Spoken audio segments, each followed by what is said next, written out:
When they saw the star, they rejoiced exceedingly with great joy. Residents of South Beach, when we think about Christmas, oftentimes we think about receiving gifts, good food, fun, family gatherings, and in the Bahamas, we think of Junkanoo. I know I do. And while this is all good and has its place, I wonder how many of us pause and reflect about the light that we can be to others. Remember, it was a star, a light, that brought the wise men to Jesus. Would you consider how you may be a light to others during this holiday season? I urge you not to get caught up in the number of presents under the tree, or whether or not you have ham, turkey, stuffings, and all the trimmings, but take stock of the many blessings right in front of you, the peace and presence of God, the love of family and friends, the hope of a brighter tomorrow, and the joy you can bring to others. And of course, the opportunity to be that light to someone whose world is dark. Scripture reminds us that darkness cannot overcome light. Let us then accept the challenge to be a light to another. Let us resolve to make a difference to one person, one family this Christmas. Residents of South Beach and Bahamians everywhere, as you celebrate the glory and joy of this miraculous season, may your homes be filled with love, peace, and joy. And may these blessings follow you through the new year. On behalf of my family, I extend warmest wishes and God's richest blessings to you and your family this Christmas. Merry Christmas.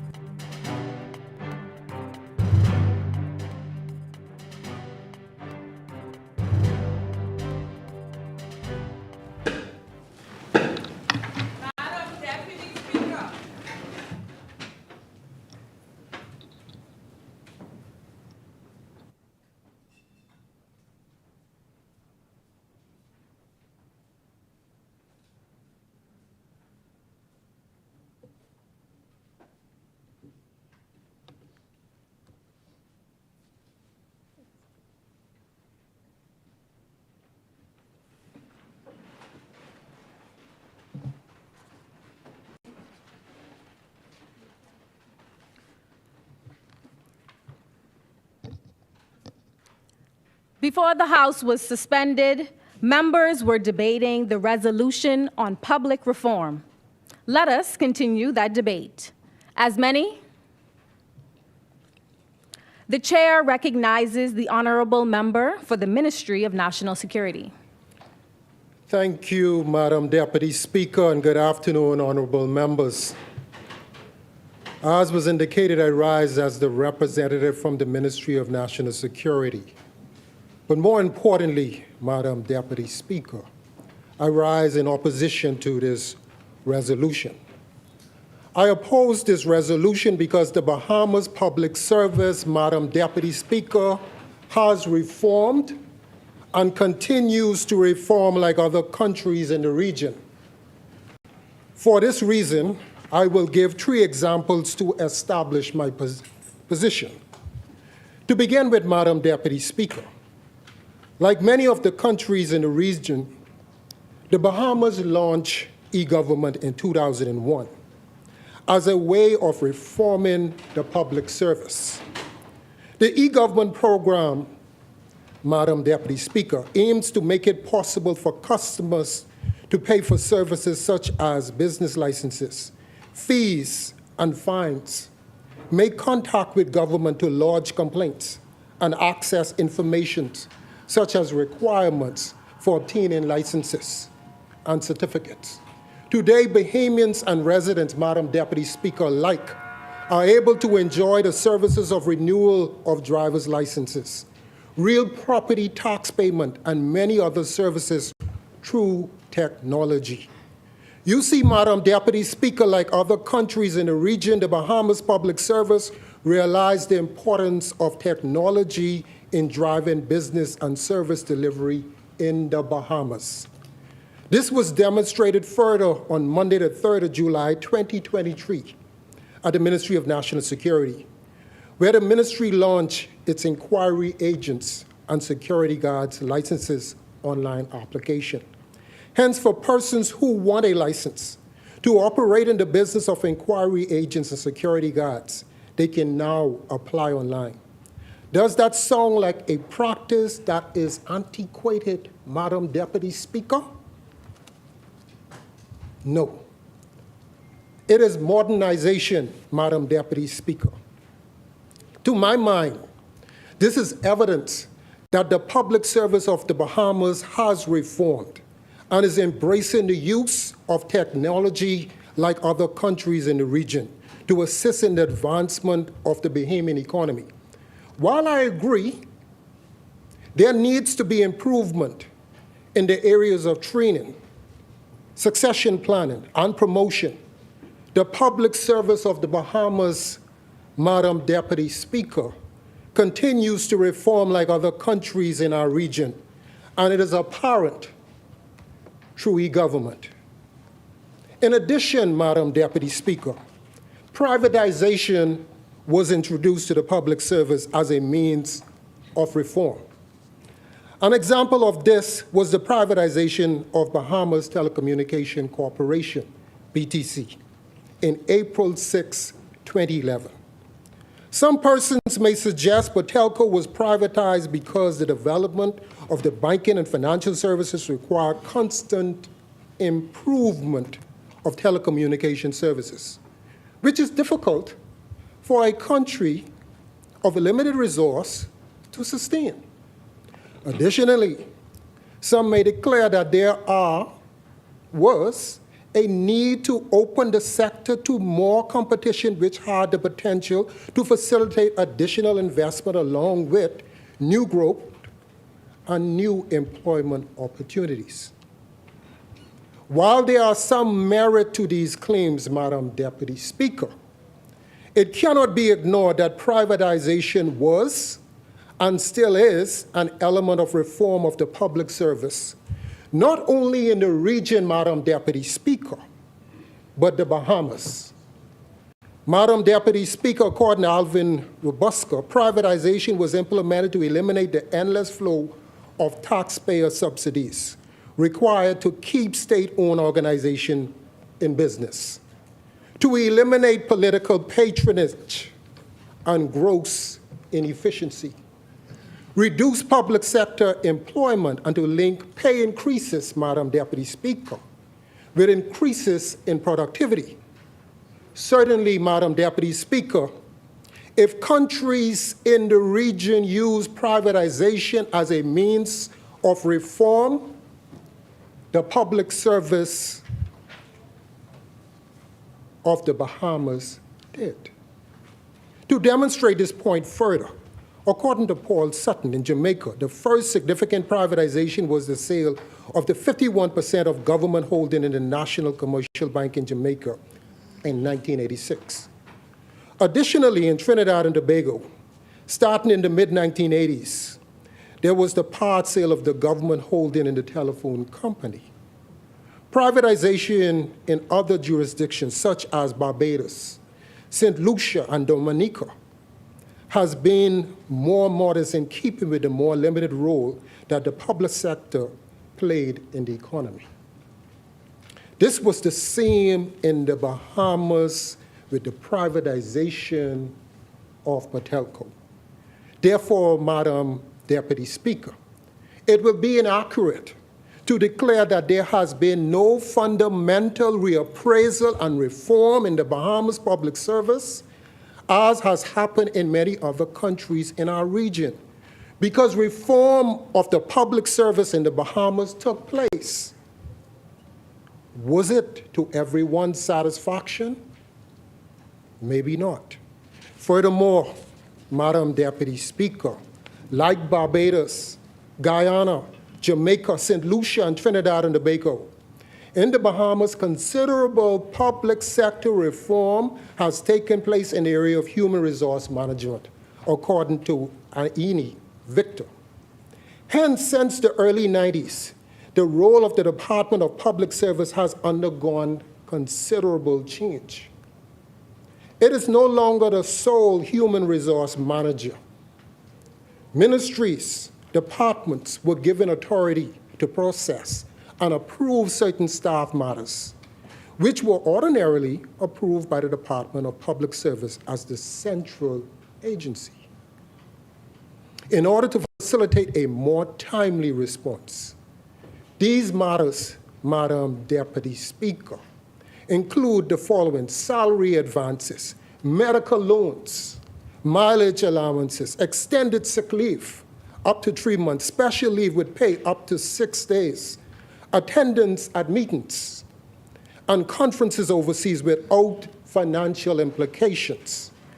Additionally, Madam Deputy Speaker, the maximum amount of time off for officers who qualified for maternity leave, including those with less than a 3-year between pregnancies, was increased from 16, Madam Deputy Speaker, to 24 weeks.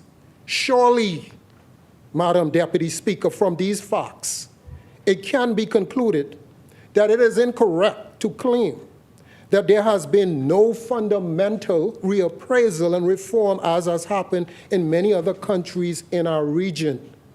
Because like other countries in the region, the Bahamas Public Service has been a reformist in the area of human resource management. Is it perfect? No. Is there room for improvement?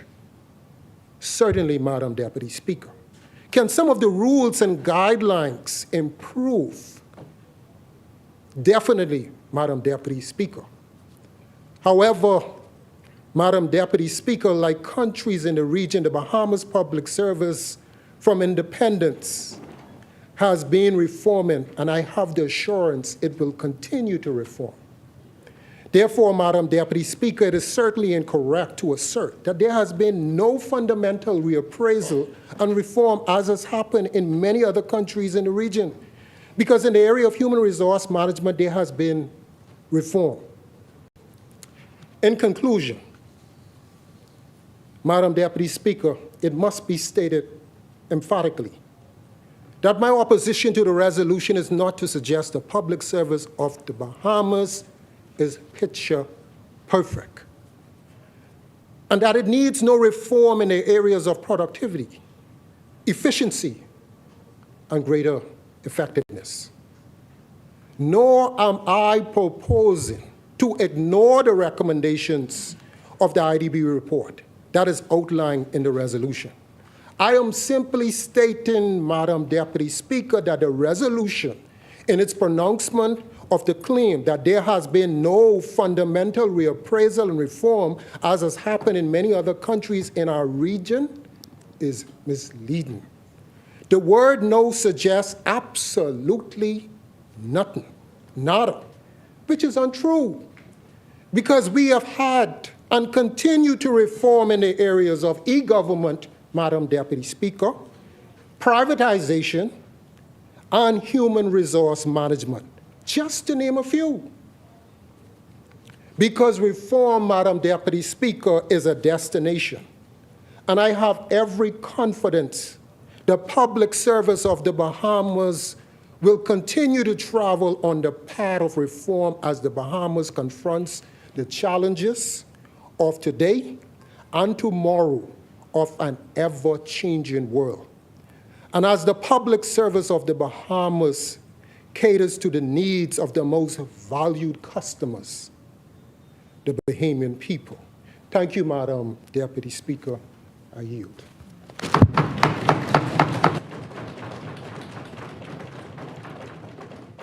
Thank you, Honorable Member. As many? The Chair recognizes the Honorable Member on behalf of the Department of Environmental Health Services.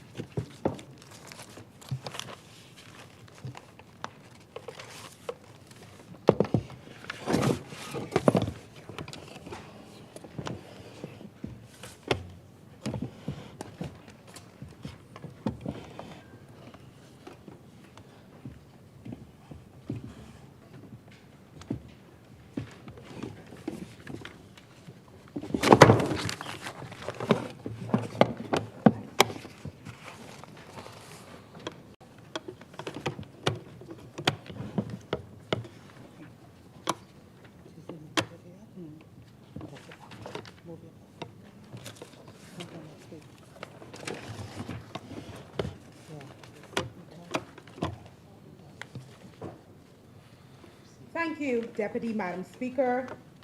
To begin my introduction today, I rise today representing the guardians of tourism, the sustainers of the economy, the great and undervalued, underrated, overlooked, and hardworking, behind the scenes, unappreciated, dedicated, frontline, vital workers of the community and this great Bahama land, the Department of Environmental Health Services, as where I have been working for the past 16 years. I am before you today, along with diligent elected representatives, public service officers from across the country in support of the resolution that has been read into your hearing this day. Deputy Madam Speaker and colleagues, this year we observed our independence and celebrated 50 years, thus this being our Jubilee year. Likewise, during this National Public Service Week, we did so in a various commodious and extravagant way, which is to say, it is bigger and better than the years before.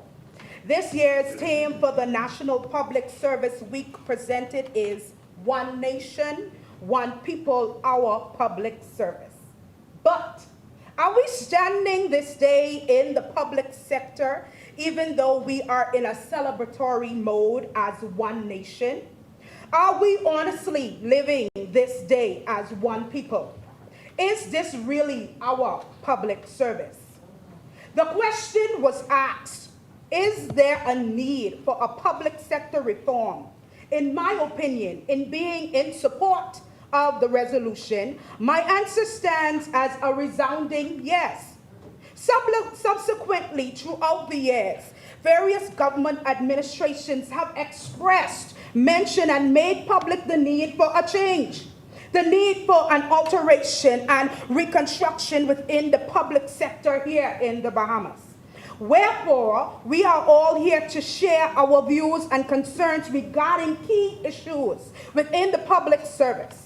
And by now, Madam Speaker, you would have already heard monologues on several reports and reviews regarding the Public Service Act, which led to the passed Public Service Bill. You would have already heard research and detailed information giving on guidelines, legislations, and administrative approaches that should have been put in motion to this day for our one nation, one people, our good public service. Nevertheless, Madam Deputy Speaker, the preacher within me must insert a quote from the good book into my speech to you today. From the book of Ecclesiastes, chapter 3, only verse 1 and verse 3, as it is written, to everything there is a season and a time, to every purpose under the heaven, a time to kill and a time to heal, a time to break down and a time to build up. This is the time to build up. This is the time to expand and to increase. This is the time for growth. This is the time to make a change. The book of Proverbs also states, where there is no vision, the people perish. But he that keepeth the law, happy is he with the vision.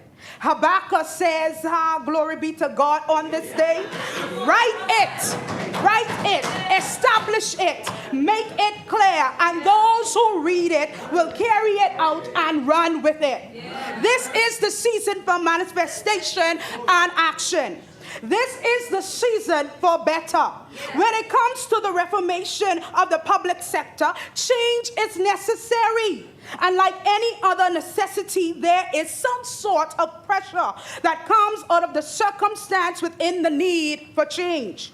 We are at the state of an urgent need for a reformation in all the areas of the public sector, especially if one would take a step back, evaluate and assess things as they are, and think about how better it can be for our people. How better can things be within our public service? Achieving and executing new skills and greater developments, making the required adjustments and improving our practices and procedures so that we won't be accentuated any longer as just servants in the term civil servant. There was an IDM report making recommendations for using several guidelines within the public sector reform, which include efficiency, merit, structural consistency, functional capacity, integrative capacity management capabilities, diversity management for the ease of doing business in the Bahamas. Deputy Madam Speaker, even though the Department of Public Service has undergone much change since the early 90s, the question remains here in 2024.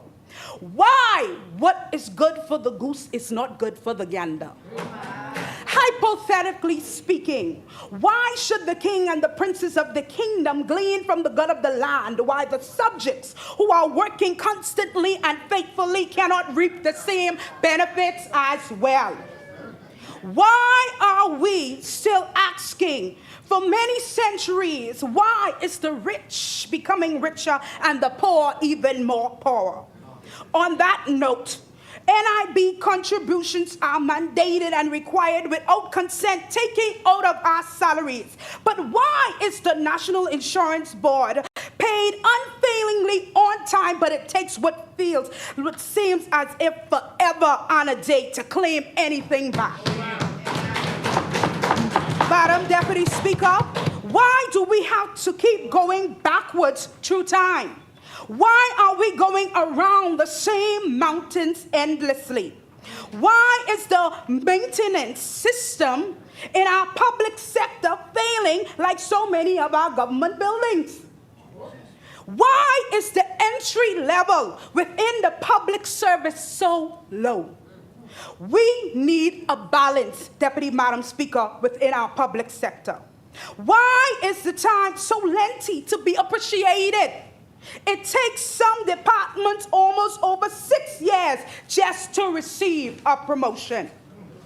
Public service reform initiative included salary advances. It included reviews and upgrades and expansions and developments in career path.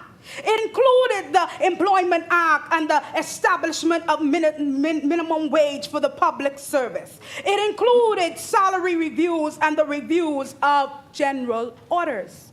Why then, I ask today, do general orders only work when it comes to reprimanding or courses of action towards an employee? Why, I ask today, are there so many channels that we have to go through in order to get just some assistance, in order to get what's due to us, in order to get approvals? Why, Deputy Madam Speaker? Times change, seasons change, head of state change, but our problems remain the same. Why are we here again? Because this is not the first time, demanding the need for a public sector reform. We can move forward in enhancing the programs that we have. We can be more consistent. We can be more impactful with a greater impact. We can be known for more than just being government workers or civil servants. Therefore, Deputy Madam Speaker and colleagues, let us create something that can ensure our success in improving the equality that we are searching for within our public sector today.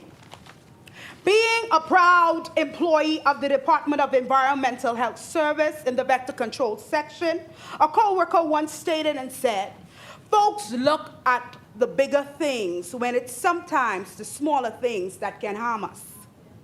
Within this new reform that we are seeking and asking for, let's create something that is attractive to civil servants.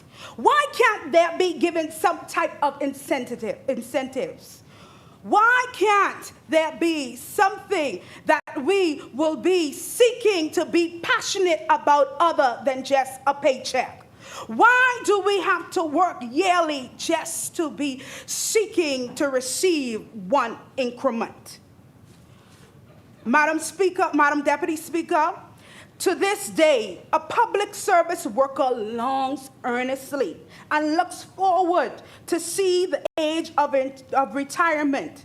But so many, not just to receive anything, but only just to leave the department that they are as a civil servant. So God forbid if it goes beyond the age of 65 for them. So many, Deputy Madam Speaker, today, so many have gone on so long working under pharaohs and working with Egyptians. They've gone so long needing better working conditions and needing proper protective equipment and clothing, needing the necessary tools and equipment just to do their job. And for those who are working in hazardous conditions, I ask you the question today: what is the price of a person's life?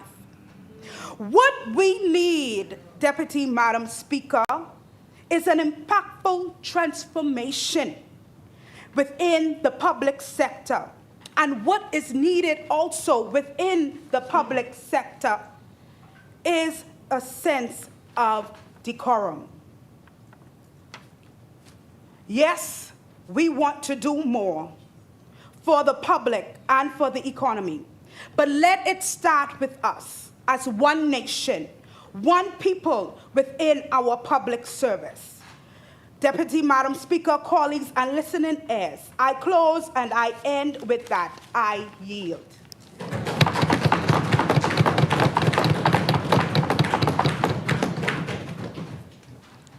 Thank you, Honorable Member, for bringing a little bit of church into our halls this afternoon.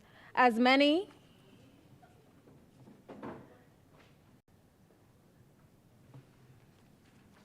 the chair recognizes the Honorable Member for the Department of Marine Resources.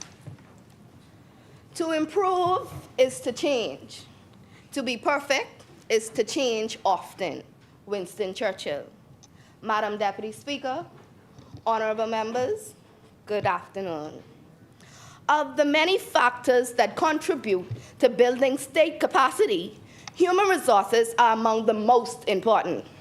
The potential of public policies and the services provided by any state are closely linked to the quality of its civil service. It is civil servants whom we trust every day to carry out the tasks of the public service in our country.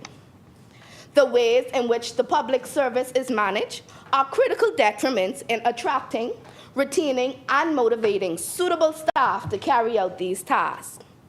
Good management of the civil service entails having in place a solid workforce planning routine, reliable data on staff and pay, adequate organizational structures with updated and relevant job profiles, a merit-based system for recruitment, selection, and promotion with a reasonable level of flexibility, competitive and fair pay, solid performance framework, career development opportunities for staff, and good relations with staff association, among others. In addition, having a high-performing organization in charge of this system is critical to make all of this happen. In 2011, a recent report done by Caribbean Policy Research Institute overall categorized public sector reform into two major classifications. These are administrative reform and public sector modernization. Oxford Research Encyclopedia defines administrative reform as to design and implement administrative policies by deliberate efforts to change the actual institutional arrangements, processes, and procedure of public administration. And public sector modernization, according to the International Center for Parliamentary Studies, consists of deliberate changes to the structure and the process of public organization with the objective of positive and effective change. Now, Madam Deputy, while gathering this information, my inner Baptist could not help but feel as though I had just stumbled on a revelation. You see, it became pretty evident that in order to produce effective change, your formula would sound just a little bit like this: administrative reform plus public sector modernization gives you excellence. So today,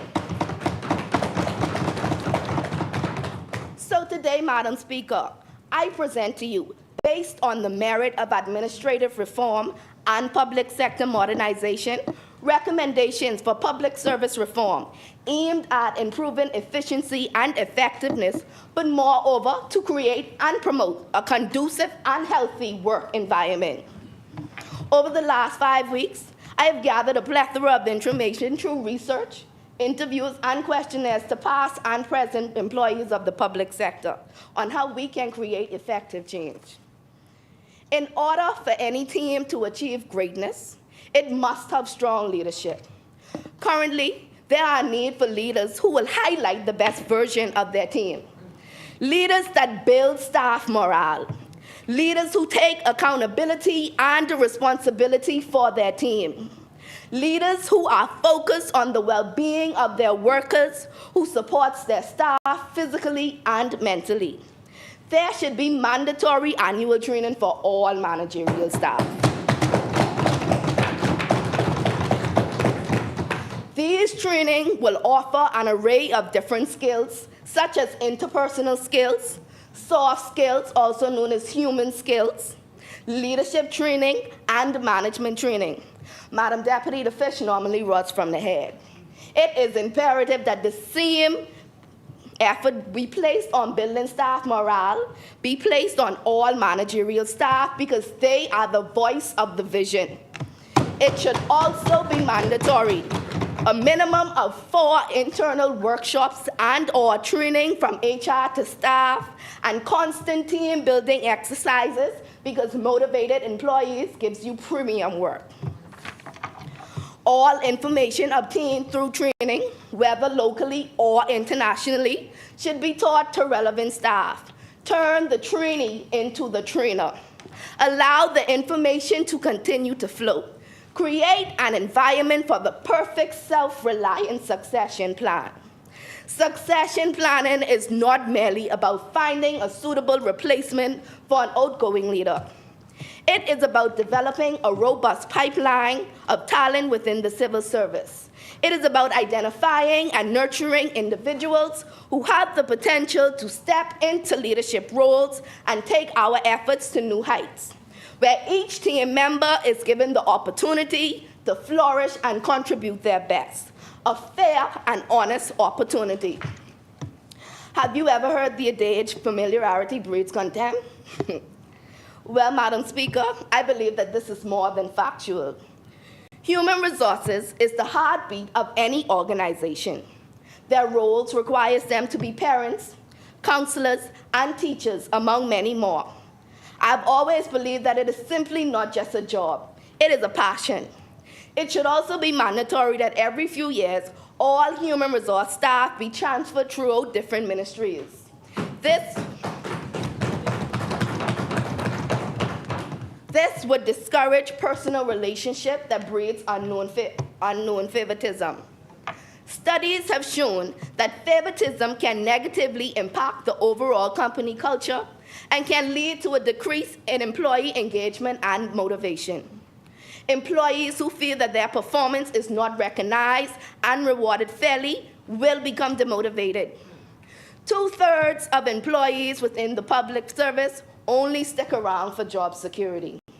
Out of that number, 60% of them came into the service ready to build a career, but lost momentum because of the morale. Eventually, they fade into the background of the stigma of being a disgruntled government employee. According to humanistic psychologist Abraham Maslow, he identified in the Maslow hierarchy of needs, people often engage in profession or hobby to gain recognition.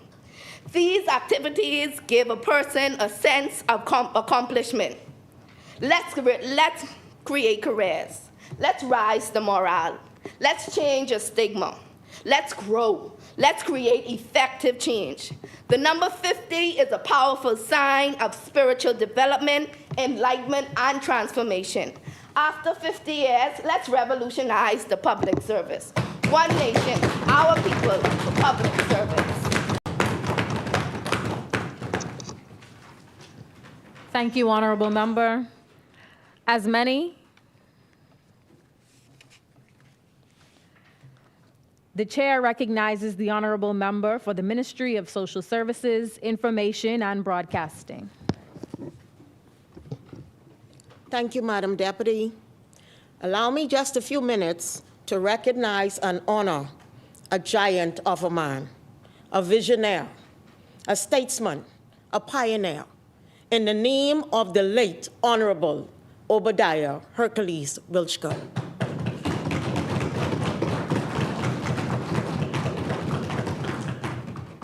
Mr. Speaker, this gentleman, when he came into the ministry, recognized a few things in the ministry. For example, there were persons on the work program for 20 years, 15 years, and it was unbelievable to him.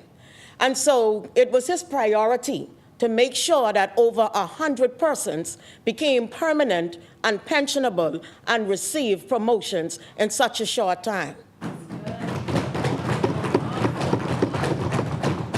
There's a statement that he would have made, and he said that our job within the Ministry of Social Services is to reduce the suffering and the hurt of our country by declaring war on poverty. Madam Deputy, the work of the officers in the Ministry of Social Services, Information and Broadcasting is profound. They're dedicated to improving the well-being of individuals and families in the communities and the Bahamas. The work is rooted in empathy, compassion, and a commitment to social justice.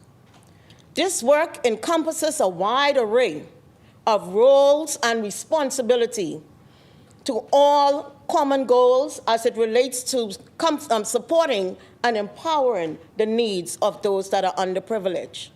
A statement is made within the ministry, and it says that we cater to everybody from the cradle to the grave.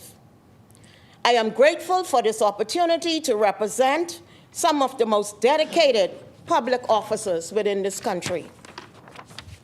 I do not doubt that the ministry has some of the brightest minds and hard-working professionals within the Bahamas. Madam Deputy, they are the unsung heroes. Their compassion was evident during the catastrophic event of Hurricane Dorian, when they had to live within the shelters for weeks and in some cases for months. A lot of us do not see and understand the work of officers within the ministry. You see, while they stayed within the shelters, they were away from their loved ones and had to be there to comfort, to cook for, to counsel with, and in many cases, prayed for those that were devastated. While doing this, they were unable to focus on the needs of their own. This is a testament of the spirit of solidarity that defines our nation. I would like to take this time, Madam Deputy, to say to the hard-working persons within the ministry, I salute you for your work. I applaud you for your many sacrifices, some that we never get to see. And I honor you for your commitment to the public and the work that you continue to offer within the Ministry of Social Service, Information and Broadcasting. From the permanent secretary to the custodians who choose to serve this great commonwealth called the Bahamas, your commitment is invaluable. Madam Deputy, we cannot deny that change is inevitable. The public sector must be a part of an ever-changing world. There must be constant evolution in order to be effective and efficient and more responsive to the demand of the public and persons serving within the administration. According to the International Center for Parliamentary Studies, public sector reform consists of deliberate changes to the structure and the processes of the public sector organization, with the objective of getting them to operate more effectively. Structural change, it may include merging ministries or splitting government portfolios and agencies, while process change include redesigning systems, setting quality standards, and focusing on capacity building. Madam Deputy, structural change and process change are both important to the advancement of the public sector and our country. I must say, the Bahamas has made a great leap with the My Gateway platform and other online applications and payment methods like the digital wallet. However, while most of these systems collect requests for or distribute the end products, there is a need to modernize all aspects of government services for the ease of doing business in the Bahamas. Our services to the public service and the staff should be cost-effective, digitized, and streamlined. Citizens should be able to interact with the government online at all times, not only for paying taxes or collecting payments. Additionally, we should seek to make the Ministry of Public Service digital, inclusive of human resources, processes to reduce public officers' records being handled manually. Madam Deputy, this will also assist if documents or files of public service officers are displaced. It can also make it easier to access a skills bank throughout the public service to be able to know at all times what is needed in the public service as employment is needed. A reformed public sector will not only enhance the ease of doing business, but it will promote accountability and transparency, Madam Deputy. Further, the data collection from the online transactions and process will become the basis for in-depth analysis to provide insight for crafting successful policies and programs. Madam Deputy, in our succession planning, we must make the public service more attractive to young persons. There is a need to address the issues of human resources, bridging the gaps relating to the processes and procedures for the advancements in the public service. Continual recruitment of new officers is critical, and the processes and procedures must be continually upgraded to improve timelines and outcome. The process and procedures must align with the current trends to attract and retain young Bahamians. We cannot keep doing things the old way in a modern era. President John F. Kennedy said, "Change is the law of life, and those who look only to the past and or to the present are certain to miss the future." Madam Deputy, we must prepare for the road ahead because our actions today will impact all Bahamians in the future. We set the stage for proper succession planning. Therefore, salaries must attract those who we recruit and the talent that we want within the public service. We must provide good incentive if we want a spirit of excellence.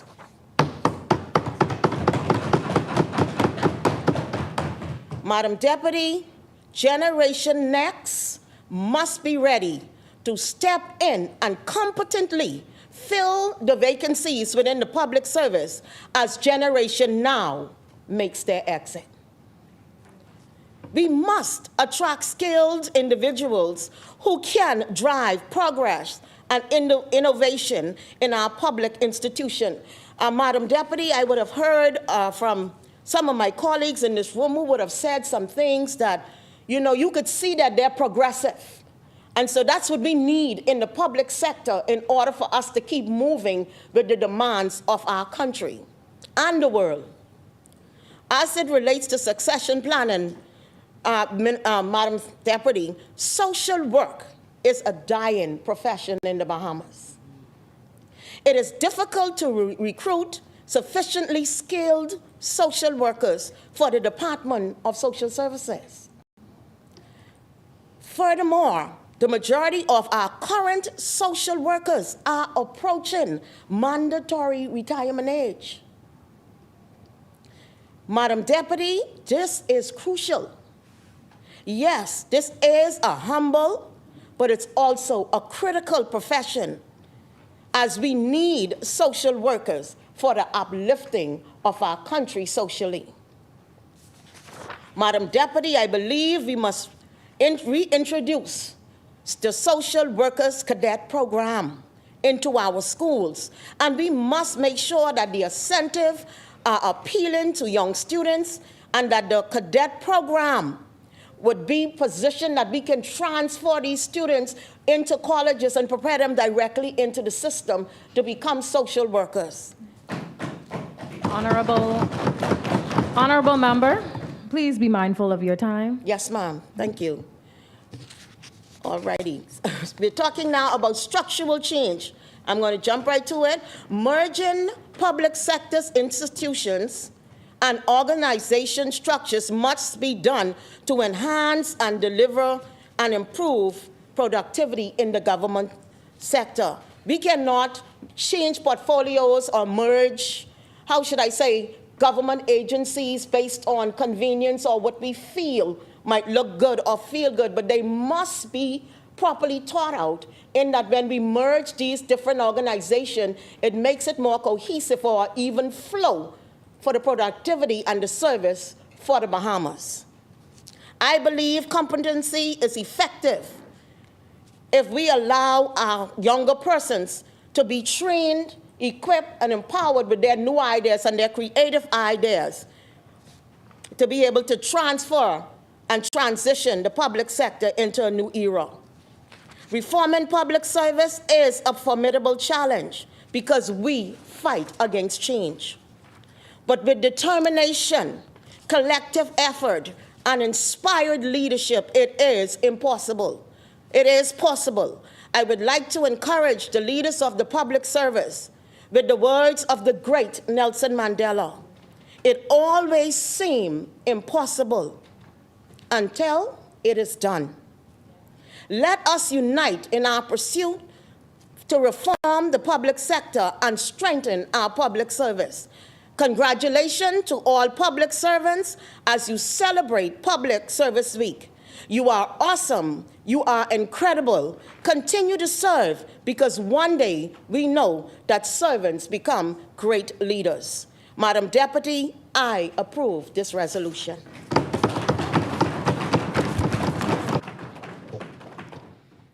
Thank you, honorable member. As many.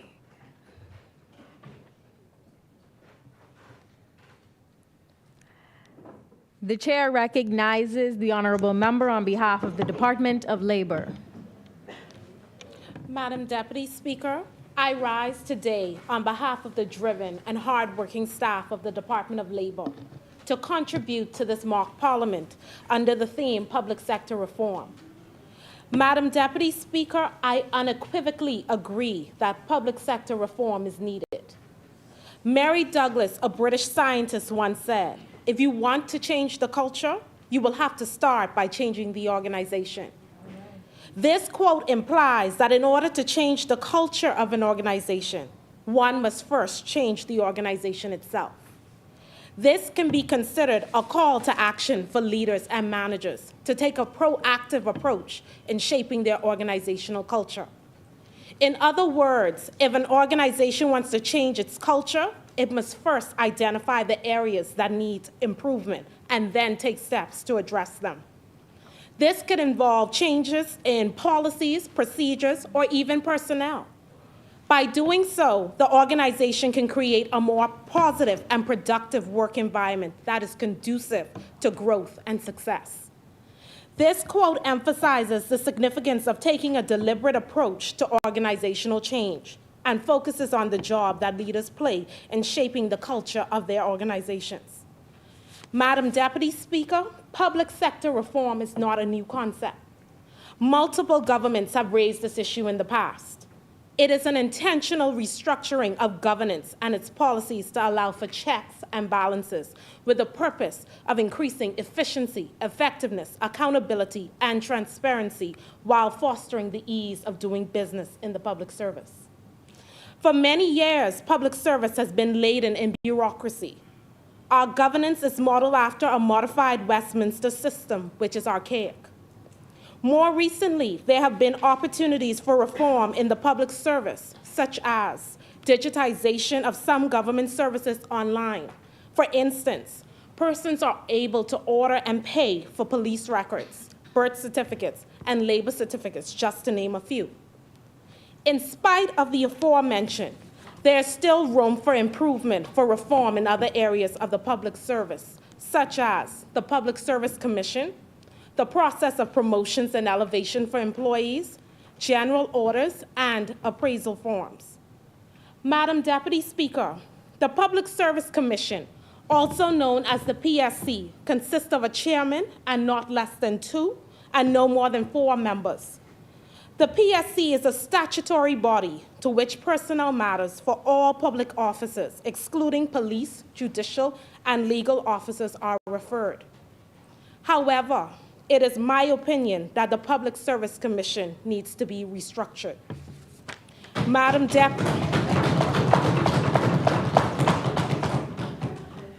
Deputy Speaker, when the Public Service Commission was first established, it was intended for 5,000 employees. Now the public service consists of almost 40,000 employees. Madam Deputy Speaker, that is 40,000 Bahamian workers being evaluated by the Public Service Commission, which consists of 2 to 4 persons that meet once a week, sometimes twice a week because of backlog. Madam Deputy Speaker, how long do we, the employees, have to wait to see a raise in salary or promotion? This Public Service Commission, in its present form, is unable to cope with the demands of an ever-growing sector. Therefore, restructuring is a must. I submit that our first step in reforming this commission is by making it a full-time agency, working from Monday to Friday, 9 a.m. to 5 p.m.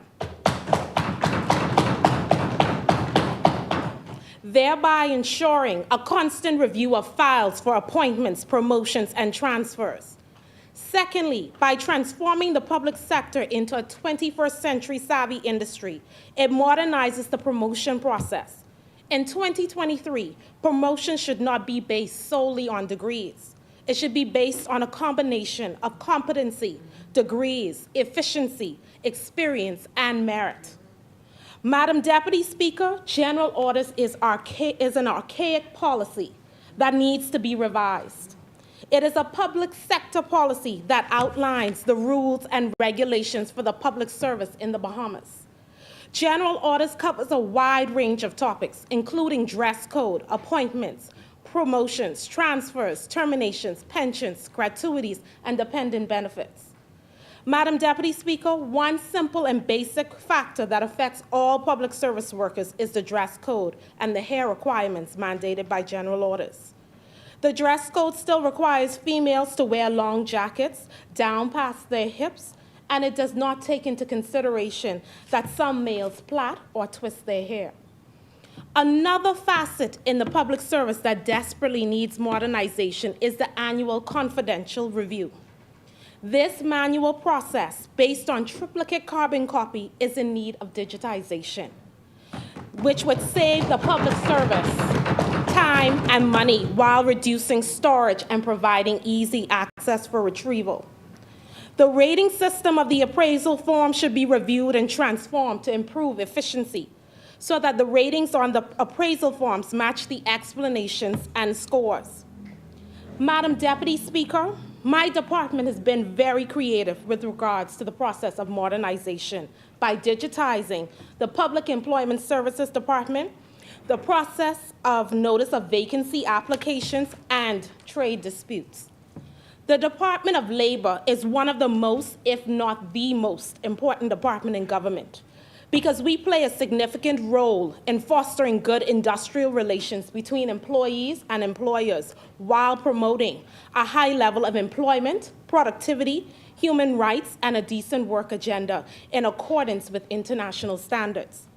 And more importantly, the Department of Labor bridges the gap between the education system and the labor market. Madam Deputy Speaker, the principles that underpin the attitude and approach of all employees of the Department of Labor in the execution of their duties and responsibility are service with excellence, accountability, productivity, balance, and passion. Our core services are public employment services, industrial relations or dispute resolution, occupational safety and health and inspection services, regulatory and compliance services, and notice of vacancy processing services. Madam Deputy Speaker, our public employment services have had major transformation with our services throughout the years. Most of our services at the public employment services are online, except for the National Insurance Board Unemployment Card and the Department of Social Services Food Assistance Card. Our recruitment software, the PC Recruiter, is designed to record and process the daily activities in the department. PC Recruiter allows employers to register their company, post vacancies, search for suitable candidates, collect resumes, and secure interviews. Also, PC Recruiter allows job seekers to register themselves, upload their resumes, search for jobs, update their records, for example, contacts, address, and school information, and acquire interviews. Our digital job seeker skill bank allows PES officers from any of our offices in Nassau or the Family Islands to obtain and process information on anyone registered with the Public Employment Services online system. We are able to monitor and track your every visit to us while trying to assist you with job placement. We are also able to record every person that visits our office from the Department of Social Services to the National Insurance Board for unemployment verification and various companies seeking to employ. We have also implemented the QR code to reduce the wait time for applicants registering for job fairs. Over the years, the Department of Labor has increased the amount of labor on the block job fairs to help decrease the unemployment rate in the Bahamas. This initiative also helps to bring employers together in the various communities to give prospective job seekers the opportunity to find employment. Not to mention, closing out our successful year, we will be having an upcoming Labor on the Blocks 2.0 job fair on November 18th, 2023 at the Cleveland Aeneas Primary School. Madam Deputy Speaker, our Public Employment Services Department has hosted successful career fairs at Government High School and R.M. Bailey Senior High School. Madam Deputy Speaker, I must also add today, our PES officers are currently hosting a huge Labor on the Campus career fair at the Andre Rogers Baseball Stadium with over 12 schools, government and private, to gain exposure to tertiary level schools and non-traditional job markets in the Bahamas and obtain guidance towards their future careers. The Department of Labor has implemented registration drives with the aim to capture as many certified and skilled Bahamian professionals as possible to fill the job vacancies we have available. Madam Deputy Speaker, we have also expanded our services by introducing new services to the general public, including 1, a rapid response unit charged with responding to the requests made from walk-in customers and inquiries via the department's hotline and social media platform.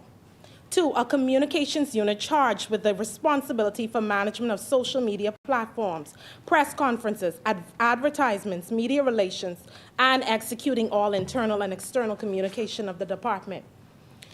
And 3, the establishment of new sub-offices in Bimini, Fresh Creek, Andros, and 8 Mile Rock, Grand Bahama. Madam Deputy Speaker, additionally, I wish to advise that the Department of Labor has done an extraordinary job in improving their services to the public. However, there is still some work to do to optimize our efficiency and increase the ease of doing business. My recommendations are to increase the budget which would ensure that every department receives the necessary tools needed, such as technology, to carry out the efficiency and ease of doing business, and to continue to digitize our services in our different departments, such as our industrial relations and registry department. Honorable member. Please be mindful of your time. In conclusion, I wholeheartedly agree that public sector reform is needed. As this modified quote from former United States President Barack Obama said, it's time to fundamentally change the way we do business in the Bahamas. To help build a new foundation for the 21st century Bahamas, we need to reform our government so that it is more efficient, more transparent, more creative, and technology-friendly. That will demand new thinking and a new sense of responsibility for every dollar spent. Thank you, Madam Deputy Speaker.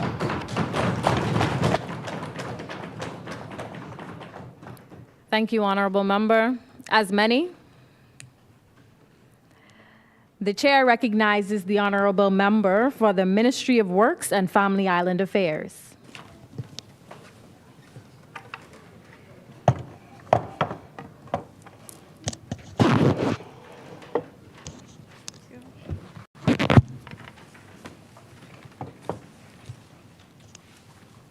Madam Deputy Speaker, I rise on behalf of my ministry, one of the most hard-working ministries and the 2022 winners of the Public Service Month, the Ministry of Work and Family Island Affairs. In an ever-changing world where times and technology is being revolutionized every day, many countries' governments are constantly seeking initiatives that will lead their countries throughout the 21st century. Here in the Bahamas, we have endless opportunities to explore, to aid in the advancement of our country, which happens to be one of the most distinguished third world countries as it already stands. As I see it, one of our greatest assets that can be used to spearhead this evolution is, of course, the public service sector.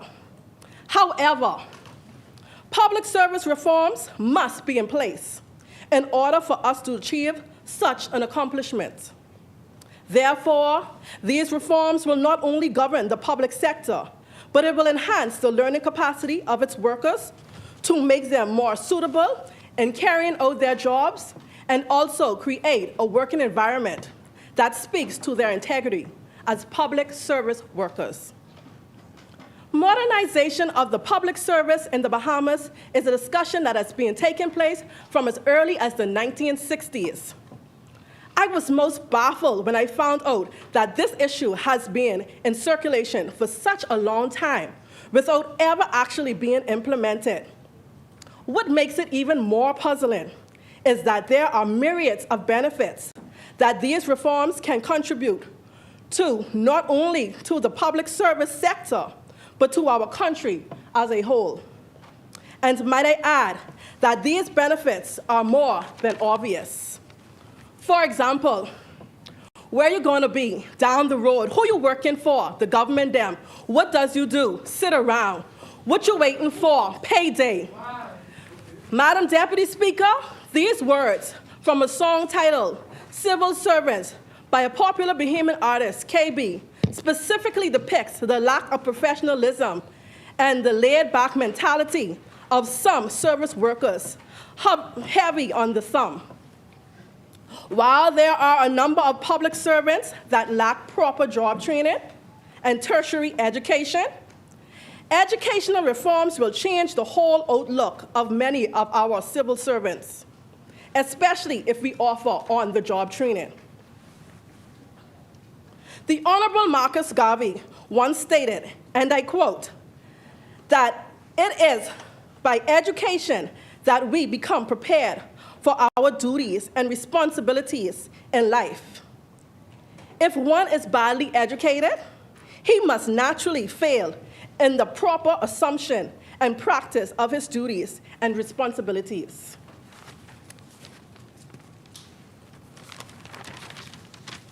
Madam Deputy Speaker, I am proud to say that my ministry has already begun some of these educational initiatives. by collaborating with the Bahamas Technical and Vocational Institute to offer free technical courses. Mr. Deputy Speaker, please note that the key word there is free. Mr. Speaker.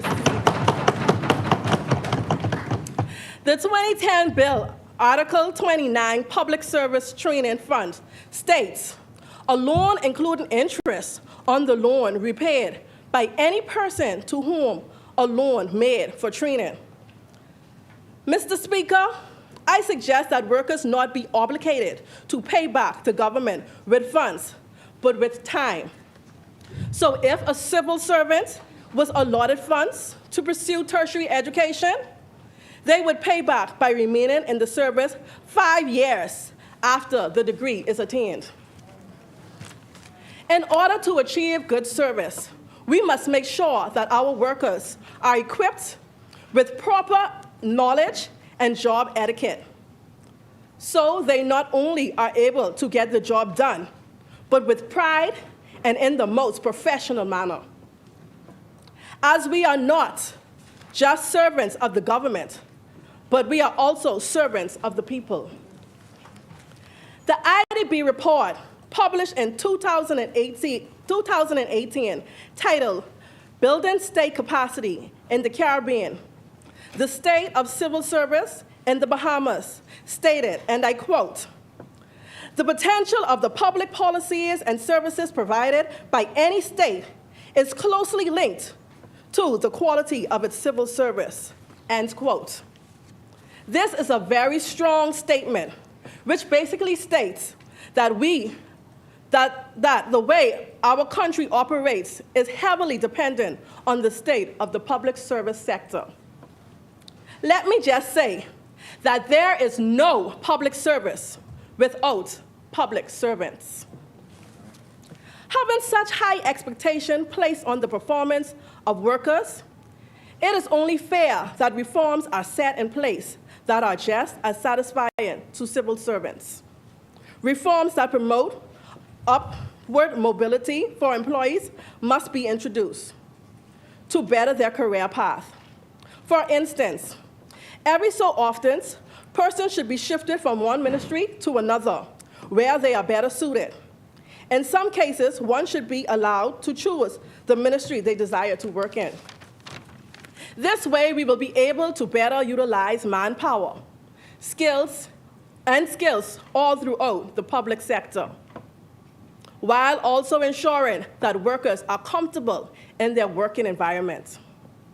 This, for sure, will enhance the efficiency and effectiveness of goods and services.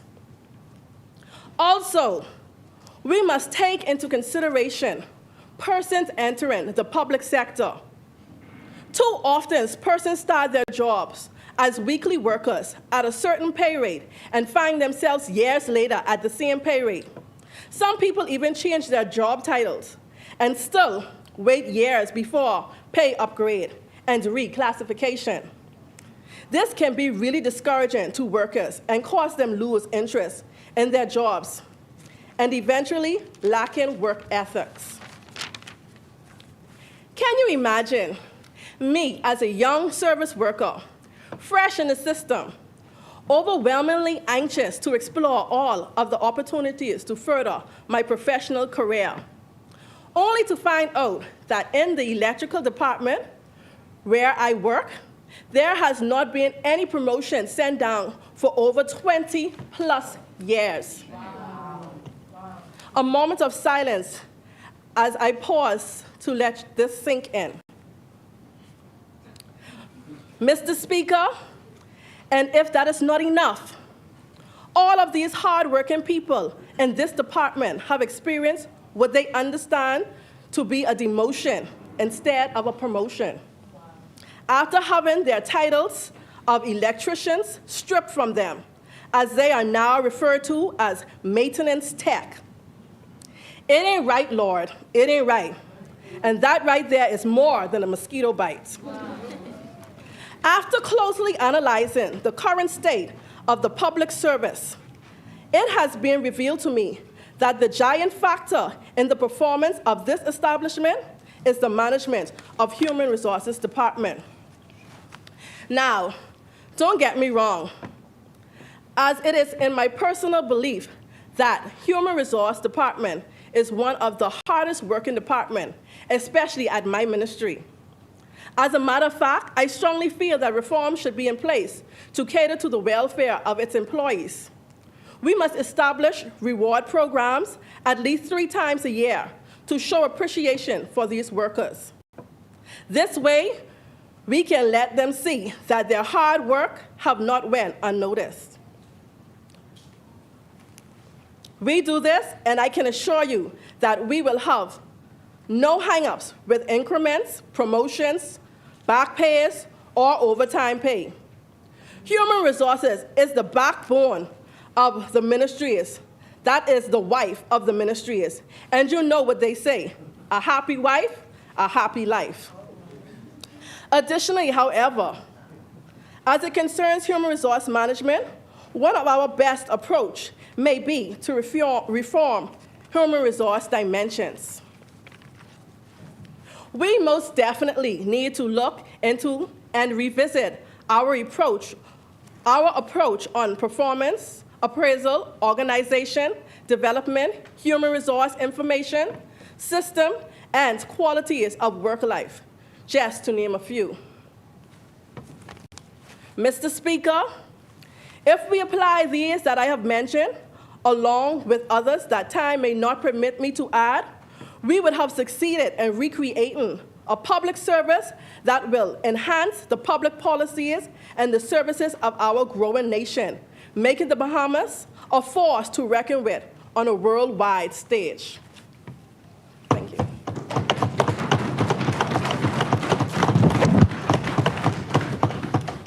Thank you, Honorable Member from the Ministry of Works and Family Island Affairs. As many.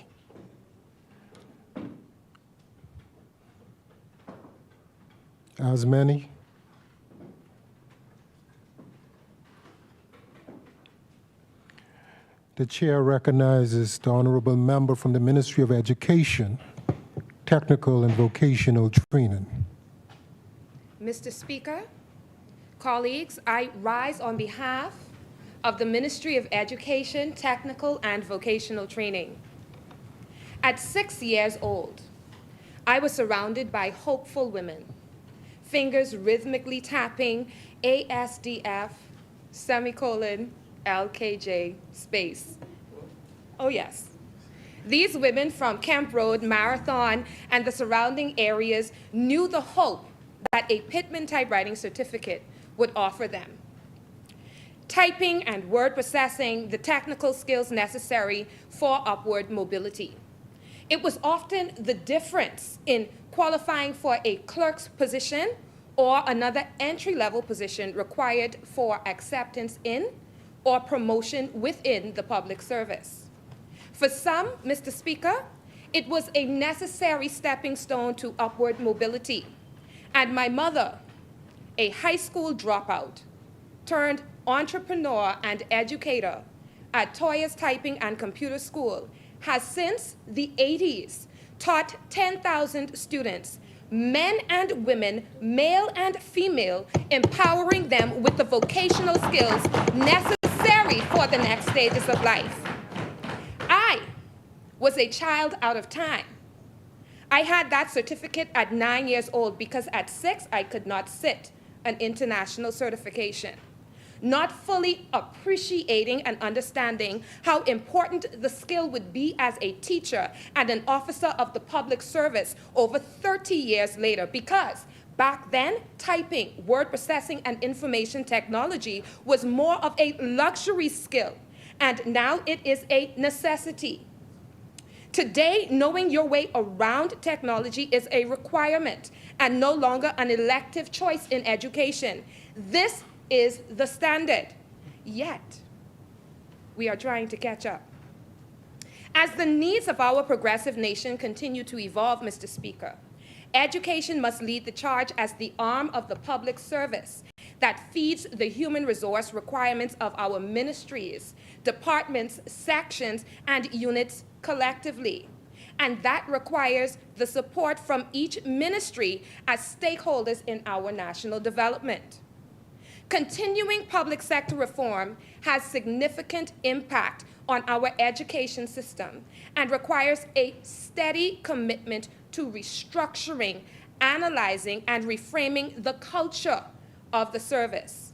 And while I will admit, Mr. Speaker, this comes with difficult transitions, the objectives of improving the delivery and quality of education services, enhancing educational outcomes, and ensuring that the system itself meets the needs of students, educators, parents, and society at large is a priority.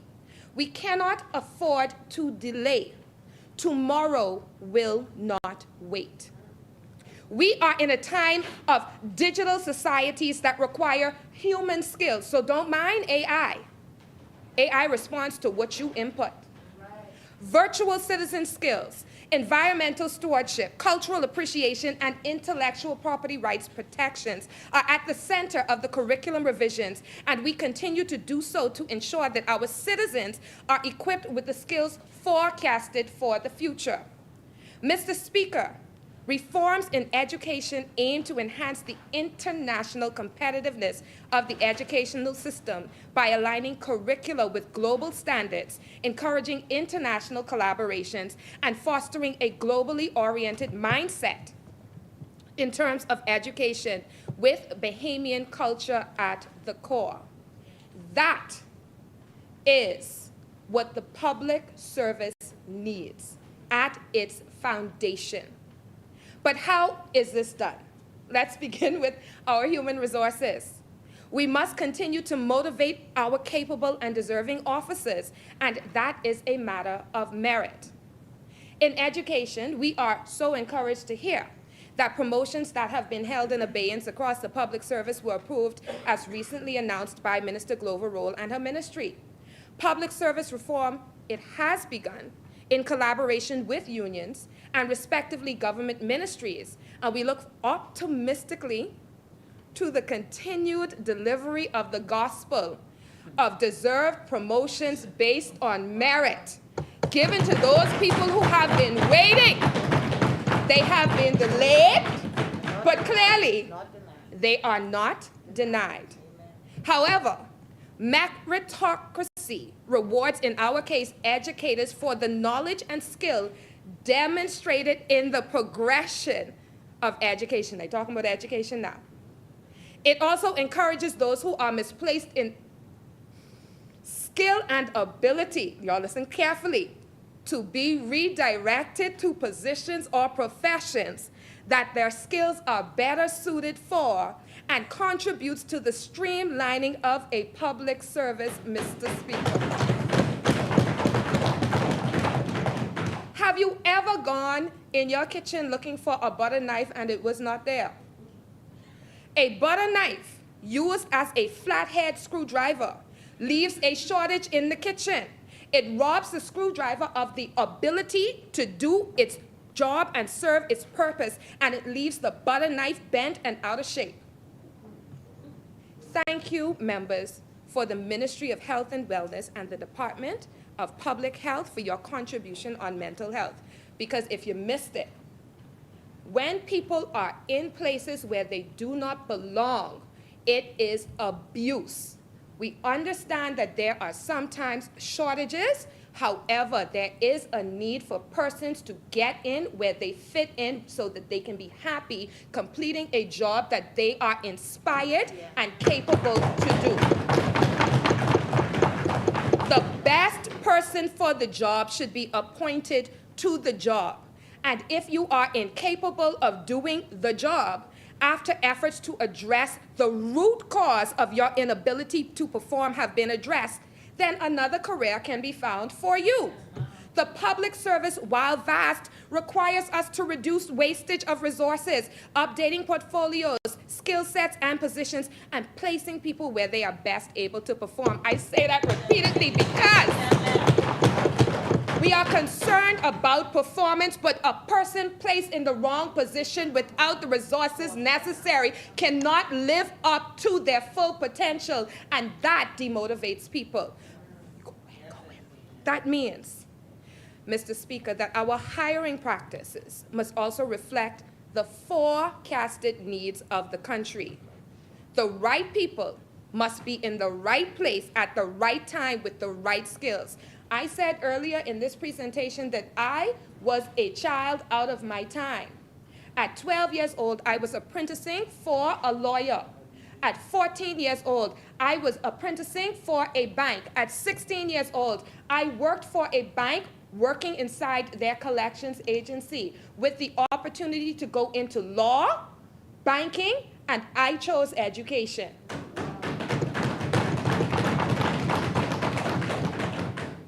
And the skills that I developed were not skills that I was in school for. At 19, I worked under Sir Charles Carter at Island FM in broadcasting.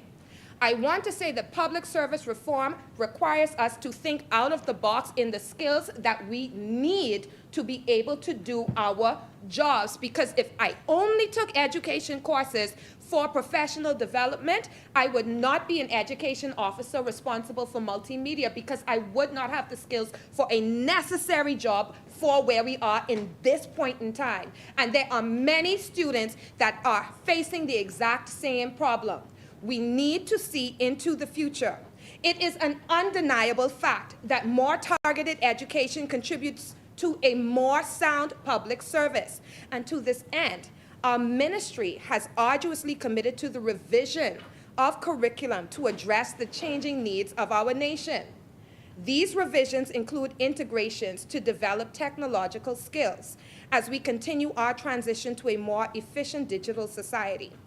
The MOE TVT has an EMIS that allows for the management of staff and students across the archipelago, making updating files and tracking students and employee success accessible to all stakeholders immediately. Is it perfect? Absolutely not yet. Are we working on it? We surely are.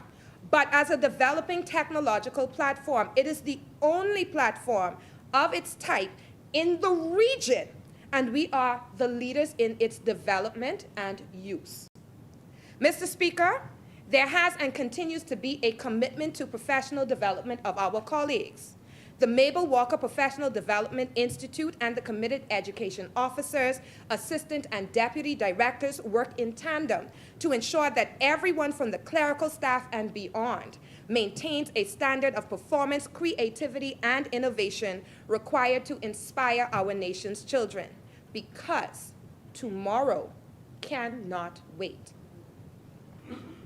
Finally, adjacent, we must capitalize on the equity of our human resources, Mr. Speaker. Public sector reform requires mentorship and leadership training. It requires the bridging of the wisdom of those who have operated in seats long enough to appreciate the unique culture of their respective offices with the vision of fresher, capable, but yet often untrained eyes.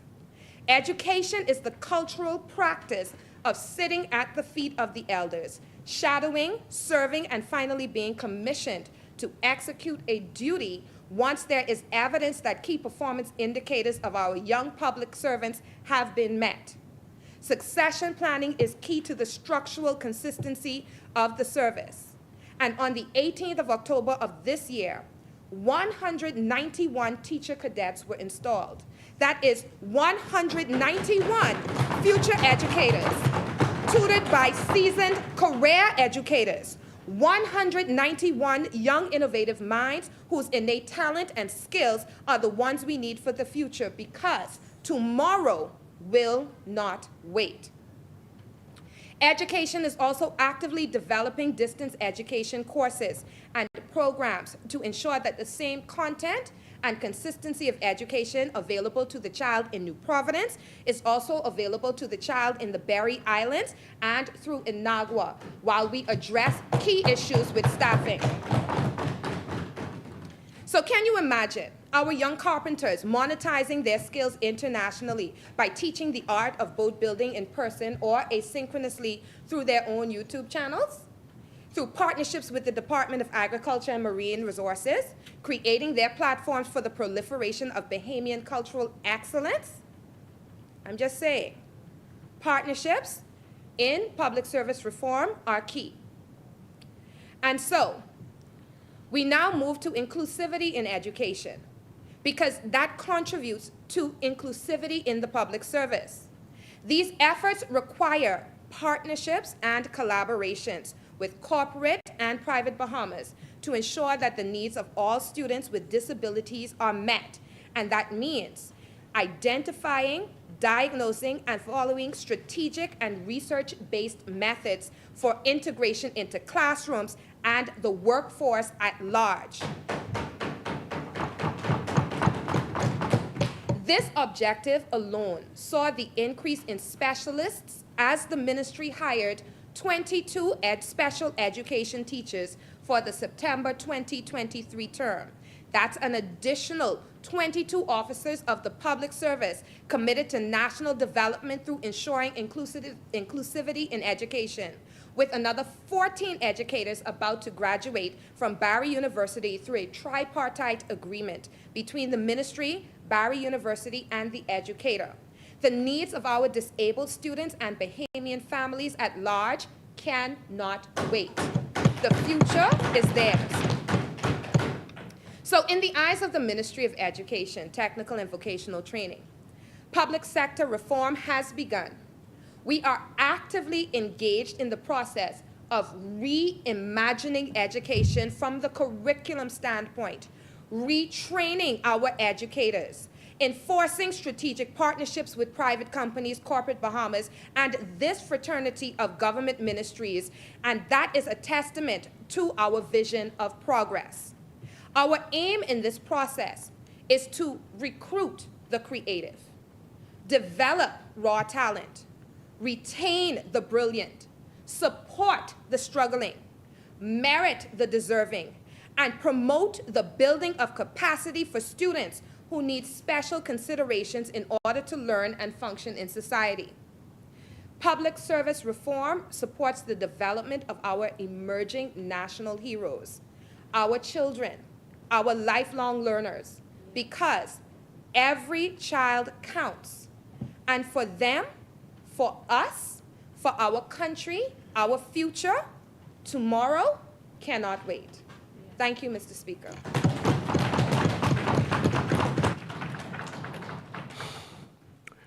Thank you, Honorable Member from the Ministry of Education, Technical and Vocational Training. As many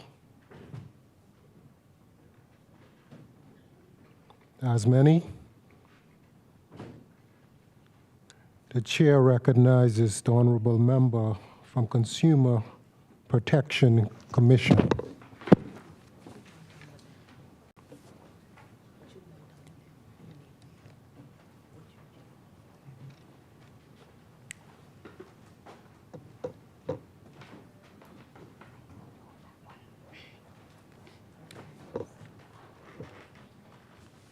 Mr. Speaker and honorable members, in celebration of the Bahamas National Public Service Week 2023, I rise in support of the resolution to make recommendations to the Minister of the Public Service for public service sector reforms aimed at improving the efficiency and effectiveness of public service delivery. My name is Colette Butterfield. I represent the Consumer Protection Commission. The Consumer Protection Commission is an agency within the Ministry of Economic Affairs, and our Honorable Minister is the Honorable Minister Michael B. Halkitis. Our Permanent Secretary is Ms. Donnella Bodie. Our Chairman is Mr. Walter Ferguson, and our Executive Director is Ms. Shami Farrington. Mr. Speaker, there is serious need for public sector reform in the public service of the Bahamas. As stated in the resolution, reformation of the public sector will involve the development of new skills in the public service and the continuity as persons retire as mandated at 65 years of age. The modernization of the public service in the Bahamas is required, as many of our practices and procedures are antiquated. The Consumer Protection Commission is indeed for public sector reform. We are well on our way and we are currently engaged in the process. Our commission is well aware that the consumer protection is indeed a high priority to the government's legislative agenda. In other words, as we at the commission say, CPC is a big deal. Prime Minister Philip Brave Davis, in the debate on the resolution to adopt the speech from the throne, said that the new Consumer Protection Bill 2023 will protect the Bahamian public from misleading and dishonest business practices, allow for formal complaints to be made by consumers, and strengthen our existing laws to account for 21st century developments such as e-commerce activities. Our commission, recognizing the need for reform, engaged in a national public awareness campaign in an effort to rebrand our commission. Our Creative Minds logo campaign was specifically designed towards ensuring that the consumer was properly represented in the commission's logo, and that at first glance, the logo reflected that the Consumer Protection Commission puts consumer first. We are pleased to announce that our two top winners came from the L.N. Coakley Secondary High School in Exuma, followed by Ms. Ramaya Major of C.R. Walker, who placed third. Mr. Orlando Ferguson of Exuma designed our logo, and his name will forever be etched in the history of the Consumer Protection Commission. We connected him with His Excellency Jamal Roll and our graphic artist, Ms. Summer Strawn. Summer digitized the hand-drawn logo. His logo is now displayed in our office foyer and is being used on all of our office stationery. He justified the elements of his logo by saying, and I will hold this up for reference, the scales represent the balance that the Consumer Protection Commission provides consumers. The money bag represents the consumer's monies. The hand represents how the Consumer Protection Commission protects the consumer's money. The shield represents the power to protect and enforce rules and regulation. And the slogan, Consumers First, represents how the Consumer Protection Commission puts the consumer first.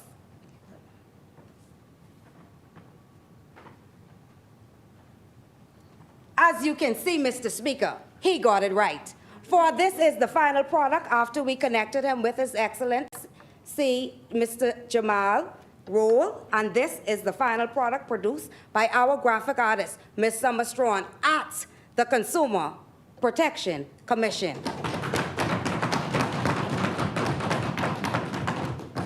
Mr. Speaker, public service sector requires that all antiquated laws be amended or repealed.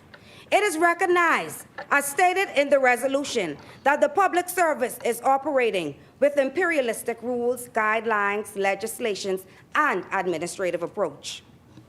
There has been no fundamental reappraisals and reform, as has happened in many other countries in our region. We are pleased to say that on the 18th of October 2023, a new Consumer Protection Bill 2023 was tabled by the leader of government business, Mr. Wayne Monroe, in this honorable House. Prime Minister Davis, in tabling the then Consumer Protection Bill 2023 on the 24th of May 2023, stated, and I quote, "Our individual households, our communities, our economy depend on the integrity and fairness of trade. Over the years, the Consumer Protection Act, Chapter 337C, has served as a firm foundation in ensuring fairness in our markets. However, in an era of digital transaction, global markets, and rapidly evolving consumer needs and products, it's time for us to strengthen our laws to adapt and to better protect the interests of Bahamian consumers. These are driven by a commitment to transparency and by aligning our policies with best international practice," end quote. Mr. Speaker, at the Consumer Protection Commission, we recognize that one of the major challenges facing the public sector in the Bahamas is the need to address long-standing issues of bureaucracy and inefficiency. To ensure that our consumers receive service, quality service, and service without delay, the Consumer Protection Commission has a 24-hour consumer hotline, 357-7898. That's 357-7898. Our complaints manager stands ready to assist you. At the Consumer Protection, we put consumers first.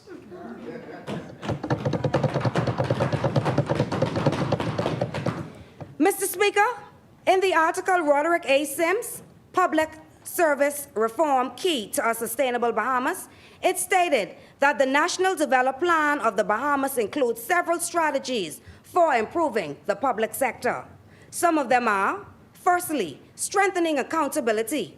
The NDP emphasizes the need for strong accountability mechanisms in the government operations, including using performance-based management systems and regular audits. This can help to promote transparency and ensure that the public resources are used effectively and efficiently. Secondly, to enhance public service sector reform, we must invest in human capital. The NDP recognizes the importance of investing in human capital, including providing training and professional development opportunities for public sector employees. This can help improve the skills and expertise of public servants, leading to better service delivery and increased efficiency. The Consumer Protection Commission intends on regularly engaging consumers and providers. Our commission intends to commence training on the new proposed bill as early as next month.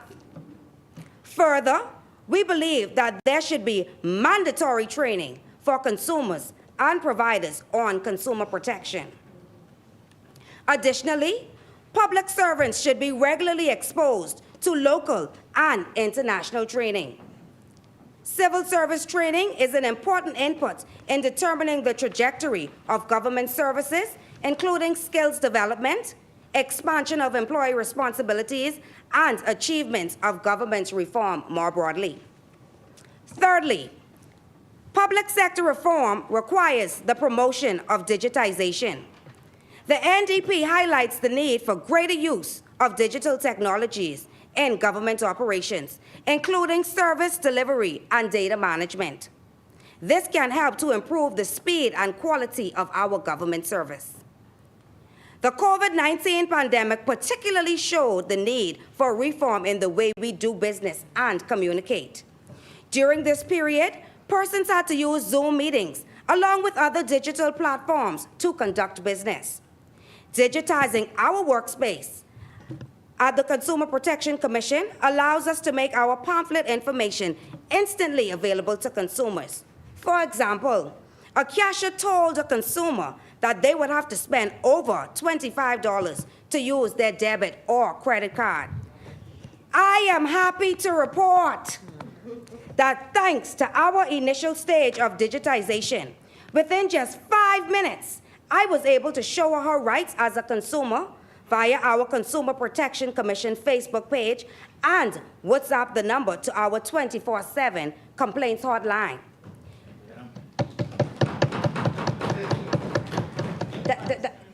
And here's the thing, she was able to make a complaint on the spot. Mr. Speaker, at CPC, like we say at the Commission, CPC, run the road. The speed and convenience to which information is exchanged is critical to the effective resolution of complaints at our unit. Our current Consumer Protection Act enables the consumer to make a complaint orally, online, and in person. It is noteworthy that our new bill seeks to make it possible for consumers to make a complaint outside of the Bahamas. Mr. Speaker, the ability to make complaints online allows, at the touch of a button, consumers who had been adversely affected throughout our family of violence to submit their complaints to office without coming to mainland Nassau. And just like that, money is saved. Further, the use of technology allows us to live stream our training sessions throughout the country. Please be mindful of the time. Yes, sir, Mr. Speaker, may I beg you for 3 more minutes? You are indulged. Thank you, sir. It is most noteworthy that the proposed new Consumer Protection Bill 2023 recognizes the need to streamline processes and make it easier for consumers to give evidence virtually. This will expedite investigations. Further, the bill will repeal those sections that are no longer necessary, like those on approved and non-approved services and business offering repair services. Mr. Speaker, updating our laws to respond to changed conditions is what public sector reform should be all about. Simply put, it allows us to ensure that the people are served efficiently and effectively. Further, public service sector reform requires enhanced public-private partnerships. The NDP encourages greater collaboration between the public and private sector. The Commission is dedicated to working with industry stakeholders, such as the Chamber of Commerce, to ensure that both the consumer and providers are regularly updated and exposed to industry best practice. For example, on the 4th of November 2023, we expect to join the Chamber of Commerce at their Expo 2023. Mr. Speaker, you can expect a very visible commission. We have goals.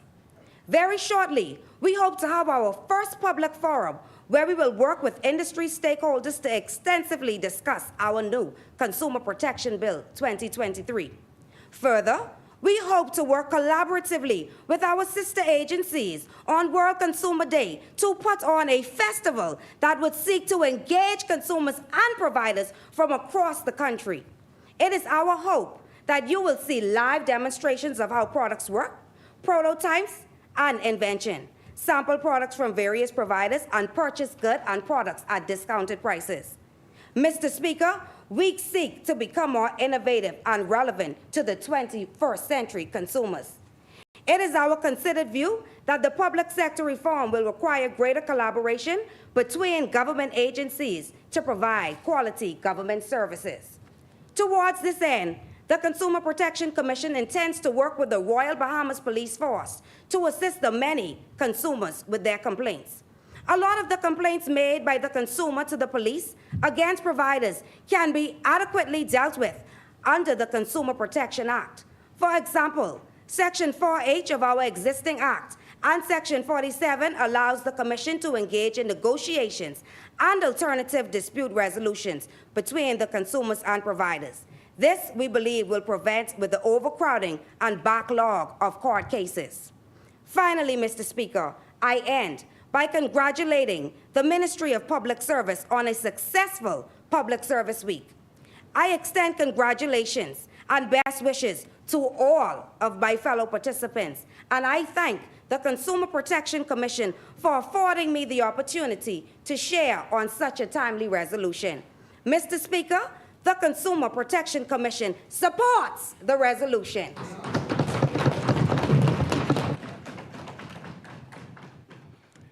Thank you, Honorable Member from Consumer Protection Commission. As we progress, Honorable Members, I want you to be mindful of the time allocated. As many, the Chair recognizes the Department of Local Government. Mr. Speaker, today I count it a privilege to rise on behalf of the small but great Department of Local Government within the Ministry of Works and Family Island Affairs in complete support of the resolution put forth, a resolution in favor of public sector reform. But before I continue, please permit me to thank the Honourable Minister of Works and Family Island Affairs, my Permanent Secretary, and the hard-working and dedicated team at the Department of Local Government for their confidence in me to represent them in this honourable chamber. I must also send a shout-out to my friends, family, and colleagues back in my hometown of Spanish Wells and the wider Eleuthera community. They have helped mold me into the person that I am today, and they are the reason why I stand before you in this chamber. Mr. Speaker, I will preface my contribution by saying, he who feels it knows it. The Department of Local Government is one of the only government agencies which can boast of a presence on almost every inhabited island across the archipelago. From Long Key in the southeast to Sweetings Key in the north, our practitioners and staff are intimately familiar with the challenges faced within the public sector and the importance of public sector reform. I say this because in the islands, we have to find a way to make it work. The duplication of, access to, and delivery of government services in the islands can in no way be compared to New Providence.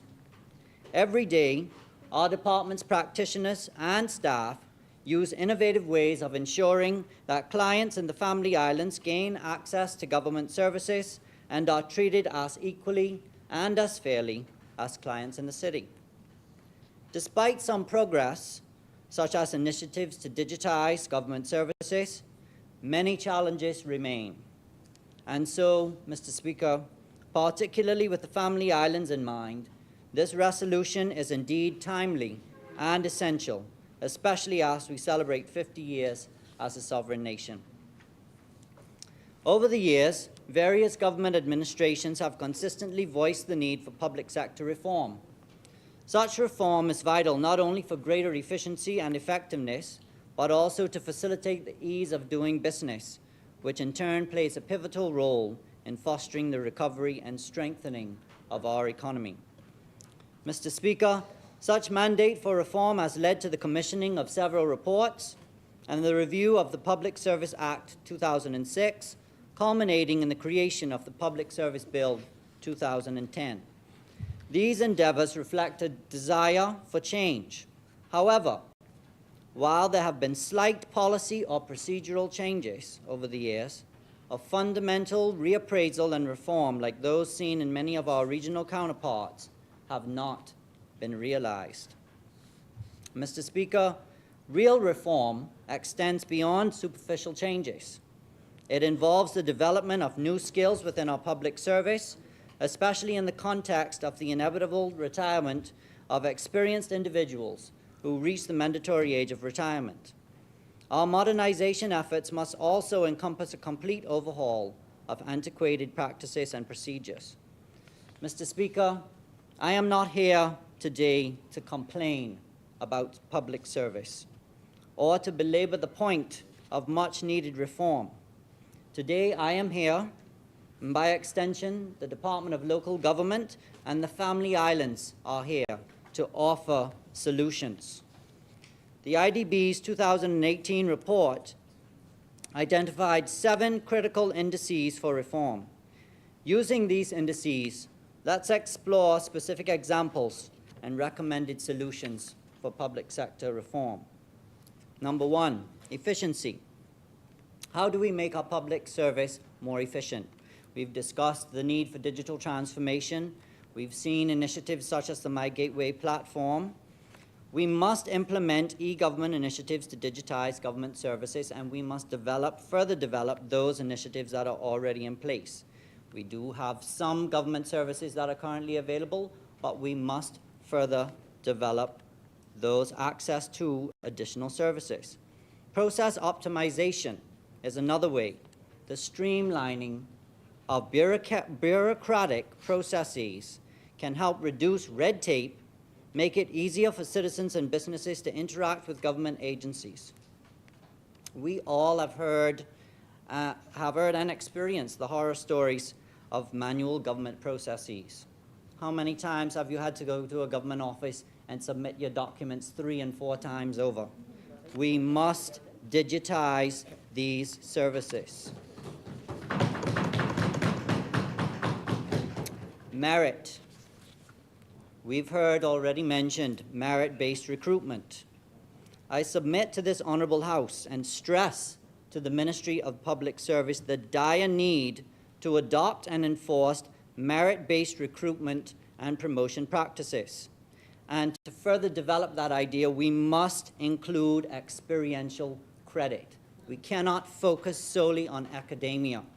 We do acknowledge the importance of academia, but we are losing many decent, hard-working civil servants because they are not being taken care of in the public service because they lack a certificate or a degree.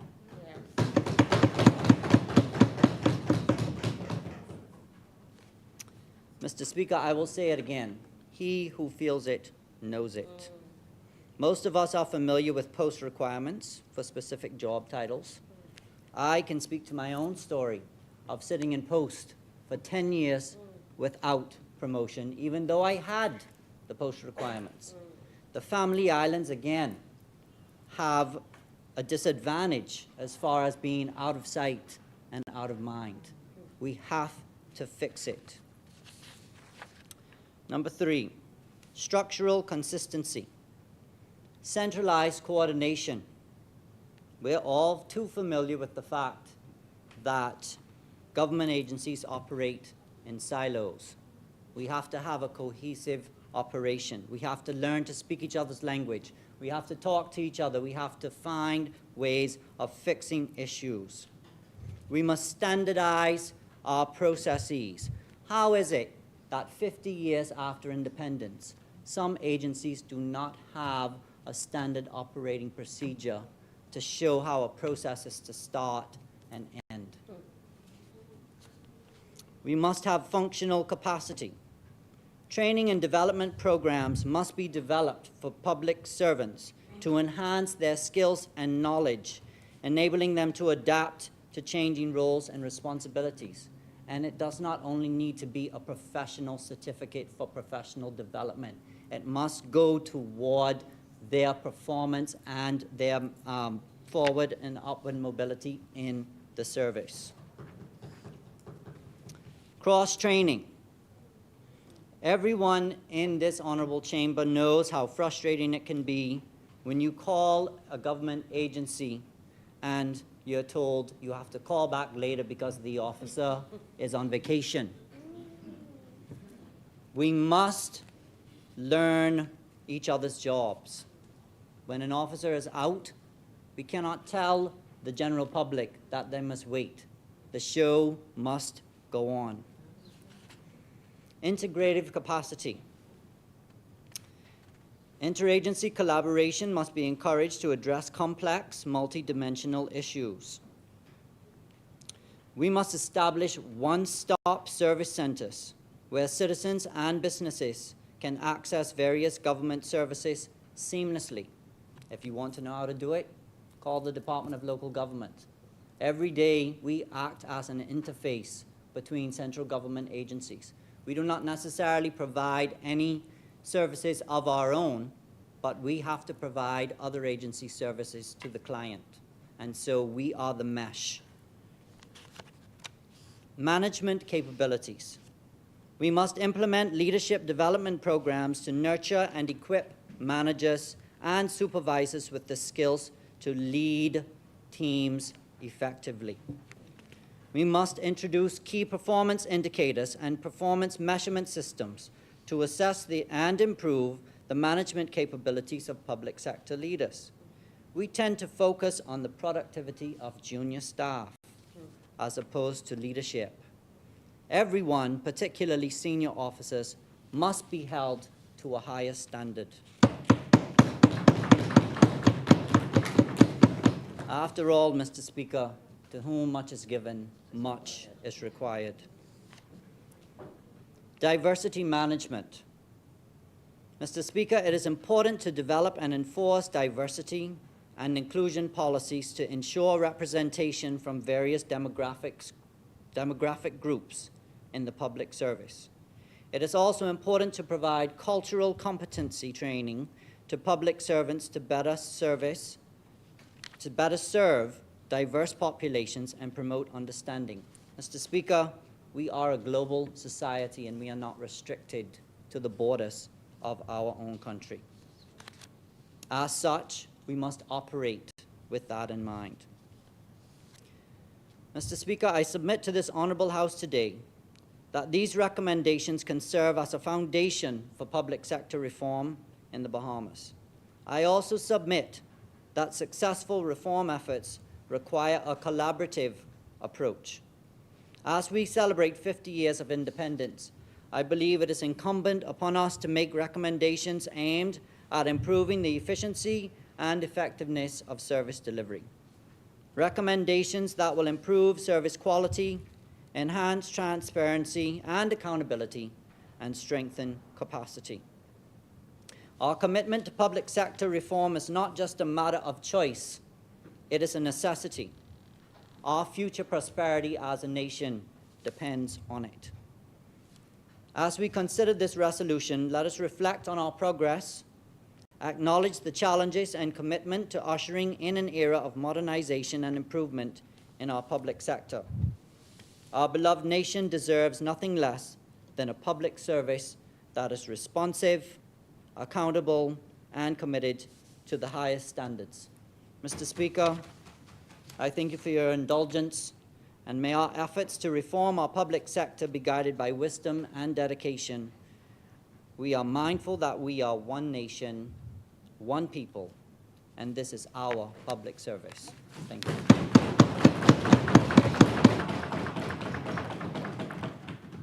Thank you, Honorable Member from the Department of Local Government. As many.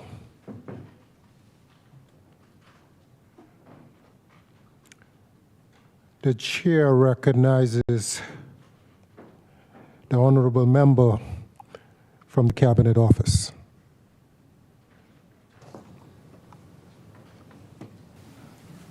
Thank you, Mr. Speaker. Good afternoon, Mr. Speaker. I rise on behalf of the Cabinet Office.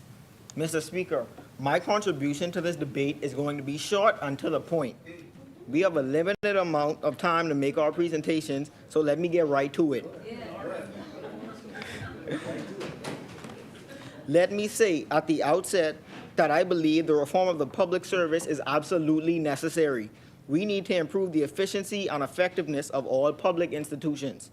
The public sector remains challenged despite the efforts of successive governments to bring about reform. So why is this the case?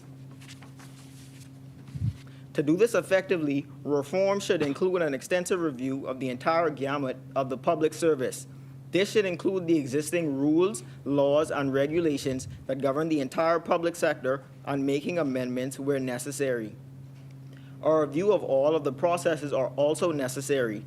Mr. Speaker, this review should also include the audit of the public service. This audit should cover the number of workers, a review of the processes for hirings, firings, promotions, and transfer of public officers, a review of the timeline and selection process for training of public servants is absolutely essential. Mr. Speaker, I believe a review of the various statutes, rules, and regulations governing the public service will bring about a more efficient and effective public service. Mr. Speaker, I think most of the issues arise because the rules are not fairly applied. It is unfortunate, Mr. Speaker, but it is the reality. I believe every participant of this mock parliament can attest to this. We all know of instances public officers have been unjustly treated. Mr. Speaker, public administrators decry all acts of political interference, but, Mr. Speaker, the public servant who is on the receiving end of an administrator's victimization will thank God that there is a politician who is willing to bring balance to the matter.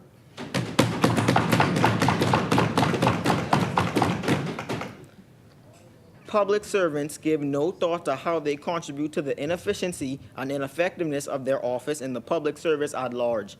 Because public sector reform was not maintained, the conduct of senior civil servants is beginning to destroy all confidence in the ability of the public sector to police itself. Not only across ministries, departments, and corporations, it is now beginning to cross over the three branches of the government. Mr. Speaker, we are all to blame. We have to do our part to cause our areas of employ to run as efficiently as possible. Let the issue be that you do not have the resources to do the work and not that you are purposefully not doing the work. we have to dispel the thoughts of the majority who view public sector jobs as easy and laid back. You know, those jobs where you attend work whenever you want, do nothing but collect a salary. Those jobs where mediocrity is accepted and rewarded. We have to keep those persons who desire public sector jobs for all the wrong reasons out of the service. The ones with no desire to make a meaningful contribution to the public service. Thankfully, Mr. Speaker, there are still some persons who view working in the public sector as an opportunity to serve their fellow men and to improve and advance the country. These persons give their best and go above and beyond the call of duty every day. Some performing duties outside their respective job descriptions only to ensure the efficient and effective running of their respective institutions. Excellence remains their standard despite the substandard working conditions and lack of resources. These individuals are to be applauded for their dedication and hard work, Mr. Speaker. It is these individuals who should be rewarded. The ones who, in spite of the challenges, continue to provide high-quality service. Mr. Speaker, some 20,000 persons are employed in the public sector. The vast majority of those individuals are managed by the Ministry of the Public Service and the Public Service Commission. These management bodies have been challenged. I believe one of the reasons the demand for public service reform is increasing is because the executive via the Ministry of the Public Service and the Public Service Commission control the administration of every branch of government. For many years, the Ministry of the Public Service was responsible for the hiring, training, disciplining, firing, promotion, etc. of the staff of the Parliament and the judiciary. These two branches are, in my view, specialized areas. So being managed by the Ministry of the Public Service impeded the progress of these two other branches of the government. Let me say, Mr. Speaker, that this is not an attack on the persons employed in the Ministry of the Public Service and the Public Service Commission. But the fact is, the Ministry of the Public Service and the Public Service Commission are not competent to make administrative decisions for these two branches of the government. Neither can they be expected to. Mr. Speaker, I will end my contribution by saying that I believe the reformation of the public service has begun. The separation of the Parliament and judiciary from the executive lays the foundation for the reform that we need. This kickstarts the process.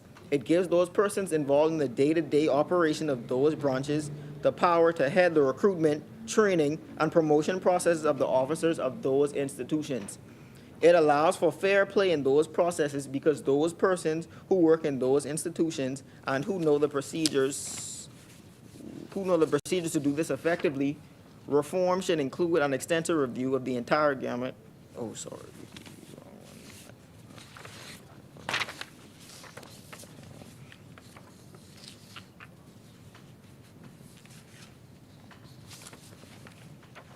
Inner workings of those institutions would, I believe, identify and select the suitable candidates to hold positions in those institutions. Finally, Mr. Speaker, the independence of the branches of government would, in my view, enable each branch to function efficiently and effectively, which is the purpose of the public sector reform. Thank you, Mr. Speaker.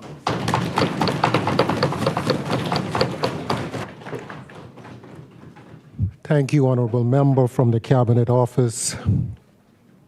As many, the Chair recognizes the Honorable Member from the Ministry of Energy and Transport. Thank you, Mr. Speaker, for recognizing me. Mr. Speaker, I rise in support of the resolution. On behalf of the passionate, the bold, Mr. Speaker, and enthusiastic staff within the Ministry of Energy and Transport, led by the Honorable Minister JoBeth Colby Davis.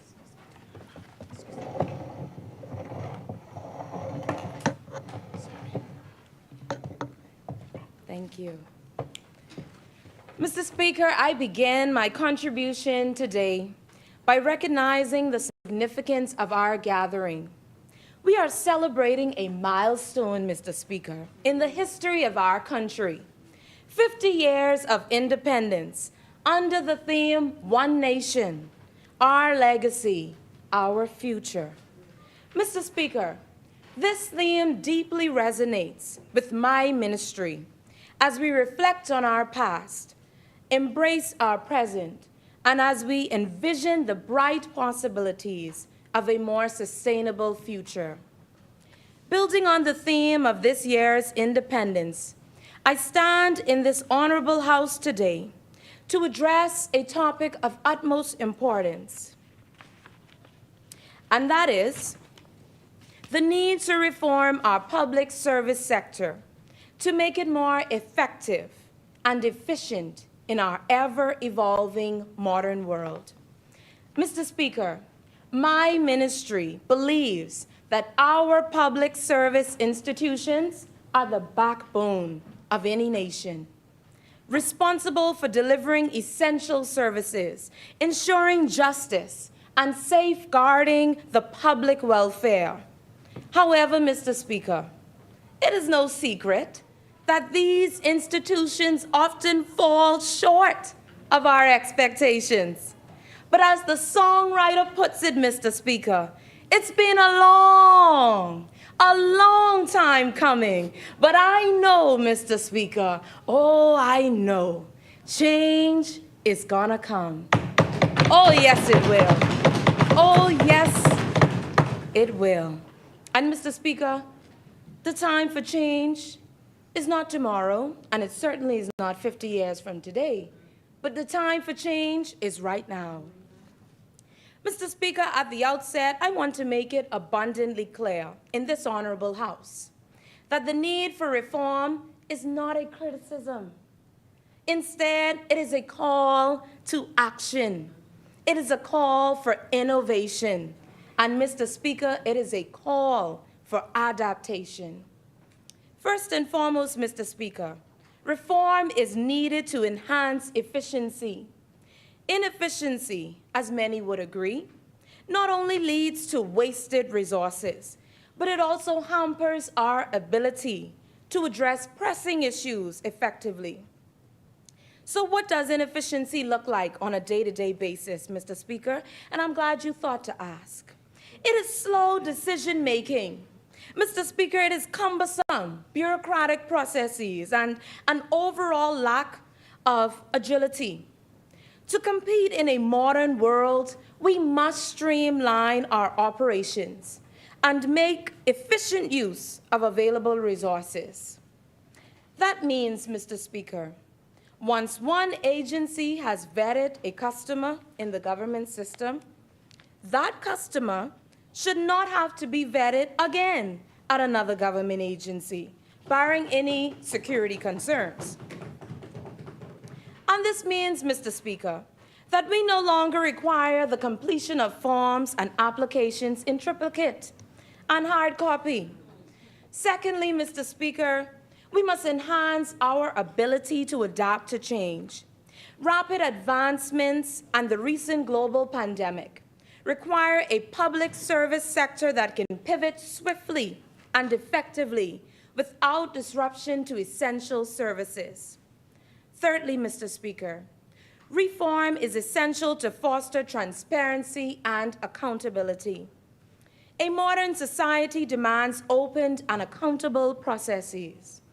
By making our public service sector more transparent, we strengthen trust between citizens and the government, and we also strengthen the rule of law. Mr. Speaker, the reality is our public service sector is the custodian of our nation's well-being. It is at the forefront of the transformation that we all speak of today.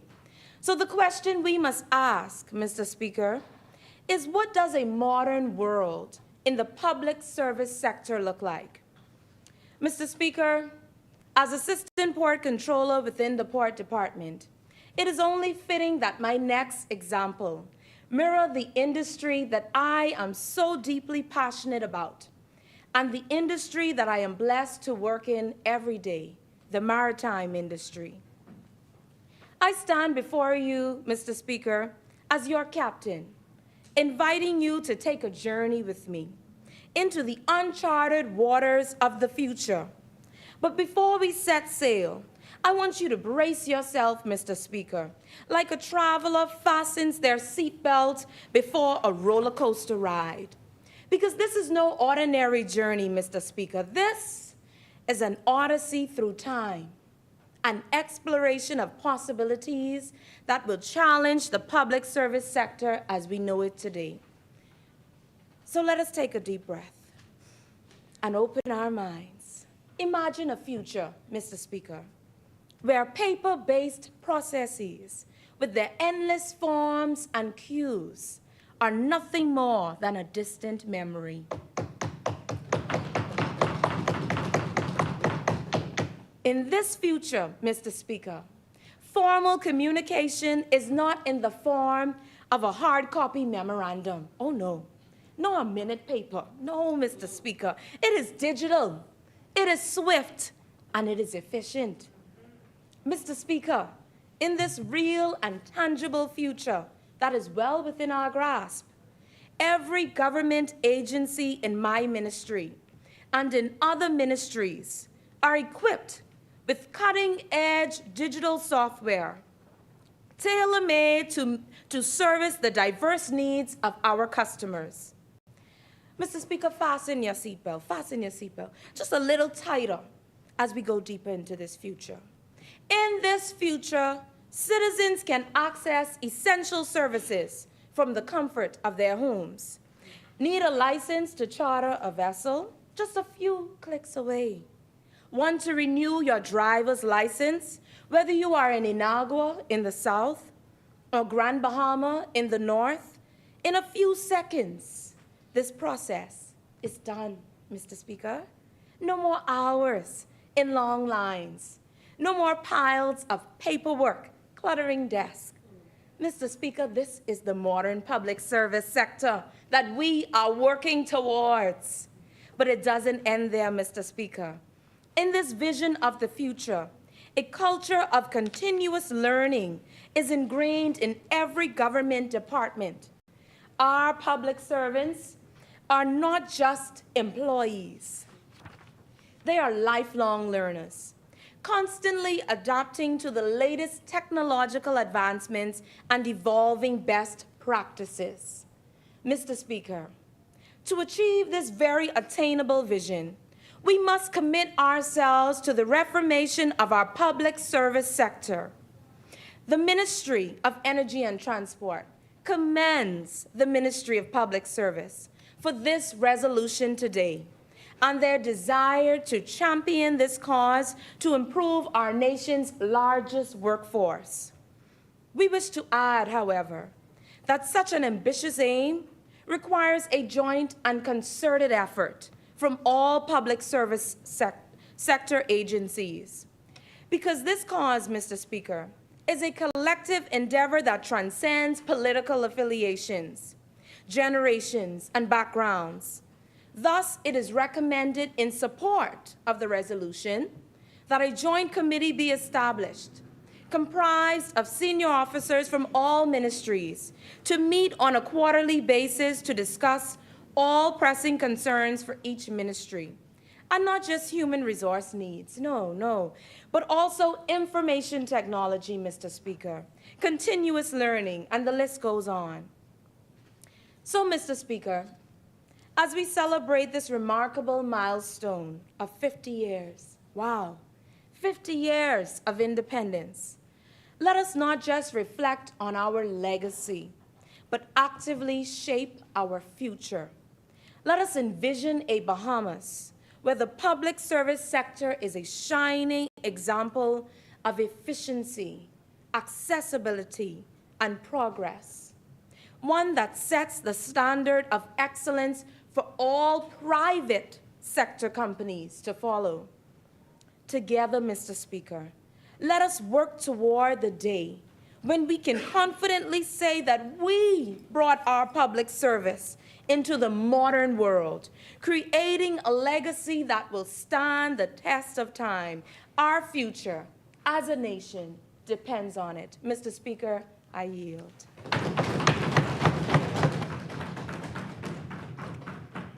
Thank you, Honorable Member from the Ministry of Energy and Transport. as many. The chair recognizes the honorable member from the Bahamas National Statistical Institute.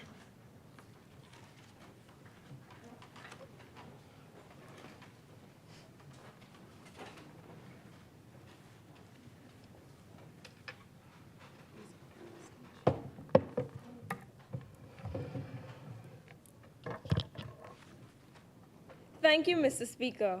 I rise on behalf of the hardworking and dedicated public servants of the Bahamas National Statistical Institute, formerly known as the Department of Statistics. First and foremost, I would like to thank the Public Service Commission for a job well done. But there are some improvements that can better our public service and country. Change is inevitable. Growth is optional. By John C. Maxwell. I agree that the reformation of the public sector will involve the development of new skills in public service and continuity as persons retire as mandated at 65 years of age. The modernization of the public service in the Bahamas is required, as many of our practices and procedures are antiquated. Public service reform has been in a number of government national plans, but were not successfully reformed. These regulations may be cited as the Public Service Commission Regulations 1971 and shall come into operation on the first day of February 1971. Chapter 5, Section Promotion states that all promotions other than those for which provision is made in the Constitution are made by the Governor General, acting on the recommendation of the Public Service Commission. The names and commendations of officers who are within the field for promotion and who have the official qualifications, experience, and merit will be put before the Public Service Commission by the Permanent Secretary of the Public Service. Many public servants have been in services for over a decade and still haven't received a promotion, either due to being a contractual worker or not having the necessary qualifications. But how is it that you have been working to one establishment for a decade and trained a colleague with a degree, and in moments they become your supervisors? If the public service solely relies on the act, how are you taken in context of merit and experiences? Yes, they may not have an associate's, bachelor's, master's, nor a PhD, but their department has been running smoothly. Many public servants begin to feel disgruntled. Everyone would like to know and feel that their hard work and dedication is not just in vain or goes without any notice. Many people aren't able to pursue their tertiary educations due to many personal situations. China, a first world country, practices merit and experiences promotional exercises. Why can't we?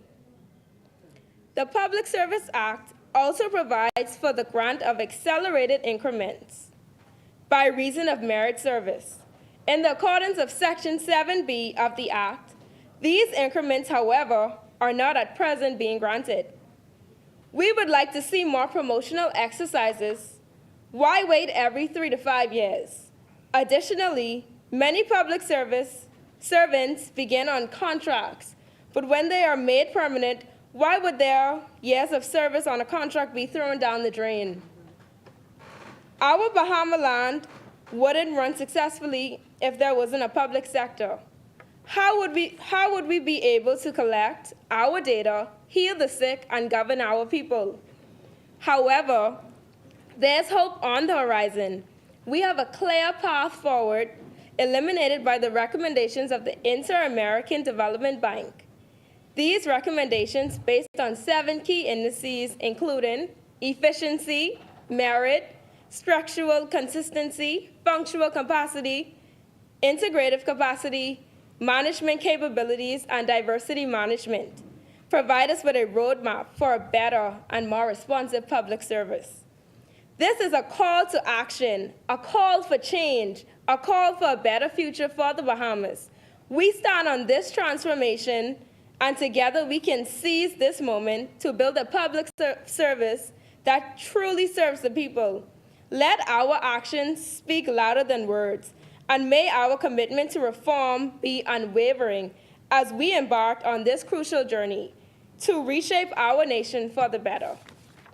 Thank you, and may the winds of change guide us toward a brighter future for the Bahamas.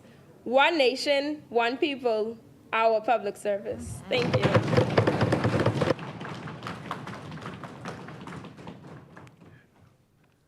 Thank you, Honorable Member from the Bahamas National Statistical Institute. As many, the chair recognizes the Honorable Member from the Ministry of Youth, Sports, and Culture.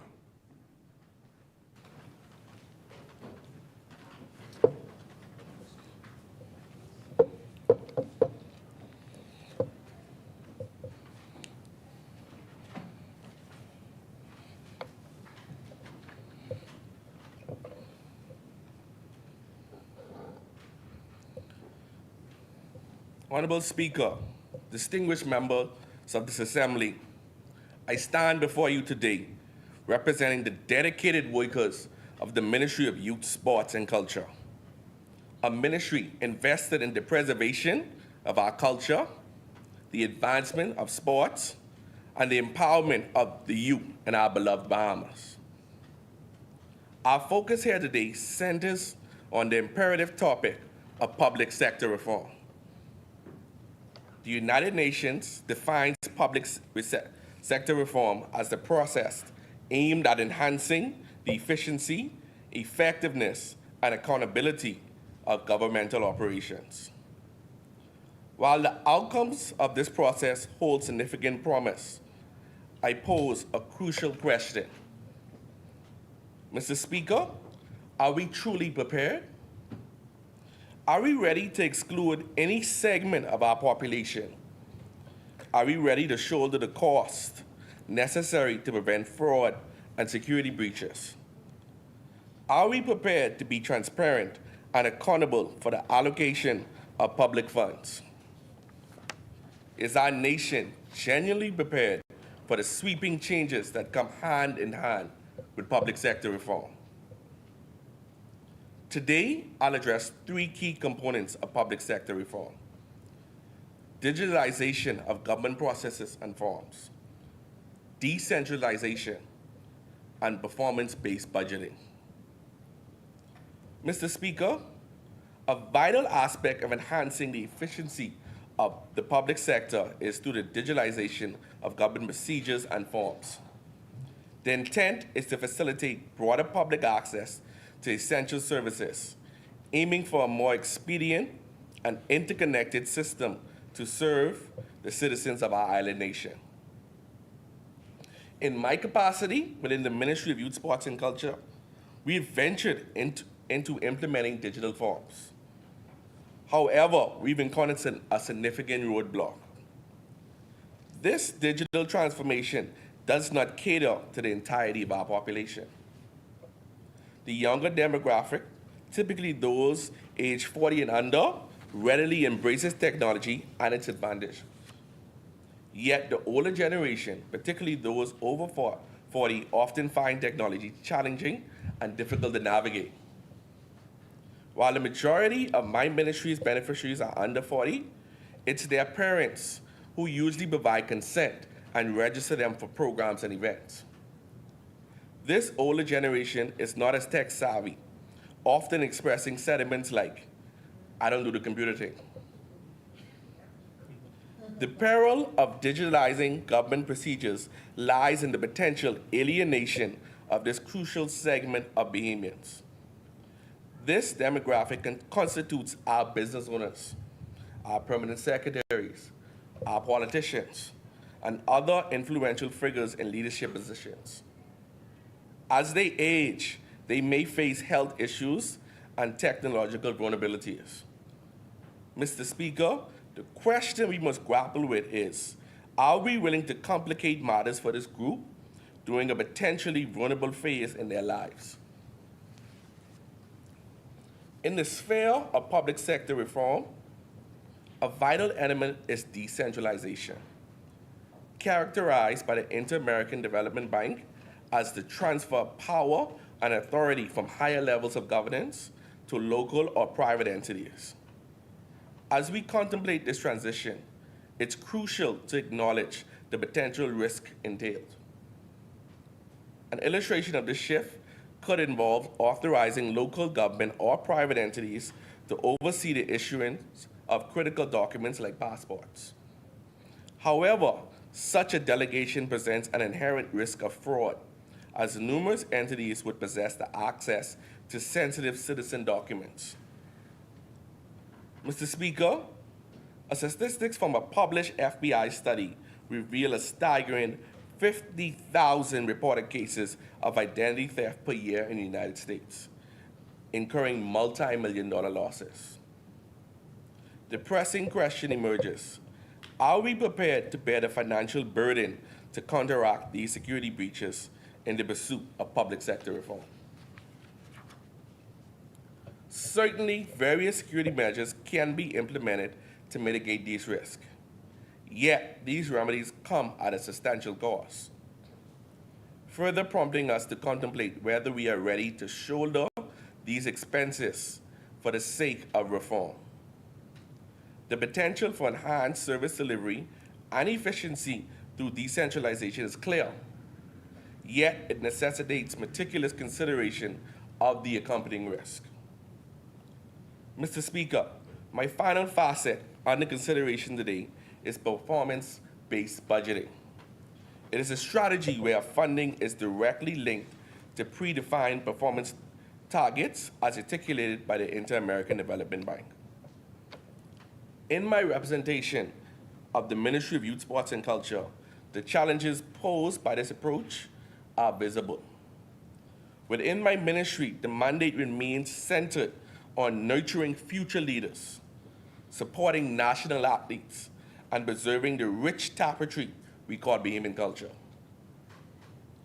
To meet these objectives, we must constantly evolve, integrating technology and reinventing our programs and procedures to best serve the vibrant and dynamic youth.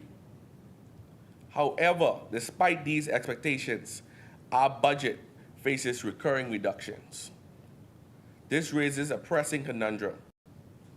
How can we be expected to consistently expand our impact while facing a consistent decrease in funding? This system of budgeting operates on the principle that departments meeting their targets are eligible for increased funding, while those failing to meet their objectives risk losing financial support. But consider the implications. Mr. Speaker, can we fathom a department handling critical areas such as crime, public health, or energy suffering budget cuts due to missed targets? The potential repercussions of such cuts could significantly impact vital services that directly affect the well-being and safety of our citizens.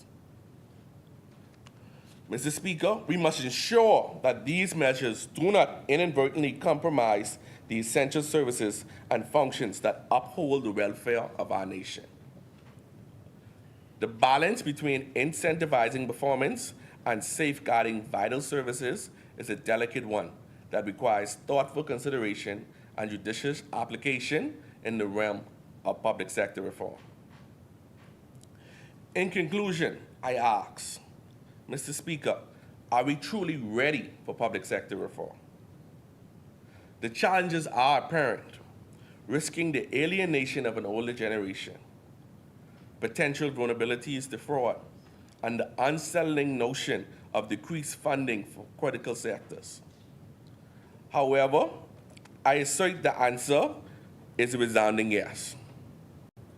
We cannot shy away from change if we aspire to compete on a global stage.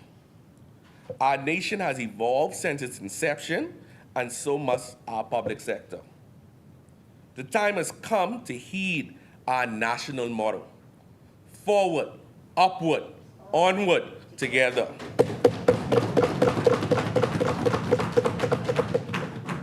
These words epitomize progress, advancement, and unity. While readiness might elude us at the moment, our imperative is clear. We must prepare. It's time to embrace the 21st century. It's time for public sector reform. I yield.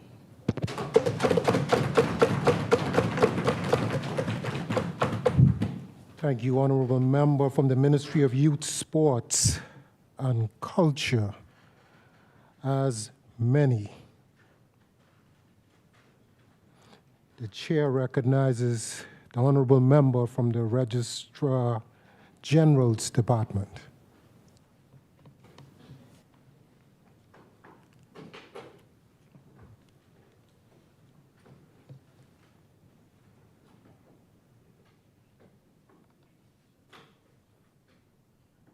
Thank you, Mr. Speaker. Good afternoon, colleagues.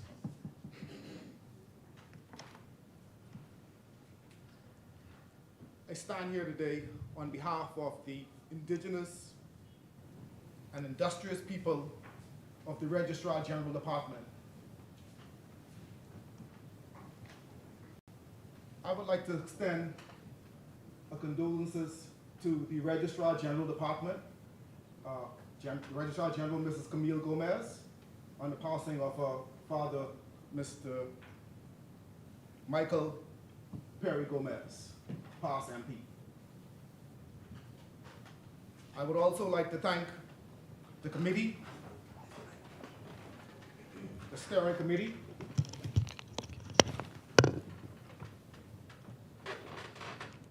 and give thanks to my wife and who support me in my endeavor best and motivate me. My argument focuses on the Registrar General Department. Moving forward in my speech, Mr. Speaker, I will refer to as the RGD. The RGD transitioned from analog to digital records and the urgent need for public sector reform in the Bahamas. More particularly, my argument will also explore these: the Public Sector Act of 2006 and the Public Service Bill of 2010. Established in 1914, the RGD is a critical and vital body that preserves and manages official records of major events, including births, marriages, deaths, corporate activities, and property ownership in the Bahamas, and other formal documents needed for daily living. Mr. Speaker, this is a critical system function. Most of the RGD problem stems from its long-standing analog record keeping, putting them at danger of physical harm and loss. Manual techniques for handling these data can make retrieving essential paper inefficient, causing individuals and businesses distress. Automating these activities prevent these issues. RGD, outdated operational procedure, irrates the country's business climate. Entrepreneurs and businesses depend on speedy company transaction and property processing. But the department, obsolete technology makes these harder. Maintaining the outdated technique hinders economic growth. To fully address historical difficulties, the Bahamas must begin structural and a modern RGD improvement. Update should include switching from analog to digital record keeping is considered critical. Converting Converting physical records to digital ones allow efficient access, retrieval, and storage of critical documents while retaining their integrity. Digital records also prevent data loss from unexpected events of natural disasters. The use of technology to streamline and provide a various tasks and operational is called process automation. Several programs and computer systems must be installed. Process automation can improve operational efficiency. Hence, the RGD should implement it. Automated solutions can eliminate human data entry and processing, reducing errors and speeding up service delivery. Technology can simplify and improve residents' lives by automating birth and death registration. The Department Web Gateway would simplify site access and paperwork submission for individuals and companies. It would benefit both parties. This digital platform can streamline business registration, property transaction, and essential data improving business efficiency and customer service. To do this will streamline the process. The 2006 Public Sector Act and the 2010 Public Service Bill must be examined for public sector reform in the Bahamas. Both statutes have major effects on Bahamas public sector governments, organization, and operations. The Public Sector Act of 2006 is the foundation of the Bahamas public sector operations. The legislation established a statutory framework for government governance and public sector regulations and standards. Several important provisions of the Public Sector Act 2006 deserve attention. The Public Service Commission oversees public sector appointments, promotions, and disciplinary actions under this act. The agreement covers recruiting, employment duration, and service conditions for public sector hire. The law emphasizes fairness, integrity, and accountability for public officials. Public officers' appeals and grievances are outlined in the law. As a foundation for many administrative and operational aspects of the public service, the Public Sector Act of 2006 is critical to public sector reform. Researching this legislation can help identify areas for improvement, improving public sector efficiency, accountability, and effectiveness in the Bahamas. The 2010 Public Service Bill seeks to modernize the Bahamas public sector law.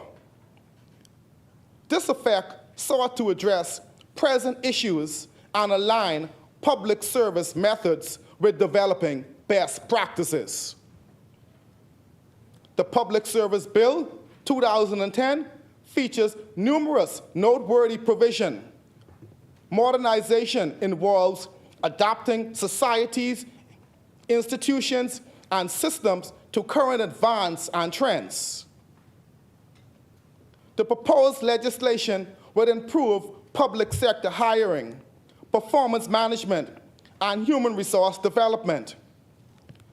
Performance assessment evaluates and assesses job performance to provide feedback and determine incentives, promotion, and development possibilities. The goal of the public officer's performance appraisal is excellent and accountable. The text outlines public officials' training and development to improve their public sector skills. Setting up service commissions is important. Service commissioners like the Police Service Commission and the Teaching Service Commission are intended to oversee various public service aspects. Progressive public sector reform in the Bahamas is shown by the 2010 Public Service Bill. Researching this legislation can help identify ways to modernize the public sector and improve public sector reform and abilities. It can also foster an accountable and excellent culture. The International American Development Bank, which I'll refer to moving forward in my speech as the IDB, has provided useful insights and recommendations on public sector reform in the Bahamas. The IDB evaluates the Bahamas public sector. The report made recommendations based on efficiency, merit structural, consistency, functional capacity, integrative ability, management capabilities, and diversity management. This analysis evaluates the recommendation in light of the Bahamas public sector reform and modernization need. IDB recommendation: improve public service efficiency. Efficiency is a key goal of public sector reform. Digitization, process simplification, and bureaucracy reduction are needed to achieve this goal. The Bahamas should prioritize resource allocation and waste reduction, whilst prioritize merit-based promotions and appointments. Meritocracy selects and promotes public officials based on merit and achievements, not politics.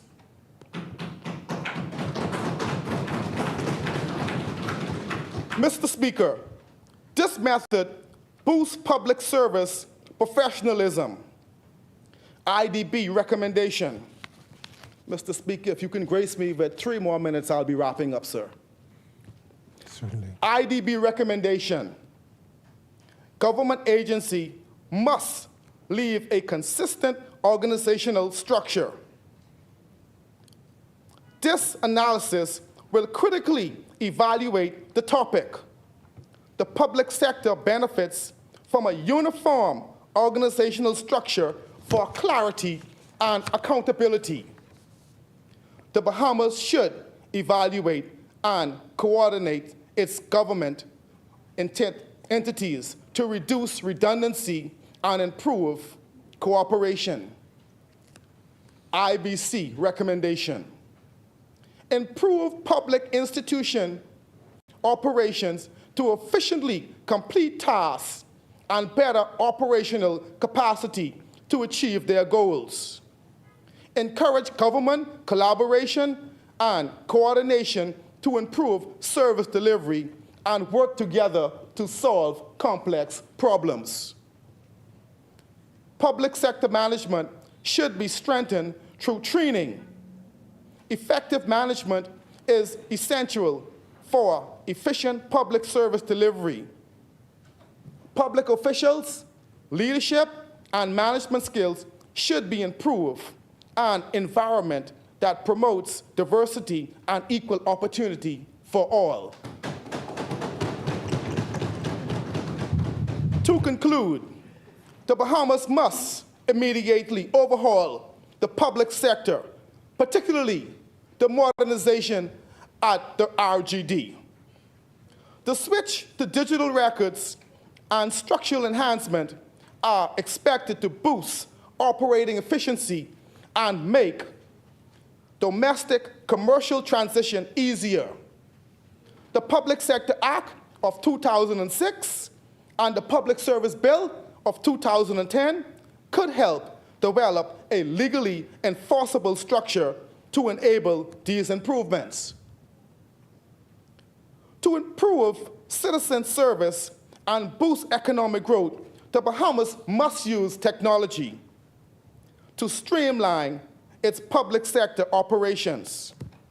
These reforms must be seen as an investment in its nation's future economic and social prosperity. The Registrar General's Department supports this resolution. I yield.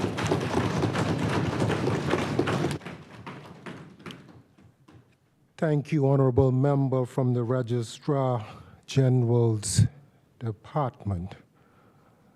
As many.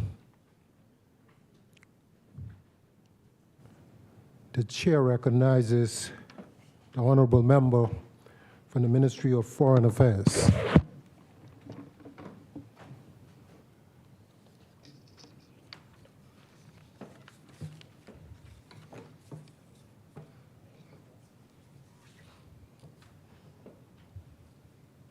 Thank you, Mr. Speaker. Mr. Speaker, esteemed colleagues and fellow citizens, good afternoon. Mr. Speaker, I wish to recognize the leadership and thank the team at the Ministry of Foreign Affairs, Minister Honorable Frederick A. Mitchell, Permanent Secretary Eugene Poitier, Director General Drew Saali, and my fellow diplomatic colleagues at the Ministry. Former United States President Woodrow Wilson once said, "You are not here merely to make a living. You are here in order to enable the world to live more amply, with greater vision, with a finer spirit of hope and achievement. You are here to enrich the world, and you impoverish yourself if you forget the errand," end quote. Today, I stand before this honorable House of Assembly to address a matter of paramount importance: the imperative need for comprehensive reforms in the Bahamas' public service. Our public service is the backbone of our nation, responsible for executing critical functions that affect the livelihoods and well-being of every Bahamian.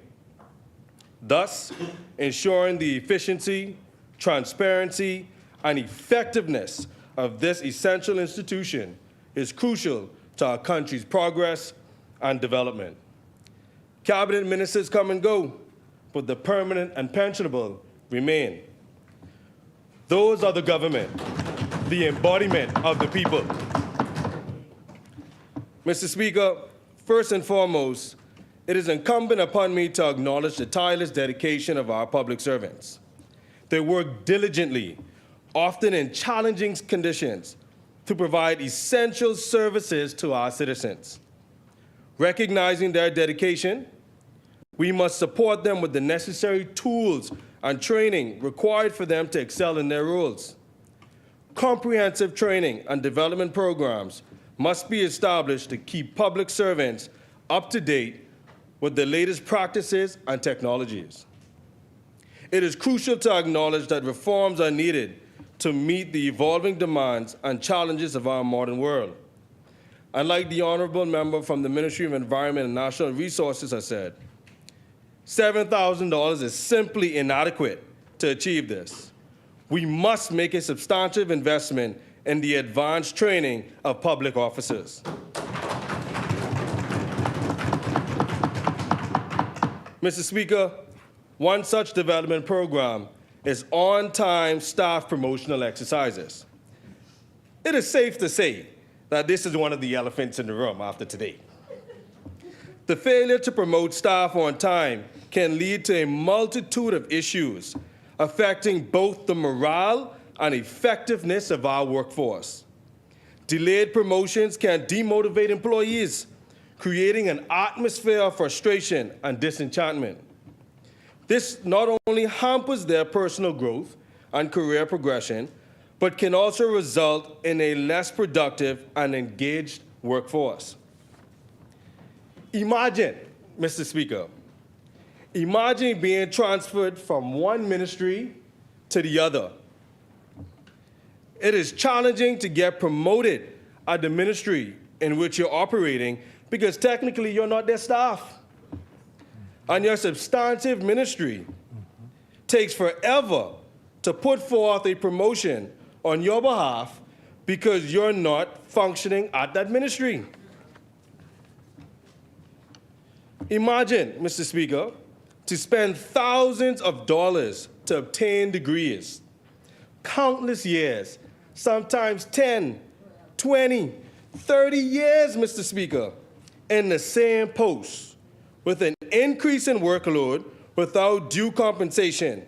It is not only unconscionable, Mr. Speaker, but it's political robbery. Mr. Speaker, it is essential to address this issue as part of broader public service reform efforts. Timely promotions should be based on merit, competence, and experience rather than bureaucratic delays or favoritism.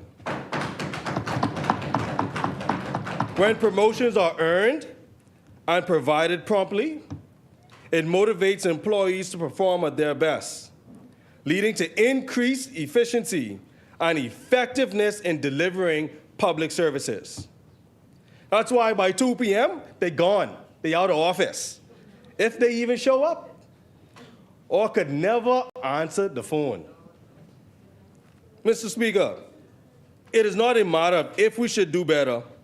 We must do better to better our public servants.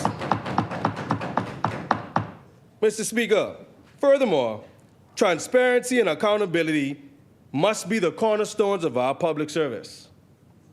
The Bahamas has made significant strides in this regard with the implementation of various anti-corruption measures. However, we must continuously assess and strengthen our systems to maintain the highest standard of integrity. We must also streamline bureaucratic procedures to reduce inefficiencies, making it easier for citizens and businesses to interact with the government. With the rise of artificial intelligence and other advanced technologies, Mr. Speaker, the world is evolving at an unprecedented pace, and the public service must keep up.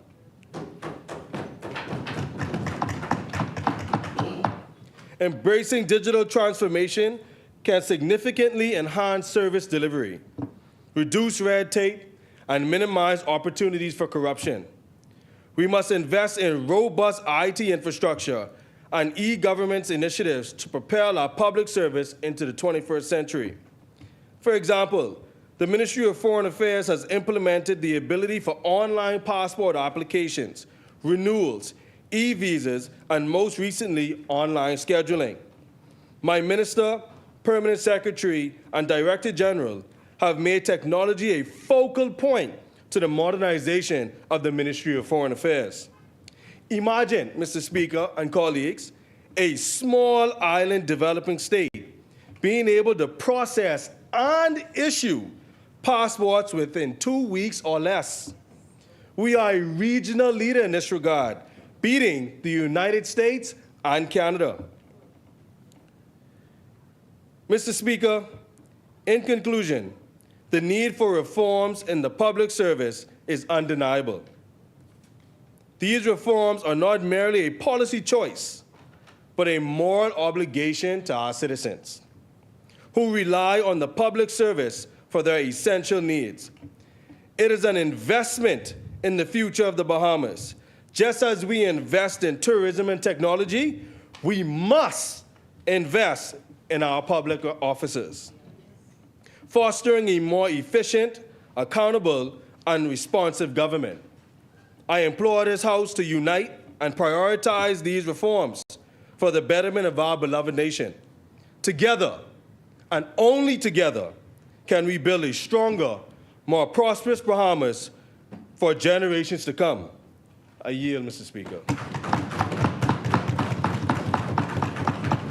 Thank you, Honorable Member for Foreign Affairs.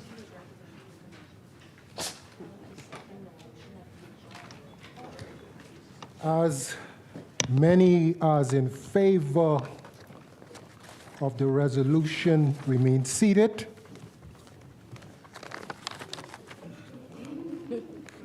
Those opposed will rise. The resolution has been agreed.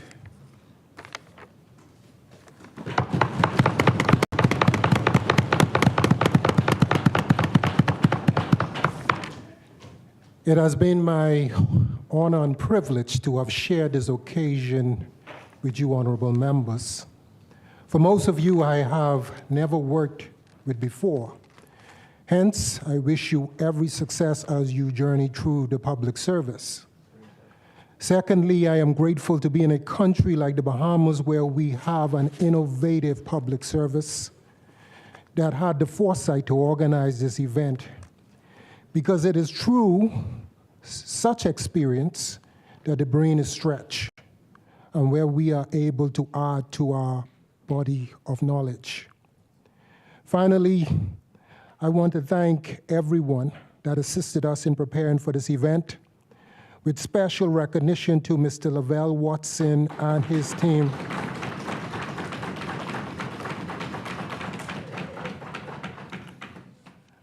And who I must say, who were patient during the entire process. Thank you once again.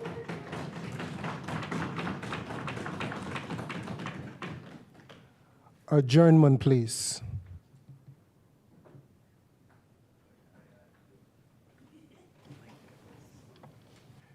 The chair recognizes the honorable member from the Ministry of Health and Wellness. Mr. Speaker, I move to adjourn this mock parliament of today, and I wish everyone the best. Sine die. Is there a second? I second that this mock parliament be adjourned. It has been moved and seconded that this honorable house, upon its rising, be adjourned, sine die. As many are in favor will remain seated. Those opposed will rise. The house stands adjourned, sine die. All rise.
Good morning, everyone, especially to our young parliamentarians. Welcome to the halls of Parliament.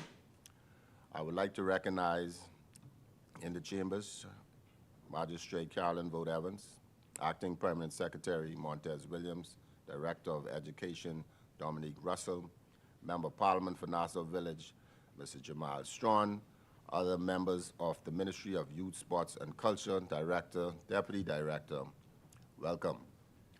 Young persons, welcome once again to the halls of Parliament. I hope that you will do your endeavor best with your deliberations as you discuss topics that affects young people here in the country. Those topics which relates to youth policy and food security. please remember that the present parliamentarians here are watching you and looking for your innovative advice and advancement of how you think those two topics will affect our nation in the near future. So we want you to know as you deliberate and discuss these topics that you be fair, frank, and true to yourself. As we move this country forward, upward, onward, together, it is you who bridge the gaps of the generation that allow us to do so. So once again, thank you and welcome to the halls of Parliament.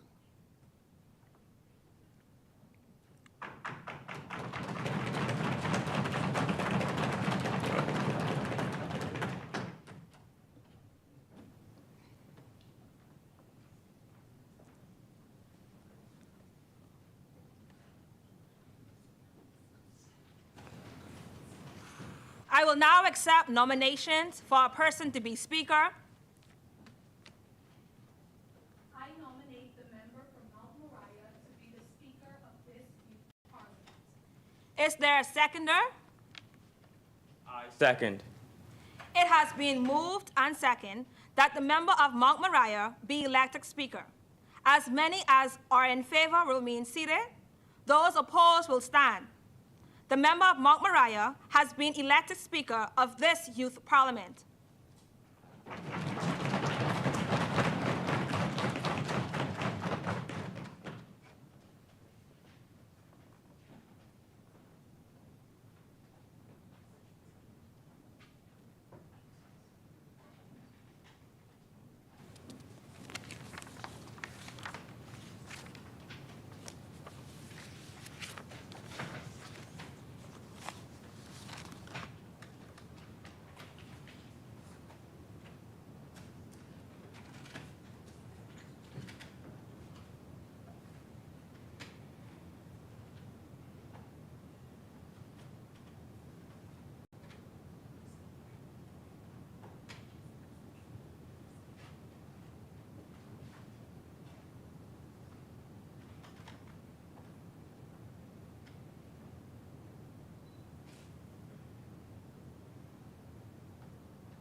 Mr. Speaker!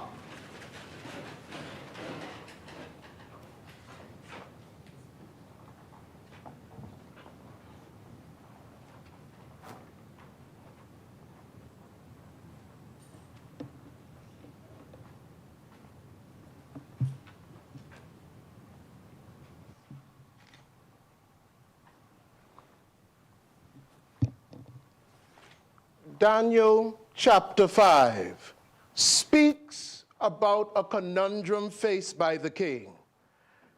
The conundrum was so great until he had no one to present the solution to him. They looked high and low, and one name arose, and that was Daniel. Daniel was described as a young man who was skilled, but it was something that was mentioned that was very critical for us to pull on today, even in alignment with National Youth Month theme. The Bible described him as having an excellent spirit. Young people, parliamentarians, we are at an amazing juncture that you are now going to share with the country and the world solutions to what could possibly be one of the greatest turning points in our country. As you release the words that God has so etched on your heart, and those words release from your mouth, I challenge you to remember just one simple thing, that the work that God started on the inside of you has now come to its culmination. Always remember that if God puts you in a room, it's because you were crafted, ordained, prepared, and above all else, anointed for such a time as this. May fear and doubt be removed at this time, and may you remember the God who put you here. Bow with me in a word of prayer. Oh, matchless and heavenly Father, We bow in reverence in this hallowed, sacred ground that we call Parliament, to give you the glory and honor that is due unto your name. Father, we ask that as we proceed, we ask that we are an example to the young people around this country, that no matter your background, your living condition, your financial disposition, that you have given them the victory and the capacity for success. Father, bless the halls of this Parliament. Bless the Ministry of Youth and its minister, and bless the coordinators and all in sundry. God, be ye glorified through this experience, and may your precious blood continue to give our young people boldness and passion and courage. We give you thanks and praise in all these things, for you are Lord, and besides you there is none other. In Jesus' name, and we say, Amen. Our Father, Who art in heaven, hallowed be thy name. Thy kingdom come, thy will be done on earth as it is in heaven. Give us this day our daily bread, and forgive us our trespasses, as we forgive those who have trespassed against us. And lead us not into temptation, but deliver us from evil. For thine is the kingdom, the power, and the glory, forever and ever. Amen.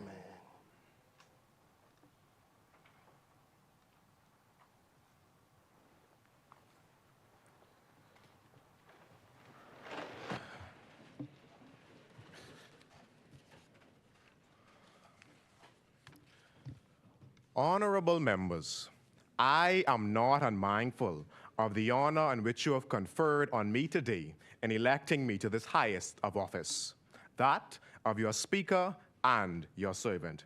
It will be my aim and duty to uphold the principles and traditions of this House and secure for each member the right to express his or her opinions within the limits necessary to preserve the decorum of this House. I pledge to recognize the rights and privileges of the honorable members and the House itself. I will assure that I will preside in a manner which will facilitate the transaction of debate in an orderly manner. And above all, I will seek to be fair and impartial in the decisions, the rules of this Parliament, and you yourselves have entrusted me. I will now entertain a motion for the election of a Deputy Speaker. The Chair recognizes the Honourable Member for North Andros and the Berry Islands. Mr. Speaker, I move that the member of Seabreeze be elected Deputy Speaker. Is there a seconder? I second. It has been moved and seconded that the Honourable Member for Seabreeze be elected Deputy Speaker. As many as are in favour will remain seated, and those opposed will stand. The Honourable Member for Seabreeze has been elected Deputy Speaker of this Youth Parliament. Honourable members, before we proceed to the order of business for the day, we wish to recognize the absence of the Honourable Member for Angleston, who was unable to make it here today. So let's give him our support as he gets a speedy recovery.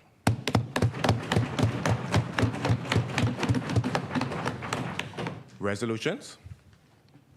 The Chair recognizes the Honourable Member for Garden Hills. Thank you, Mr. Speaker.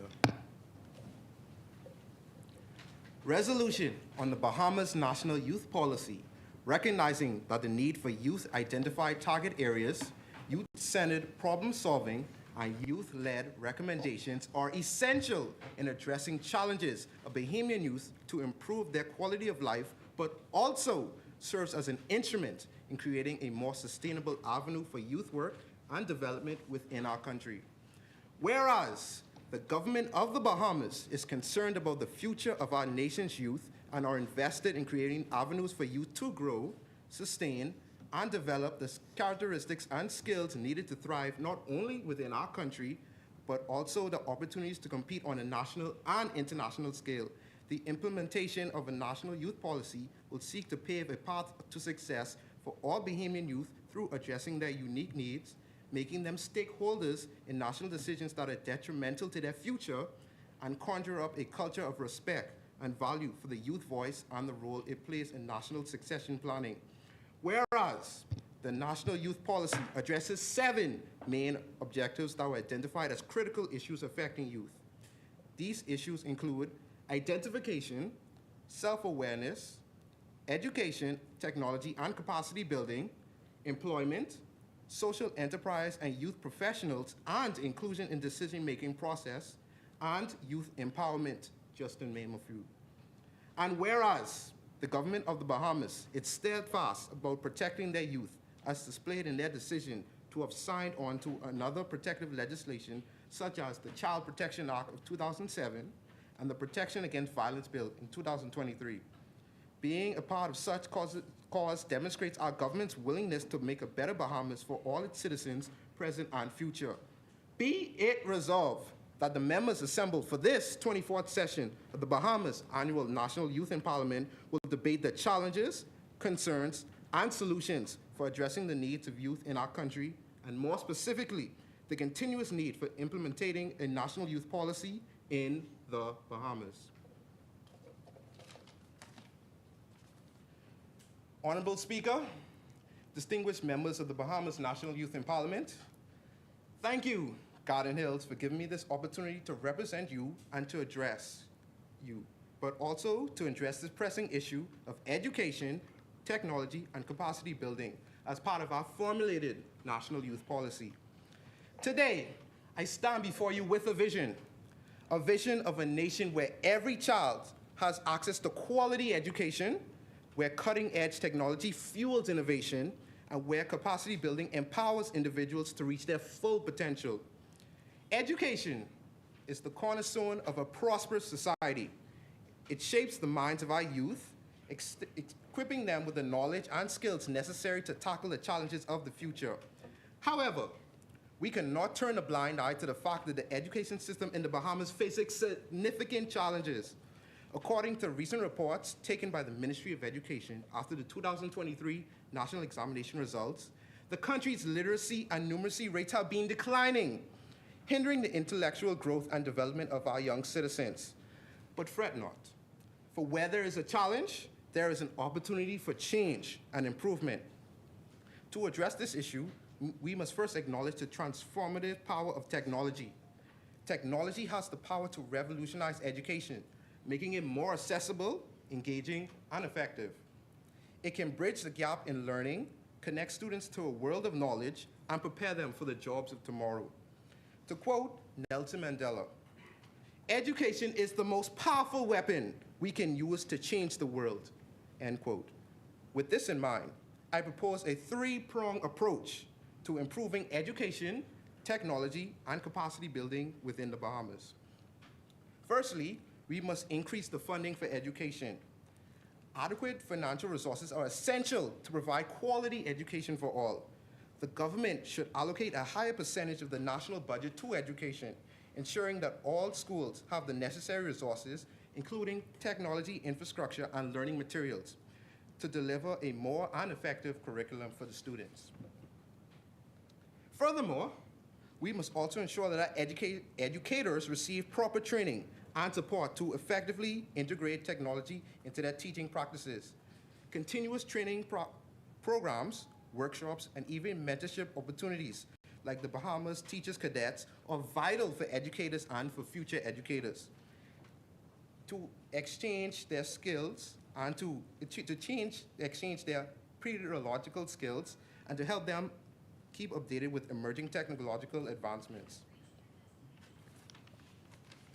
Secondly, Mr. Speaker, more partnerships between the public and private sectors are crucial.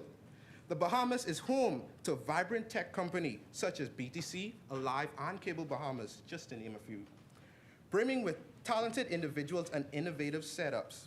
By continuously collaborating with these tech companies and educational institutions, we can harness their expertise to develop cutting-edge educational tools and platforms. Additionally, initiatives like mentorship programs and internships can provide students with real-world exposure to the tech industry, nurturing their passion and igniting their entrepreneurial spirit. Lastly, Mr. Speaker, we must prioritize capacity building. And Mr. Speaker, may I remind you, capacity building is defined by the United Nations as the process of deepening your skills and abilities to survive in the fast-changing world. And what better to build yourself, Mr. Speaker, or build yourself as a country than to promote entrepreneurship and innovation. Encouraging entrepreneurship and innovation among our youths can foster creativity, critical thinking, and problem-solving skills. Entrepreneurship programs, startup incubators, and innovation hubs should be encouraged or further encouraged to provide our youth with the resources and support they need to develop their ideas and turn them into viable businesses. This not only promotes economical growth, but also prepares students for the evolving job market. The Bahamas has a rich history of resilience and determination, Mr. Speaker. Today, let us challenge the spirit in transforming our educational system, embracing technology, and building the capacity for our people. Not only by doing this, we can unlock the full potential of the youth and secure a brighter future for the Bahamas. As we gather here in the Bahamas Youth in Parliament, let us remember the words of Mahatma Gandhi. Be the change that you wish to see in the world. The time for change is now. Let us join hands and work together to improve education, technology, and capacity building in the Bahamas. Together, we can build a nation where every child has the opportunity to succeed, where technology advances, thrives, and where the potential for every individual is realized. In conclusion, Mr. Speaker, let us remember the words of Dr. Martin Luther King, Jr.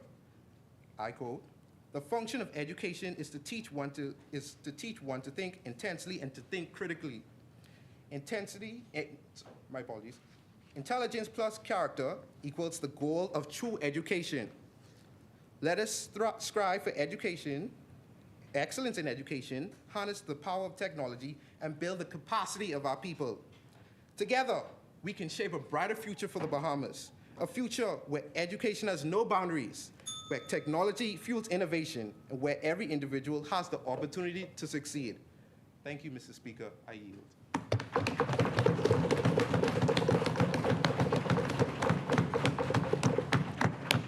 Thank you, Honorable Member, for your contribution. Is there a seconder?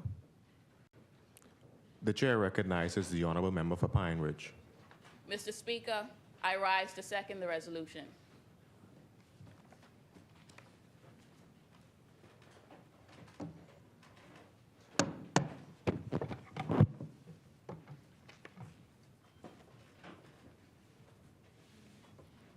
Thank you, Mr. Speaker. Mr. Speaker, fellow parliamentarian colleagues, I am deeply honored to address you today as the Member of Parliament of the vibrant and resilient constituency of Pine Ridge.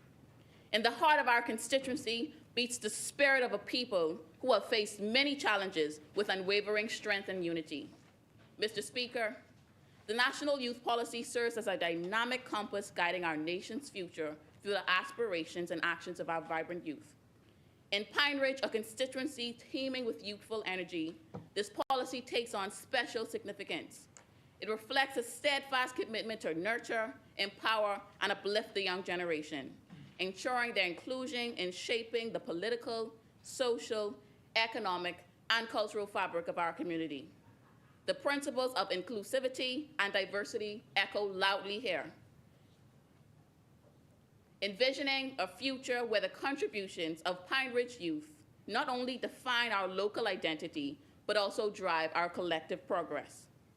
As we journey through this time, it is crucial to continually assess and adapt our national youth policy to meet the evolving needs of our youth.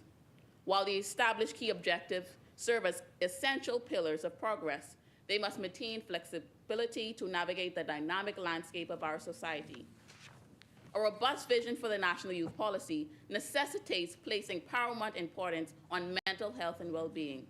Given the myriad of stresses and challenges faced by our youth, addressing their needs gives a comprehensive and holistic approach. To comprehensively address youth mental health in the Bahamas, a multifaceted approach is proposed.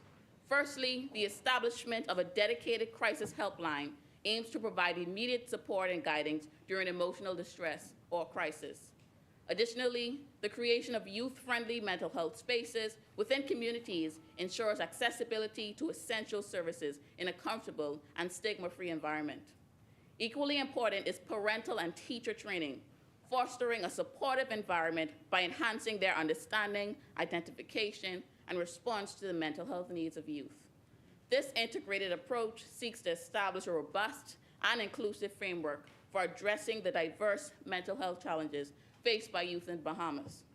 Furthermore, a crucial aspect of our policy framework involves seamless integration with existing services. By aligning mental health initiatives with established structures, we maximize accessibility and impact. This integration ensures that mental health is not treated in isolation, but becomes an integral part of the overall health and well-being services available to our youth. Together, these measures reflect a commitment to creating a national youth policy that not only recognizes but actively addresses the mental health needs of our young population.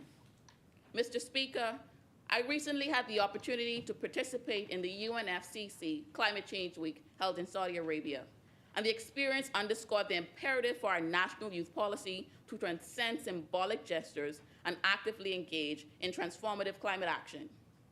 Beyond the mere acknowledgement of environmental challenges, we advocate for a dynamic integration of climate considerations, empowering young leaders to craft and implement sustainable solutions. This approach positions the National Youth Policy not just as a document, but as a catalyst for collaborative partnerships, urging the youth to shape a future where environmental stewardship is ingrained in their way of life. To strengthen our national youth policies, dedication to climate action, and environmental responsibility, we advocate for the establishment of a Youth Climate Corps. This initiative harnesses the vigor of young individuals for ecosystem restoration, emphasizing mangrove reforestation and coastal rehabilitation to enhance coastal resilience. Modeled after India's Green Army, the Corps seeks to involve youth in hands-on projects, planting millions of trees for biodiversity, conservation, and heightened climate resilience.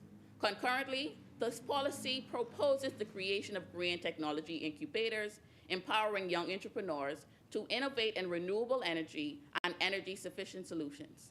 In conjunction, youth environmental monitoring teams equipped with technology will monitor and report local environmental changes, offering vital data for climate adaptation strategies. These unified initiatives within the National Youth Policy reflect a proactive stance aiming to empower and mobilize youth for transformative climate action, cultivating a sustainable and resilient future. The National Youth Policy serves as a catalyst for transformative change, embracing inclusivity and diversity in addressing climate challenges. Actively involving youth in climate-related fields taps into their passion and unique perspectives, fostering transformative change at the intersection of climate action and broader societal development.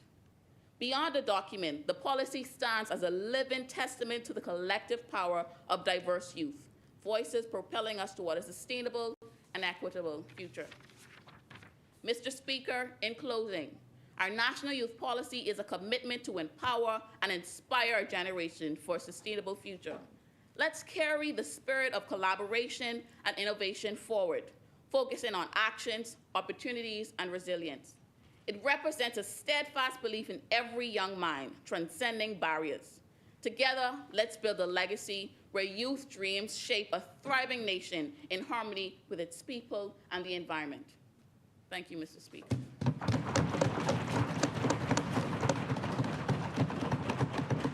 Thank you, Honorable Member of Pine Ridge, for your contribution.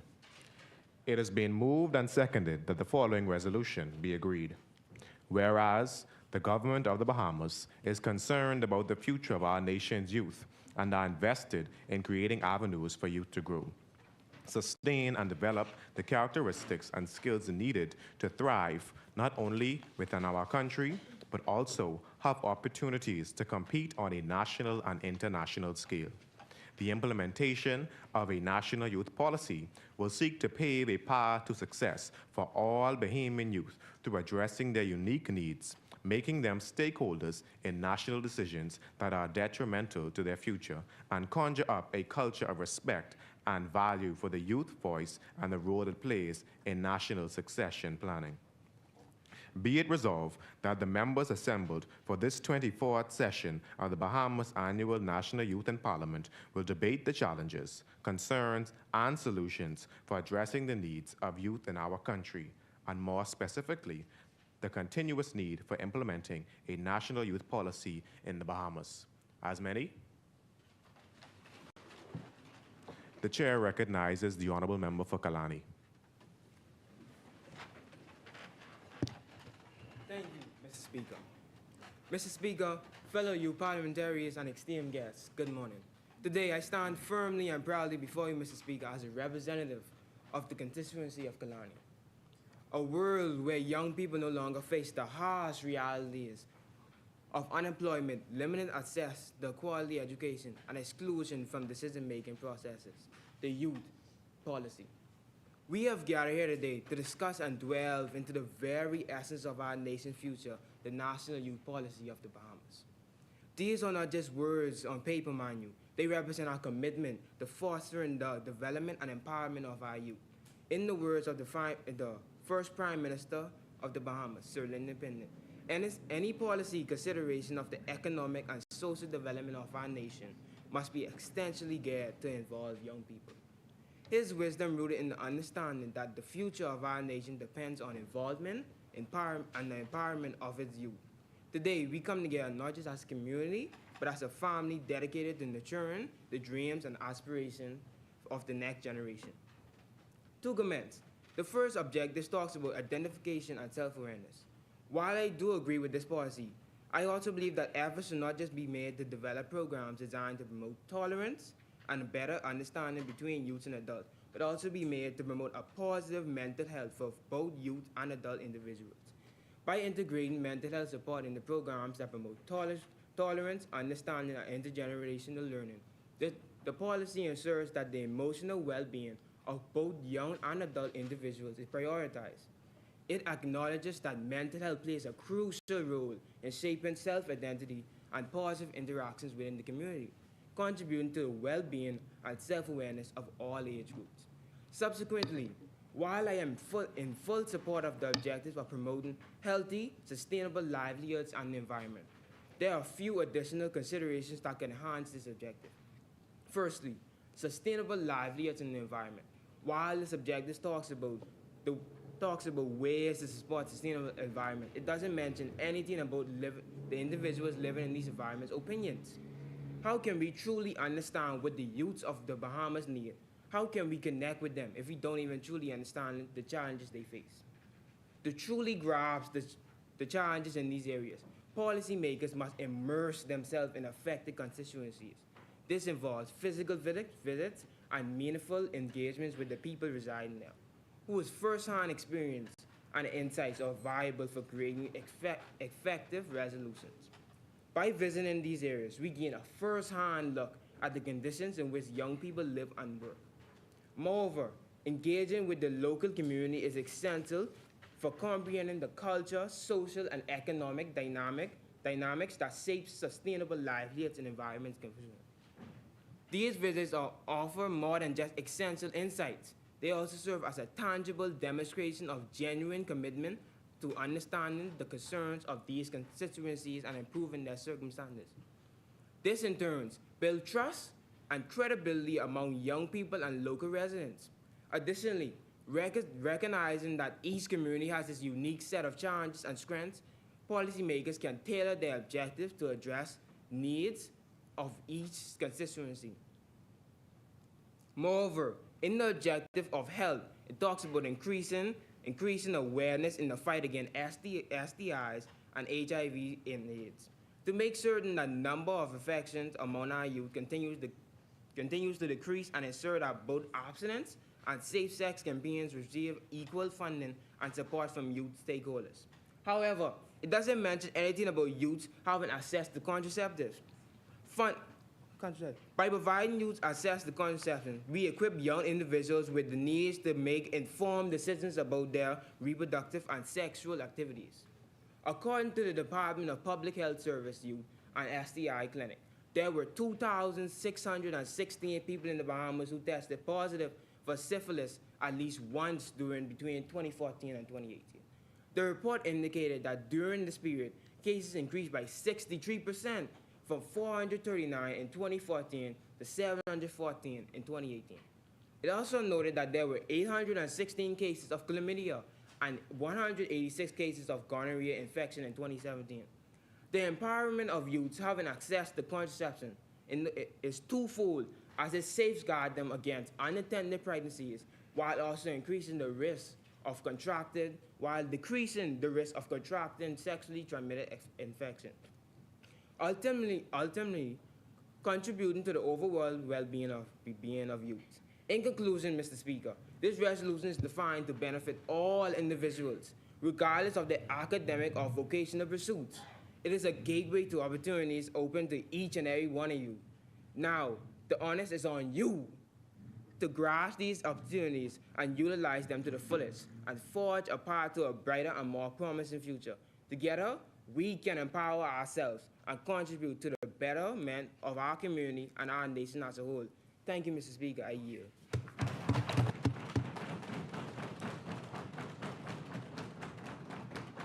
Thank you, Honorable Member for Kalani, for your contribution. As many? The chair recognizes the Honorable Member for Nassau Village.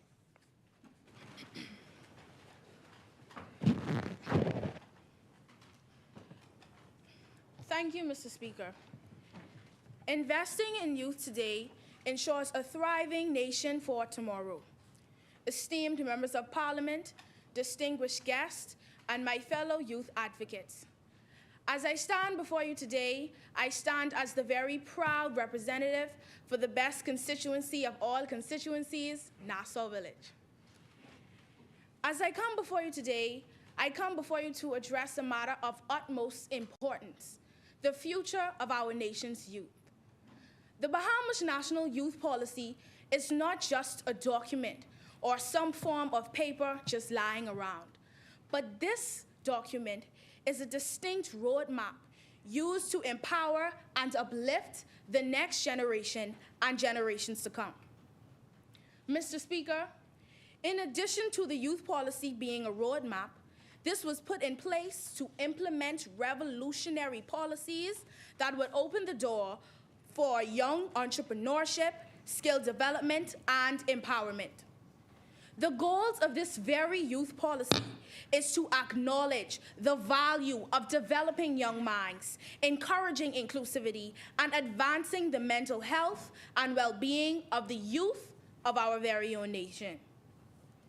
As it relates to improving the Bahamas National Youth Policy, there are a few areas that could be considered, such as educational training and development. Mr. Speaker, without the necessary resources and infrastructure, it can be very, very challenging for the youth of our nation to turn their dreams into reality. During this summer, the prestigious Member of Parliament for the constituency of Nassau Village hosted a summer school student cohort.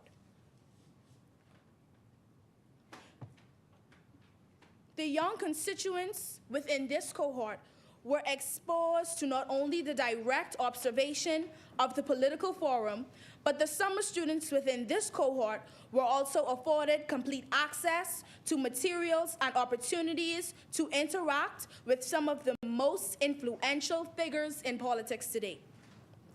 I illustrated that point to express this again. Mr. Speaker, there is no way that we can expect our young people to turn their dreams into reality if we don't afford to them the resources and infrastructure. Mr. Speaker, we need to, we have to, we must ensure that the youth of our nation have access to the right training and support systems to help them move forward. There are far too many youth in our nation filled with potential, aspirations, and just waiting to be released. But because they don't have the right resources, because they don't have the right infrastructure, they are unable to move forward. And as I stand before you today, I say to everyone, and let's try to make that end right here and right now. Can you just imagine having all of these brilliant young minds with amazing ideas and aspirations, but not having the tools, funding, or support to bring these things to life? Mr. Speaker, that can be very tragic. And as a young person, I can tell you that it can make you feel as if you've came to a complete roadblock. That's why it is so very crucial to provide our young people with access to things like mentorship programs, funding opportunities, and more educational resources. Simply because by investing in their potential and creating a positive environment, we can help them overcome these challenges and turn those very same dreams into reality. Furthermore, we should strengthen the youth policies, education skills, and training, along with unemployment and job security. As I say this, I stand firmly, boldly, and confidently when I say that we should not only want to, but we have to strengthen the youth policy, education skills, and training. By ensuring access to quality vocational training and career development opportunities, we can equip young people with the knowledge and skills they need to succeed in today's very competitive world. As a government and as a united nation, we certainly must invest in the future of our young people by providing them with the tools and resources necessary to thrive in their chosen fields. Additionally, the Bahamas Youth Policy can play an important role in further enhancing the support for mental health and well-being among young people. This can be done by increasing access to mental health services, promoting mental health awareness and education, while also implementing preventative measures to address the unique challenges faced by our youth. We also can include these programs and initiatives that prioritize all of these things. We can implement counseling services and create a safe space for open discussion. We can ensure, Mr. Speaker, with this being done, that the young people of our nation not only get the help that they want, but they will be able to get the help that they so very need. Another thing we can focus on is developing more vocational training programs to equip these young people with in-demand skills. Some initiatives we can implement as it relates to the topic at hand is encouraging entrepreneurship by providing mentorship, funding, and resources for our young entrepreneurs. These initiatives can help address youth unemployment and foster job security for young people in the Bahamas. In conclusion, empowering young people with the right tools and support is not just a policy, Mr. Speaker, but it is a commitment to our young people in our nation that we will create what we call a new day in our society. Therefore, let us young people, let us continue to work toward a society where every single young Bahamian has access to quality education and meaningful employment, and a chance to thrive in their chosen career path. Let us continue to let our young people have a voice and are better able to express their concerns. Let this year's Youth Parliament of 2023 be a voice that is heard from our government. Mr. Speaker, the constituency of Nassau Village rests. Thank you very much, Honorable Member for Nassau Village. As many, the Chair recognizes the Honorable Member for Central and South Eleuthera.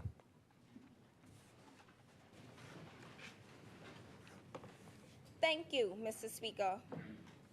As Nelson Mandela once said, the youth of today are the leaders of tomorrow. To the Speaker of this Honorable House and Honorable Members, good morning. I rise this morning to represent the great people of Central and South Eleuthera to support the resolution. The National Youth Policy outlines the strategies needed to be implemented by public authorities with a view to providing young people with opportunities and experiences that support their successful integration into society and enable them to be active and responsible members of their societies, as well as agents of change. Firstly, allowing the youth of this nation to have a voice in the decision-making process can make space for new ideas and opportunities. Let us not underestimate the brilliance of our youth today in the Bahamas, and let us take advantage of opportunities to have them participate in forums where they can present these new ideas and opportunities. Youth participation dismantles, brings clarity, removes negative stereotypes of young people, and helps break down barriers between adults and young people. Involving young people in decision-making can improve attitudes that are based on an understanding or misconstrued understanding of today's young people, and also create a greater awareness of youth issues. To promote youth participation in public governance, public institutions need to transform the way they interact and engage with young people and empower them to fully unleash their potential. Mr. Speaker, I think it's about time we turn away from our old ways and instill in new ones. Youth-led solutions are in various areas, including health and well-being, climate action and biodiversity, and food security, which were showcased during the Youth Lead Innovation Festival and Solutions Campaign organized by the United Nations Office of the Secretary General's Envoy on Youth in 2021. Have shown that young people are at the front lines of developing new solutions and pillars of their communities. Youth participation is also vital for promoting inclusive policy process, increasing legitimacy and ownership of policy decisions, holding governments accountable to their decisions, and enhancing trust in the government. We should be engaging, enabling, and empowering our youth. Secondly, investing in the education is another way to better our youth policy. Education is a fundamental right of every individual, and it is the foundation of a prosperous and successful society. Education not only equips individuals with the knowledge and skills necessary to succeed in life, but also enables them to contribute to their communities in meaningful ways. To design effective youth engagement strategies, government should have a clear understanding of how young people engage with each other in order to cater to their needs. Many young people are considered digital natives by virtue of their age and early experience with technology. Technologies have become the #1 communication. Understanding youth behavior, they prefer to receive quick feedback in this regard, providing prompt responses when interactive with youth. In Eleuthera, there are several youth program opportunities such as local government junior council, youth in parliament, and town meetings involvement, just to name a few. There is a need for more mentorship programs and vocational and training institutes. Empowering the next generation through education is vital to ensuring that they can tackle the challenges of tomorrow. I also think that an all-one-system approach to youth policy would support young people along the entire continuum of their journey from school to work. It would help them obtain both post-secondary education and quality work experience to support their transitions from education to good jobs. In this modernized approach, elementary and secondary schools, community colleges, four-year universities, employers, and governments would all follow an integrated playbook, helping to smooth out young people's path from secondary high school to college and work. To transform youth policy, systemic reforms should incorporate the following: improved ability, enhanced academic and career counseling. In addition, we must remember that we all go through things in life that may or may not bring out the best results. Therefore, we must teach our youth the importance of prioritizing their mental health and give them knowledge and understanding of how they identify different mental illnesses that can be a result of their life's crisis. These illnesses can include depression, anxiety, and bipolar disorder, just to name a few. According to a nurse in Eleuthera, numerous of anxiety pills are being prescribed to persons who may experience mental health issues. More assistance ought to be provided to those who experience these issues by making them more self-aware of their own feelings and behaviors. Perhaps in Eleuthera, there are sadly no facilities that can assist people with mental health problems, but persons still can receive medication from various clinics. Thus, mentorship programs and fostering a community where young persons can receive guidance and are able to speak about their problems and solve them in a more positive way. In conclusion, Malala Yousafzai stated that young people have the power to change the world. They just need the opportunity to do so. Therefore, be it resolved that special needs, interests, and goals of young people may not be adequately met by policy outcomes if their voices are muted.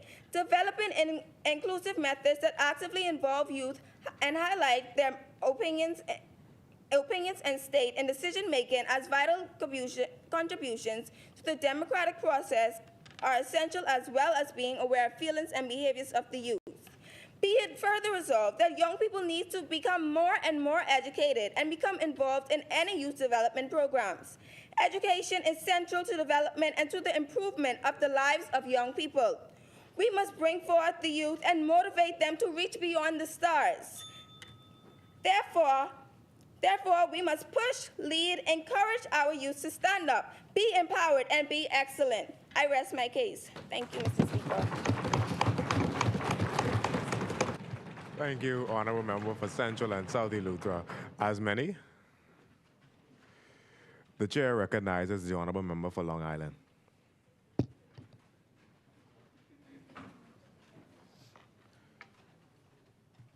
Thank you, Mr. Speaker. I am honored to represent the proud constituency of Long Island. The Bahamas, despite its small size and scattered islands, consists of an immense population of roughly 410,000 people. Within this population lies a demographic of youths that cover over half of the entire populace, with 58.4% to be exact being under the age of 35, according to the National Youth Policy of the Bahamas. This existing data shows that the population of the Bahamas, just as the country itself, is a relatively youthful nation, with the median age of the people being about 30 years old. Therefore, it is important to invest in the youth of today so that they can be great leaders and citizens of the future.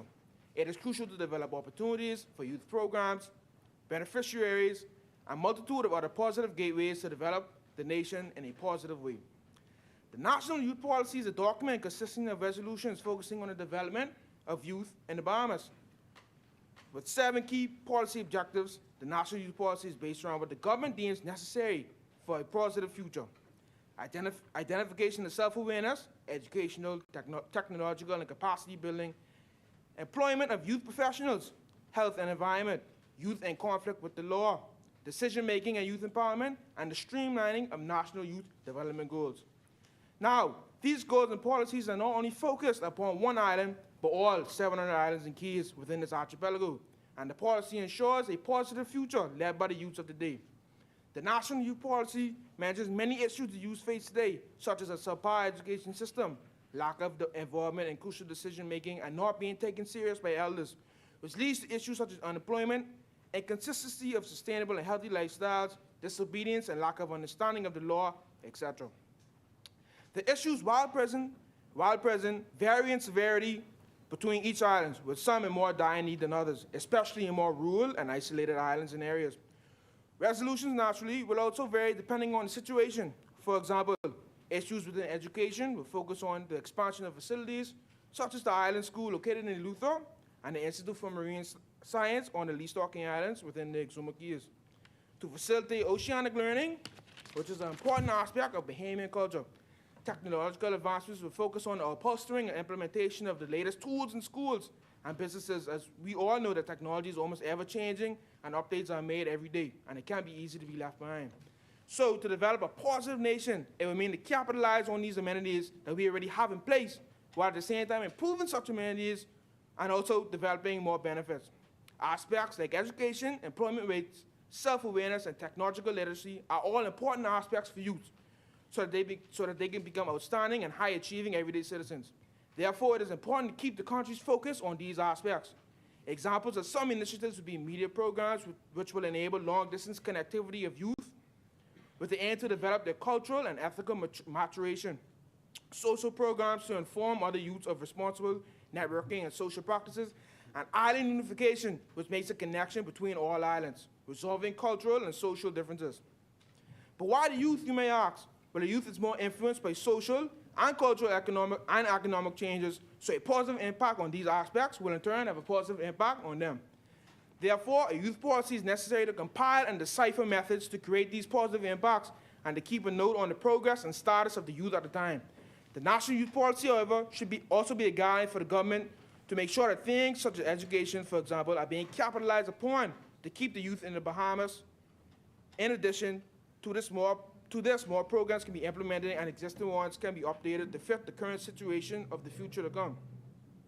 But let us not forget that while it is important to capitalize on benefactors, plans, and countrywide factors, implementation of the National Youth Policy would be of no use if there are no youth involvement. Participation by youth themselves is crucial, thereby forming youth organizations and youth councils to develop a plan. Youth programs and services provided by National Youth Policy is necessary. Youth councils may also evaluate the efficiency of said programs, recording the data and analyzing it for changes, which will in turn lead for an update of the National Youth Policy if need be. I want to leave you with this, Mr. Speaker.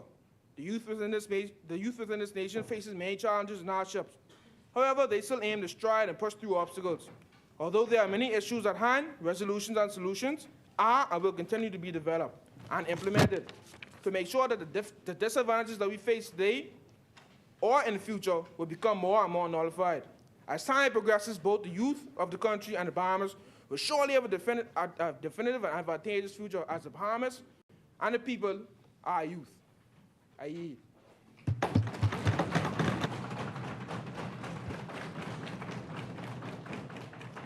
Thank you, Honorable Member, for your contribution. As many, the Chair recognizes the Honorable Member for Central and South Abaco.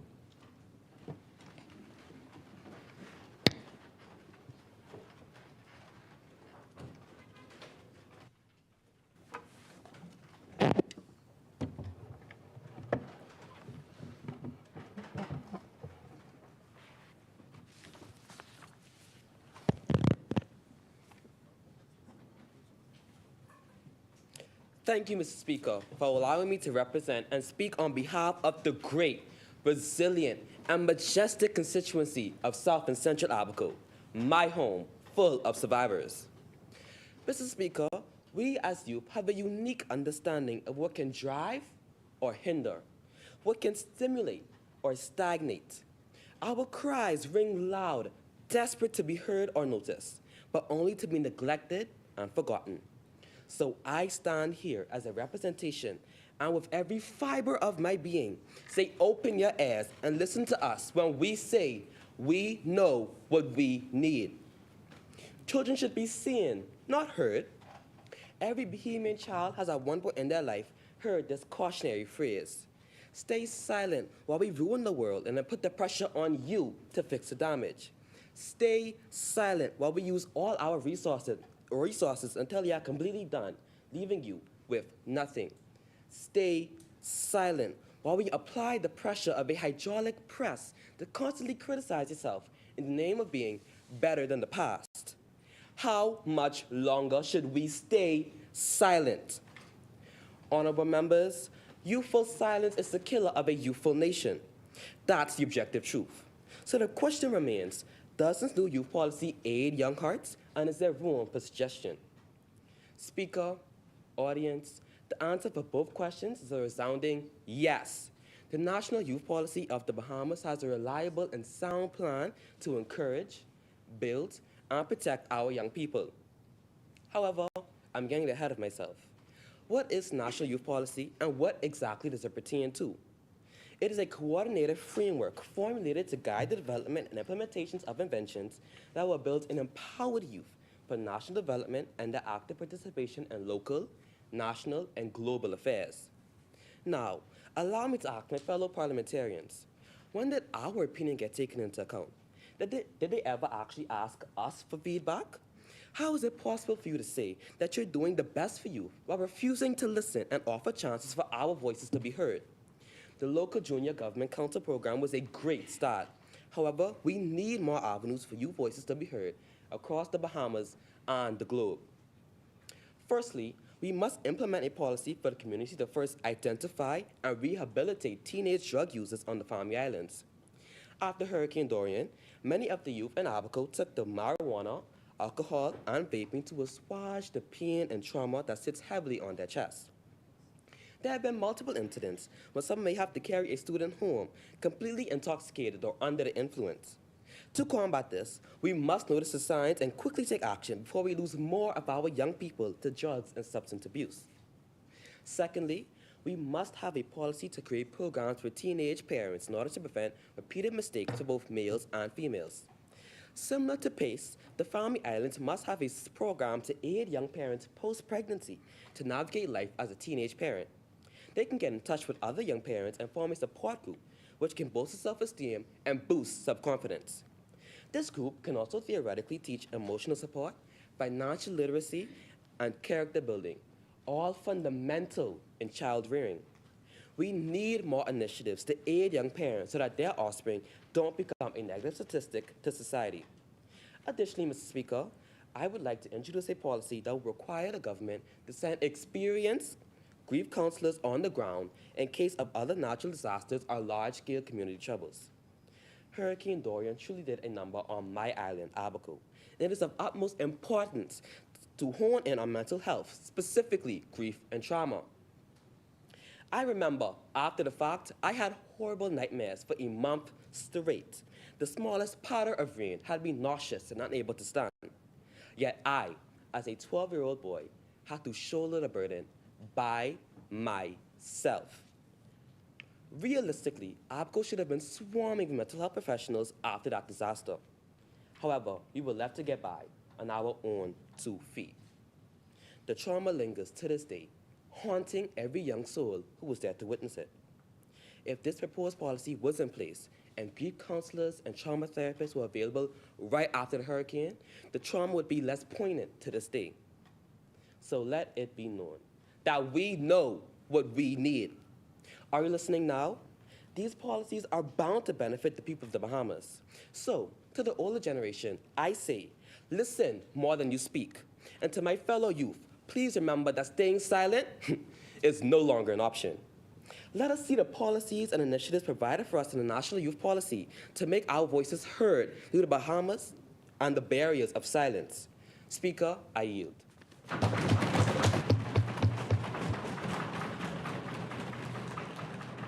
Thank you, Honorable Member, for your contribution. Before we proceed, let us recognize the presence of the Honorable Fred Mitchell, Member of Parliament for Foxhill and Minister of Foreign Affairs. As many?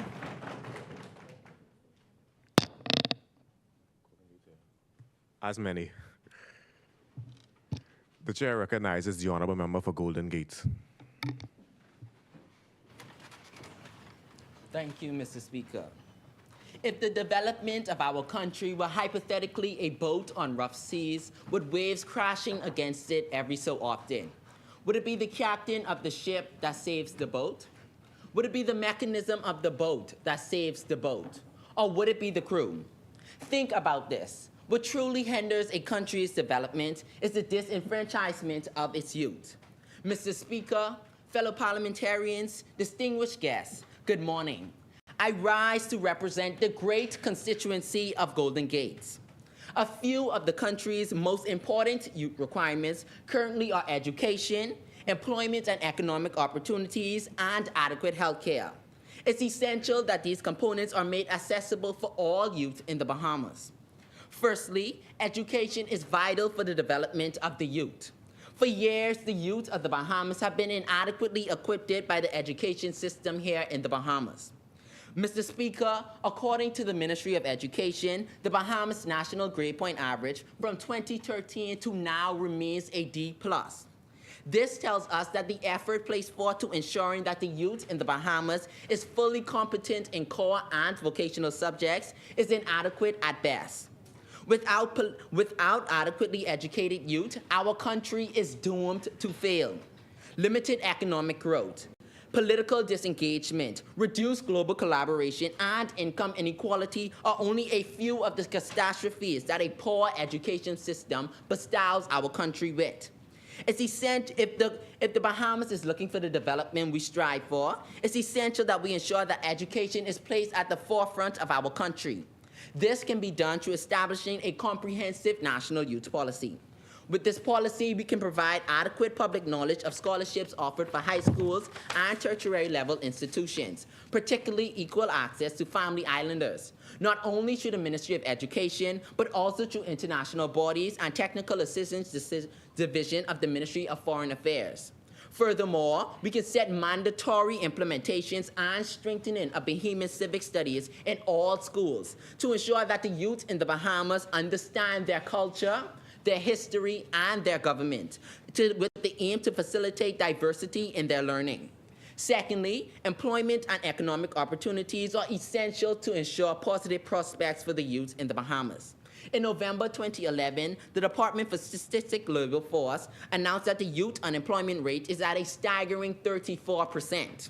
Mr. Speaker, because the youth make up nearly 2/3 of our population, this is just unacceptable. If youth are to become the guardians of our society and the trustees of wealth for future generations, it's essential that the Bahamas dedicates itself to investing in its youth. Without youth employment, we face the risk of economic consequences, such as a slower economic growth. We are also subjected to social impacts, such as poverty and inequality. And let's not forget about the demographic challenges, such as an aging workforce. If the Bahamas strives to press onward and march together to that common loftier goal that Timothy Gibson sang about in our nation's national anthem, it's imperative that we implement a comprehensive national youth policy so that we can ensure that our youth is marching alongside us. With this policy, we can establish programs that will identify, monitor, and facilitate the return of Bahamian college graduates and young professionals living overseas through the creation of opportunities, incentives, job placement, and housing assistance. With the implementation of the National Youth Policy, we're setting our youth up to succeed. Thirdly, adequate health care is crucial to ensuring the well-being of the youth in the Bahamas. According to a 2014 article written in The Guardian, people ages 14 to 24 make up 75% of new cases of sexually transmitted infections. Mr. Speaker, no country, I repeat, no country can thrive if its people are sick. The COVID-19 pandemic painted a clear, although grim, picture of what can happen to a country in the presence of, in the absence of proper health care. Countries like the Bahamas, Haiti, and Jamaica were dragged to their knees mercilessly by the COVID-19 pandemic, which showcased the world's inadequate health care in most Caribbean countries. For the past 3 years, the focus of every country in the world has been how do we save our people? Health is wealth. The true wealth of a country is indeed the health of its people. Mental health is a struggle that billions of people around the world face. According to the National Institute of Mental Health, in America alone in 2020, there were estimated 52.9 million youth individuals who were diagnosed with mental health illnesses. It is vital that we implement a comprehensive national youth policy so that we can ensure that our youth is given adequate health care services that they need. With this policy, we can strengthen health sex education within the school curriculums. Furthermore, we can revisit the age of consent for reproductive health services, inclusive of HIV and AIDS testing, counseling to increase youth access to services. As I close, going back to the allusion I used in my opening paragraph, who would save the boat? The captain represents its leaders. Their decisions direct the boat. The boat mechanism represents its finances. The more money a country has, the more chances it has to improve all sectors of social life. And the crew of the boat represents its youth. They must be well mentally, socially, physically, and educationally, because a country's youth resource is priceless. So the answer is all three of them save the boat. The captain, the mechanism of the ship, and the crew must work together in harmony to save the boat. A national youth policy is like a life vest to keep our country afloat. So we urge that our government put one on. Mr. Speaker, I yield my time to the floor.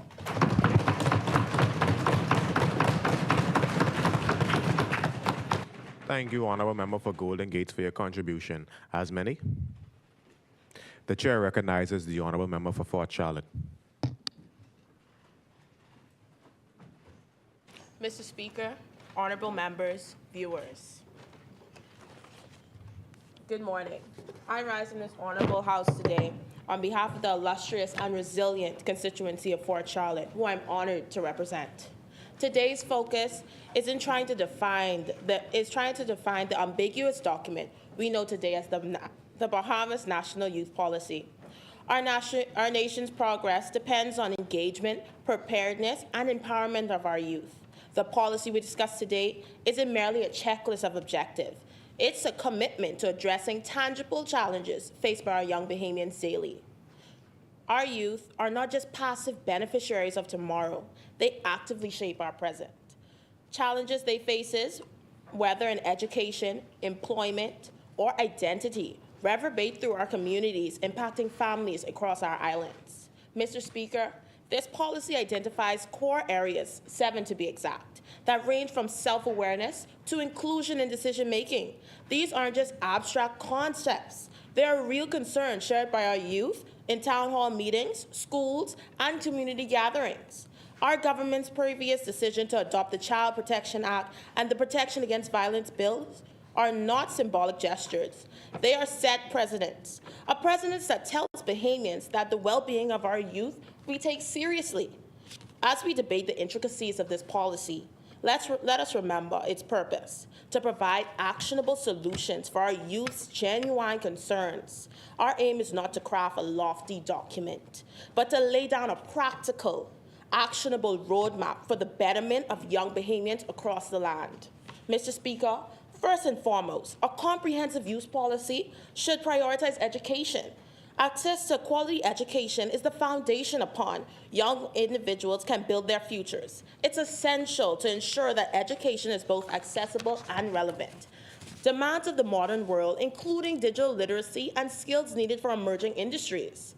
Furthermore, youth policy should focus on creating opportunities for employment and entrepreneurship, encouraging job creation and supporting young entrepreneurs, foster economic growth and innovation. This can be achieved through initiatives such as mentorship programs, startup incubators, and vocational training. Mental health and well-being should be essential to any youth policy. The pressures and challenges faced by youth today have a significant impact on their mental health. It's crucial to provide access to mental health services, reduce stigmas, and promote well-being through initiatives that support stress management and emotional resilience. Mr. Speaker, another key aspect is civic engagement and participation. Encouraging young people to participate in democratic processes, volunteering in their community, and being informed about social and political issues is essential for the growth of a responsible and engaged citizenry. Mr. Speaker, equity and inclusion should underpin any youth policy. It is vital to address disparities based on gender, ethnicities, and socioeconomic status, ensuring that every young person has a fair chance to succeed. Lastly, but not least, environmental sustainability is an issue close to the hearts of many young Bahamians. A youth policy should reflect their concerns about climate change and the environment, promoting initiatives that encourage sustainability and reduce consumption.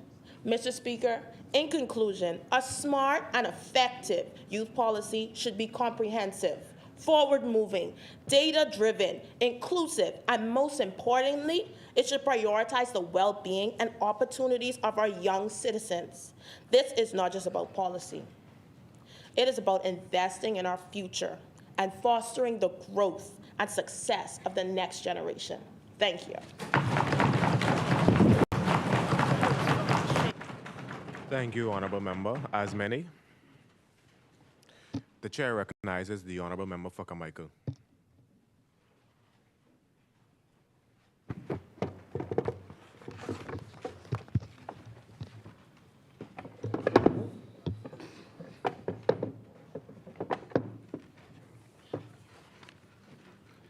Mr. Speaker, thank you. Honorable members, ladies and gentlemen, I take courage in rising on behalf of the illustrious consonant of the Carmichael constituency as we debate the resolution of the National Youth Policy in the Bahamas. In the great words of Khalil Satari, the power of the youth is the commonwealth for the entire world. The faces of the young people are the faces of our past, our present, and our future. No segment in the society can match the power that holds with idealism, enthusiasm, and courage of the young people.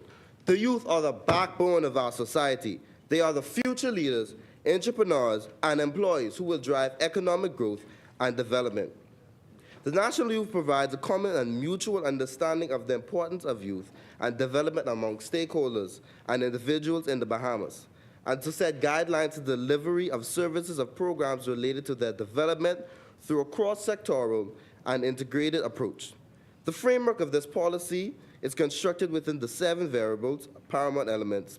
However, Mr. Speaker, I beg to leave for our attention just the 2 facts from my contextualization of my contribution: financial inclusion in the educational system, and along with youth and immigration. A portion of this policy as drafted speaks about self-awareness and identification. But let's speak about youth and immigration. According to Objective 3.1 of the National Youth Policy, it stated in an article submitted by the Immigration and Refugee Board of Canada, it states that the British Broadcasting Corporation reported that over 80,000 Haitian immigrants have migrated to the Bahamas, out of a population of 350,000 of the Bahamas population. Although there are many large groups of immigrants in the Bahamas, this specific population remains the biggest one. There are many stateless youths in the Bahamas who constantly feel left out during certain activities because they don't have the right IDs or qualifications to apply and be a part of this activity. A stateless youth, someone who is born from a parent from a different culture that are born in different countries, simply because their mother or father are from different cultures.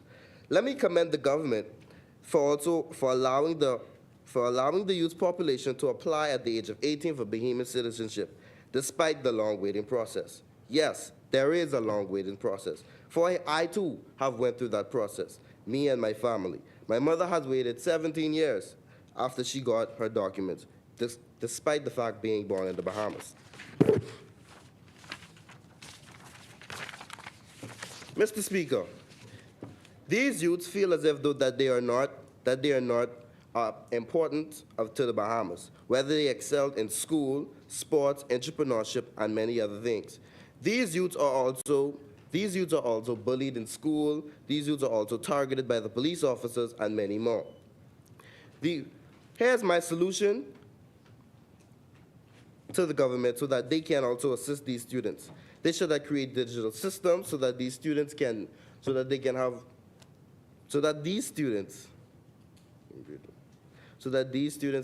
the process to be able to read, so that these students can have the process. Take your time.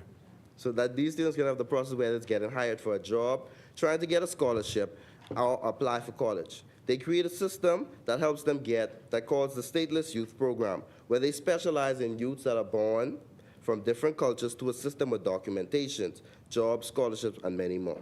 My second point is education and technology. The youth in the Bahamas have been and continue to be impacted by obstacles in the educational system. Let me commend the government for implementing the Renaissance Test and the Accelerated Summer School Program, and also the Learning Loss Program. However, there's still more to be added. Mr. Speaker, I'd like to share some statistics with you. In a press release from the Ministry of Educational and Technical and Vocational Training, Eyewitness News this year, we received poor grades from the BGCSE results, where we have over 5,000 BGCSE students that took the exam, and we only had 10.9% who received a C or higher BGC in 5 or more BGCSE subjects. In order to aid these students, let us find out ways that they can learn, what type of learner that each student are, whether it's a kinesthetic learner, visual learner, auditory learner, and read or write learner. After finding out what type of learners these students are, we can create strategies and use techniques to also aid these students, whether they are a visual learner, so we can teach them visually, an auditory learner, so that they can... Honorable Member for Carmichael, the time has expired. The chair is going to extend you an extra 30 seconds to conclude your speech. Okay. So that they can be able to learn. As I conclude today, I want you to remember the simple quote, Mr. Speaker. The foundation of every state is the education of its youth, by Diogenes. Let us take steps to ensure that our youth education is key, and so that our youth can be legalized like little Reggie in this country. When we take these course of action, we will see change inside our youth grades, and we will have more and better results in the examination, as though I know the Ministry of Education will love this. We will also have a youth that can finally go off to school and be employed. People of the Bahamas, let us move onward, forward, and together. Mr. Speaker, I yield.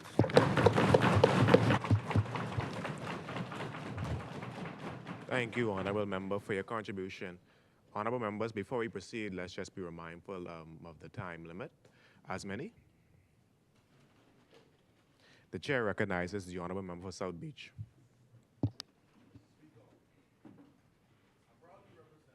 Thriving constituency of South Beach. Mr. Speaker, our youth is in distress, constantly being put on the wrong pathway. Many end up falling to the misfortunate events such as murdering each other, gang violence, and committing absurd crimes, which is not allowing the youth of our country to flourish. We need to enforce justice and support in the creation of community groups to help steer the youth into the right path. The youth is our future, and we need to preserve and protect them. It's unfortunate to hear every day that one and another youth is killing each other, lowering our count. They need to stop allowing themselves to fall down into the devil's hands and going down the incorrect pathway, which is not helping them. It's never too late to give up on our youth. I believe that the Bahamas needs to create more innovative programs to aid our youth when they are younger so that they can act in accordance and begin to strive into the right path from a young age. These programs can consist of having anti-drug conversations, stressing the importance of not harming your body and how to deal with conflict resolutions, preparing the youth for job readiness and proper work etiquette, how to earn and maintain a clean record and restraining themselves from committing crimes, maintaining the resistance and temptations from the peer pressure that the devil is persistent with, to have professional help readily available for our youth that have mental challenges such as depression, ADHD, and so on. Big Brother programs, and lastly, striving to make South Beach constituency as homely area as where we are our brother's keeper, because it takes a village to raise a child. Thank you, Mr. Speaker. Thank you, Honorable Member. As many? The chair recognizes the Honorable Member for West Grand Bahama and Bimini.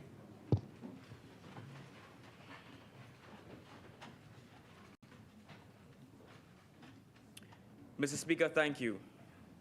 I stand on behalf of the reserved yet friendly people of the great West Grand Bahama and Bimini constituency. I deem it both an honor and a privilege to be here today. Mr. Speaker, as the West Grand Bahama and Bimini constituency continues to mourn, I beg leave to pause for a moment of silence for the late minister, the Honorable Obadiah Wilchcombe.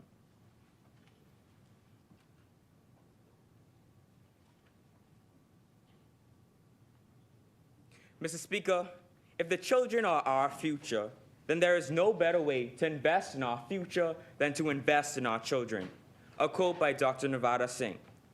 Today, the repetition continues of how important this document is to the substantial development and overall consideration of the youth of this nation, because it provides the foundation of what needs to be done as early as tomorrow. For the implementation for this national youth policy, this policy offers something for each youth and youth leader to grasp and take hold of at least one of the 7 key elements that this policy provides. It's time that the youth of this nation not only realize that they are our future, but also the current benefactors of what this youth policy has to offer. So the constituents of West Grand Bahama, Bimini, and I are in firm agreement with the resolution. Although our country is relatively small in size, we are an archipelago that consists of 700 islands and keys, with 19 islands currently being inhabited. Our population is an estimated 400,000, with young people under the age of 29 accounting for 51%. What I appreciate about this policy is that it is not a one for all or all for one, but that it realizes that not every island's youth needs the same thing. This policy recognizes that each island has their own unique set of challenges and hurdles. The National Youth Policy, and I quote, state that these individual island profiles are unfettered, unedited, and uninfluenced as perceived by the young people in these various islands. It would be remiss of me to not echo the findings for Grand Bahama. Abusive law enforcement, alcohol abuse, church is no longer a sanctuary, corrupt law enforcement, deteriorated healthcare facilities, domestic abuse, drug abuse, failing education system, gang violence, high crime rate, high rate of STDs, ill-informed citizens, incest and molestation, insufficient jobs, insufficient teachers, lack of proper prison facilities, lack of a proper recreation facility, lack of a research center. These findings not only just allow the government to give the assistance needed, but it also provides for the organizations and youth leaders who come in contact with our youth on a daily basis. Mr. Speaker, I also believe that the legal working age in the Bahamas should be reviewed because of the evolving societal needs of the current generation. And by doing this, it will provide opportunities for the younger generation without forcing them to compromise on their well-being. Currently, the law states that the legal working age in the Bahamas is 18 years old. However, the current exemptions of this age limit, as it stands, allows one to receive a driver's license at age 17, consent to intimate relations, in addition to the ability to discontinue enrollment in high school at the age of 16. Mr. Speaker, if I can be entrusted to make such life-impacting decisions and engage in such potentially harmful proclivities under the age of 18, why are we unable to make a decision towards substantial employment, which can positively jumpstart our career? It opens for a gap for young people to stray away from their desired career paths, while encouraging them to settle or become comfortable in an average-paying job just to make ends meet. Being denied an opportunity to begin one's advancement in a particular field may discourage the youth after hearing, "You are simply too young. You don't know anything, that you must stay in your lane." While acknowledging the existence of various internship programs initiated by the government of the Bahamas for its youth, one must critically assess whether these endeavors sufficiently cater to the substantial annual influx of graduates and discontinued enrollments. Mr. Speaker, as I conclude, permit me to highlight the fact that this policy, as drafted, looks toward the overall protection, investment, and advancement for the youth of our nation. As this year marks our 50th independence, I am hopeful that it is not just a milestone, but rather hopeful that it is not just a milestone,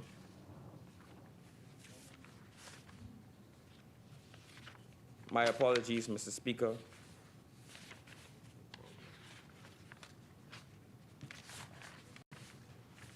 Thank you, Mr. Speaker.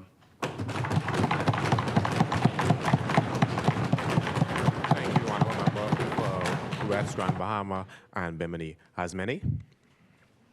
Lord, I forget who I recognize. Oh. The chair recognizes the honorable member for St. Barnabas. Thank you, Mr. Speaker. Mr. Speaker, distinguished members of the House, the harmonized constituency of St. Barnabas, ladies and gentlemen, I bid you all a good morning. It is with great pleasure that I stand before you today, representing not the, but the great constituency of St. Barnabas, to discuss a topic of the utmost importance, the National Youth Policy. Our youth are the bedrock of our nation's future, and it is our responsibility to ensure that they're equipped with the tools and opportunities they need to thrive. The National Youth Policy is an instrumental foundation that outlines our government's commitment to the youth of our nation. It is not just a document. It is a blueprint for the empowerment, development, and success of our young people. Therefore, it is our duty to take into consideration the unique challenges that our young people face today. We must emphasize the need for a robust educational system that equips them with the knowledge and skills necessary to succeed in the current modern world, acknowledging that times have changed between the 9-year gap in which the policy was introduced. Therefore, it is vital that I discuss the need for the update of self-identification and the addition of mental health and substance abuse amongst the youth of our nation. Firstly, updating self-identification within the National Youth Policy is a critical need, supported by compelling observations. The self-identification of young people has significantly changed, especially when it relates to cultural backgrounds. A large portion of young people today allow likes on posts to dictate their value. They allow society to tell them how it is they must feel, how to react, what they must wear, and even down to the food they must eat. This is far from being an empowered condition. We cannot allow people in other countries to use social media, or even persons right here at home with no clear knowledge of such matters, to educate our country's youth more than we do. We can cultivate more interactive programs and clubs focusing on youth development and mounting a firm foundation of self-confidence and versatility. By putting in place the update, the policy can be more closely aligned with the needs and aspirations of our young people. I too agree with the member for Killarney. Integrating mental health considerations into the National Youth Policy is not just a commendable step. It's a vital and necessary one. In our nation, there is a growing concern over the mental well-being of our youth with high rates of anxiety, depression, and other mental health challenges. These are even leading to sometimes more detrimental effects, such as suicide. To address this pressing issue, it is essential that we amend our policy framework to encompass mental health provisions. By doing so, we can ensure that our youth have access to the support, services, and resources needed to address their mental health needs. This step not only acknowledges a critical aspect of our youth's overall well-being, but also underscores our commitment to nurturing emotionally resilient and thriving young individuals. It's an investment in the future of the Bahamas that will contribute to a healthier, more productive, and happier generation. It is crucial, in my opinion, that the National Youth Policy be amended to address drug usage among our youth. My personal research has led me to discover a pattern that many alcohol abusers follow. Many of these individuals begin utilizing drugs in their early years. either through smuggling them at home or receiving encouragement to do so from friends or relatives. As time progresses, this increases the desire for the substance and leads to dependence. Comprehensive initiatives to prevent drug usage, educate people about its danger, and give treatment and support to those who are already affected need to all be incorporated into our policy framework. By doing this, we can lessen the long-term social and financial consequences of drug misuse and foster an atmosphere that is more protective for our young people, assisting them in making wise decisions. This initiative aims to invest in our youth's future health and potential by ensuring they grow up in safe, drug-free environments that will enable them to flourish and positively impact our community. In summary, the National Youth Policy embodies our country's dedication to its most precious resource, our youth. By investing in their education, health, and overall well-being, we are investing in the future prosperity of the Bahamas. Let us secure a brighter future tomorrow for our youth. Mr. Speaker, I yield.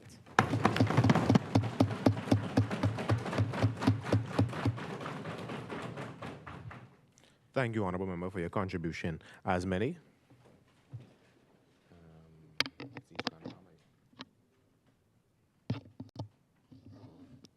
The chair recognizes the Honorable Member for St. Anne's. Thank you, Mr. Speaker. Ladies and gentlemen, honorable members of the Bahamas National Youth in Parliament, I rise on behalf of the humble, dedicated, and proud Bahamians of St. Anne's to address this critical issue of the need for a national youth policy in the Bahamas. This policy is not just a mere suggestion, but a moral imperative as we take steps to nurturing the potential of our youth, who are both the future and the present of our great nation. Our country is at a crossroads where we must recognize that investing in our youth is not merely a choice, but a moral duty and not a can that can be further kicked down the road. The resolution of the Bahamas National Youth Policy highlights the importance for youth-identified target areas, youth-centered problem solving, and youth-led recommendations. All of these aspects, while it's not an exhaustive list, are vital in addressing the challenges faced by Bahamian youth and ensuring a brighter future for us all. Firstly, I'd like to acknowledge and thank the government of the Bahamas for their deep concern for our youth. With rising unemployment, instances of domestic and gang violence, dozens of missing children just this year alone, and further declining in educational attainment amongst males, it is essential, if not existential, that we create avenues for us to grow, sustain, and develop the skills necessary for success, not only within our country, but on the global scale. This National Youth Policy is designed to pave a path for success for all Bahamian youth. It aims to address our unique needs, making us stakeholders in decisions that significantly impact our future. This in turn promotes a culture of respect and value for the youth voice, recognizing our crucial role in national succession planning and offering access to mentorship and guidance. From my perspective, we need to emphasize an importance on financial literacy and inclusion. It is reported by the Governor of Central Bank, John Roll, in a 2019 interview that there are some Bahamians without even $1,000 in their savings account. He further noted that a 2017 study showed that 90% of Bahamians do not even have $5,000 altogether in a deposit account. That means there's no savings for a rainy day, no emergency medical funds if you, your children, or your parents were to get sick. Let that sit in, colleagues. It is no secret and very plain to see to the eye that in our beautiful family of islands, that traditional brick and mortar financial institutions have either ceased or limited operations altogether, seemingly leaving the vast amount of those individuals without convenient access to banking and financial products.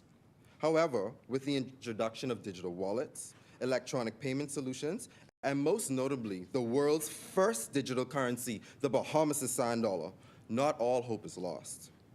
But more work has to be done for safe, secure, and fast, accessible means of payments and commerce. Under these two aspects, it is critical for the Bahamas, and I suggest these three things. Financial literacy education. We must introduce a comprehensive financial literacy education into our schools.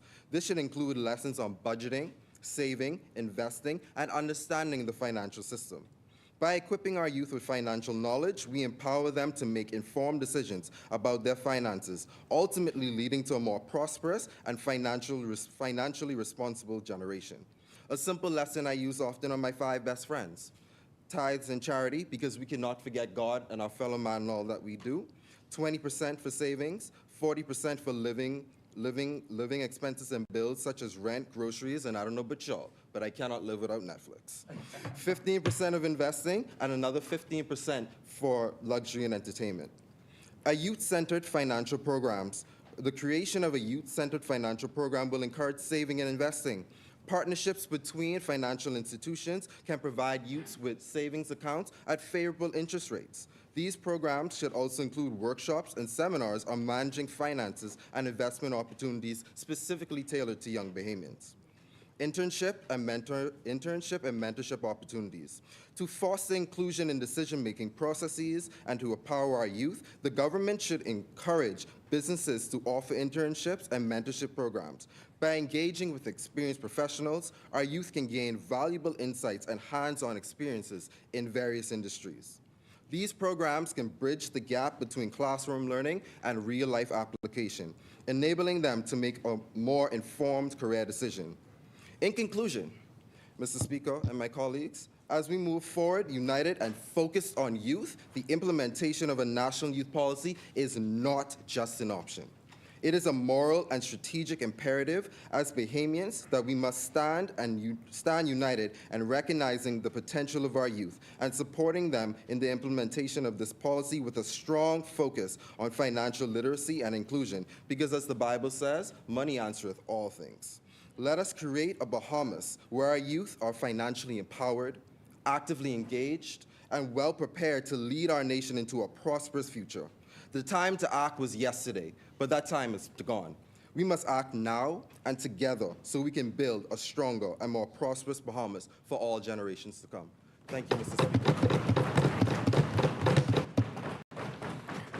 Thank you, Honorable Member, for your contribution. As many? The chair recognizes the Honorable Member for East Grand Bahama.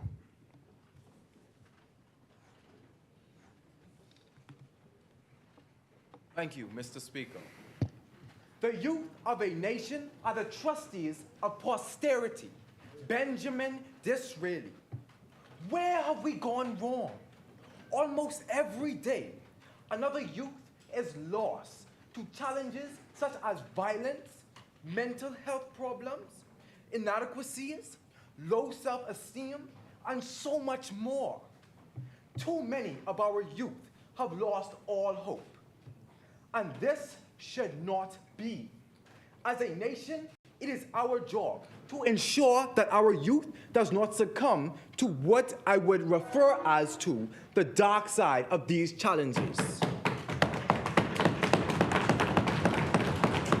Mr. Speaker, honorable members, ladies and gentlemen, a pleasant good morning. I am Kristen Thompson, representing my constituency, East Grand Bahama.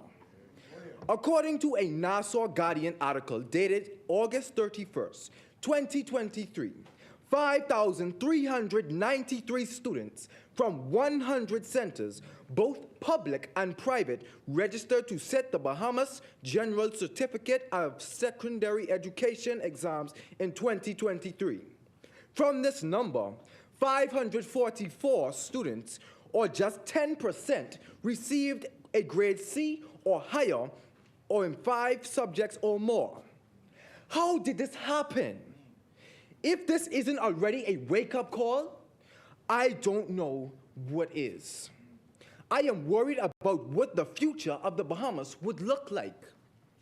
What can we do to fix this? Mr. Speaker, we are living in a world where information and technology are growing exponentially.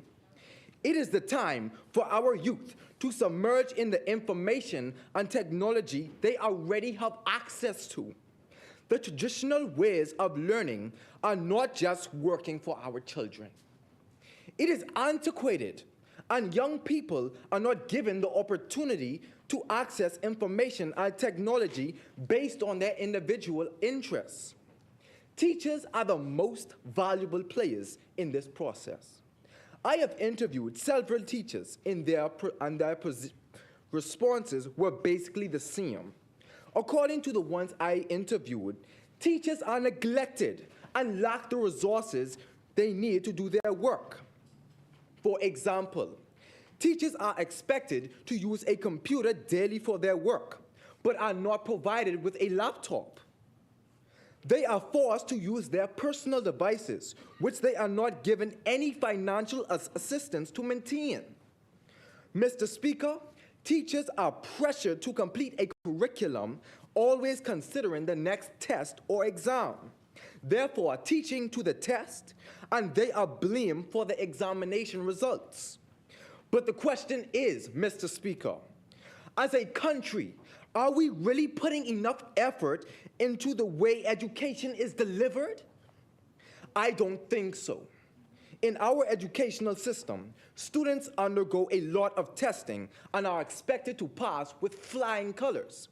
Yet, we fail to understand that not every youth learns at the same pace. As a close friend once told me, not every youth is academically capable, and that's okay.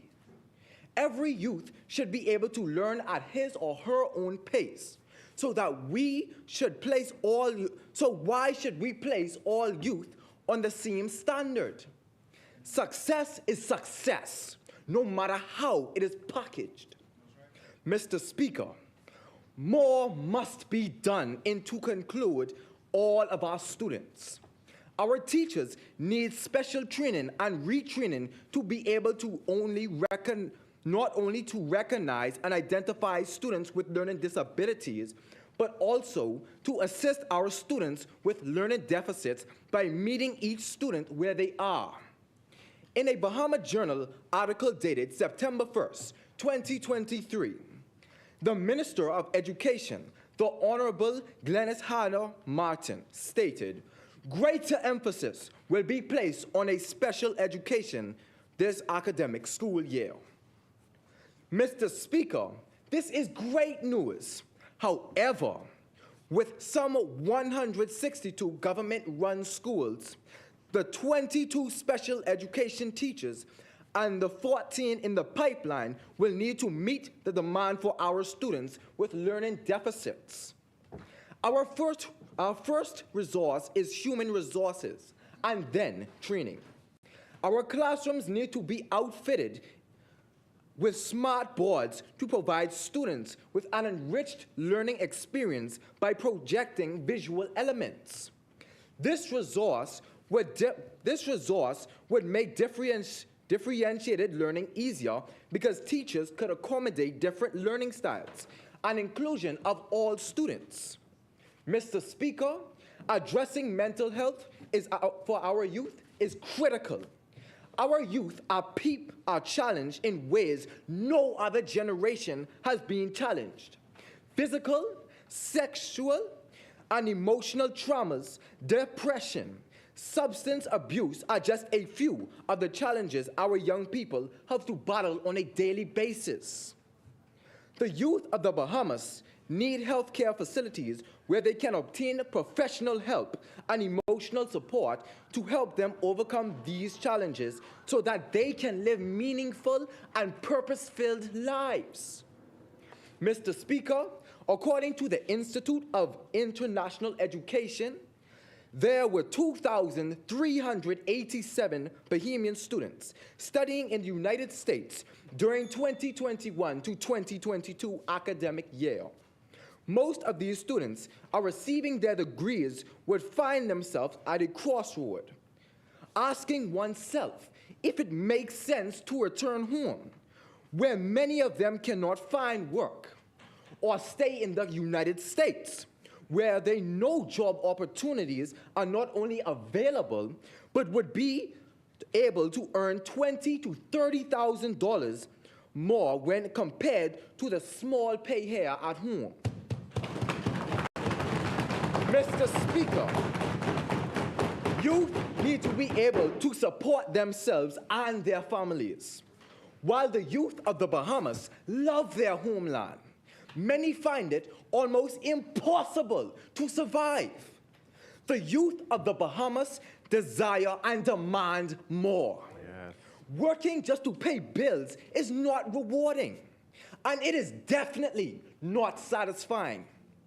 We need more youth development centers and programs with a variety of learning opportunities, not merely focusing on academics, but equally including life, technical, technological, and vocational skills to supplement the traditional 9-to-3 schooling. This will level the playing field for all and drastically reduce the idleness for our young people, especially with those little to no hope. In closing, Mr. Speaker, if we as a nation can focus on the development of youth by transforming the way we deliver education, this country will grow leap by bounds because our young people will have the tools to do so. I am inspired and look forward to becoming a future teacher. I believe that I can make a positive impact in my country. Yes. And this impact can start with all youths if given the right tools and opportunities. I will leave you with these words penned by Kailash Satyarthi. The power of youth is the commonwealth of the entire world. The faces of young people are the faces of our past, present, and our future. No segment in society can match with the power, enthusiasm, idealism, and courage of the young people. Thank you, Mr. Speaker.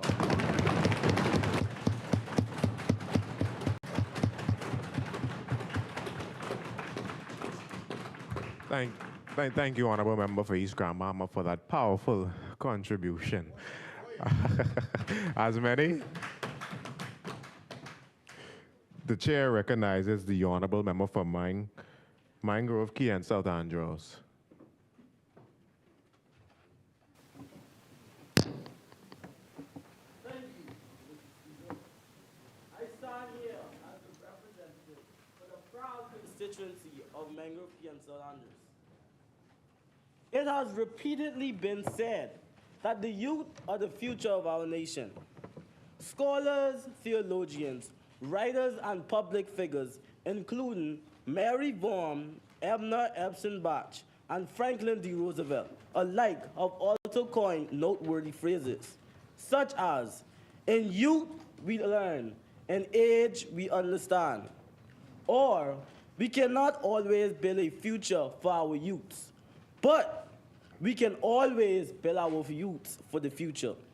So then, how can we, the youth of today, ensure that the way is paved for generations of young people who will continuously advance forward after us, carrying the mantle of progression? To begin, my fellow parliamentarians, the increase in declining mental health challenges among young people within the Bahamas is plaguing society at rapid rates. The youth of today are concerned with various pressures, from passing exams to getting jobs, as well as violence within the country. Mr. Speaker, according to the Bahamas Youth Health Survey, 85% of youths are affected by concerns regarding the examination process. Additionally, 70% of students had reported to the pressures associated with securing jobs after high school, and 63% accounted for violence in the community, inclusive of school-based violence. Furthermore, the youth of the nation continue to struggle with peer pressure. Peer pressure is the influence of another party to engage in acts that may be detrimental to another youth. Peer pressure usually stems from negative influences and thus generates adverse factors. The list is endless and must be addressed.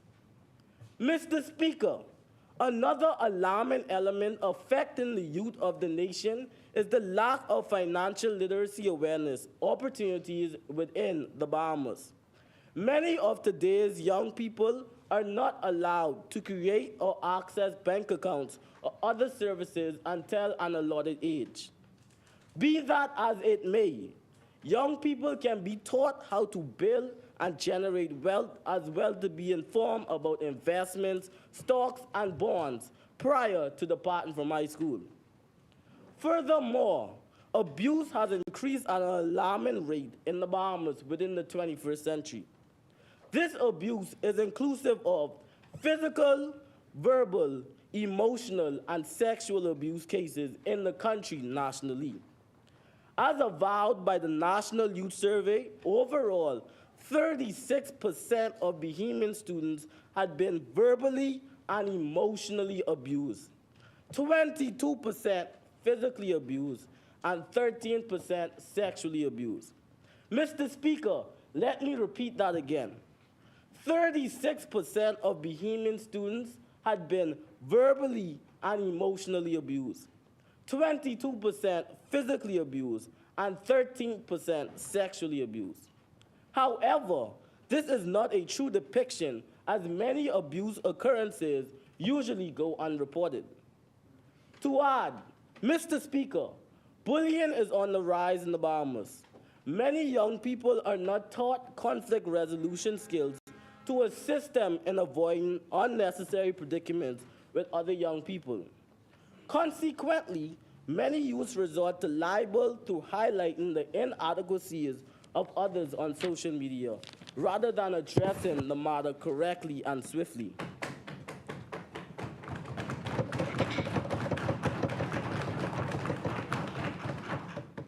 Social media has practically taken over the country. What is there to do? Intervention is necessary. On the contrary, Mr. Speaker, the challenges that the youth of the Bahamas face today are overwhelmingly on the rise. However, there are viable solutions to combat such issues nationally. Firstly, to alleviate peer pressure challenges, programs on identity and individuality can be instituted where various teachings on morals, standards, and ethics can be taught on a more consistent basis. Secondly, to combat mental health declines among the youth, more outreach programs, guidance counselor visits, and prayer group sessions can be instituted nationally in schools. The youth of the nation should be made to feel as if they have a safe space to express themselves without fear of judgment. Next, to create a financial literate generation, more job opportunities through internships can be provided. Additionally, trade programs for Family Island youths can be mandatorily instituted to ensure that all youths nationally learn a trade. Significantly, to appease the challenges associated with abuse, social services checks should become more frequent and unannounced. Further, parental controls such as locks and consistent monitoring of social media by parents and guardians should be encouraged in an effort to minimize and potentially eliminate cyberbullying. To this end, safe spaces can be created for students so that they are comfortable discussing traumas or other factors that impact their behavior in a negative manner. Therefore, Mr. Speaker, as I conclude, it is my hope that the solutions presented in today's speech are taken into consideration and gradually implemented. Thus, as stated by a former Prime Minister of the United Kingdom, Benjamin Disraeli, the youth of a nation are the trustees of posterity. Mangrove Key and South Andrews rest. Thank you, Mr. Speaker. For your contribution. as many. The chair recognizes the honorable member for Bain and Grantstown.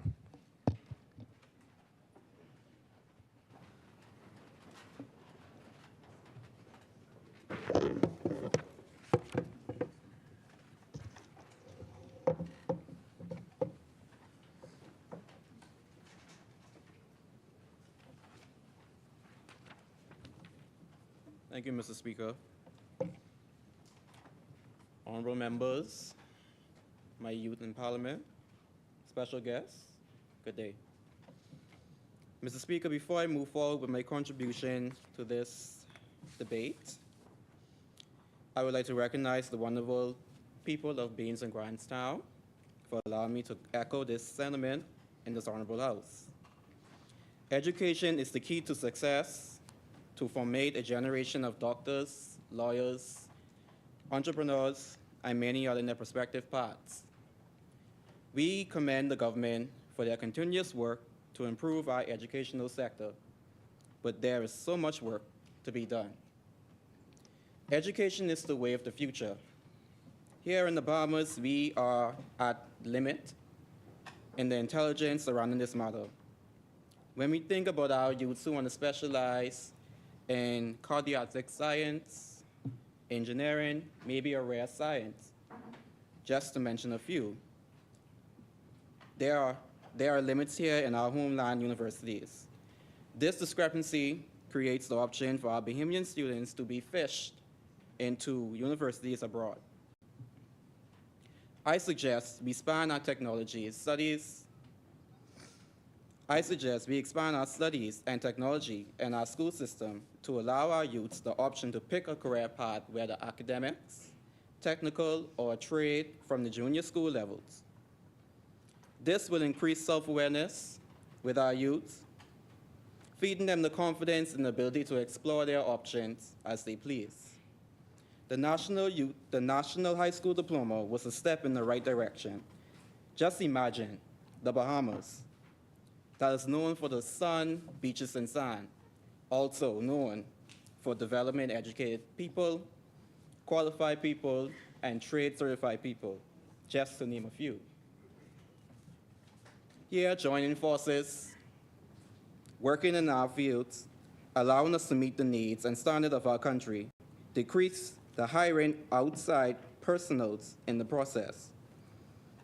In doing this, unemployment, poverty, and crime would begin to steady decline in the numbers as we usher a new era for a more educated and diverse Bahamas. Including our youths in national decisions is a critical step for a better Bahamas. We have young, bright minds here in our Bahama land who can advocate recommendations to revise the old policies and generate a new one. We must not turn the other cheek. We must not turn the other cheek. Pass the torch, pass the knowledge, pass the belief. Do it whilst we can, while the time still give us. Don't turn the next generation down. As I conclude, I leave you with this quote by Nelson Mandela. He once said, "Education is the most powerful tool we can use to change the world." So it's my belief that if this resolution be passed today, our nation will live a bright, prosperous future. Mr. Speaker.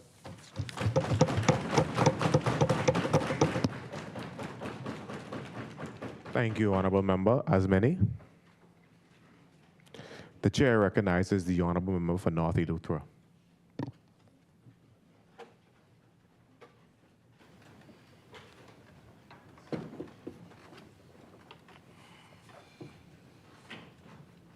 Thank you, Mr. Speaker. I first would like to acknowledge an organization I pledge, the Cancer Society, for the butterflies that lost the fight, the warriors continuing to fight, and the survivors. I salute you. I, Kania Menes, represent the hard-working people of North Eleuthera, of which I am a proud product of the soil, born in the land of freedom.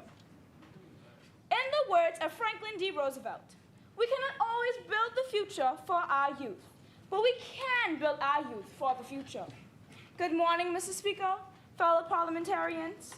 I am blessed to be afforded the opportunity today to provide insight and help master the youth policy of the Bahamas. Our youth, we often hear as the future leaders of our nation, are integral in shaping the path ahead and ensuring a progressive and prosperous Bahamas. The policy focused on providing comprehensive education and training opportunities to equip the young minds with the necessary skills and knowledge for success. It is evident the countless challenges as it pertains to today's youth. Mr. Speaker, with all the good that can come with the advancement of technology, dysfunctional homes, misguidance, and peer pressure accounts for a great deal of negative social influences. Mr. Speaker, for a small community as North Luther, these ills are observed from cyberbullying, character defamation by misinformation, and sexual and gender-biased violence to racial discrimination. It stems poor decision-making, insecurities, and the hindering of the ability to become productive citizens in society, adding fuel to the fire for a family island generating top revenue for our country. We do not adequately secure employment for our population. Mr. Speaker, now this is powerful. Unemployment and poverty, as we are aware, create a black plague of crime across the board, with burglary and theft, substance abuse, rape, and the cries of mothers echo when we experience senseless murders. The policy is committed to addressing these social issues, investing in youth unemployment programs and crime prevention. Through our collaboration with various sectors, such as business, civil society, and government, we strive to provide support, guidance, and rehabilitation to those in need.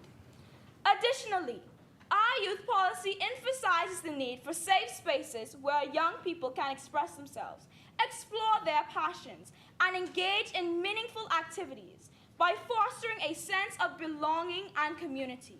The policy aims to promote the overall well-being and mental health of our youth. Our youth policy promotes the active participation of young people in decision-making processes. We believe in their ability to shape policies and contribute valuable perspectives, creating youth professionals. This is evident throughout youth councils, forums, and platforms like Youth in Parliament and Local Government Junior Council. These youth engagements allow critical situations to be addressed and solutions to be offered on a national level and local level within school communities.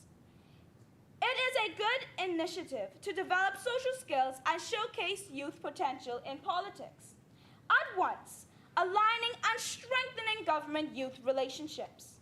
We do not find it just an exercise, but are serious that voices are heard, ideas are valued, and concerns are addressed adequately.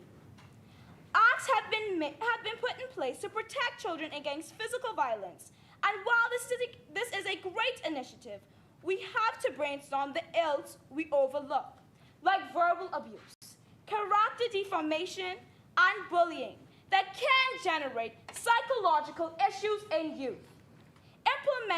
Implemented is the orange economy, allowing youth expressions through art, music, and culture. However, Mr. Speaker, I suggest expanding youth expressions by allowing youth to use spaces such as walls to tell their story, exposing negative experience that can create more avenues to help and a better sense of peace and security. National youth policy is a game changer. However, my vision is for the game to change, not only within the country, but to engage international exposure that can cultivate greater ideas and development.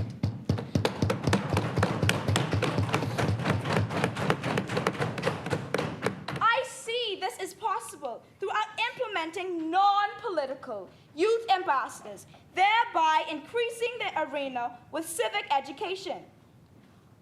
We all may be one, but Mr. Speaker, Nassau is not solely the Bahamas. Come on now.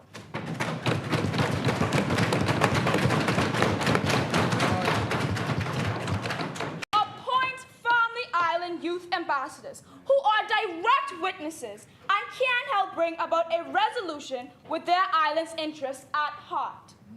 With the recognition of Youth Month, we have taken a step further, giving select accolades, but there are so many more youth in need of recognition. If only a small token and frequent acknowledgement, we can bring about a greater motivation and an increased youth force.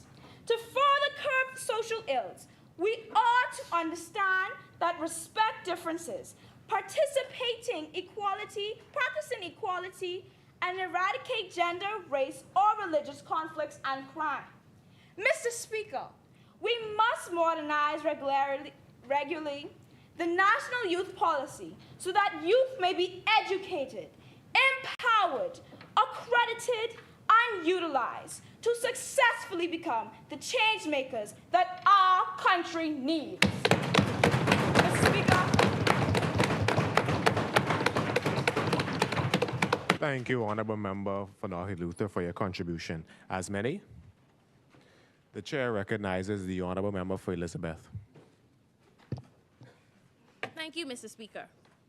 Today, I want to talk about a subject that is incredibly close to my heart, a topic that ignites passion and a concern for all of us: youth policy and the issues young people face. Let's embark on a journey through a world of youth, their dreams, and the importance of youth education and development. Mr. Speaker, honorable members, and the Bahamians at home, I am the proud representative of the amazing constituency of Elizabeth. Our country's youth, they are the beacons of tomorrow. They hold the keys to our collective future, and it's our responsibility to nurture and support them in their quest to unlock the doors of success. Yet, our young people face an array of challenges that would make even the most experienced among us quiver. Firstly, there's the issue of employment. In a world where competition is fierce and the job market is ever evolving, our youth must find their footing. A solid youth policy is essential to ensure that they have the tools they need to flourish. Then there's the challenge of education. The youth of today must navigate a complex maze of choices: traditional education, vocational training, and even digital learning.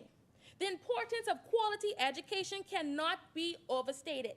It is not just about passing exams. It's about nurturing their curiosity, encouraging creativity, and equipping them with the skills to tackle the unknown. The pressure our young people face is unbearable. The weight of expectations, societal norms, and the ever-present world of social media, youth policy should put mental health at the forefront. But here's the thing, it's not all doom and gloom. Our young people are brimming with energy, innovation, and idealism. They are change makers and disruptors, and the ones that will lead us to a brighter future. Youth education and development are not just investments in their future, they are investments in ours. When we empower them with knowledge, skills, and opportunities, we are not just shaping their destinies, we are shaping the destiny of society in our country.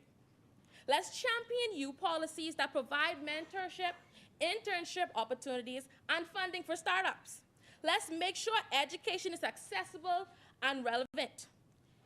Let's prioritize their mental well-being, because being happy, mentally healthy youth are an unstoppable force of change. In conclusion, my fellow honorable members, Mr. Speaker, let's remember that youth policy is not just a government issue. It's a shared responsibility. We all have a role to play in empowering our youth, in guiding them towards a brighter, more promising future.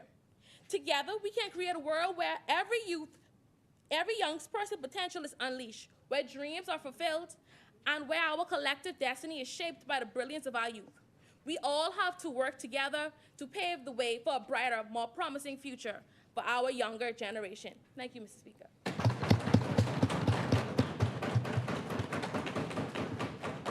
Thank you, Honorable Member, for your contribution. As many, the Chair recognizes the Honorable Member for Exumas and the Ragged Islands.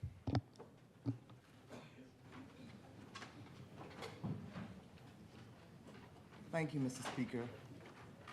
Mr. Speaker, distinguished guests, my fellow youth parliamentarians, and the lovely constituency of the Exuma and the Ragged Islands, which I represent. Why? Why are we fighting for a better future for our country if our youth cannot reap the full benefits? What will it all be for if they cannot even continue what we started? Our youths are the lifeline and the future which we are working so hard for. But how can we place expectations on them when we don't even give them the resources that they need to meet them? More specifically, how can they feel supported and protected by our laws if there isn't even a strong and effective youth policy? Exactly. For our nation to prosper, we must create an inclusive, opportunistic, and equality-driven policy for our youth, which means we need policies and initiatives tailored to our development. Now, I might sound selfish saying this, but it's not about you. It's about us.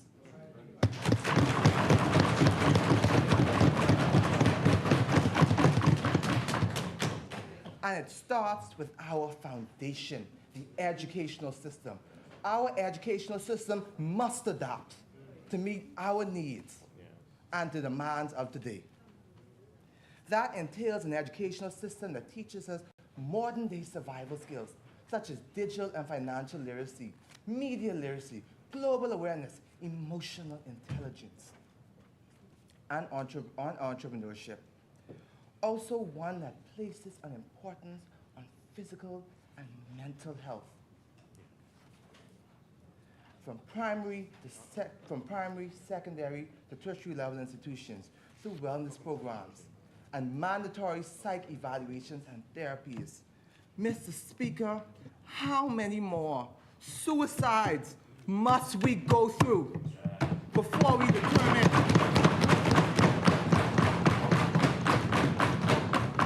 before we create more options and a youth policy with a plethora of opportunities for youths that choose a separate path from academia through specialized programs in science, technology, engineering, and mathematics, as well as vocational training with mentorships, guidance, internship opportunities, and development in soft skills, which can allow our youths to be able to more so engage with our communities. Better yet, why not allow our youths to create programs for themselves as well as their communities as well?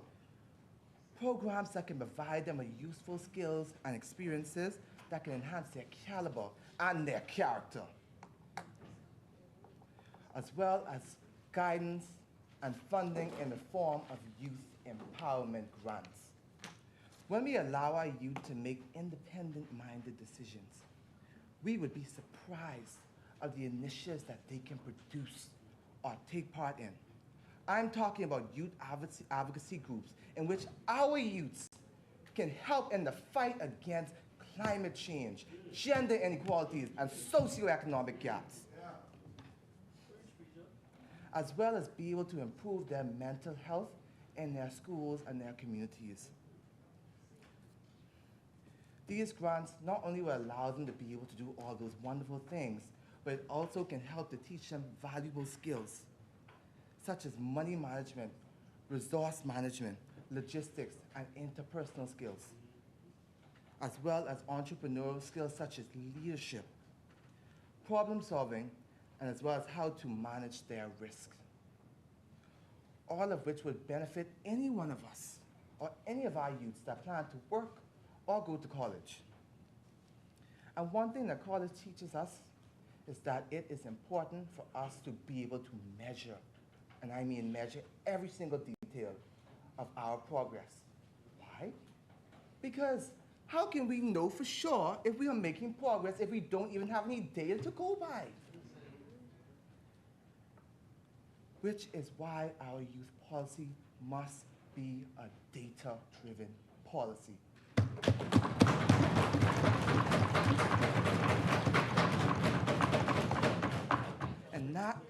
And our youth policy being a data-driven policy, it means that no one, and I mean no one, will fall through the crack, despite their nationality, their gender, their religion, or even their race. Each of our youth must be included in the decision-making process, or any initiative that directly or indirectly affects them. We must also ensure that our efforts and our outcomes are going to put their interests first, not ours, theirs first. And we must ensure that these policies and initiatives are done so collectively with our youths, because they too deserve a seat at the table.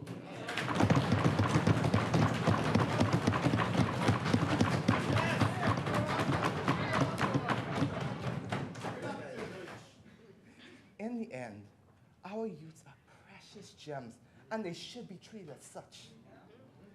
Which is why our policies, whether they are directly or indirectly affecting them, it must be inclusive of them and their thoughts and needs. Which is why we have to ensure that they are given every opportunity, every resource and guidance needed to harness their full potential. And I'm talking about opportunities that are tailored to our well-being, our future, and our development. Although there's always more ground to cover, Mr. Speaker, in time, anything is possible. Thank you, Mr. Speaker.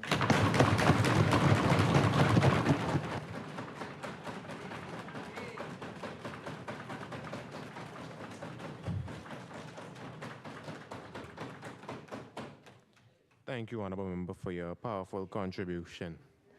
Very imperative. As many, the chair recognizes the Honorable Member for Marco City.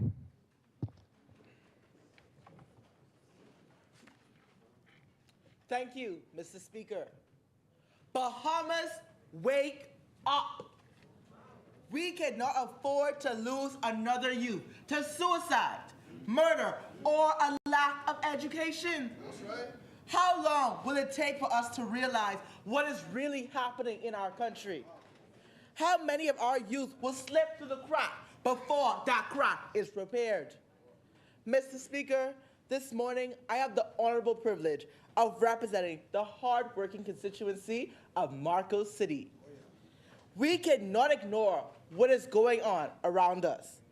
We need to take immediate actions to improve the mental health initiatives, our educational approach, and social approach. These should be our top priority as a nation. According to an article found on Bahamas Local titled "Teens Feel Pressure" by Dr. Valerie Knowles, a growing number of teens are suffering in silence. InkSpot, another credible source, says that some teens are no longer reaching out for help. Mr. Speaker, I beg the question, why is this happening? The reason is because nobody really understands us. We are judged and misunderstood.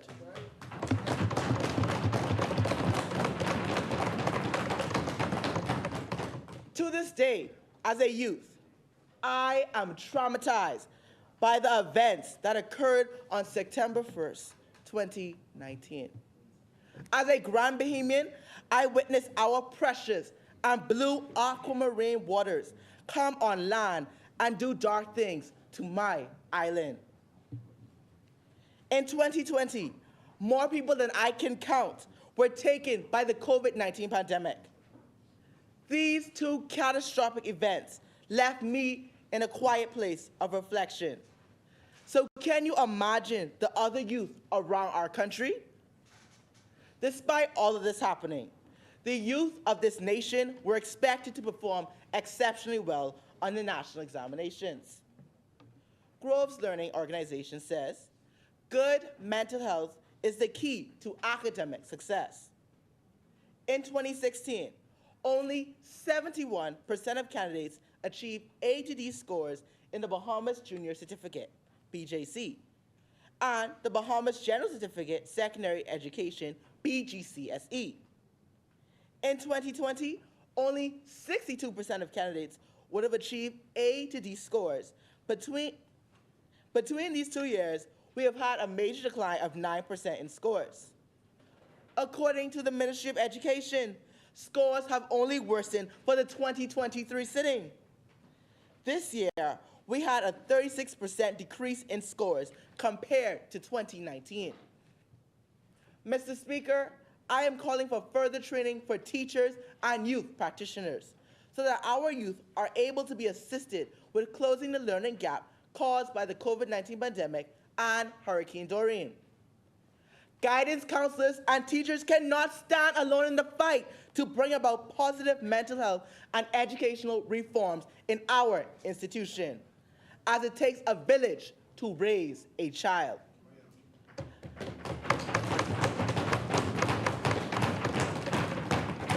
I would like to commend the efforts of the Ministry of Youth, Sports and Culture for launching the Youth Leadership Certification Program,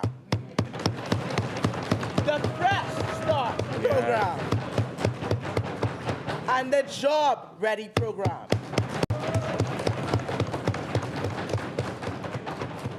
These are the key components to positive adolescent development.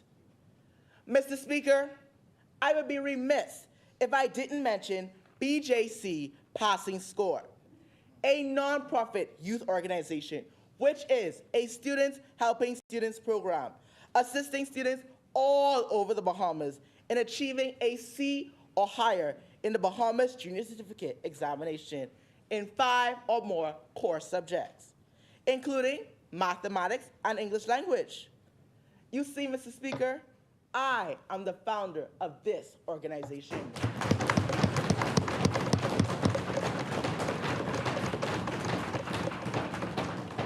Before I take my seat, I would like to express my sincere gratitude to the Marco City constituency for launching the Down to Business initiative, which provides youth and adults in the constituency with business development plans as well as free accounting classes. Mr. Speaker, the implementation of the National Youth Policy will make room for more programs like these. Marco City supports the National Youth Policy of the Commonwealth of the Bahamas. Thank you, Speaker.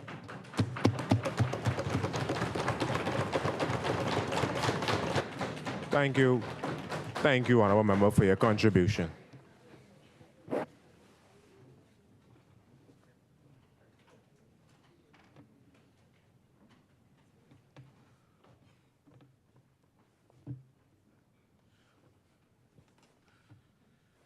Good afternoon, honorable members.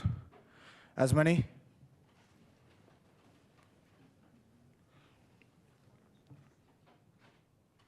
The chair recognizes the honorable member for Southern Shores.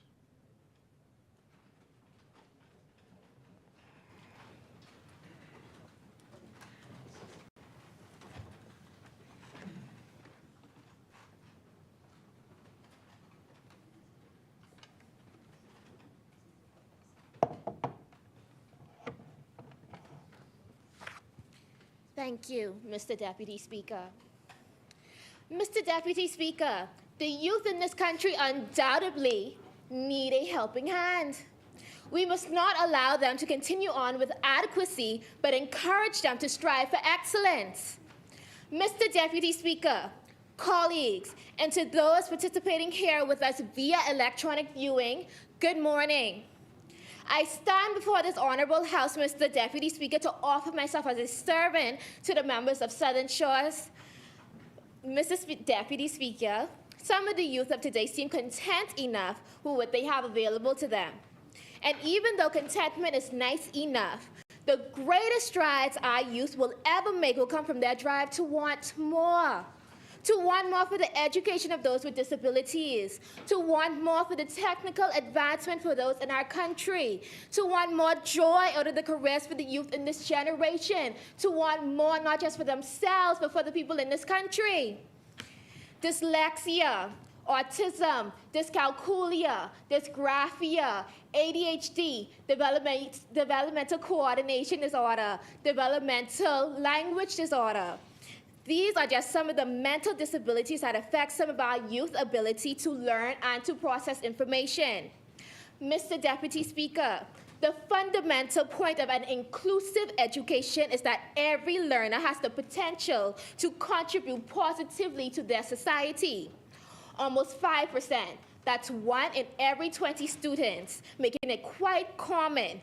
Children suffer from some type of learning disability, giving us ever more so a reason to make it possible for these individuals to have a chance of a quality education that caters to their specialized area of interest, need for routine or ritualized behaviors, which may interfere with their learning. Mr. Deputy Speaker, through provision of a relevant spectrum of courses in education that are meaningful, appealing, and relevant to young people at all levels of learning in the Bahamas, and the promotion of diversity for multicultural youth and diverse learners, we can be sure to cater to these young persons' needs. Along with the practice of elevation of curriculum, inclusivity of language, enforcement of class values and behavioral standards, practice of cultural sensitivity, and the opportunity of freedom and flexibility in the classroom, we can offer a promising starting point of inclusive education in the Bahamas. Moreover, Mr. Deputy Speaker, during the COVID-19 pandemic, North Eleuthera residents have become strapped for cash, needing to buy goods and services because of their lack of banks on the mainland. Mr. Deputy Speaker, it's important that we provide access to banking opportunities to facilitate financial literacy for young people, particularly in the Family Islands.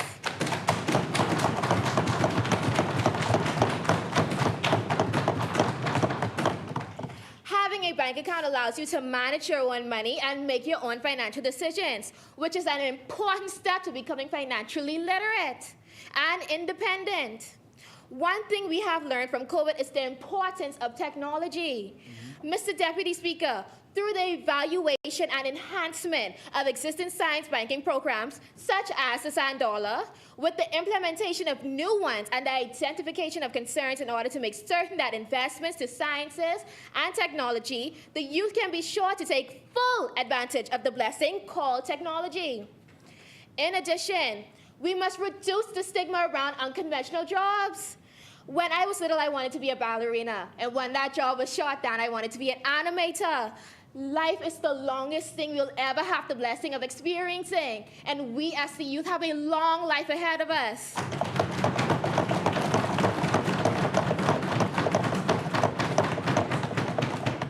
So instead of sticking to the norm, like doctors or police officers or engineers, which we do need more of, by the way, so I'm not discouraging those particular jobs of service. Instead, I encourage our youth to aim for what they view as out of their reach. For if we aim for the moon, we'll still end up among the stars, said Oscar Wilde. Mr. Deputy Speaker, to lessen the stigma around trade school jobs, we must introduce the students to these trade school professionals. Career day must not be centered around lawyers, doctors, and bankers, but we must branch out to include writers, chefs, photographers, fitness trainers, and all the rest. These jobs not only pay well, but they provide you with less debt and have a strong demand for workers that will ultimately put you in the position to earn more money. Mr. Deputy Speaker, through the introduction of after-school programs and extracurricular activities to introduce the youth to these trade school professions, we can be sure to eradicate the stigma that these unconventional occupations are a dirty way to make a living, and thus rendering them undesirable to our youth. In summary, we are concerned about the future of our youth. And as a result of such, we must create avenues for our youth to grow, sustain, and develop characteristics and skills needed to thrive not only within our country, but also have opportunities to compete on a national and international scale.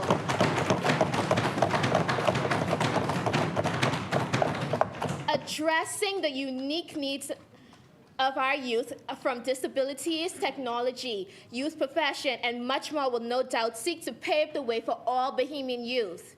These policies will establish guidelines for cross-sectorial and integrated approach for fostering a shared understanding of the significance of youth development among stakeholders and individuals in the Bahamas. Let us take this moment to remember that the youth of today is the now and not just the future. Mr. Deputy Speaker, I yield. Thank you, Honorable Member.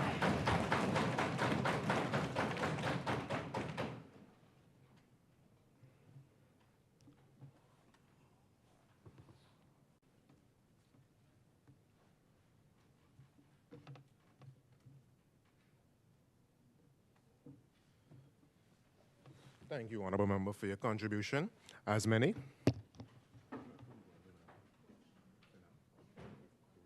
The chair recognizes the Honorable Member for Golden Isles.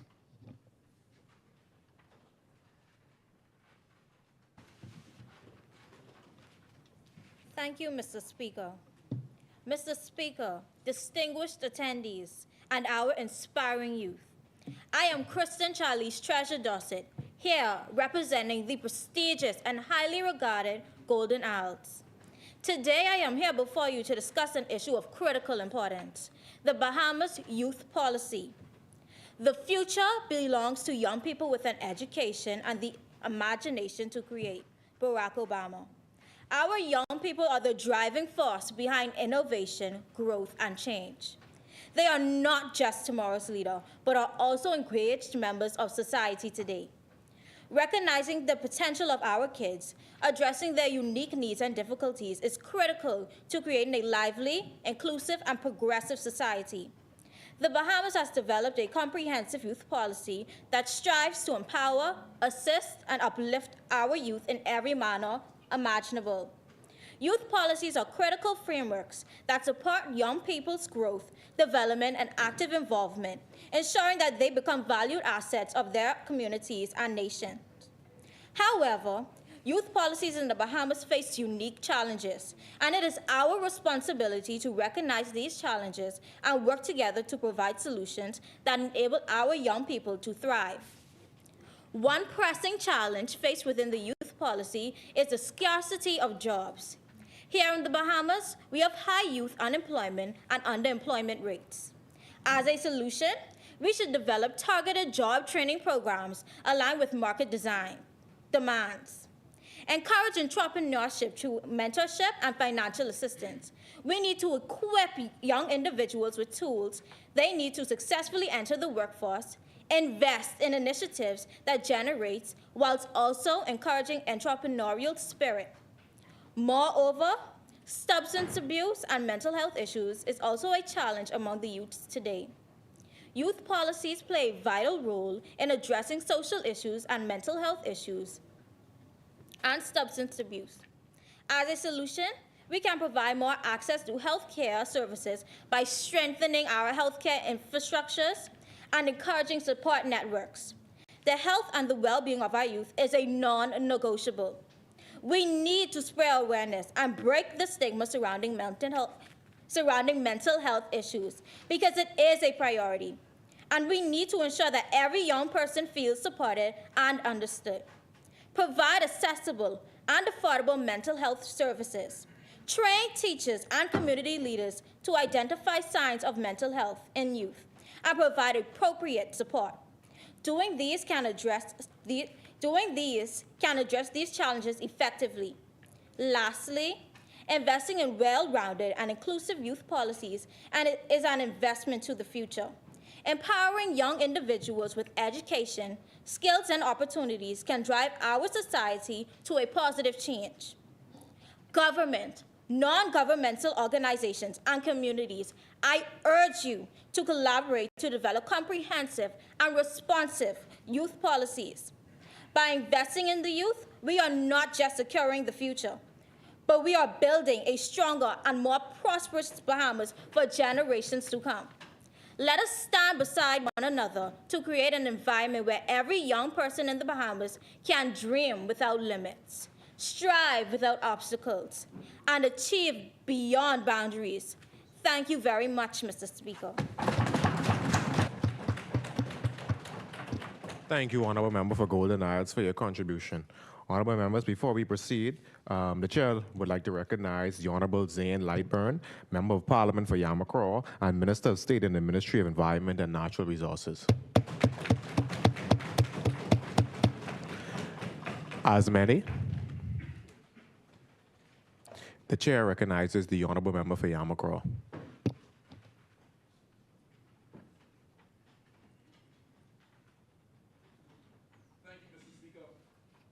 Give justice to the weak and the fatherless.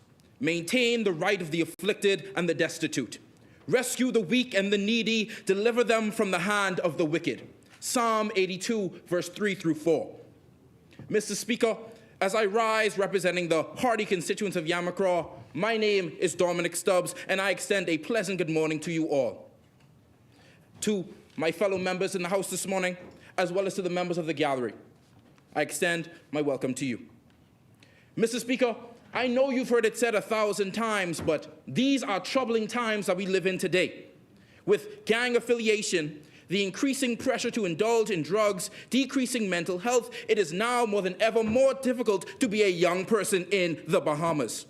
I graduated in 2021 amidst arguably one of the most afflicting events in modern history, causing the entire world to virtually stop on its axis. This being the COVID-19 pandemic. Wearing your mask was now as important as wearing your t-shirt or your pants. Businesses could not operate in full capacity. This became the new normal. You would think during something like that, everyone would come together under the sun as one nation. But unfortunately, Mr. Speaker, this optimistic view was not the case. The COVID-19 pandemic decreased the percentage of crimes like homicide by 23%, armed robbery by 41%, and housebreaking by 13%. Yet issues like rape increased by 16%, unlawful sexual intercourse increased by 48%, and domestic violence matters increased by 19%, with 3,283 incidents in 2021 compared to the 2,754 in 2020, not to mention suicide being on the rise. That was truly a time to be alive, Mr. Speaker. Despite these jarring statistics, we persevered. We got through the pandemic and are now getting back into the swing of things. But the issues of domestic abuse and rape and the psychological impacts that come consequently still remain. This is why I and the members and constituents of the honorable constituency of Yamacraw are in support of the resolution today. As sometimes as youth, we feel lost and feel helpless. Mr. Speaker, we have 12-year-olds living in cars, Mr. Speaker.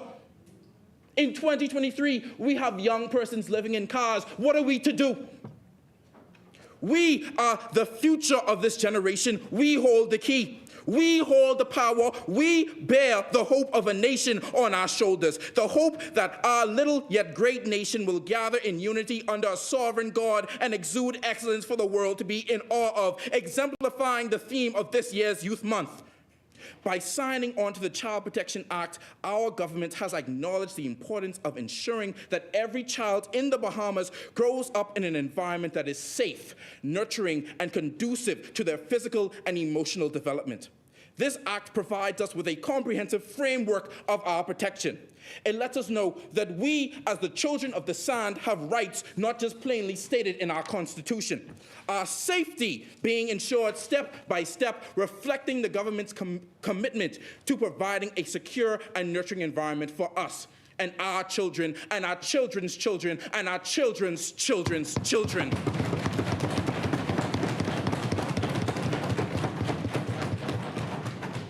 Additionally, Mr. Speaker, the Protection Against Violence Bill of 2023 underlines our government's dedication to addressing issues of violence and abuse within our society. If you know the enemy and know yourself, you need not fear the results of 100 battles. Sun Tzu, The Art of War. It is important to realize, Mr. Speaker, that we are at war with these social ills that plague our nation like a swarm of locusts. No one should live in fear, and by embracing this bill, we are taking a stand against violence, harassment, and intimidation.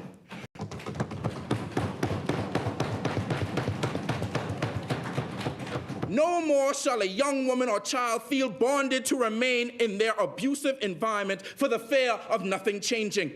This legislation allows for the afflicted victims to receive specialized care like sheltering, medical assistance, and even legal aid, sending a declaration of war to those who feel fit to oppress, that such behaviors will not be tolerated in our nation. It lets them know that we see you. It lets them know that we see you and we will take care of those you seem fit to harm. The decision to sign on to these protective legislations is not merely an administrative action. It is a statement of our values as a nation. It is a declaration that the Bahamas is a place where the rights and safety of our citizens are paramount. As I conclude, Mr. Speaker, we are creating a platform for a better Bahamas. A place where everyone can thrive, a place where human rights are respected and upheld. But with this being said, let us remember the responsibility does not solely rest on the government. Each and every one of us, as members of this great nation, has a role to play in making this vision a reality. We must be vigilant in protecting our children and supporting those who have faced violence. We must report any suspicions of child abuse or violence and work together to create a society where everyone feels safe and secure. Thank you, Mr. Speaker.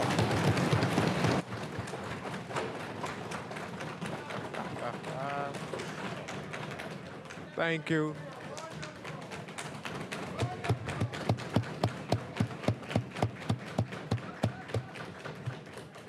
I mean, that the speech was so powerful, the lectern fell down. Thank you, Honorable Member. I'm sure Minister Lightburn is very proud. As many, the chair recognizes the Honorable Member for Central Grand Bahama. Thank you, Mr. Speaker. I am proud to represent the prestigious constituency of Central Grand Bahama. Mr. Speaker, allow me to render my version of a stanza from the famous song of the late, great Whitney Houston. I believe the youth are our future. Teach them well and let them lead the way. Our youth are the seeds of our nation. Only with proper care, guidance, and love can they grow to their full potential and develop into mighty, towering trees, sustaining the weight of our future. The youth is an important part of any nation's society, with them being the heralders of the future. So, of course, we should carefully nurture and support them so they can become model citizens of our country. It is important that every young person has an opportunity for them to grow and develop personally into a pillar of the future. That's why this youth policy is one of the most crucial policies to be implemented in this government. With it, we can support the youth and promote their growth into their own unique individual characters and personalities. Firstly, there's a strong need for youth employment programs. We should create job opportunities and apprenticeship programs for young people so that they can acquire real-world experience at an early age to carry into adulthood. Furthermore, public and private companies should be encouraged to provide internships, training, and entry-level job positions for the young. I believe that the benefits of this will extend beyond simply giving the young an opportunity to have an income. These experiences will help the youth to discover their desired professions and see what works and doesn't work for them. A student may very well discover their love for accounting or gardening just by being exposed to those paths incidentally. Even if a young person already knows what their dream is, they should be given the chance to experience that career on a real stage, being exposed to the inner workings of their future career paths and being trained earlier to build up a strong foundation for later. Now, let's take a step into the past. In primary school, career days were a significant influence on the police, nurses, and lawyers of today because they were exposed to those workers who eloquently communicated their passions to the sponge-like minds of our youth. Today, many high schoolers still aren't sure about their path in life or what to pursue after graduation. So why don't we bring back career days to our high schools, wherein we bring forth different workers from many different walks of life to inform our high schoolers about what is available and will align with their interests, and allow them to forge connections with business owners to foster opportunities to create futures. I believe that with an initiative like this, we can inspire a seedling of a budding, burning passion that will blossom a student into an ardent, effective leader in their career.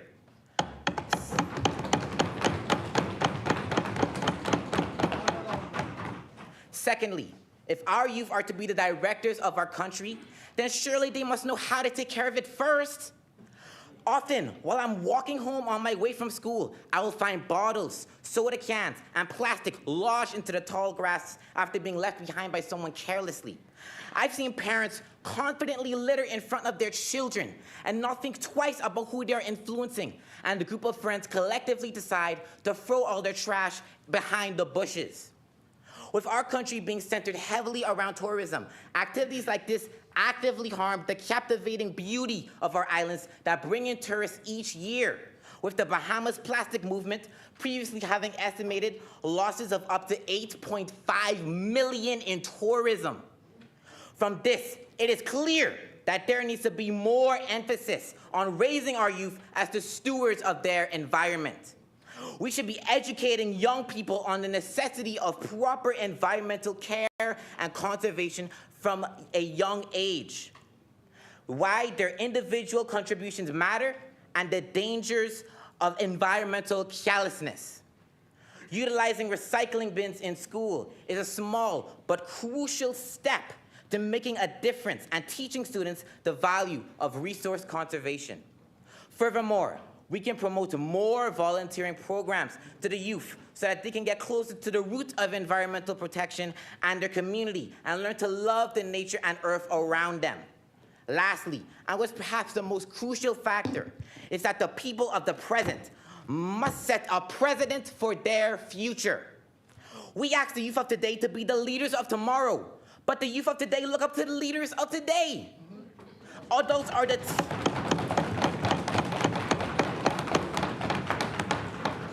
Adults are the teachers of the young, and if we want to know what is right and distill that onto others, we must embody those very principles ourselves as adults to the young.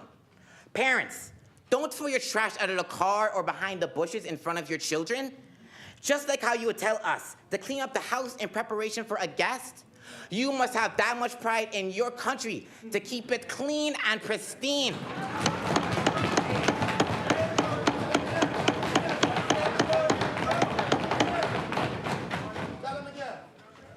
Finally, I leave you all with a quote by Franklin D. Roosevelt.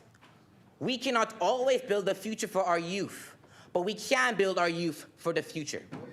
We can't control or predict the state of the world 100, 200, 1,000 years from now, but we can equip our youth with the knowledge, skill set, and principles needed for them to pave the way for the people behind them and spearhead their nation into a bright and sunny tomorrow. Thank you, Mr. Speaker.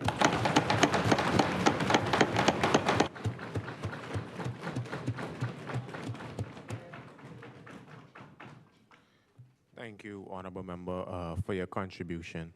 As many, the Chair recognizes the Honorable Member for North Abaco. Before we proceed, Honorable Members, we'd like to recognize the presence of Minister of State, the Honorable Jomo Campbell. Minister, I do apologize. Please proceed, North Abaco. Thank you, Mr. Speaker. I stand before you here today on behalf of the simply great people of North Abaco, and I would like to extend a good morning to all. Be it resolved that the members assembled for the 24th session of the Bahamas Annual National Youth in Parliament will debate the challenges, concerns, and solutions for addressing the needs of the youth in our country, and more specifically, the continuous need for implementing a national youth policy in the Bahamas. You're just like your no good pa. You'll never be nothing. I know we've all heard these statements before, some of us more than others, but it just upsets me to see the way that the leaders and the adults of today speak down, how they speak down on the future. If we're supposed to be the future, why speak down on us? Why not encourage us to be better than our no good pa?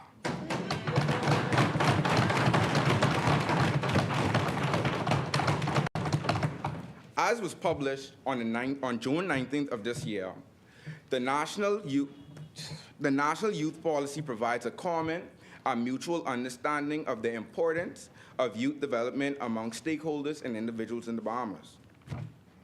Young people across the Bahamas feel disenfranchised by the system made to protect them. They are worried about their lack of identity and involvement in decision-making. Decision-making is a very crucial part of any society. When decisions are being made, they don't only affect the people making the decisions, but the country at large.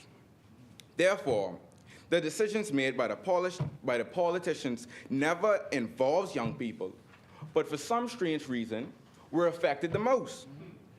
So I ask you here today, why must my future lie in the hands of an out-of-touch political figure instead of mine? The youth are the future of the country and should be involved in determining the future of the country. So the government needs to implement a policy that has a well-rounded youth representative present when decisions involving the youth are being made. There needs to be more opportunities, especially like this one here today, for the young people's voice to be heard. I take it a step further and say there should be more young people involved in the government overall. The average age of those in the House of Assembly is about 50, well, between 40 to 50, which is clearly well above what we as a country deem to be the age of our youth, which is between 13 and 35. But I believe this all ties together with education, because if we think about it, education is both the cause and resolution to the problem. You may ask yourself, how is education the problem? The answer isn't simple, but not very complex. Because there are many different problems within education. However, I'm only here to address the ones that apply directly to the youth. I believe there's a lack of opportunities for students living outside of the capital, which is not fair. Why is it that high achievers are unable to receive the same opportunities because of their location or unable to achieve their goals? That's not fair. As a nation, we seem to be very Nassau-centered. Also, there should be more qualified young people in high-ranking positions in education. This would allow for more understanding and sharing with students, especially high school students, because they have more in common with them. There seems to be a major problem with justice when it comes to the youth. The average young person doesn't have the money to afford adequate representation. Also, our justice system is extremely overworked. So everyone is unfortunately guilty until proven innocent.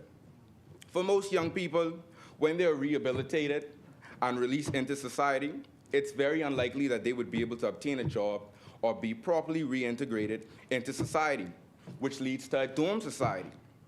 To avoid this, the government needs to create and push policies that guides young people after rehabilitation, because life is quite unforgiving. So my next question is, what about the youth? Franklin D. Roosevelt once stated, and I quote, "We cannot always build the future for our youth, but we can build our youth for the future." I know that many already stated this, but it's such a powerful quote that I had to state it again. Honorable member for North Abaco, your time was expired. The chair is going to extend you 30 seconds to conclude. Okay, thank you. Therefore, we must implement a national youth policy for the Bahamas that allows us as young people to play an integral role in the development of our country. Young lives matter, and it begins with each and every one of us here today. Thank you, Mr. Speaker.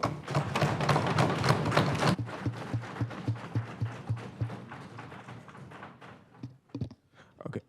Thank you, Honorable Member, for your contribution. As many. The chair recognizes the Honorable Member for North Andros and the Berry Islands.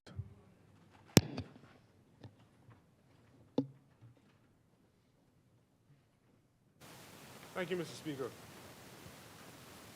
And good morning, my fellow parliamentarians. Today, I represent the great constituency of North Andros and the Berry Islands. The future of a country is the youth of the country. Youth development is a vital undertaking. It is an investment in the young people of the Bahamas. A part of that investment was the creation of the National Youth Policy of the Bahamas. According to the policy, Mr. Speaker, 58.4% of the population consists of persons under the age of 35. It also outlines the services and programs associated with youth development. Hence, it is incumbent upon us to ensure the policy is amended and tabled for the benefit of the youth of the country. The youth of the country face many challenges, Mr. Speaker, with education being one of the primary ones. According to a ZNS News article, as of 2019, the graduation rate in the government school system was 60%. In the policy, under the heading, Situation Analysis of the State of Bahamian Youth, it is stated that the average passing grade of the BGCSE is a D, Mr. Speaker, which represents difficulties when young people attempt to attain a tertiary level of education and future employment. Throughout my academic life, Mr. Speaker, I have had to deal with dyslexia. And if it had not been for the resources of my parents, who got me the extra help and tutoring I needed, I would have not improved in my academics. In my opinion, Mr. Speaker, there should be a wider spread program where young people struggling in school are tested for learning disabilities. And if it is determined that they do have a learning disability, the program should have the appropriate resources and tutors made available to help these young people excel. Another unfortunate difficulty is the level of violence among young people. Young people have been found to be both perpetrators and victims of violence and crime in this country. According to the Royal Bahamas Police Force Nationwide Crime Analysis 2022 versus 2021, with regard to homicide, victims between the ages of 18 and 35 accounted for 64% of all homicides, Mr. Speaker. 64%. I, too, am familiar with the feeling of losing a family member to violence in this country. One day they're here, the next day they're gone, Mr. Speaker.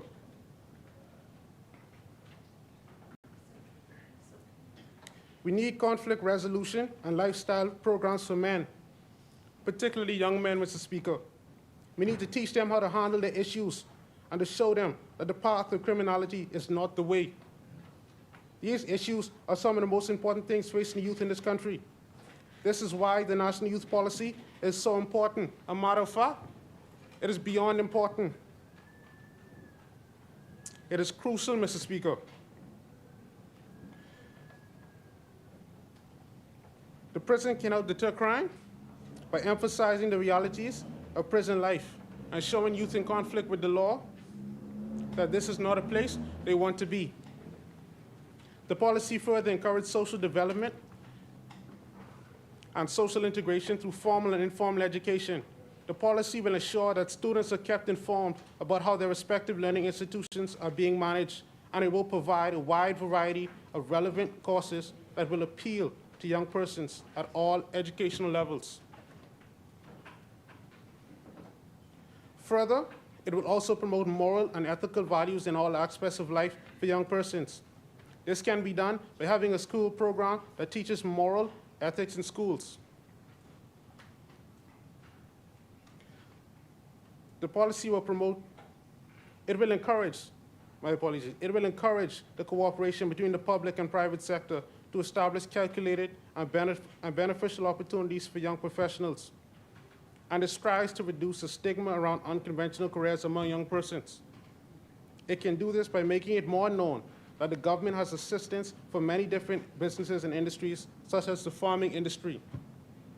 In conclusion, the young people in the Bahamas are the country's future, and it is of the utmost importance that their development has a favorable outcome. The National Youth Policy of the Bahamas plays a large part in this undertaking. Ensuring a better Bahamas for the young people is the key to the success of this endeavor. With determination, focus, hard work, and by the grace of Almighty God, we will help the youth of this country and ensure the Commonwealth of the Bahamas has a great future. Thank you, Mr. Speaker. Thank you. Thank you very much, Honorable Member, for your contribution. As many? The chair recognizes the Honorable Member for Cat Island, Runke, and San Salvador. Thank you, Mr. Speaker. Mr. Speaker, fellow honorable members, good afternoon. It is indeed a privilege to stand before you all to represent the great people of Cat Island, Rumkey, and San Salvador. In a country with a population of just over 400,000 people, unfortunately, it is commonplace for us to see our youth finding themselves on the wrong side of the law. Instead of being on a parade with one of the many youth organizations we would have seen on the Youth March this past Sunday, they are unfortunately being paraded before the courts to answer to criminal charges that include, but are not limited to, gun possession, armed robbery, and the most heinous of them all, murder. As stated by the Honorable Member for North Andros and the Berry Islands, according to the Police Commissioner's annual report for the year ending 2022, out of 128 murder victims, 82 were between the ages of 18 and 35. This figure accounts for 64% of all murder victims. Mr. Fernando also made mention in a January 30th, 2023 article on Eyewitness News, and he stated, and I quote, "Our research is telling us that our victims and suspects of violent crimes are young men between the ages of 18 and 35. So, in plain words, Mr. Speaker, our youth commit the most crime. Now that we are cognizant of this fact, what do we do to address the problem? This is where the National Youth Policy should come in. But there's an issue, Mr. Speaker. From the expiry of the policy in 2021, many of the goals have yet to be achieved, hence the urgency of today's forum. Firstly, Mr. Speaker, we must focus on addressing the educational issues that exist for our youth. I strongly believe in the statement made by Malcolm X. Education is the passport to the future, for tomorrow belongs to those who prepare for it today. In essence, without a certain level of education in this day and age, it's rather difficult to navigate through life. It is common knowledge that not everyone is designed to work in an office environment or in a job that requires a specialized academic degree or discipline. But those that find themselves in this predicament may reside on a family island and may either be unable to or unwilling to relocate to New Providence to further themselves. Hence, we could create a career high school section of the Bahamas Technical and Vocational Institute and establish those campuses in more, and I stress more, of our family islands. Obviously, adequate funding must be provided. This section will still offer courses in the fundamentals of mathematics and English, but vocational disciplines should be the main focus. With the implementation of this initiative, our young people no longer have to bear the stress of studying for a commerce exam if they wish to become a mason, and they no longer have to stress for studying for a history exam if they wish to become an electrician. Another solution is the inclusion of our youth in the decision-making process. Who better to ask about the youth than the youth themselves? Who better to relate to the youth than the youth themselves? We should encourage our youth to take a participatory role in society. The age to hold a political office, whether it be in the upper house or the lower house, could be lowered to aid in allowing younger voices to be heard in the halls of Parliament and have a substantial say in the legislative process. Additionally, as a family islander from Cat Island, I truly understand the value, significance, and impact of local government. It would be imperative for the government to allocate additional funding to push the local government junior council program so that youth can be exposed to community building and policy making from a young age. In order to have a future, we must build up, and we must build up our youth today.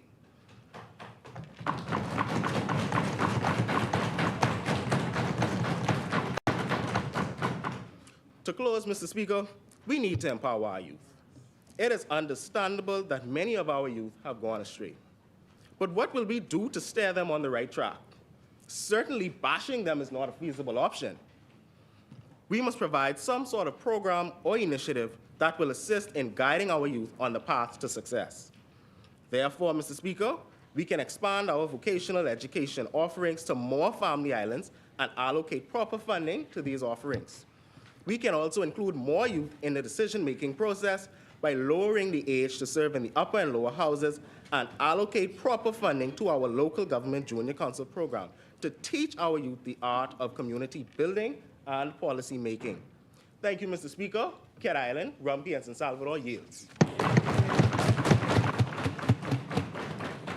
Thank you, Honorable Member, for your contribution. As many? Mahmoud. The chair recognizes the Honorable Member for Centerville.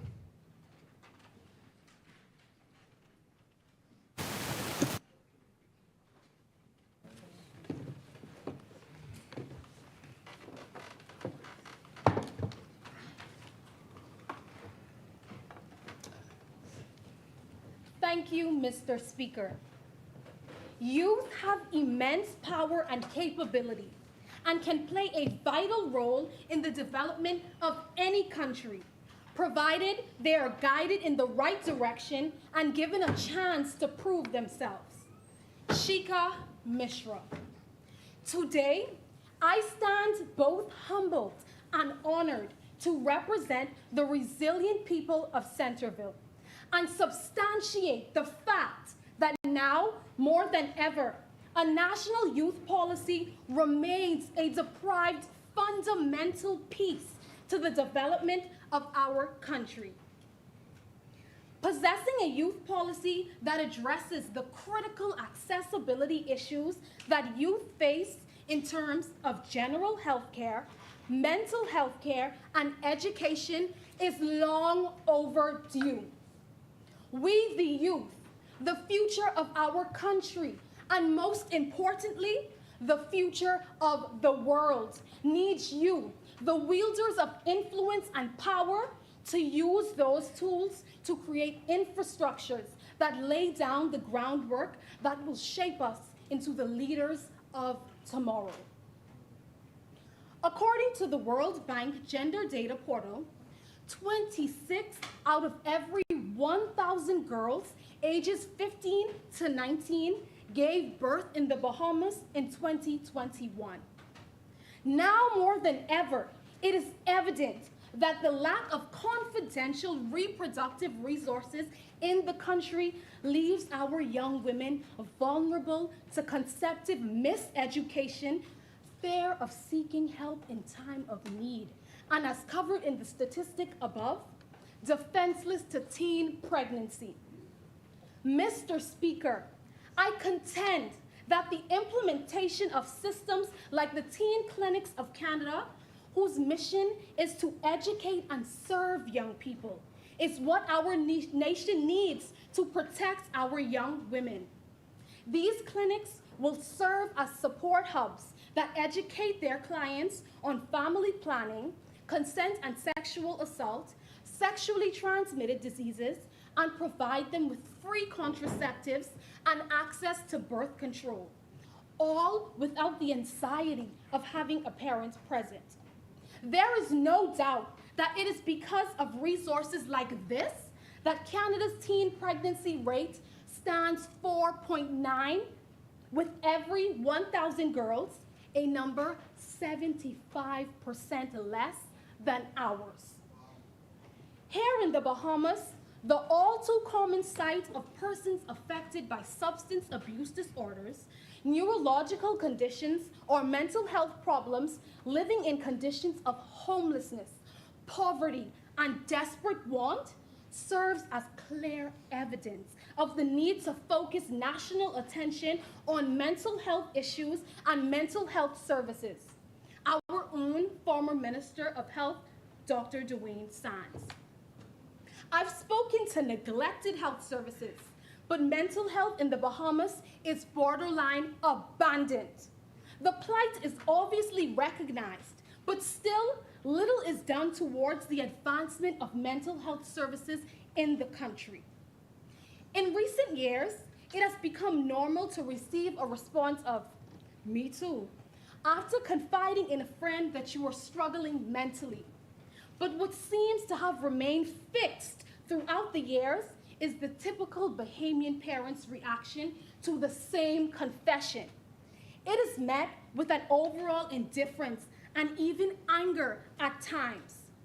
To protect young people suffering from mental disorders, we can, 1, increase their access to mental health services, establish safe spaces in schools and communities where young people can speak to trained professionals about issues that plague them. 2, educate.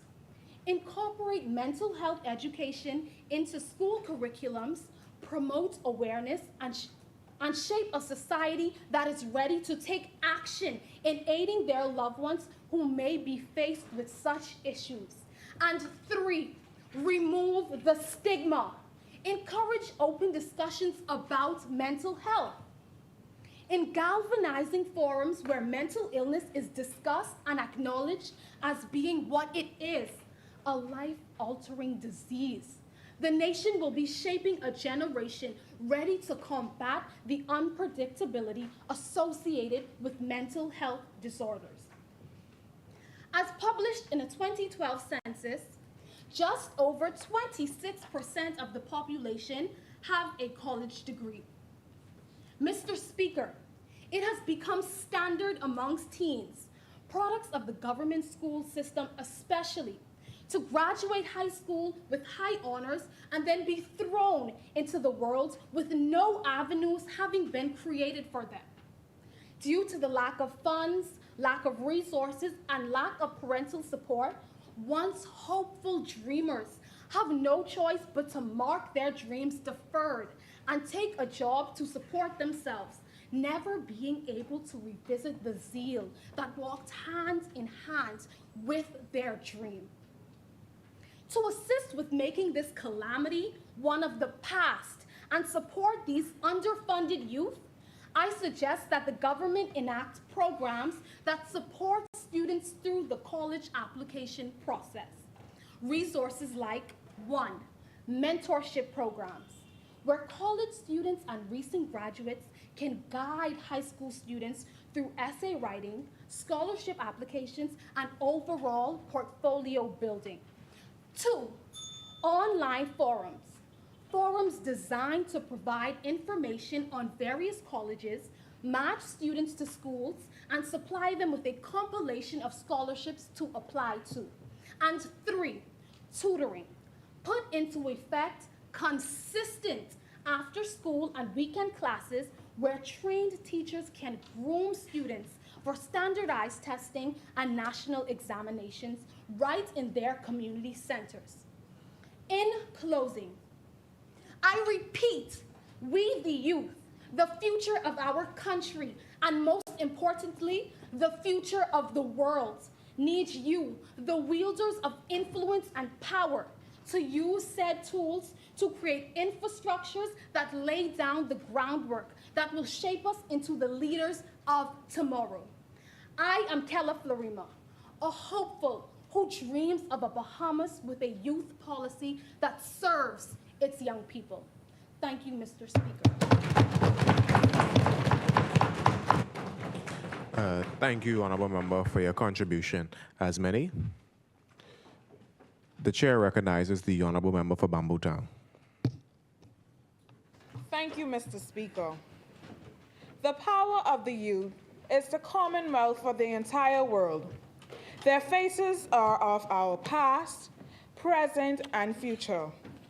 No segment in the society can match with the power, idealism, courage, and enthusiasm of the young people, being reason for us to continue investing in them. Shekinah Monko.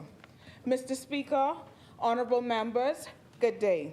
Today, I rise on behalf of the great constituents of Bamboo Town. We are here to discuss what we can do to improve the youth policy in our nation. The young people are indeed our future, and it is our responsibility to ensure that they have the opportunities and the support they need to thrive. We can do that by investing in education, implementing more vocational and technical training programs, fostering a sense of community, and of course, making sure we have a seat at the table. Investing in education is crucial. We must allocate resources to improve our educational infrastructure, ensuring that our schools have well-trained teachers and access to modern technology. This will equip our youth with the skills and knowledge needed to excel in the global economy. We must promote inclusive education with the understanding that not everyone has the same learning abilities. Some children pick up quicker than others, and some may need a little more time. Therefore, we encourage teachers to go the extra mile with a student to take their time. We must implement subjects that teaches us about how to survive after leaving high school, making sure students know how to create resumes, applying for jobs, and manage money. Well, it's only a few to name. We are all for encouraging persons to be their own boss, but without education, they are just useless as a knife without a blade. Furthermore, not every young person is destined for a traditional four-year college. That's why instilling more vocational and technical programs or institutes can be an alternative that can help our youth find fulfilling careers and contribute to our society. This includes partnership with local businesses to provide apprenticeships and on-the-job training. Mentorship programs are also essential. By connecting experienced individuals with young people, we can offer guidance, support, and inspiration. These mentorship relationships can help young Bahamians make informed decisions about their future, developing critical life skills, and build valuable networks. Moreover, we must address the issue of youth unemployment. Developing a strong, diverse economy and creating job opportunities for the youth is essential. This can be achieved through incentives for businesses to hire young talent and the promotion of entrepreneurship, encouraging young people to start their own business. Additionally, the mental health and well-being of our youth should be a top priority. We need to establish accessible and affordable mental health services, destigmatize seeking help, and create safe spaces for young people to discuss their concerns and challenges. The Bahamas can also benefit from more youth engagement in the decision-making process. By involving young people in policy making and governance of our nation, we give them a sense of ownership and responsibility, which can lead to more active and informed citizenship. With their innovative ideas and skills, youth are important drivers of innovation, game changers, and policy process at all levels and build the resilience of local communities. We must have a seat at the table. Lastly, fostering a sense of community and social cohesion is vital. We should support youth organizations, clubs, and sport programs that bring young people together, instill a sense of belonging, and promote positive values. In conclusion, the Bahamas has the potential to significantly improve its youth policy by investing in education, creating vocational opportunities, offering mentorship programs, addressing unemployment, prioritizing mental health, engaging youth in governance, and fostering a sense of community. By doing so, we empower our youth to shape the future of this beautiful nation, ensuring a brighter and more prosperous tomorrow for all Bahamians. Thank you, Mr. Speaker. Thank you, Honorable Member for Bamboo Town, for your contribution. As many, the chair recognizes the Honorable Member for Foxhill. Thank you, Mr. Speaker, honorable members, fellow parliamentarians, and other distinguished guests, those watching via media, good afternoon. Today, I rise humbly before you representing the prestigious Foxhill community, a location not just known for Foxhill Day, but one filled with rich heritage, legacy, and close-knit communities with life-lasting friendships. A community where the young can still be seen outside, flourishing and thriving without the negative distractions of social media. Tevin Campbell says to us in his song, Tomorrow, I hope tomorrow will bring a better you, a better me. I know that we'll show this world we got more we could be. Mr. Speaker, I stand in support of the present resolution. Our young generation represents the future of our nation, and the policies we create today will shape the world that they inherit. I must not ignore the persistence and dedication of the constituents of Foxhill, Mr. Speaker. The COVID-19 pandemic took the entire nation by storm. Unemployment, poverty, sexually transmitted diseases, and violence have been increasing since said pandemic.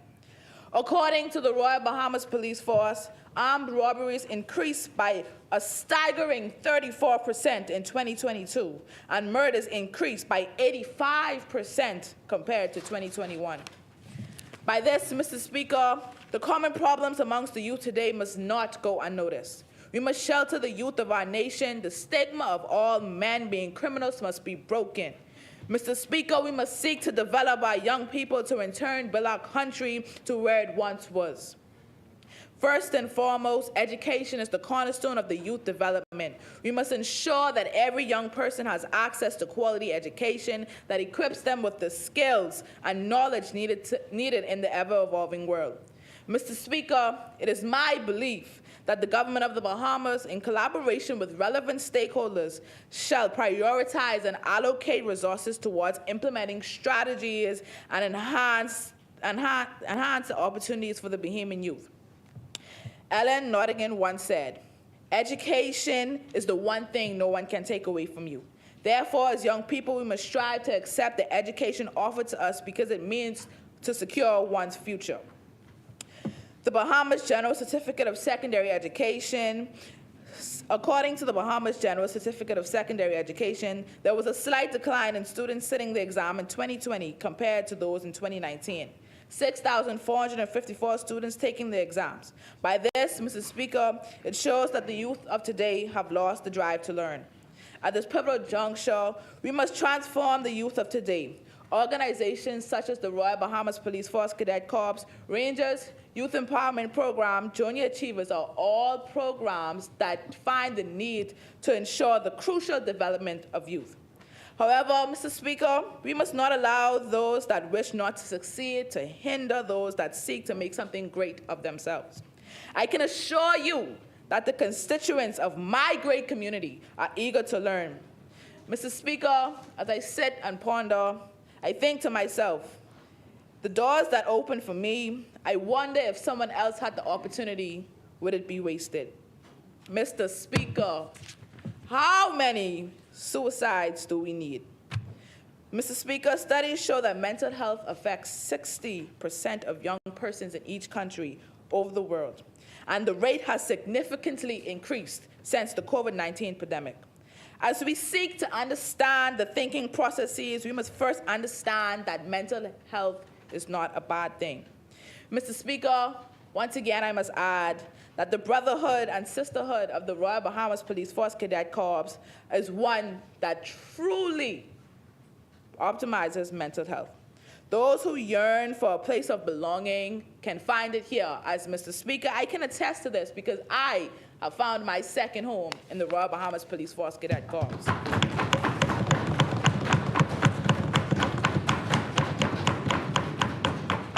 Patrick Raman said, "Lord, help the mailboat to hell." He tells of a country destined for failure, urging the audience to decide if the fate of the country is dependent on the metaphorical captain or the crew. Public awareness should be promoted that changes the perception of mental health and its entirety. We must break the stigma surrounding mental health issues and provide the necessary support and services.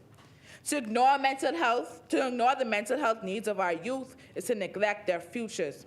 Educational institutions, parents, and communities must collaborate to create a nurturing environment that fosters mental health well-being. Mental health is an act of courage when you speak up, not a sign of weakness. It is to disregard the very essence of compassion and empathy that defines a just and caring society. We must seek to recognize the importance of early intervention, support, and the removal of stigmas that prevents youth from seeking help, prioritizing and advocating for the mental health of our youth. Furthermore, Mr. Speaker, civic engagement is crucial. Encouraging the young people to actively participate in the decision-making processes of our nation ensures that their voices are heard and their concerns are addressed. It is the pulse that keeps democracy alive, and that means by which we collectively shape our destiny. The very essence of civic engagement lies in the power of the people. It is in an era marked by complex challenges from climate change to economic inequality, civic engagement is not an option but a necessity. Barry Razin, the chairman of the Rotary Board Foundation, said in the Zone 30 and 34 Summit, "We must always seek to ensure service above self." Without civic engagement, democracy becomes stagnant, vulnerable to the influence of few than the will of many. The need for civic engagement is not a political ideology. It's a shared responsibility that is about fostering a sense of ownership in collective affairs of our society. It is about making democracy not just a system of government, but a way of life. Mr. Speaker, technology has brought about unprecedented convenience, connectivity, and access to information. It has transformed the way we communicate, learn, and entertain ourselves. Mr. Speaker, technology impacts the way us as Bahamians live. It gives us a better chance at convenience. Therefore, we should ensure the security of our youth in this digital age. In conclusion, our youth policy should be a reflection of our commitment to the future. By investing in education, mental health, civic engagement, and technology, we can provide our young generation with tools they need to succeed. Again, Mr. Speaker, Patrick Raman seeks an answer at the end of his poem, and who is at the wheel? We must begin to realize that if we do not take charge of our nation, it will never be the country we wished we would have lived in. Mr. Speaker, let us not sit around and wait for the world to change. Instead, we must change it according to our cultures and principles that benefit our Bahama land. Let us ever be mindful that excellence is the standard. Therefore, the standard would always be the standard. Thank you, Mr. Speaker. Thank you, Honourable Member. As many? The chair recognizes the Honourable Member for Pinewood. Thank you, Mr. Speaker.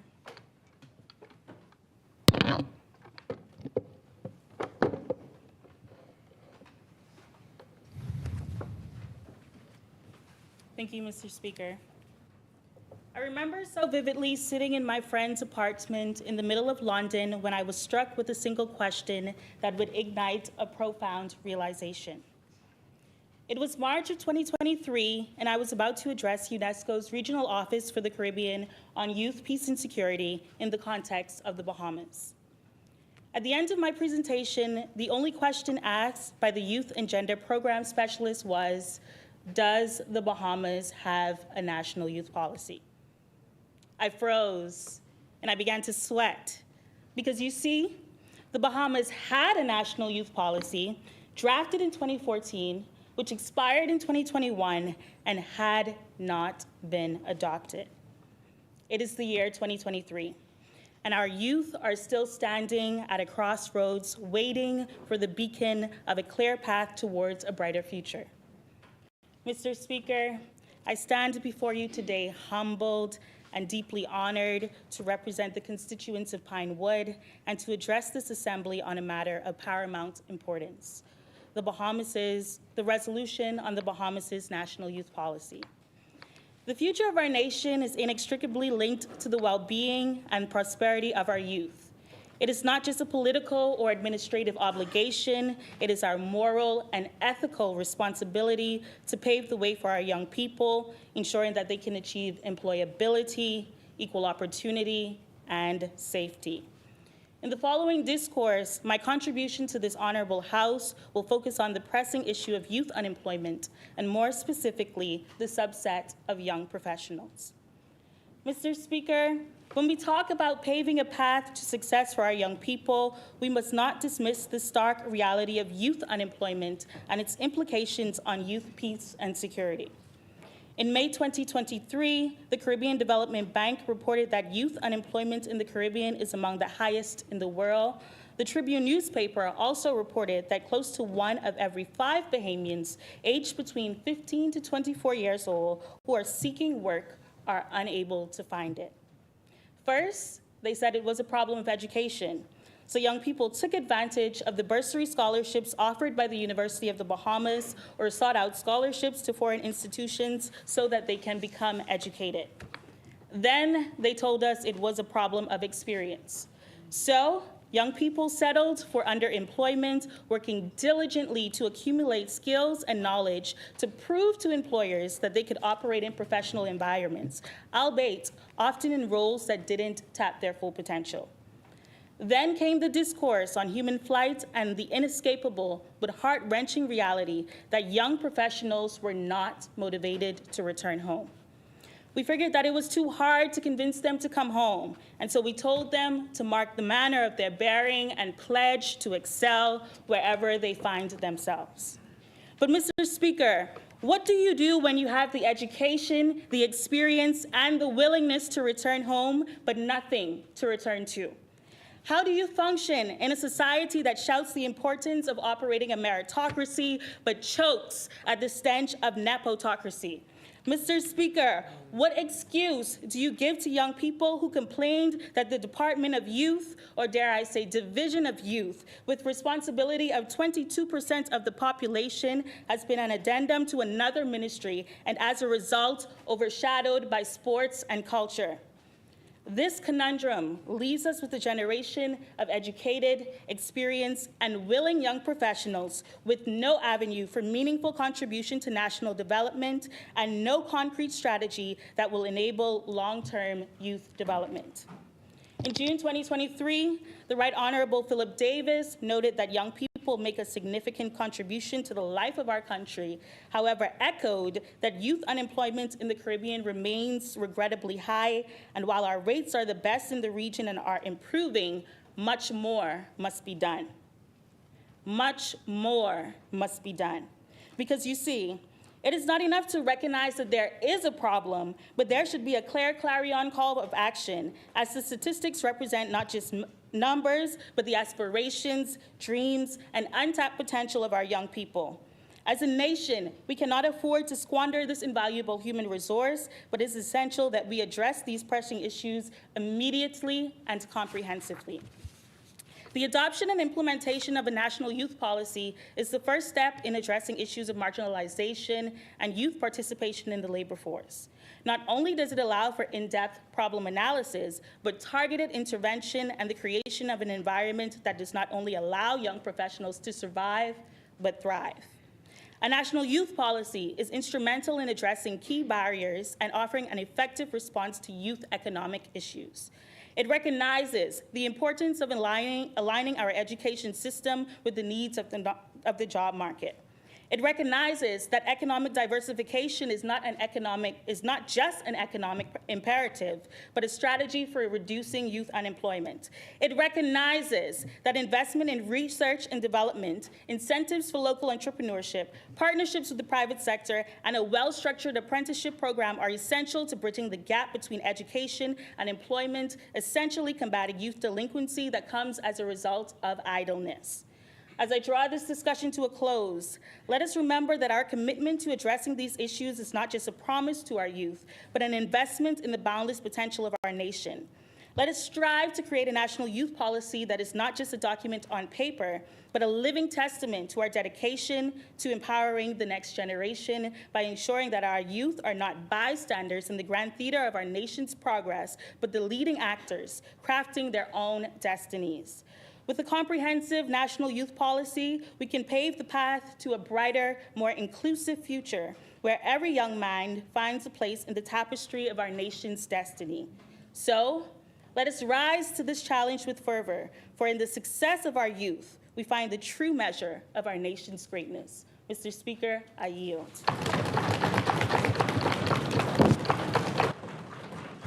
Thank you, Honorable Member for Pinewood, for your contribution. As many, the chair recognizes the Honorable Member for Seabreeze. Speaker, I rise before you today as a proud member of the Seabreeze constituency. The beautiful islands of the Bahamas. And it is truly an honor to address this honorable house, and to address you, Mr. Speaker, to share a glimpse of our vibrant and close-knit neighborhood. Seabreeze, what an area. Very peaceful, truly a jewel of the Bahamas. It's not just a place on the map, it's a thriving community with culture and the warmth of its constituents. The working class is what I call it. A relentless spirit and unwavering determination not only to make ends meet, but to provide for their families and to build for a better future. But it's not just the fact that we are hardworking, Mr. Speaker, but it's the fact that it's our people and their resilience and the strong sense of togetherness that makes Seabreeze more than just a location in the east or somewhere you pass through when you go in way out there yonder. It is a home, and I can attest that. It's a home, it is a haven, and it is a heart-warming family. And I guess it's safe to say that the future truly lies within Seabreeze. Today, I stand before you not only as a representative of Seabreeze, but as a passionate advocate for the youth of our nation, who are indeed the future of the Bahamas. Our government recognizes the significance for our youth, and to that end, we have embraced the National Youth Policy as a guiding framework for nurturing and empowering the potential that lies within this vibrant demographic. The National Youth Policy of the Bahamas is not just a document, like my good colleague from St. Barnabas would have said earlier. It's not just a document. It is a commitment to our young people of this country.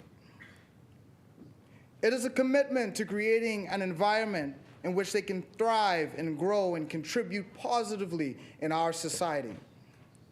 This policy is a roadmap, a plan that reflects our dedication to investing into education, health, and the well-being of our youth. Mr. Speaker, do you agree that education is the cornerstone of a prosperous future? See, I firmly believe that in providing for our young people with the best opportunities, we are dedicated to improving our educational system, making it more accessible, and ensuring that our youth are equipped with the knowledge and skills they need to succeed in this rapidly changing world. This policy encourages lifelong learning, skill development, and access to quality and education for all. Health and well-being are equally important. Our young people deserve to grow up in an environment that supports their physical and mental health. The National Youth Policy promotes initiatives that address the unique health needs of our youth, including mental health awareness and support, and as we understand the challenges that they face in this fast-paced world. Empowering our youth is not only about education and health, but is also about fostering a sense of belonging and participation. We encourage their active involvement in decision-making process, promoting leadership and giving them a voice in shaping their own future. We aim to provide platforms that express themselves to be heard and contribute to development of the nation. As I wrap up, Mr. Speaker,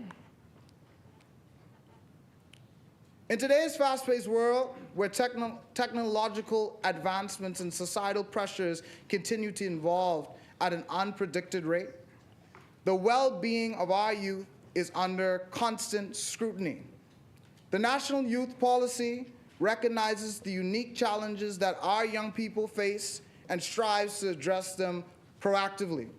This policy champions a comprehensive approach to our youth health, emphasizing mental health awareness and support as a cornerstone for initiatives. Furthermore, economic opportunities for our youth are crucial. The National Youth Policy outlines strategies to promote entrepreneurship, create jobs, and provide support for young people to start their businesses. We believe that when our youth succeed, our nation prospers. Mr. Speaker, the National Youth Policy of the Bahamas is not just a government. I'm wrapping up. Mr. Speaker, the Honorable member, your time was expired, but I am going to allow you 15 seconds to conclude. Thank you, Mr. Speaker. The National Youth Policy of the Bahamas is not just a government initiative. It's a national commitment to our youth. As we invest in their education, health, well-being, we are investing in the future of our beautiful nation. Seabreeze is just one of many communities where these policies will make a difference and where dreams and aspirations of our youth will be realized. Let us all work together to ensure that the promise of this policy becomes a reality and that the youth of the Bahamas continue to shine in their beacons for our nation's future. Thank you.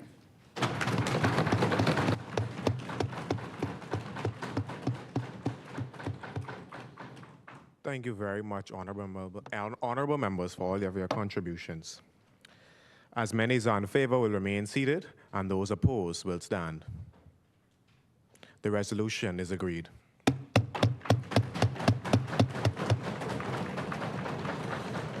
The chair recognizes the honorable member for Cat Island, Rumkey, and San Salvador.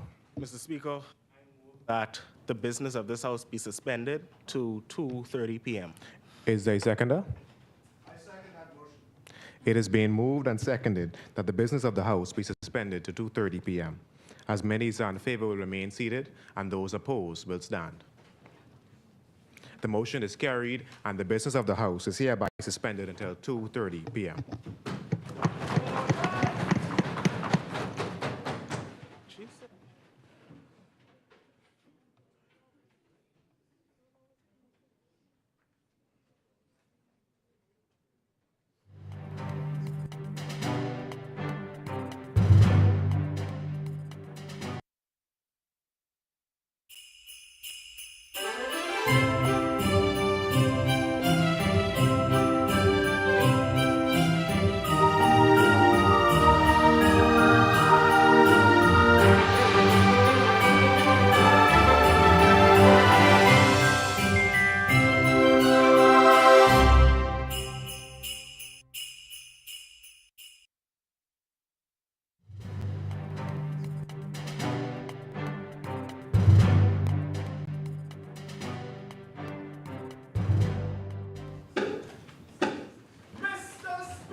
Can I?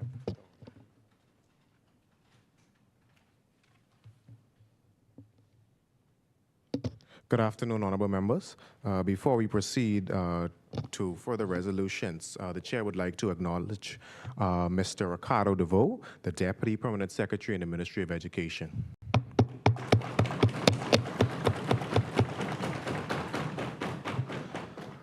When the business of the House was suspended at 2:30 p.m., we were at resolutions. Are there any further resolutions? The chair recognizes the honorable member for North Eleuthera. Thank you, Mr. Speaker. Resolution on food security, recognizing that the recent effects of climate change and the war in Ukraine has highlighted the precarious nature of food security within the Caribbean. In a report by Food and Agricultural Organization 2021, 60% of countries in the Caribbean imports between 60 to 80% of its daily food needs in order to meet domestic food demands, as well as support the influx of visitors, as the Caribbean is a high-demand tourism sector. The resolution seeks to bring awareness to the threats of a state of food insecurity within the country while providing an avenue of recommendations of possible and sustainable solutions from our youth. Whereas there has been an increase in individuals living below the poverty line with a heavy reliance on bread basket items because of the inability to afford nutritious products and healthier options of items. As food security occurs by having sufficient access to safe and nutritious food for a healthy life. And whereas the Bahamas imports up to 60% of food items at an annual cost of $1 billion, influenced heavily by global trade, inconsistently affecting the price of items sold. And whereas food insecurity poses a real threat to our health and well-being because of our dependency on imported goods.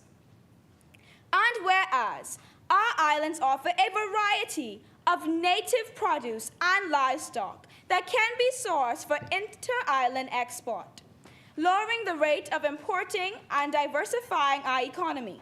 Be it further resolved that this youth parliament deems it necessary to invest in rebranding the agricultural sector to attract school-aged youth, while creating programs that will enhance further interest and awareness, such as increased focus on implementing technology and innovative means of cultivating produce. Be it further resolved that the legislation be drafted or amended with immediate effects to require all food and beverage companies to purchase 30% or more of goods from local farmers and produce markets, encouraging inter-island trade. Additionally, removing any taxes or duty fees from items that will be used for agricultural purposes. Be it further resolved that a commission on inter-island trade be established with responsibility of creating a comprehensive and sustainable plan of action for large-scale trade between our islands based on produce and livestock they are best known for. Additionally, to propose a budget that will facilitate employment and training, methods of trading, infrastructure, and resources needed to meet a consistent demand of supply throughout the country. It is better in the Bahamas, but sweeter in North Eleuthera, my Pine City, where I take pride in expressing the concerns of the people I wholeheartedly represent. Greetings to everyone. I stand before you today to address a pressing issue that affects not only our nation, but the entire world: food security. In this era of abundance and advancements, it is disheartening to acknowledge that millions of people still suffer from hunger and malnutrition. Food security is not just about having enough food on our plates. It encompasses various factors, such as access to nutritious food, sustainable agricultural practices, and equitable distribution of resources. It is a complex example that requires our immediate attention and collaborative efforts.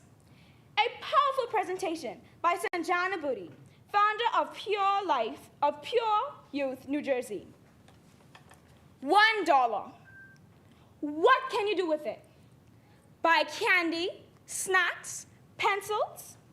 In reality, There is nothing that you can do with a single dollar bill, especially in a country as ours, where the cost of living truly exceeds the average person's paycheck. The youth, where the majority has no paycheck, but are dependents. Firstly, we must recognize our farmers, who are the backbone of our society. They face numerous challenges ranging from climate change, limited resources, and lack of access to modern equipment. It is imperative that we identify, promote, and invest in their needs to ensure their livelihoods are secure.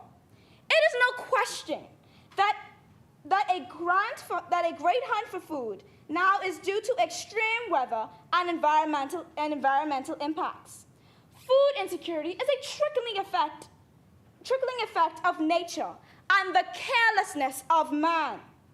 The extent of carelessness, like the war, which brings an effect on our imports that account for up to 60% in our country. You see, Mr. Speaker, the issue in this world was emphasized by Tupac Shakur. They got money for wars, but can't feed the poor.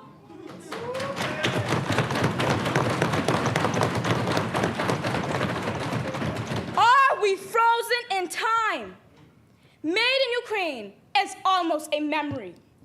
Infographics has an article dated October 19, 2023, entitled, "How the Russian Invasion of Ukraine Has Further Aggravated the Global Food Crisis," updated the statistics of 29% drop in production and exportation of sunflower oil, barley, maize, and wheat, to name some of the largest contributions to the world.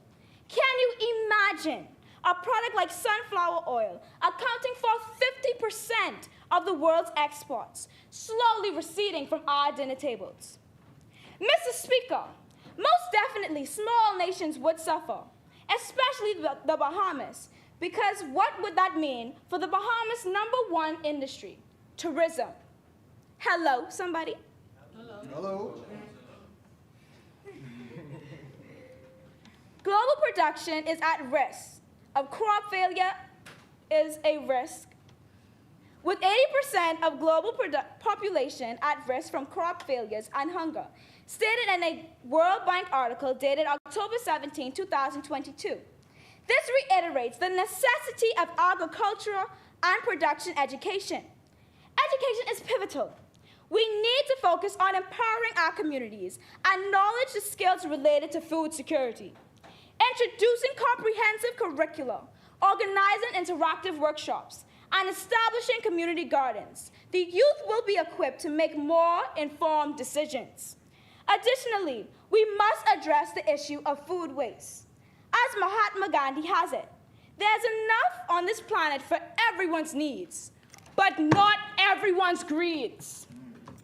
It is an estimate that 1/3 of all food produce worldwide is lost or waste. Mr. Speaker, this is not only morally wrong, but contributes to environmental degradation.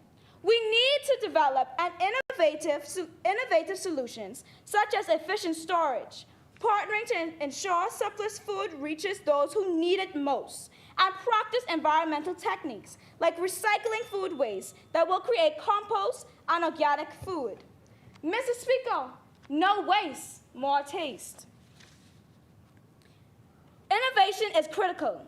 We are capable, but as the Bible enforces, where there is no vision, the people will perish. And you can clap for that.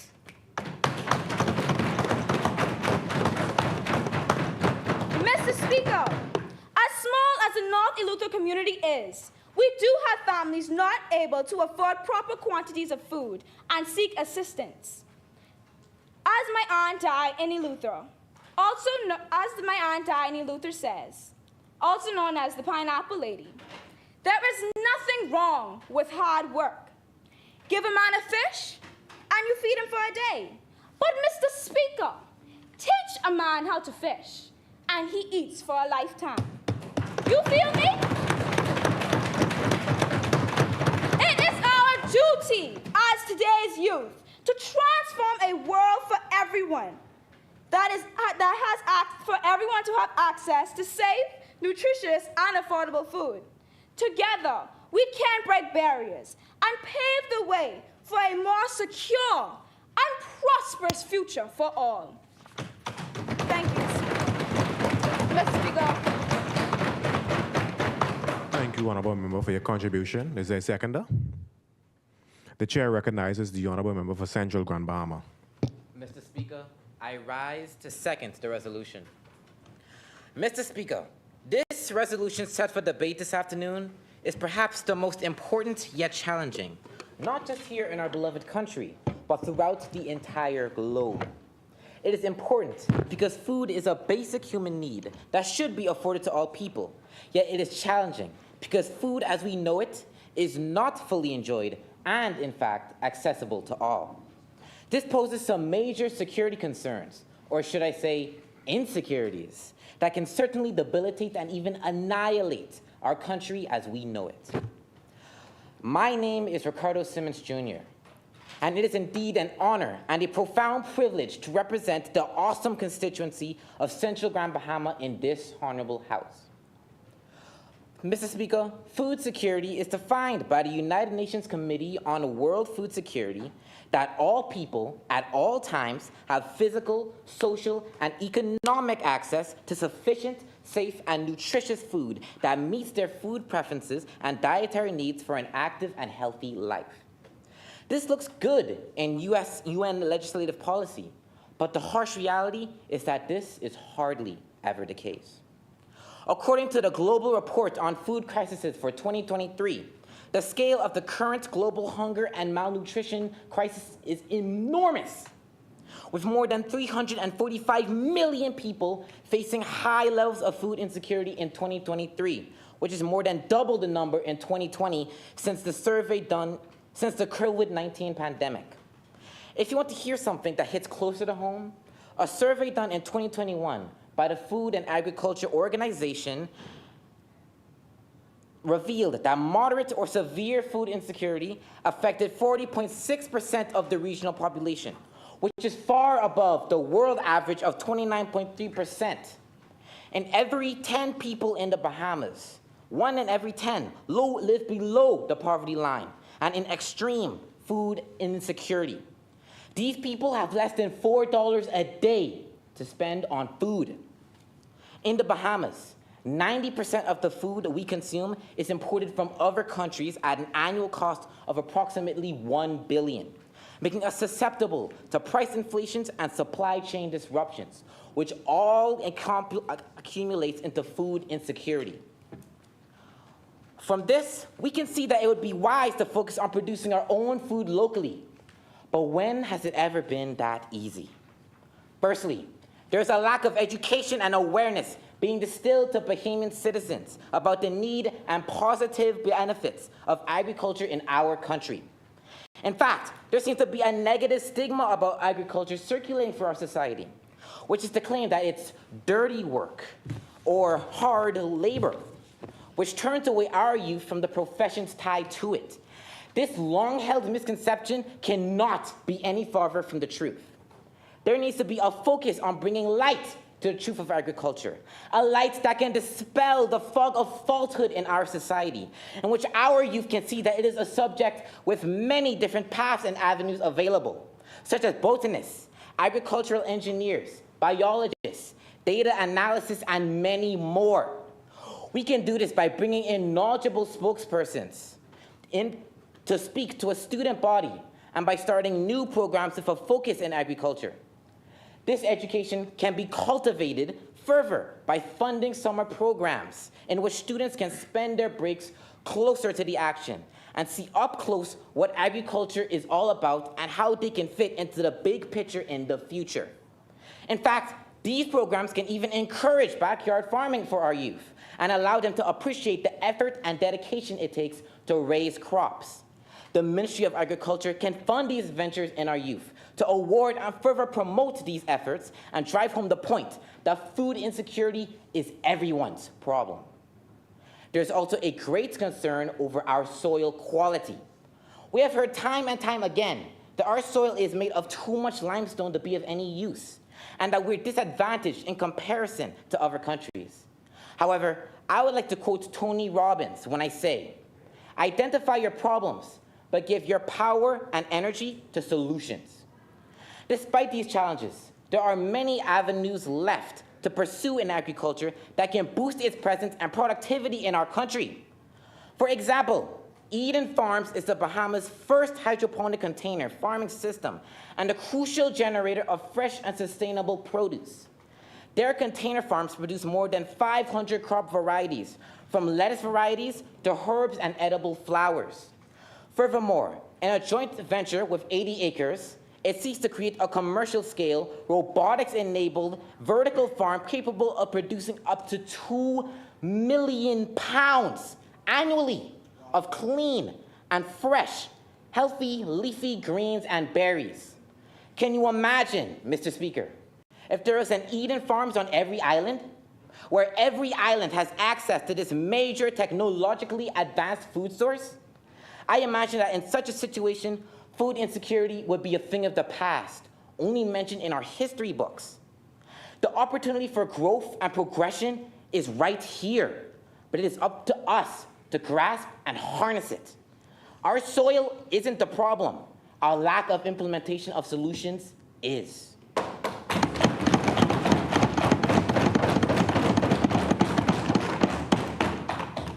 So picture this, Mr. Speaker. A Bahamas where there are capable, sustainable sources of produce all over our archipelago. A Bahamas where we won't have to worry about what kind of chemical engineering has been done to our food. A Bahamas where everyone can have the food they need and our children can go to sleep on a full stomach. The key to such a future for us is change. Changing the way our Bahamians view agriculture, how we teach it in schools, and how we approach crop cultivation. If the family islands and the governments can unite under this common goal, agriculture in the Bahamas can be elevated to newfound heights that would chart the course of this nation to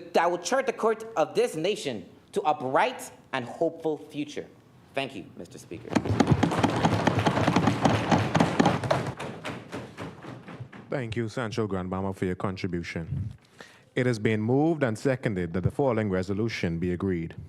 Whereas there has been an increase in individuals living below the poverty line with a heavy reliance on breadbasket items because of the inability to afford nutritious products and healthier options of items, as food security occurs by having sufficient access to safe and nutritious food for a healthy life.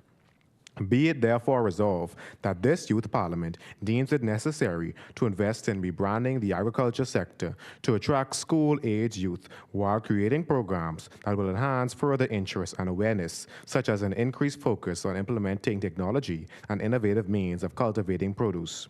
Be it further resolved that legislation be drafted or amended with immediate effect to require all food and beverage companies to purchase 30% or more of goods for local farmers and produce markets, encouraging inter-island trade, additionally removing any taxes or duty fees from items that will be used for agricultural purposes.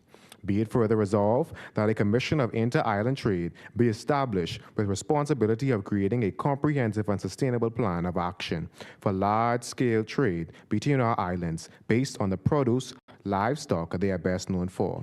Additionally, to propose a budget that will facilitate employment and training, methods of trading, infrastructure, and resources needed to meet a consistent demand of supply throughout the country. As many? The chair recognizes the honorable member for Marathon. Thank you, Mr. Speaker. Global issues continue to pose crippling effects on countries' economies worldwide. Social phenomena such as the Ukrainian war and health issues such as the COVID pandemic have had a plethora of effects on nations, but particularly on their importation and exportation of food supplies. It is with great pleasure and humility that I rise before you to represent the great constituency of Marathon. Mr. Speaker, here in the Bahamas, we produce only 10% of our foods. 90% of food which are imported, and out of that 90%, 70% are imported from the United States of America, making the Bahamas the third largest U.S. export consumer. With the percentages of exportation being so high, we must ask ourselves, if another pandemic were to happen, if the United States of America were to close their borders along with other countries we import from, how do we as a nation ensure food security for the entire Bahamas?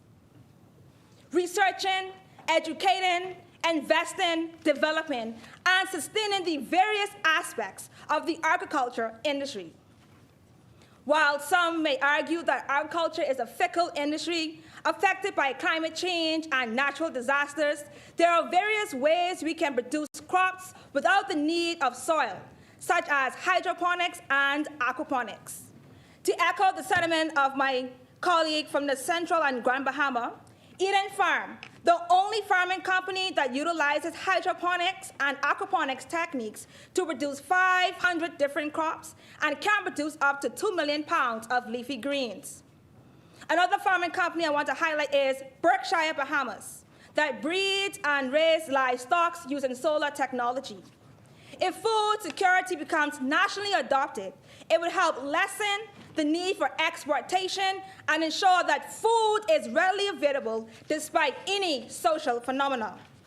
While these farms may not be able to supply the entire Bahamas because of its techniques and costly equipment, it is paramount that there is ongoing research for other techniques that can be utilized to ensure demand meets supply, and sustaining a lucrative industry is nurtured. Secondly, Rupert Roberts stated in the Nassau Guardian on June 2023 that food prices will continue to increase. Following this report, the central bank, via the Tribune on October 2023, warned Bahamians that food expenses increased to 11%.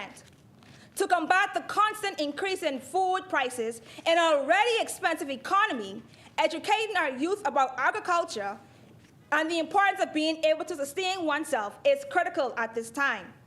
For example, informed youth can do backyard farming to help in the fight against food insecurity. Mr. Speaker, when I traveled to Costa Rica this summer, I noticed in their household that they had a two garbage system, one for organic waste matter and the other for paper. And I thought to myself, we as Bahamians can adopt the same initiative in our homes, using organic waste matter to farm instead of disposing of it. Thirdly, the government investing more in farming initiatives and implementing policies would be major steps in sustaining our agriculture industry and securing the future in food industry. Additionally, there should be a more aggressive governmental support given to smaller farmers with the raising, harvesting, and selling of local crops. With the constant importation of food, the local economy is not only affected, but the health of our people.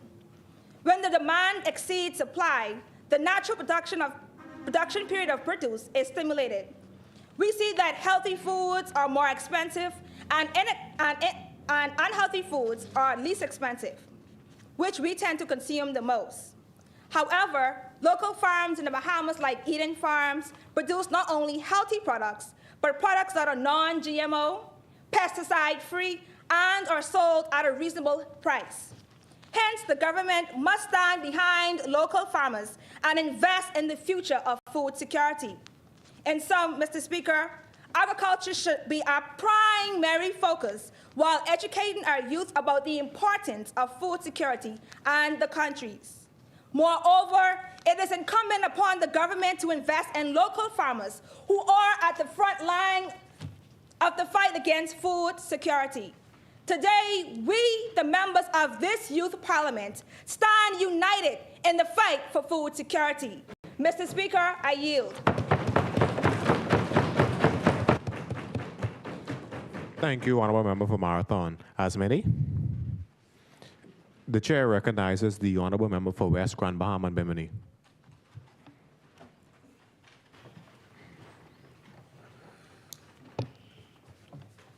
Mr. Speaker, thank you. I once again stand on behalf of the courageous constituents of the Great West Grand Bahama and Bimini constituency. I am once again grateful for the opportunity that they have been afforded me. We are here today to debate the food security in the Bahamas. WorldBank.org states that food security is when all people, at all times, have physical and economic access to sufficient and safe, nutritious food that meets their dietary needs and food preferences for a healthy and active lifestyle. Mr. Speaker, one thing that data and numbers do not do is lie. With a population of about 400,000 and approximately 6 to 7 million tourists each year, I echo the statistics of the Central Grand Bahama that 90% of our food are imported at a cost of $1 billion from the United States. According to the Borgen Project, in 2021, 17.2% of Bahamians suffered from moderate to severe food insecurity. Their plight due to food insecurity is primarily due to the country's heavy dependence on food imports due to unpredictable climate conditions, such as droughts and hurricanes that threaten agriculture success. As a nation who was built off of sweat and blood, we must understand the importance of being able to feed ourselves. It has been far too long where we continue to rely on the United States for our basic needs such as food. As a baby, when you are born, your guardian is responsible for ensuring that you are fed. But as an adult, it is their responsibility to teach you how to feed yourself. And as a country, it is our responsibility that as we grow, we have access to healthy foods. I am in full agreement with the resolution because my constituents and I, as well, would love to live in the Bahamas where the bread and milk just last slightly a bit longer because it was processed locally. It's time now that we invest in our country, our health, our future.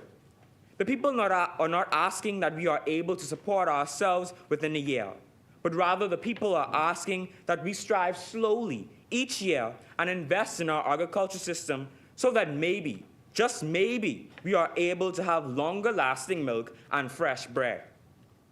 Bill Gates once stated that innovations that are guided by smallholder farms, adapted to local circumstances, and sustainable for the economy and environment will be necessary to ensure food security in the future. I must also applaud Berkshire Farms from the Honorable Member of Marathon, located on the island of Grand Bahama. Berkshire Farms is family owned and operated on 14.57 acres of land, established in May of 2019. Their vision is to create a community that delivers quality food products at affordable prices. I propose that we set aside funding that we equip farmers like Berkshire with the tools and the equipment needed to produce enough food that would feed our country and eventually also tap into the business of export.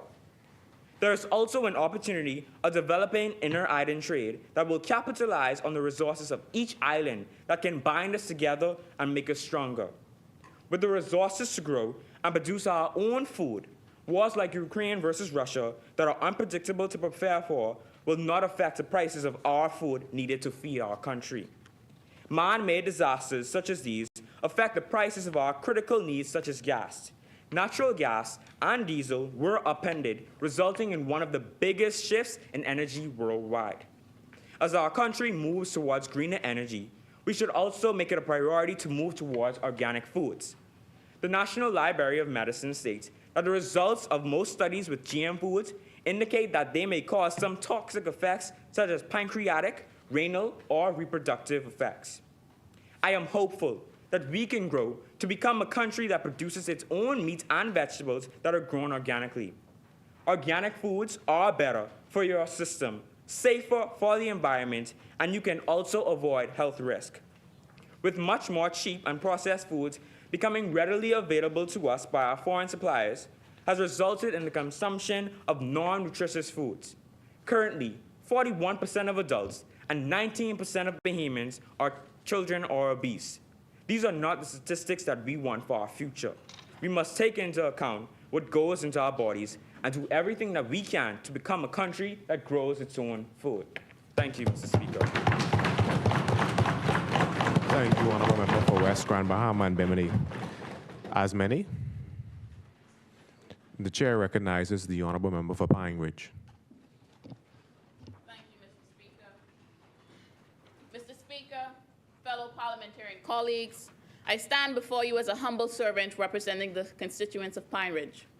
Mr. Speaker, in Pine Ridge, where all 13 polling divisions faced the devastating impact of Hurricane Dorian, my people grappled with the aftermath of lost homes, shattered families, and diminished hope. As they strive to rebuild, they confront the daily dilemma of allocating resources to either healthy or affordable food. The challenge is compounded by inflation on essential food items, further straining their abilities to make ends meet. In this context, the matter of food security isn't just a policy objective, but a lifeline to the well-being of my constituents. Addressing this critical issue becomes paramount. Weaving a vision that integrates agriculture into our national identity, transforming the Bahamas into a regional hub for inter-island trade. This approach not only fosters food security, but also builds economic resilience, ensuring that the choices of my people face daily are not between health and affordability, but rather strength and prosperity. Mr. Speaker, as the member for West Grand Bahama and Bimini would have said, the strategic initiative to establish inter-island distribution hubs aims to revolutionize the feed milling landscape in the Bahamas. The vision involves decentralizing feed production from Nassau and creating hubs on different islands for a more resilient and efficient system. These hubs serve as storage and distribution points, addressing logistical challenges in transporting feed across long distances. This approach streamlines the support chain, enabling prompt response to feed demands and contributes to economic development and agricultural sustainability of individual islands. In this crucial moment, addressing challenges in the feed milling industry calls for modernization and an expansion of production capacity. Acknowledging the interdependence of farmer well-being, livestock health, and overall economic resilience, tackling these issues becomes an opportunity to reshape the agricultural landscape in the Bahamas. The goal is to propel the nation into a future where innovation, efficiency, and sustainability take precedence in feed production. Mr. Speaker, dependence on imports can make a country vulnerable to various factors like fluctuations in international markets and supply chains disruptions, like the Honorable Member for Central Grand Bahama stated. Agriculture is like the unsung hero of our daily lives. Its importance is enormous. First off, it's the source of the food we eat, whether it's that morning coffee, the sandwich for lunch, or the veggies for dinner. It all starts with agriculture. Highlighting the substantial economic pact of agriculture is crucial, considering its role in providing livelihoods globally and shaping a country's GDP. Recognizing the intricate link between agriculture and economic stability is vital. Educating the community about the nuances of agriculture is not only an educational effort, but also critical for fostering understanding, appreciation, and support for this indispensable industry. By emphasizing the economic importance of farming, we contribute to building a community that comprehends its vital role in ensuring food security, economic resilience, and overall national well-being. Revitalizing the perception of agriculture is crucial for acknowledging its importance and attracting new interest and talent. And in the words of Minister Clay Sweeting, we have to make agriculture sexy again.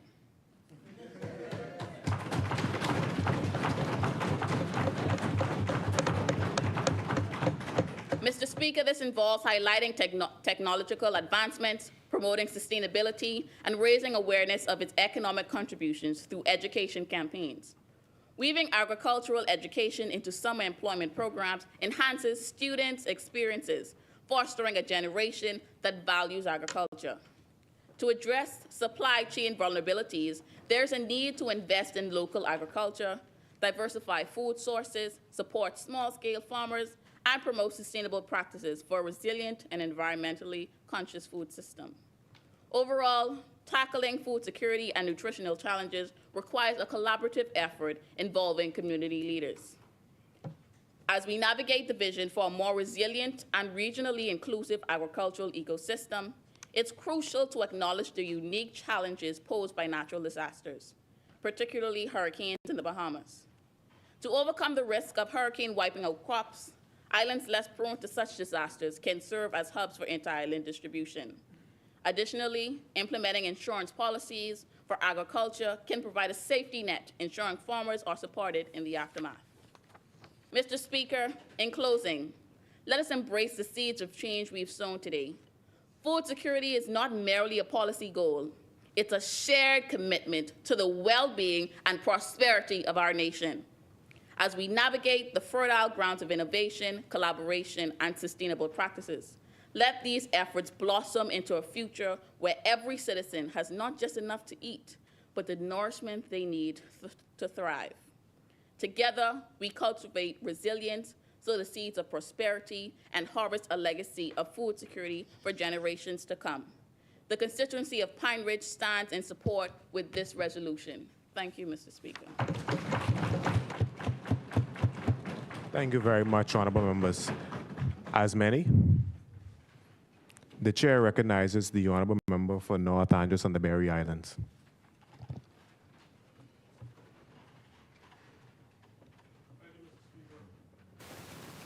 And my fellow parliamentarians, my name is Thomas Evans Jr., and once again, I stand to represent the great constituency of North Andros and the Berry Islands. What if there was a food shortage or famine and certain countries reduced or, God forbid, stopped the exportation of food items? What would happen to countries that rely heavily on the importation of food products, Mr. Speaker? What would happen to countries like the Bahamas? As many of my fellow parliamentarians mentioned earlier, the Bahamas faces many challenges that need to be addressed. And I agree with them. Food security is one of the most important ones.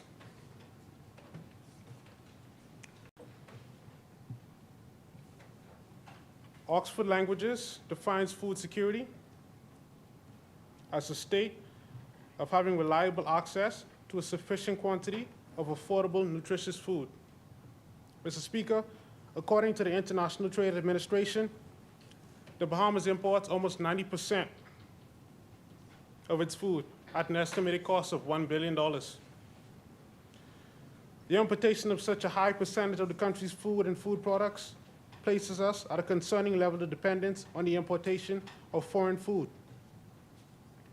The reliance on imports, Mr. Speaker, also means that a substantial amount of financial resources are spent abroad rather than at home. Food security is essential, and access to high quality and nutritious food is crucial to the growth of the Bahamian people, Mr. Speaker. It even impacts the growth of the Bahamian economy. Unfortunately, the importation of food makes quality control more difficult. We can't always be 100% certain of the methods and practices used to grow and raise livestock, Mr. Speaker. The question of how imported food and food items affect the health of Bahamian people can also be asked, Mr. Speaker. In a Nassau Guardian article, it was stated that according to the 2019 National Non-Communicable Disease Risk Factor Step Survey, 1 in every 500 Bahamians has been diagnosed with cancer, Mr. Speaker. 1 in every 500. With the prevalence of cancer and other non-communicable diseases, one has to wonder how big of a role imported food plays in the increase. The Bahamas needs to become more self-sufficient with regard to our food production to ensure the health of Bahamians today and also for the future generations. If we can produce more at home and buy domestically, it would increase employment opportunities for Bahamians, and more money would stay within the country, which would be beneficial to the economy. Employment opportunities would also be created in areas such as food processing. Mr. Speaker, the Ministry of Agriculture offers incentives such as the duty-free exemptions for farm equipment. The ministry also offers subsidies such as the food processing program and the feed supplies program. One way we can encourage the production of food at home is to have a recurring and comprehensive campaign to make Bahamian people aware of the assistance the government offers to persons interested in this industry. Moreover, Mr. Speaker, we should emphasize the fact that farming is a business to help remove the stigma around it. Mr. Speaker, some people to this day still believe all farming is working in the hot sun. But it is far more than that. farming is an absolutely essential industry that is crucial for human life. In addition to this, we also need to educate young people about the importance of farming, Mr. Speaker, so they can know the opportunities available. If we are going to improve, if you're going to improve our food security in the future, we need to get through to the young people because they're the future of our country. Mr. Speaker, we also need to emphasize how profitable a business agriculture can be for Bahamians. As mentioned earlier in this honorable place, the Bahamas imports nearly $1 billion worth of food every year. Mr. Speaker, there's money to be made. There is a lot of money to be made. The food production industry is also good because there will always be a demand. Most people eat 3 meals in a day. And nutritious food is a fundamental necessity. Even through, Mr. Speaker, unfortunate world events such as a pandemic or economic recession, there will always be demand. We have the ability to produce more of our own food, and we have the space to do it as well. For example, Mr. Speaker, Andros is the largest island in the Commonwealth of the Bahamas, with it being 104 miles long and 40 miles wide. The Bahamas Agriculture and Marine Science Institute, also known as BAMSI, is located on the island, further adding to the appeal of potential agriculture and farming businesses, Mr. Speaker. Mr. Speaker, the gross production value of the agriculture market worldwide is projected to be US $3.69 trillion. What if the Bahamas can generate 5% of that? In conclusion, food security is vital to the continued development of the country and the economic growth of the Bahamian economy. Excellent food security can be beneficial to the health of the Bahamian public, especially for the young people who are the future of this country. Mr. Speaker, overall, the improvement of our food security will have multiple benefits that would improve the economic and social landscape of our great country. May God bless the Bahamian people, and may God bless the Commonwealth of the Bahamas. Thank you, Mr. Speaker. Thank you. Thank you, Honorable Member. Before we proceed, the Chair wishes to recognize in the gallery the Member of Parliament for Kalani and former Prime Minister of the Commonwealth of the Bahamas, the Honorable Dr. Hubert Minnis.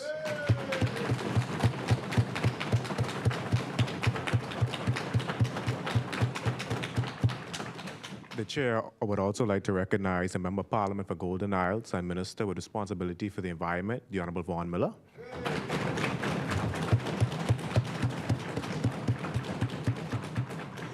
As many, the Chair recognizes the Honourable Member for Golden Isles. Thank you, Mr. Speaker.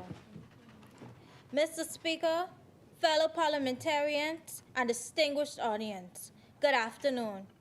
My name is Kristen Charlize Treasure Dossett, and I represent the illustrious and widely acknowledged Golden Isles constituency. And I am here today to speak to you about a subject of significance to each and every one of us: food security in the Bahamas. Our lovely country, with its sandy beaches, crystal clear waters, and such fertile soil, is not immune to the worldwide challenge of ensuring that every citizen has access to adequate, safe, and nutritious food at all times. It is essential to understand that food security is a basic human right and the foundation of a secure and thriving society. It includes food supply availability, accessibility, use, and stability. Food security is fundamentally related to economic stability, social cohesion, and environmental sustainability, in addition to its immediate implications for human health. While our islands are endowed with natural beauty, we face distinct food security concerns and possibilities.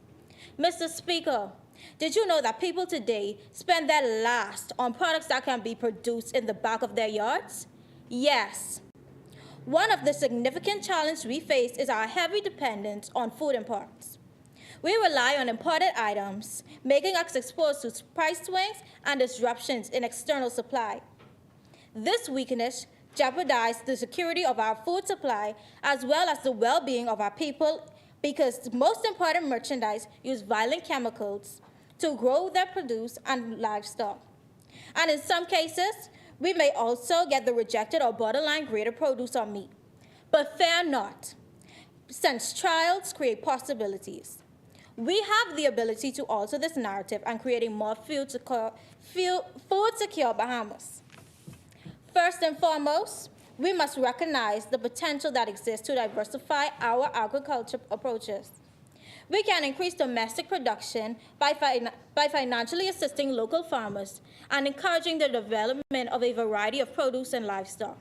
Let us invest in a sustainability agriculture systems, for instance, herbal medicine farming and organic farming, ensuring that our farmers have the skills and resources to produce abundant and healthy crops. We can make access to crown lands easier so Bahamians can produce crops, and this is beneficial because it allows us to have control of what we eat and who we eat from. If we allow our local farmers to handle the production and manufacturing of livestock and crops within a liberated framework of operation, this will set the standard for many to follow, especially the youth. It would also contribute to our well-being because we will know for a fact that our farmers do not use chemical or harsh products for their crops and livestock. Furthermore, the geography of our island provides a distinct advantage: aquaculture. The abundance of sea may be harvested responsibly, minimizing our reliance on imported seafood. We can not only secure a steady supply of fish by investing in aquaculture, but we can also create jobs and strengthen our economy. Government policies have a significant impact on the landscape of food security. I urge the government to enact policies that benefit our farmers, such as providing subsidies, financing, and incentives for sustainable agriculture. To protect our residents' health, regulations promoting food security and quality must be strictly implemented. Finally, food security in the Bahamas is more than a goal. It is our responsibility, a fundamental right, and the promise of our future. It demonstrates our national strength, tendency in face of adversity, and our dedication to the well-being of all Bahamians. More pertinently, it reflects our ability to fully exist within the vision of our independence. Together, we can create a nation where hunger is non-existent. Access to safe and healthy food is a common reality. Our agriculture potential is fully exhausted, and our children grow up with the nutrition they require to prosper. Let us work together, persistently and relentlessly, to make a food-secure Bahamas a reality. This is our responsibility. Thank you, Mr. Speaker.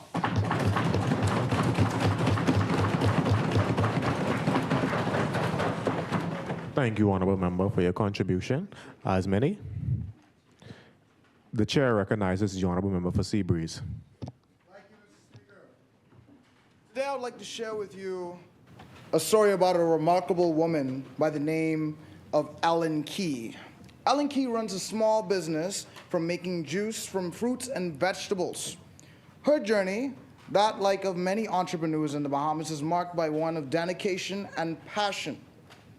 Ellen's venture is a shining example of what we can achieve when the right conditions are met, and when we take advantage of our beautiful land and all its bounties. See, Ellen's success underscores the importance of an enabling environment. An enabling environment is one where local entrepreneurs, farmers, and small businesses have the opportunity to support and thrive. It is a place where they can access resources, receive training, and gain knowledge they need to succeed. Ellen, like many others, would be so grateful and happy to be a part of an enabling environment, one that fosters innovation and encourages economic growth. But unfortunately, she is unable to be a part of this environment because the dream and this environment is one that has yet to come to fruition. See, Mr. Speaker, this short story goes way much deeper than one would think. And the challenges that Ellen Key faces and the challenges that we face as a country is that we don't have the environment that fosters innovation and encourages economical growth for agriculture.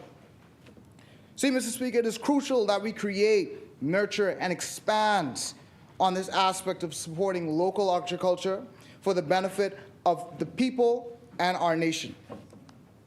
I am not happy, like many of my previous colleagues. I'm not happy, Mr. Speaker. Some of you might say, why is he not happy? He lives in a beautiful country with all this beautiful sun, sand, sea. But that's the point. That's the point, Mr. Speaker. We have this beautiful island, blessed with fertile soil and a tropical climate, but we are so heavily reliant on imported food. This heavy reliance on imports not only threatens our food security, but drains our economy, as a significant portion of our national budget goes towards purchasing food from abroad. This situation leaves us vulnerable and to external shocks and price fluctuations in the global market. Mr. Speaker, have you ever wondered that, I'm not sure if you know about that, but have you ever wondered why when you went to the store with mom and you wanted to get something from the store and you had that little pep talk, whenever she pull up the supervisor, she'll pull up and she'll be like, you know, and you want, and the car turn off. And then after that, it's a silence. It's a silence in the car, and she turns around, a sharp turn. Now listen here, boy. If you get in the store and you ask me for something, it's gonna be me and you when we get home. Have you ever guys experienced that?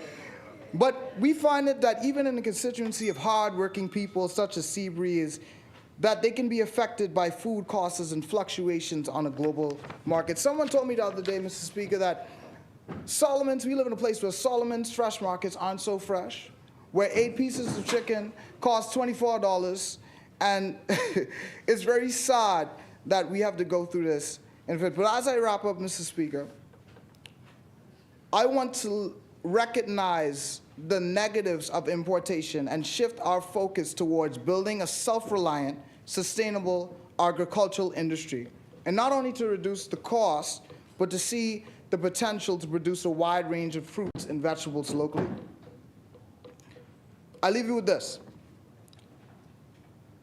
Snickers, the logo would have said, "You're not you when you're hungry." My goodness, if the government were to start making investments and spreading more awareness for the importance of food security, we would have a lot more entrepreneurs. Food would be much less expensive when we stopped at the store, and then we would have no problems with the health, because we don't have to have 4 ambulances anymore, because the food is locally grown and we can eat more healthy, and the food, like I said, is more affordable, and more Bahamians don't have these foreign and disappointing illnesses. Honorable member for Seabreeze. We've been through this before. Yes, we have. The Yes, chair we is have. going to extend an extra 30 seconds. Thank you to very conclude. much, Mr. Speaker. Now, we have where these Bahamians don't have these disappointing illnesses and excuses to eat unhealthy anymore. But in conclusion, we look at Ellen's success story, and she's just an example of what can be achieved when we work together to harness the potential of our land and our people.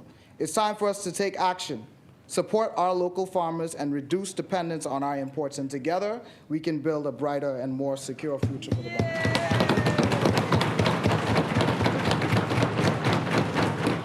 Thank you, Honorable Member for Seabreeze, for your contribution. As many, the chair recognizes the Honorable Member for Kalani. Jesus.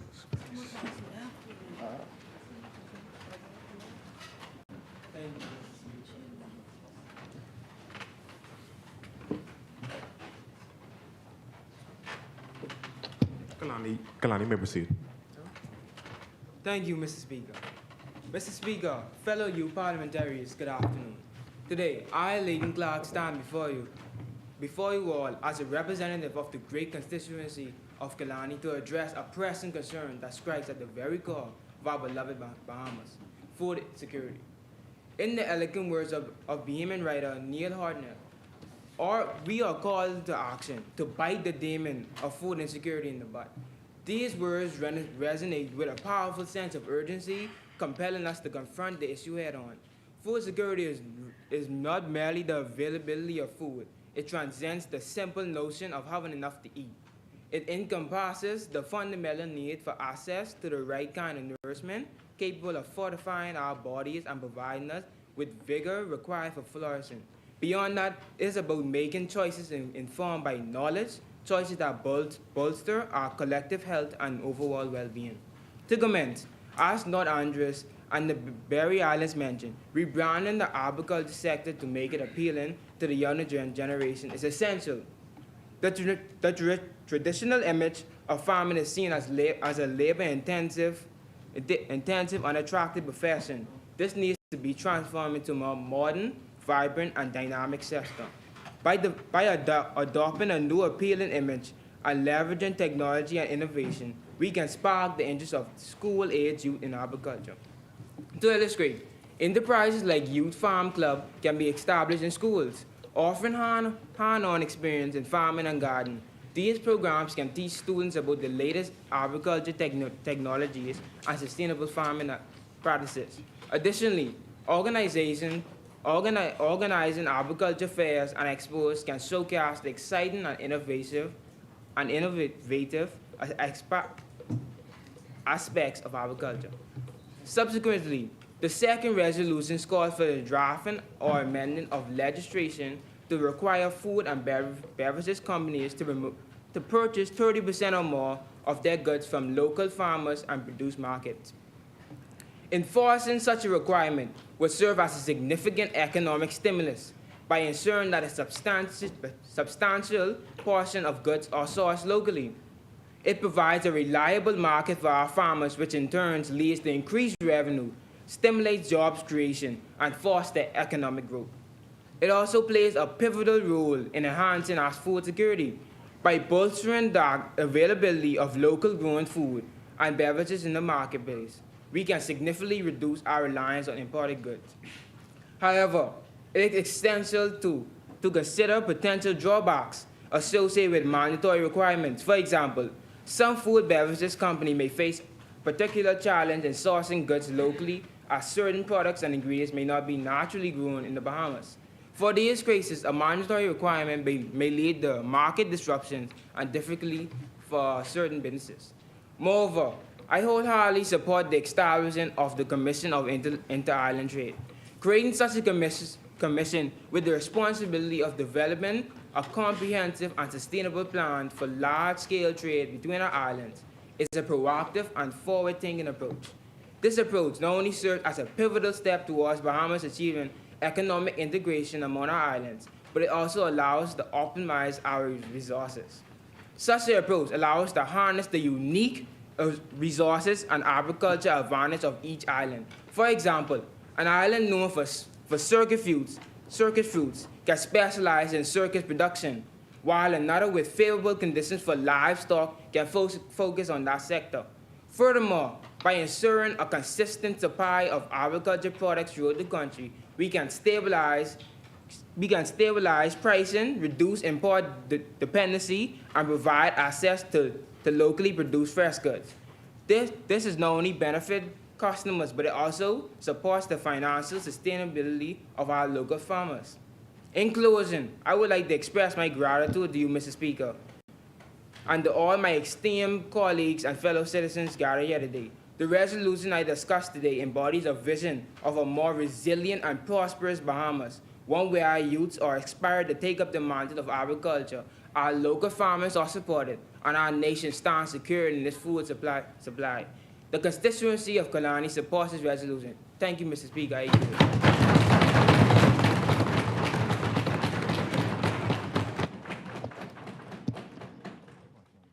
Thank you very much, Honorable Member for Kalani, for your contribution. As many, the chair recognizes the Honorable Member for Charlotte.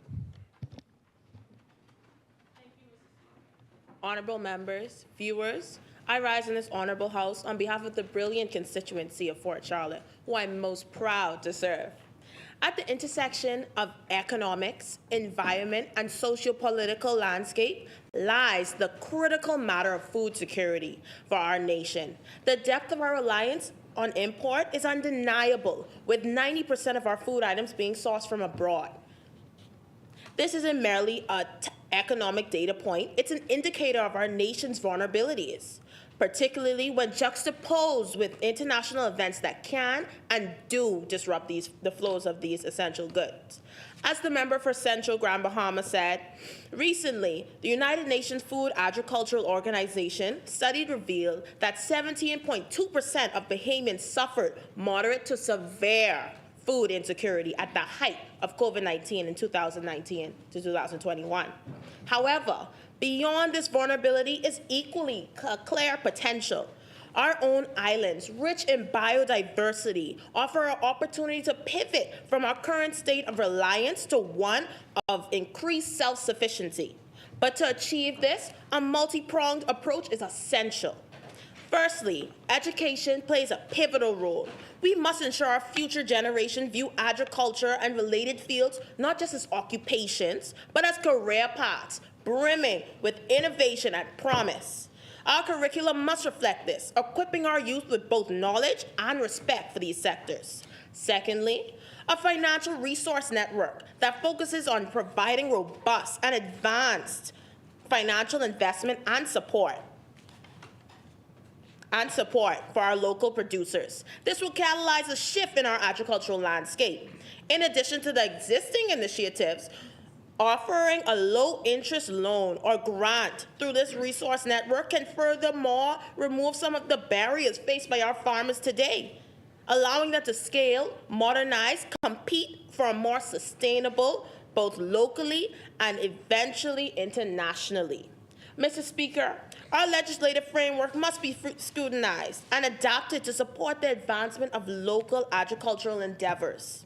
Whether this involves tax incentives, subsidies, or mandatory local sourcing for businesses, our regulations need to bolster, not impede local production, encouraging more avenues for farmers and our local communities to be involved and engage in this agriculture industry.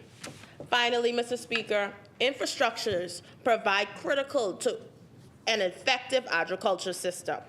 We must ensure efficient transportation and distribution mechanisms are in place, allowing for the seamless flow of goods from one island to another. It's important to recognize that this is not impossible, rather a realistic necessity. Mr. Speaker, these proposals aren't just superficial suggestions. They constitute a blueprint for a resilient, self-reliant Bahamas. Achieving food sustainability requires a collective effort from individuals, businesses, governments, and organizations. It's not just about feeding the world today. It's about food for the future. Thank you, Mr. Speaker. Thank you. Thank you, Fort Charlotte, for your contribution. As many? The chair recognizes the honorable member for Long Island. Once again representing the constituency of Long Island.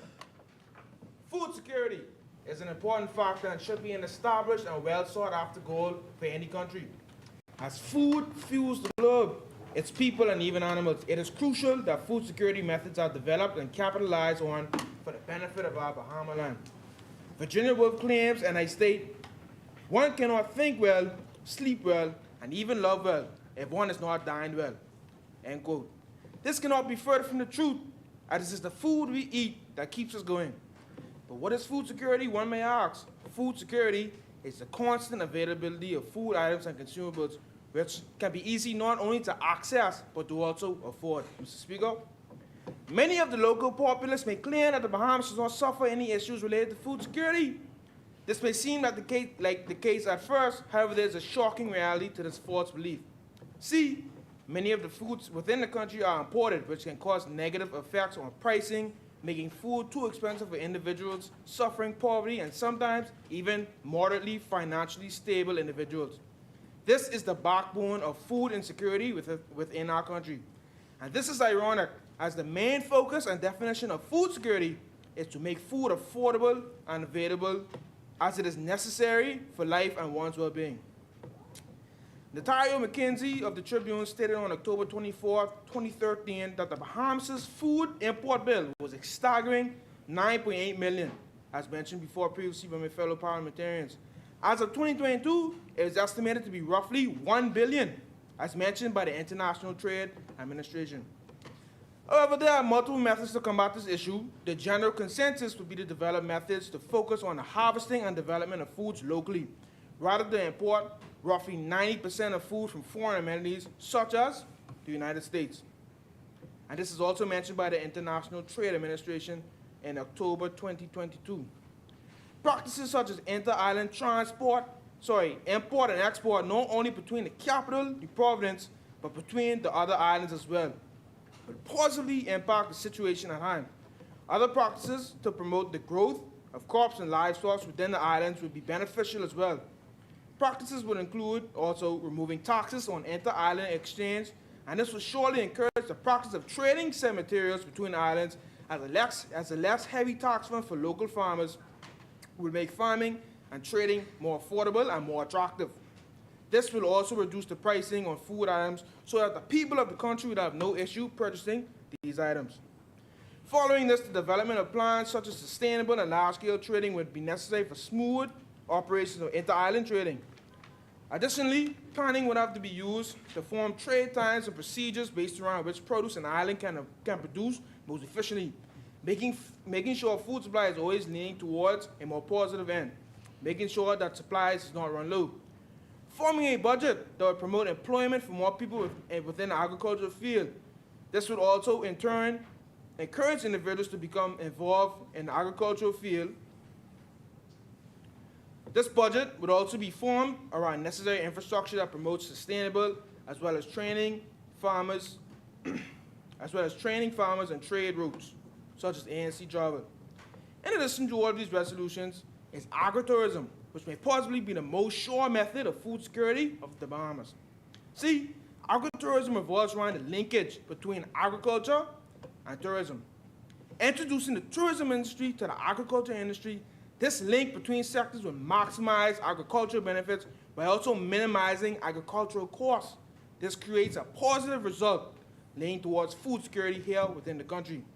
How this result happens is by promotion and diversification of the tourism sector within the Bahamas, putting more focus on the culinary culture. A greater demand for local foods by both locals and tourists means that the farmers in the country will have to retaliate with a greater supply of local produce.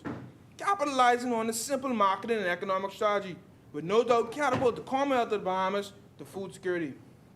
However, this boost in local production will not happen if we continue to import the majority of our foods.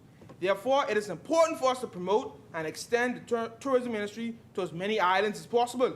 Why? It is necessary to involve the tourism industry to as many islands because it will encourage the development of local produce. The growth and development of local produce will not immediately, but eventually, eat away, and the need to import majority of food items as tourism grows on each of the outer islands. The demand for local foods would also grow as tourists crave the local experience once they visit our country. Again, this is a perfect example of simple supply and demand. This supply and demand will also increase rates of trading, a need for development of a greater budget, etc. All points that I mentioned earlier. Coincidentally, it all comes full circle. Mr. Speaker, I want to leave you with this. A quote by the Food and Agricultural Organization, also known as the FAO, as many may recognize. Food security exists when all people at all times have access to sufficient, safe, and nutritious foods to meet their dietary needs and food preferences for an active and healthy lifestyle, as also mentioned earlier. I surely believe that all people at all times within the Bahamas can have ready access to food. So let's make this goal a reality, and let's make the Bahamas food secure.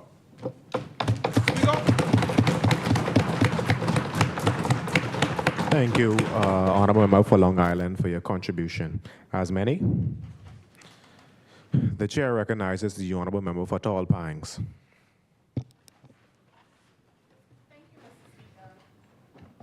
Honorable members of Parliament, my fellow youth parliamentarians, and esteemed citizens of the Bahamas. My name is Janelle McKinney, and I stand before you today proudly representing my constituency, Tall Pines, in this esteemed House of Assembly.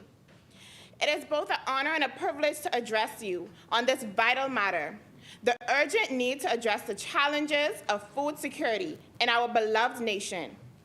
As we deliberate on the issues, the effects of the well-being of our citizens, I bring forth the concerns and aspirations of the people I proudly represent in Tall Pines.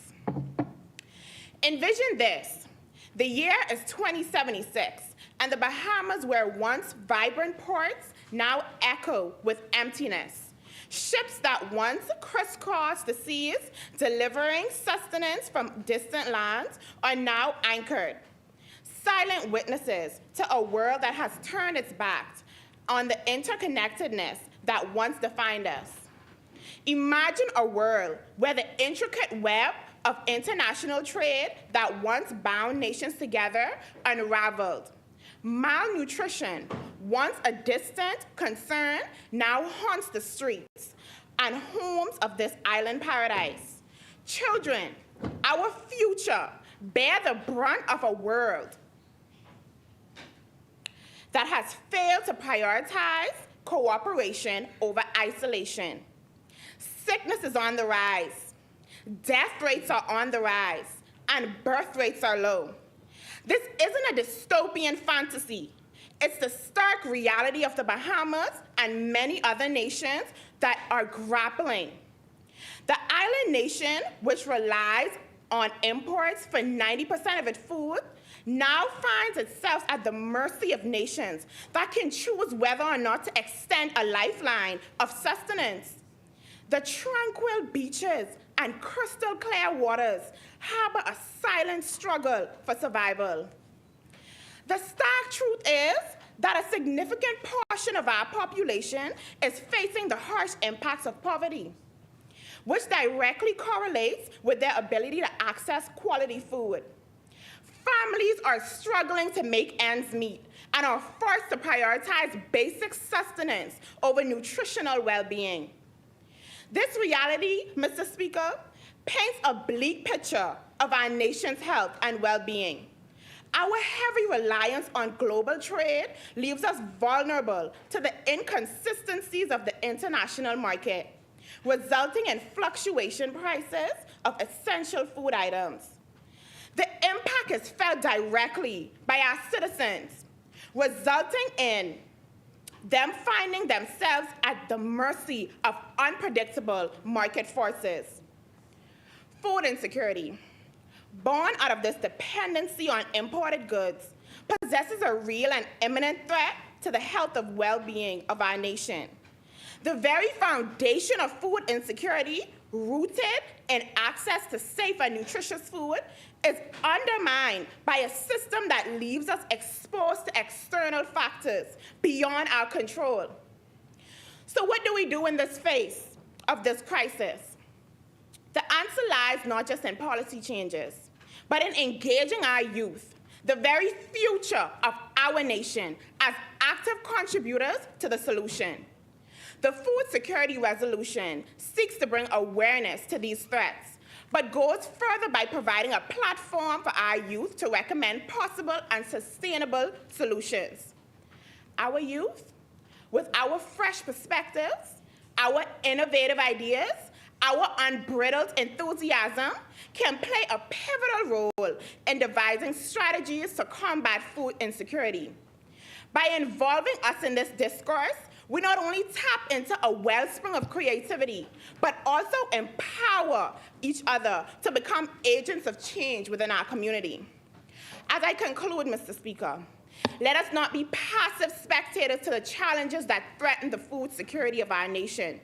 Instead, let us stand united in the support of the Food Security Resolution, recognizing the urgency of the situation and the invaluable contribution our youth can make towards building a sustainable and secure future for the Bahamas. Thank you for the opportunity to address you. I look forward in engaging in constructive dialogue to the betterment of the Bahamas. Thank you, Mr. Speaker. Thank you, Honorable Member for Tall Pines, for your contribution. As many, the chair recognizes the Honorable Member for East Grand Bahama.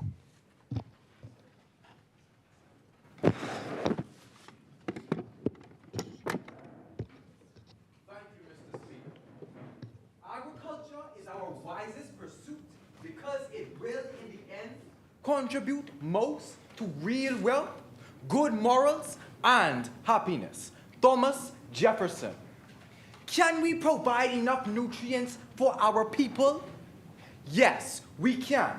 With a land mass of 5,380 square miles, mostly uninhabited, a population of about 400,000, it is unacceptable that 50 years later, we are not producing sufficient food to feed ourselves.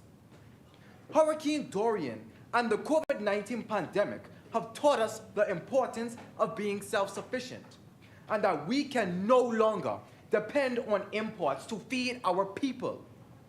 Mr. Speaker, honorable members, ladies and gentlemen, a pleasant good afternoon. I am Kristen Thompson, representing my constituency and home, East Grand Bahama. How long can we survive without food? According to research, one can become weak in 30 to 50 days and die in 43 to 70 days without food. Therefore, one of the most essential needs for human beings to survive is food. According to statistics, it is estimated the Bahamas imports up to 90% of food items at an annual cost of some $1 billion. This means that only 10% of our food is produced in this country. And this, Mr. Speaker, is disturbing to me and should be for every Bahamian. As we celebrate our 50th year of independence, the struggle continues in our efforts to emancipate ourselves from food dependency. We often hear seniors throughout the Bahamas talk about the good old days, the days when many raised livestock such as pigs, sheep, goats, and cattle. This livestock farming has diminished drastically over the years. Bahamians grew fruits and vegetables in their backyards and fields. Produce such as sisal, pineapples, tomatoes, potatoes, onions, bananas, corn, peas, beans, and citrus. Just to name a few, were crops cultivated and some were used for the exportation to foreign markets or were provided for the local market, which made it better for the Bahamas. 1, it boosted our economy. 2, people lived longer, healthier lives. In contrast, today, we are spending millions of dollars on processed foods that bring little to no economic benefit. Mr. Speaker, this hemorrhaging cannot continue. I also agree with Central Grand Bahama and Marathon. For us to strive, we must rely on the earth and its nutrients to provide for us. Methods such as combining hydroponics, aquaponics, vertical farming, and traditional agriculture can provide us with the food we need and reduce our ecological footprint on the environment. South Africa and Egypt are examples of how these methods have been executed and have been successful. In 2007, the Cape Eleuthera Institute launched a project to promote responsible development and careful stewardship of the resources in the Bahamas and in similar places throughout the world. In this project, they focused on using aquaponics, where they created fish tanks that were powered by solar energy. This project nurtured from just a fun activity to now being a solution for food security and sustainability in the Bahamas. If this project is refined and focused on a commercial scale, the Bahamas can lean closer to a cleaner and more sustainable future. Attaining food sustainability also relies on our youth. Why youth, one may ask? Young people, because what you see young people do today is reflective of the future tomorrow. The young must be educated on how the food that we eat is consumed and produced. Even as a local citizen in the environment, one can partake in activities that involve agriculture, paying a visit to a local farm, and learning about the production of food can even create a positive difference. In closing, Mr. Speaker, achieving food security in the Bahamas is not impossible. Many Bahamians are taking advantage of agricultural programs put on by governmental and civic organizations. Small-scale farming is occurring every day in the backyards of many Bahamians. However, food sustainability and food sovereignty in the Bahamas starts with our young people. We need food every day. So youth must be aware of what happens in the production of food. Finally, a safe, affordable, and plentiful supply of food is a national security issue. Doug Ouse. Thank you, Mr. Speaker.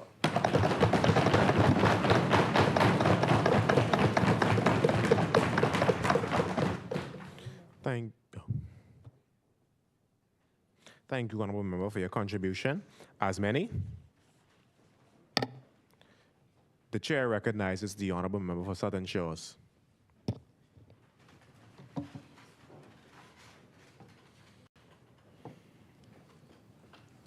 Thank you, Mr. Speaker. Every day, every single day, someone in our Bahama land goes hungry. Picture this. Picture low energy, shakiness, headaches, and dizziness. You've been having this issue for a while now. Your hands are getting clammy. Your heart rate is skyrocketing. You're starting to sway on your feet. You're saying to yourself, I need to hurry up and go to the food store. But when you go there, the shelves are empty, cleared of anything to eat or to drink. You turn to your left to ask one of the workers what is going on. Their response? Sorry, miss, everything is gone. The next shipment won't be in until next Tuesday. You say, what? I'm almost starving. I haven't had not a lick to eat in the last 3 days. My kids are in the car right now and they're hungry too. What am I to do now? Mr. Speaker, colleagues, and to those here today with us via electronic viewing or in person, good afternoon. I stand before this honorable House, Mr. Speaker, to offer myself as a servant to the members of Southern Shores. Mr. Speaker, the scenario mentioned before is nothing but the outcry of a woman looking to feed her family during the COVID outbreak of 2019 to 2020. You see, in this scenario, the plague called food insecurity has shown her face. We as Bahamians have all experienced directly or indirectly the impact of food insecurity. Mr. Speaker, please allow me to share some of my solutions to this plague terrorizing our Bahama land so that we can work together to get rid of her unpleasant face and finally walk into the embrace of food security as a nation.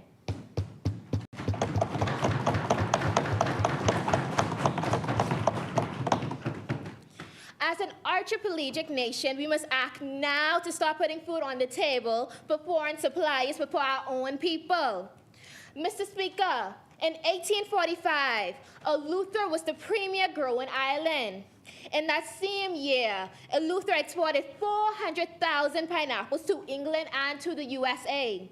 And by 1885, over 1 million pineapples were exported. Unfortunately, due to exploitation, the nation did not get to live up to our full potential, going from exporting nearly 12 million pineapples to now a mere 12,000. Mr. Speaker, we must support them in their trade and provide them with the support needed to get back to the position they once held as the first-ranked pineapple producer.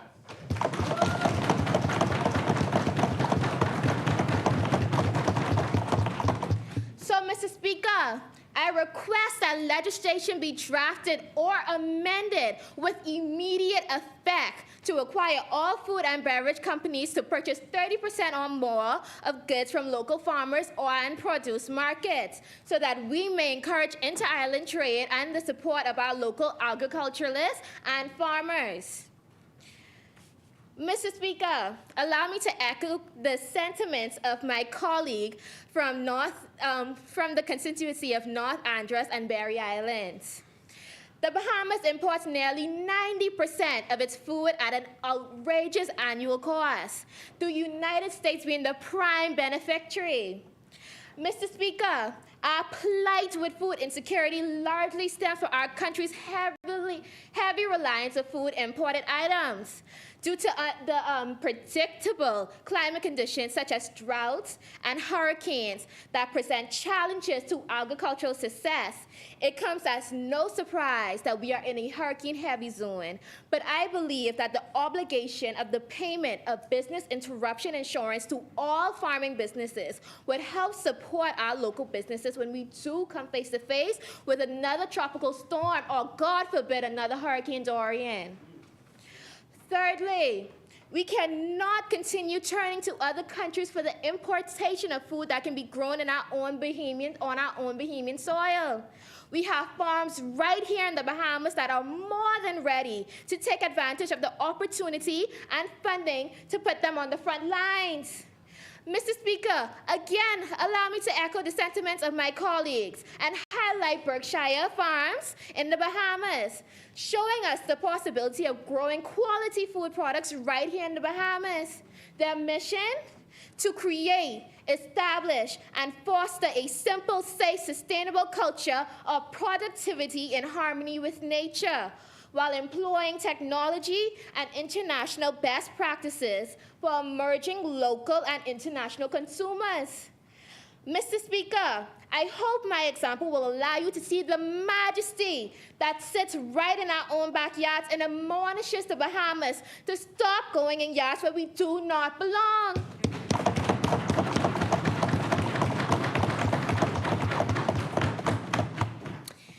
In summary, Mr. Speaker, I propose the eradication of hunger in our country.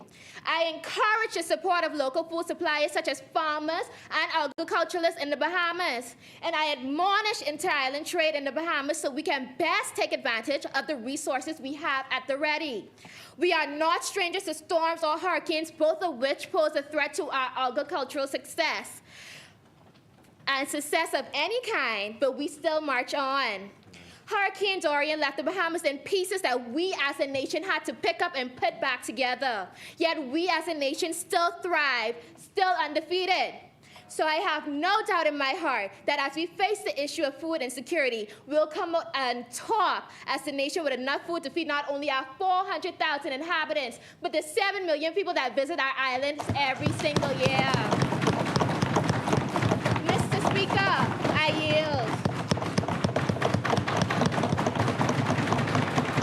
Thank you, Honorable Member. As many, the Chair recognizes the Honorable Member for South Beach. Mr. Speaker, good afternoon, members in the gallery and my fellow parliamentarians. I'm here representing the outstanding, the other most gorgeous community known as South Beach. As a country, we need to recognize the high prices of bread basket items are becoming an outstanding economic issue. We must realize that the wonderful benefits of a domestic agriculture market. As studies have shown, we import over 90% of the international goods that we love so much, and this is becoming a huge issue. The country spends over $1 billion annually on these important goods, and this is not acceptable.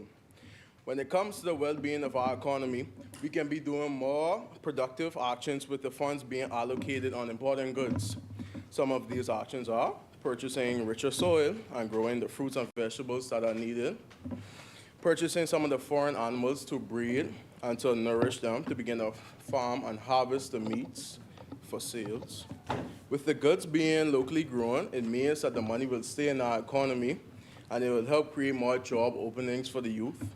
And lastly, using the money to help the youth get more involved with agriculture so that it can benefit the country. We must acknowledge that the fact that we are at serious risk of going bankrupt if we keep spending this amount of money annually. We need to establish and encourage the farmers of our country to begin growing and maintaining crops, nurturing the animals that we have in the Bahamas. By simplifying the process to expedite the growing as well as goods and farms, it will help us to encourage our farmers to begin practices and to encourage others through effective farming competitions. This can promote innovation to the youth, and a domestic production will also reduce our reliance on importing goods that are essential. Once we establish consumer protection measures such as price monitoring and fair regulations, this will lead to consumers being more foreign to our local agricultural food instead of relying on food importations. Altogether, this is just one of many ideas of the way that this can help us make a food security resolution. Thank you, Mr. Speaker. Thank you, Honorable Member for South Beach. As many,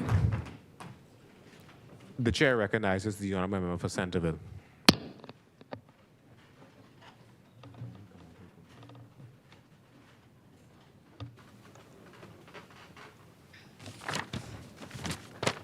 Thank you, Mr. Speaker. 700 million people don't know when or if they will eat again. United Nations.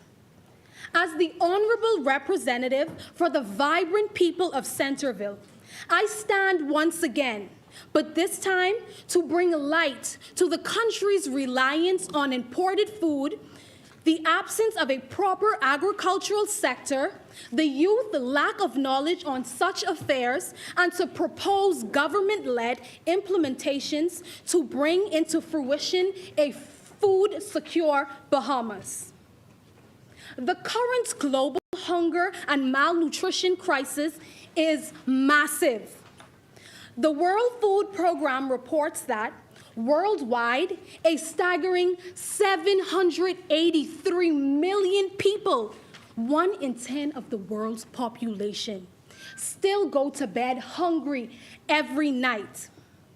If you believe that we in the Bahamas are safe from the uncertainty and instability of food insecurity, I beg you to reconsider.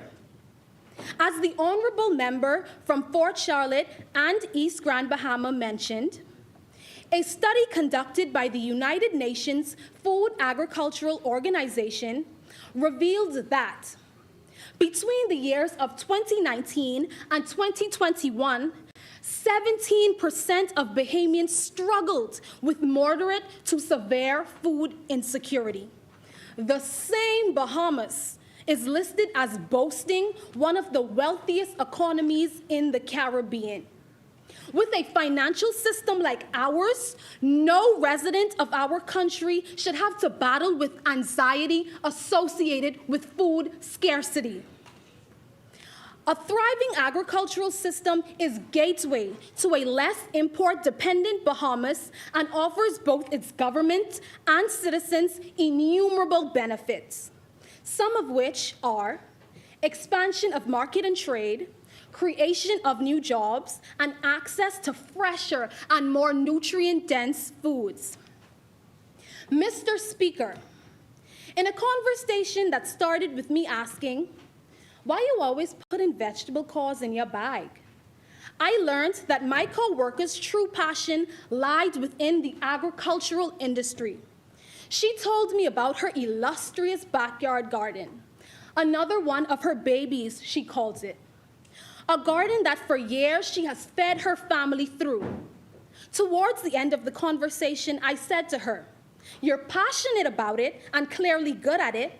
Why don't you get a job in agriculture?" She explained that she would jump at the first opportunity that presented itself, but building a career in the field was much easier said than done. Why is this the case when agriculture remains one of the country's areas of desperate necessity?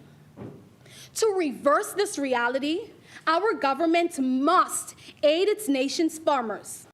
This can be done by creating farm supports programs.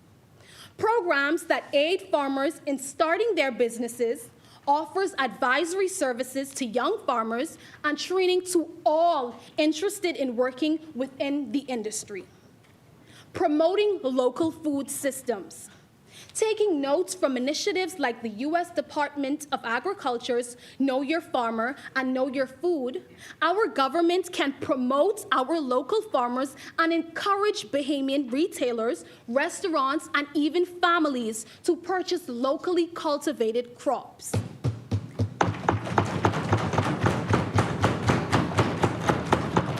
And building on the already existing agricultural policy, implementing laws structured to safeguard farmers' income, provide them with affordable insurance plans, and offer them reduced interest on agricultural loan payback, just to name a few. Mr. Speaker, according to a 2020 study carried out by the European Union, 56.7% of farmers were at least 55 years of age. Around the globe and on our tiny island nation, most farms are operated and worked on by the older generation. This is unfeasible. To create a reality where a stable agricultural industry not only exists, but is also maintained for years to come, we must recruit the youth. In order to convince young Bahamians to pursue agriculture, we must first redefine their perception of it.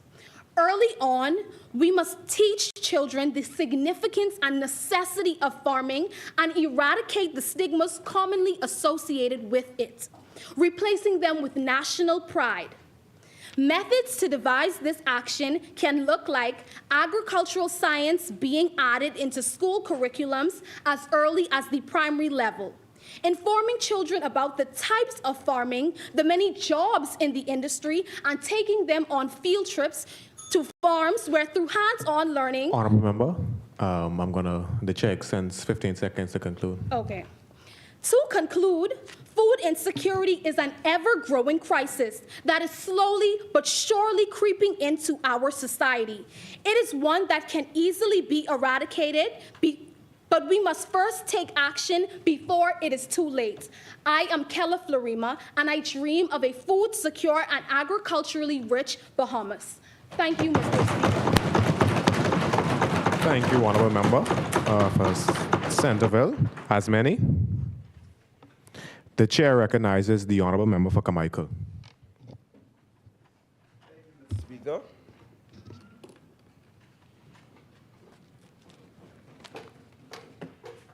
Carmichael, you may proceed. Okay.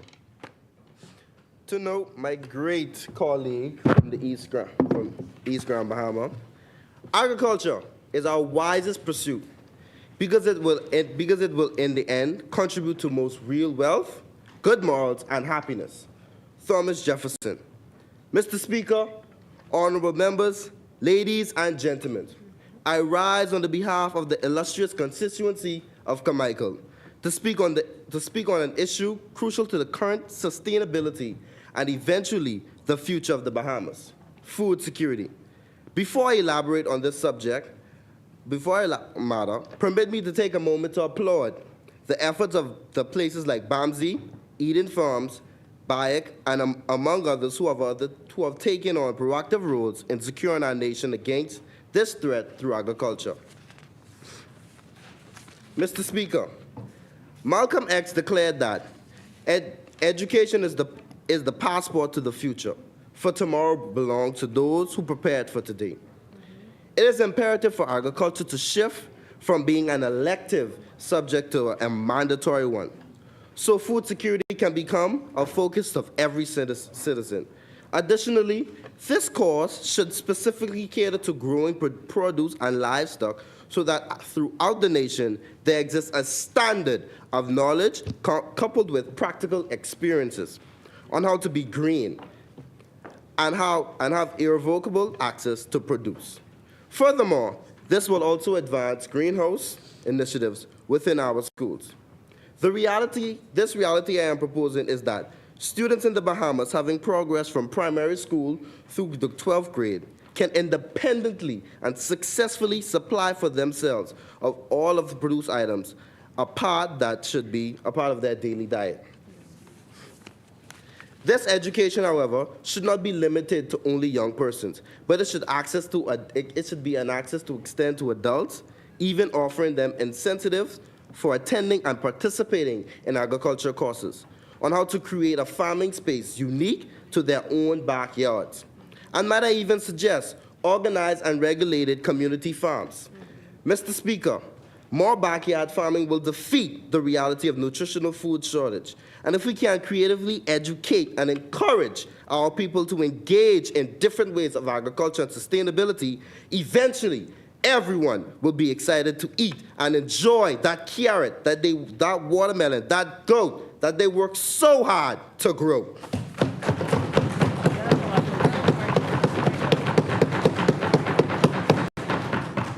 Mr. Speaker, climate change affects each and every one of us here inside this room.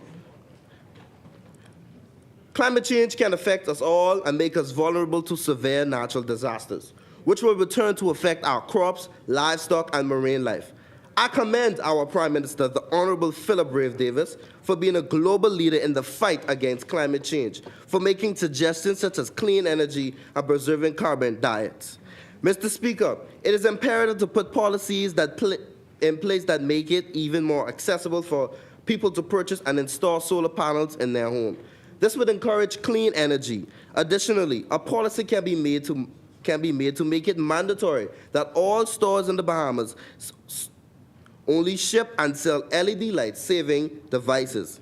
In the words of our Prime Minister, the Honorable Philip Brave Davis, and I quote, "Climate change is simply not about changing our way of life. It is primarily about saving our lives." Mr. Speaker, as I conclude today, the weighty discourse with our future can no longer rest solely in the hands of our leaders. Food security is everyone's business. Therefore, we must take the initial responsibility to ensure each and every one of our homes have access to safe and nutritious foods. If we can feed ourselves and the government can focus on the food we supply, lies on the reality of food security, then this threat will never be more than just that. Carmichael supports the proposal that if we take these creative, sustainable steps to engage and involve our youth from primary to adulthood and values and skills of agriculture, I can assure you that in 2 to 3 years, we will have an abundant agricultural system, a thriving industry, and overall a better environment. In the words of Phil Stubbs, I am proud to be a Bahamian because God gave me this land. Now let us use this to our benefit. Now let's enjoy the moment. Mr. Speaker, I yield. Thank you, Honorable Member for Carmichael, for your contribution. As many,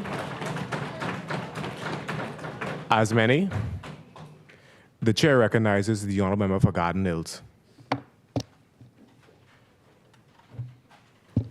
Honorable Speaker, esteemed Member of Parliament, my name is Barrington Hawkins.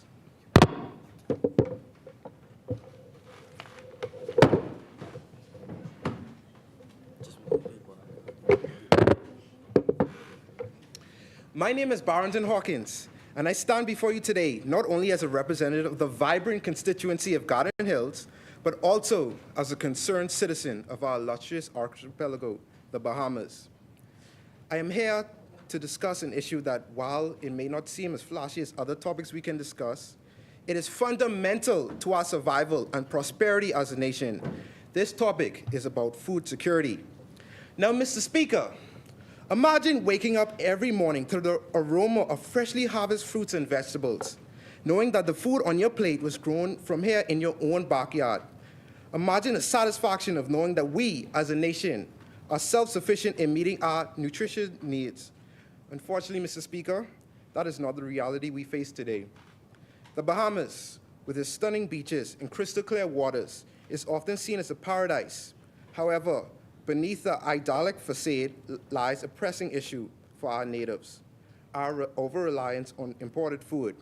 Currently, as alluded to by fellow members before me, we import over 90% of our food from abroad, leaving us vulnerable to external shocks such as global food price hikes and transportation disruptions. This dependence not only threatens our food security, but also our economic stability and national sovereignty. Furthermore, as numerous said before, climate change poses an additional threat to our food security. Rising sea levels, warmer ocean temperatures, and the increasing frequency and intensity of hurricanes all have the potential to devastate our agriculture and fishing industries, upon which we heavily rely on. These challenges demand our urgent attention and proactive approach to securing our future for our food.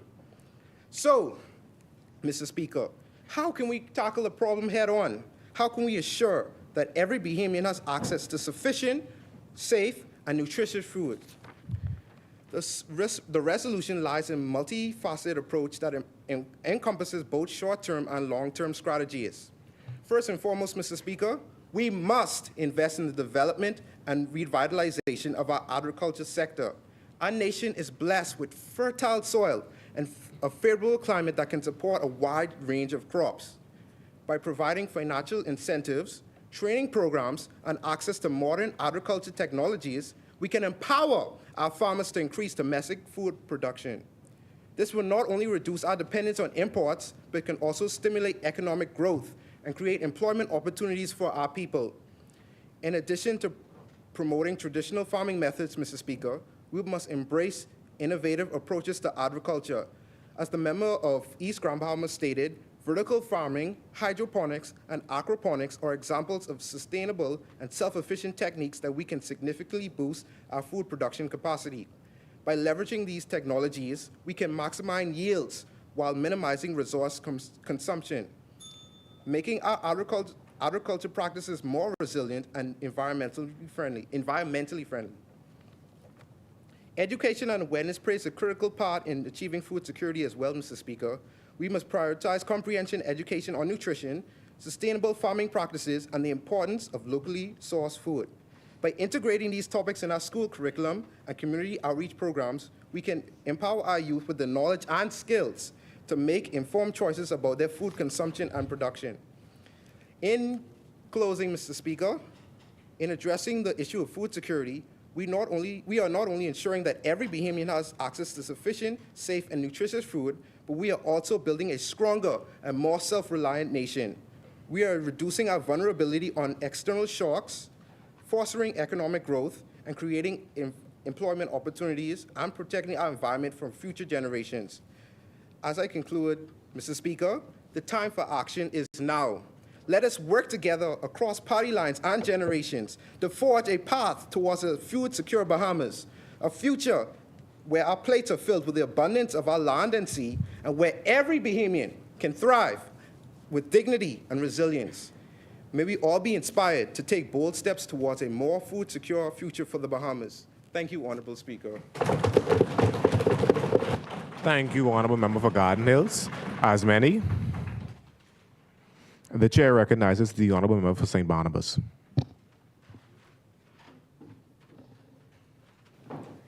Thank you, Mr. Speaker. Mr. Speaker, honorable members of this esteemed Parliament, the astonishing constituency of St. Barnabas, ladies and gentlemen, might I recognize that it is an honor I stand here before you, once more being the voice of such an amazing constituency to address a matter of great significance to our beloved Bahamas, food security. The issue of food security is not just a question of economic stability, but a matter of national well-being, resilience, and self-sufficiency. The Bahamas, with our rich natural resources and breathtaking beauty, is often associated with tourist destinations and pristine beaches. However, beneath the surface, there exists a stark reality that we must confront. Our nation's food security is vulnerable. This vulnerability has been exposed time and again, most notably in the aftermath of natural disasters, such as our official boxing boxing match opponent, hurricanes, which disrupt food supply chains and leave our citizens without access to basic sustenance. We cannot address food security without considering these interconnected challenges. We produce too little food ourselves, we lose too much money to expenses, and a lot of our health problems are related to the foods we import. We face a concerning food security challenge as statistics reveal a heavy reliance on food imports. As previously stated by my colleagues, approximately 90% of the food consumed in our nation is imported, leaving us highly vulnerable to supply disruptions and price fluctuations. This overdependence on external sources of food not only places economic strain on our nation, but also threatens our self-sufficiency.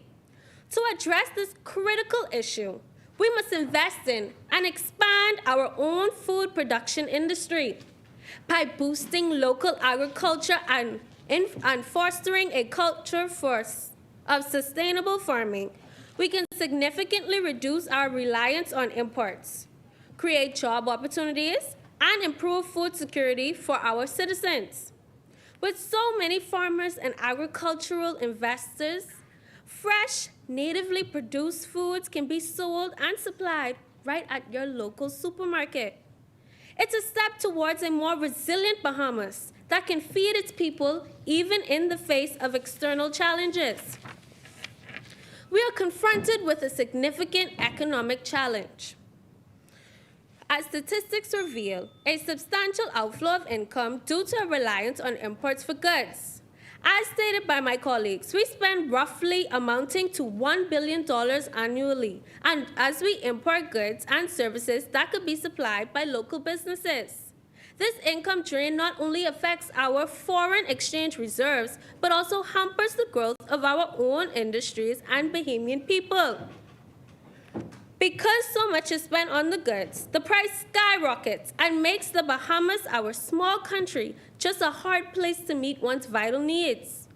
Once again, to combat this issue, we must embrace economic diversification and support our local businesses, encouraging them to produce goods and services that we currently import. There is one aspect that each problem has in common: the solution. It all ties back into investing in our own people to build a stronger economy. This not only will make the country more self-sufficient, self-reliant, and healthy, but it will increase the country's GDP, gross domestic product. In simpler terms, more money in our pockets. We will have more money to regenerate the country and to create new programs to build more wealth for our great Bahama land. The chair will extend 15 seconds to conclude. To culminate, honorable members, the Bahamas cannot afford to remain complacent when it relates to food security. We need a comprehensive approach that combines agricultural development and sustainability. Our people deserve access to reliable, affordable, and nutritious food. Let us work together to address this critical issue and ensure a brighter, more secure future for all Bahamians. Mr. Speaker, I yield. Thank you, Honorable Member for St. Barnabas. As many. The chair recognizes the Honorable Member for St. Anne's. Speaker. Ladies and gentlemen, esteemed members of the Youth in Parliament and my fellow citizens, I rise again on the behalf of the humble, dedicated, and proud Bahamians of St. Anne's. I stand before you today to address the pressing issue that affects us all: food security in the Bahamas. This resolution seeks to highlight the urgent need for a parliamentary discussion on this matter, taking into consideration the principles of individual responsibility, a free market, and limited government interference. I believe strongly in the industrious and hardworking individuals of the Bahamas, and principally I believe in self-reliance and individual responsibility, more so even in the faces of challenges. Ongoing global conflicts, such as the war between Israel and the Hamas, can see potential ripple effects in our beloved country, affecting food securities in areas such as the rising prices of oil and natural gas. Brookings EDU reports that oil prices have risen about $5 a barrel since the start of that conflict just 2 weeks ago. Even though oil production does not seem to have been affected, oil supply shocks can take a toll on the economic activity of oil supply shocks would take an economic toll on energy importing countries like the Bahamas, with the IMF estimating that just a 10% increase in oil can weigh down global economy growth by 3 to 15%. The Food and Agricultural Organization in 2001 reports 60% of Caribbean countries, including the Bahamas, import 60 to 80% of their daily food needs. This dependence on imported food not only puts our food security at risk, but also strains our economy.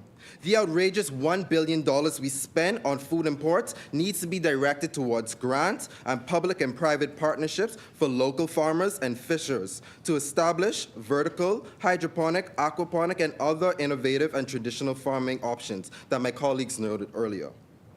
My final 2017 thesis conducted at the illustrious University of the Bahamas on food security needs of students underscored the dire need for us to take a stand on this issue, with over 300 students reporting that 47% of them, at some time or the other, did not have enough food in their household.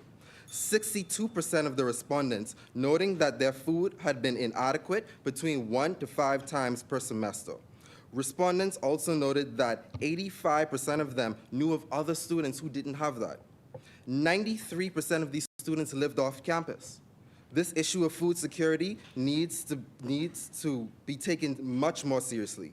I do not want to lay and dream about a Bahamas where no one goes to bed hungry. I desire to wake and walk in one.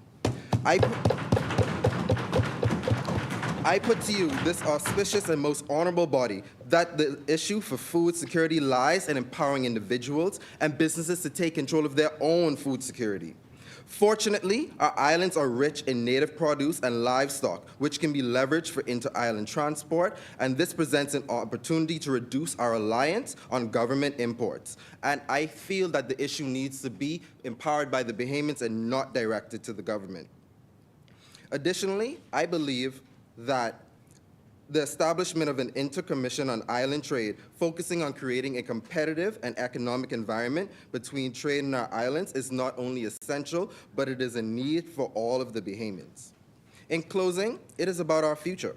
I believe in individual freedom, self-reliance, and limited government interference as the key principles that will lead us towards a prosperous and food-secure future. It is time for us, the youth, to embrace these principles and build a sustainable and prosperous Bahamas through the power of the free market and individual responsibility. It is not going to be easy. It has never been easy. But when life hands you lemons, I dare you to make orange juice and let the world wonder how you did it. Thank you, Honorable Member for St. Anne's. As many? The chair recognizes the honorable member for Pinewood.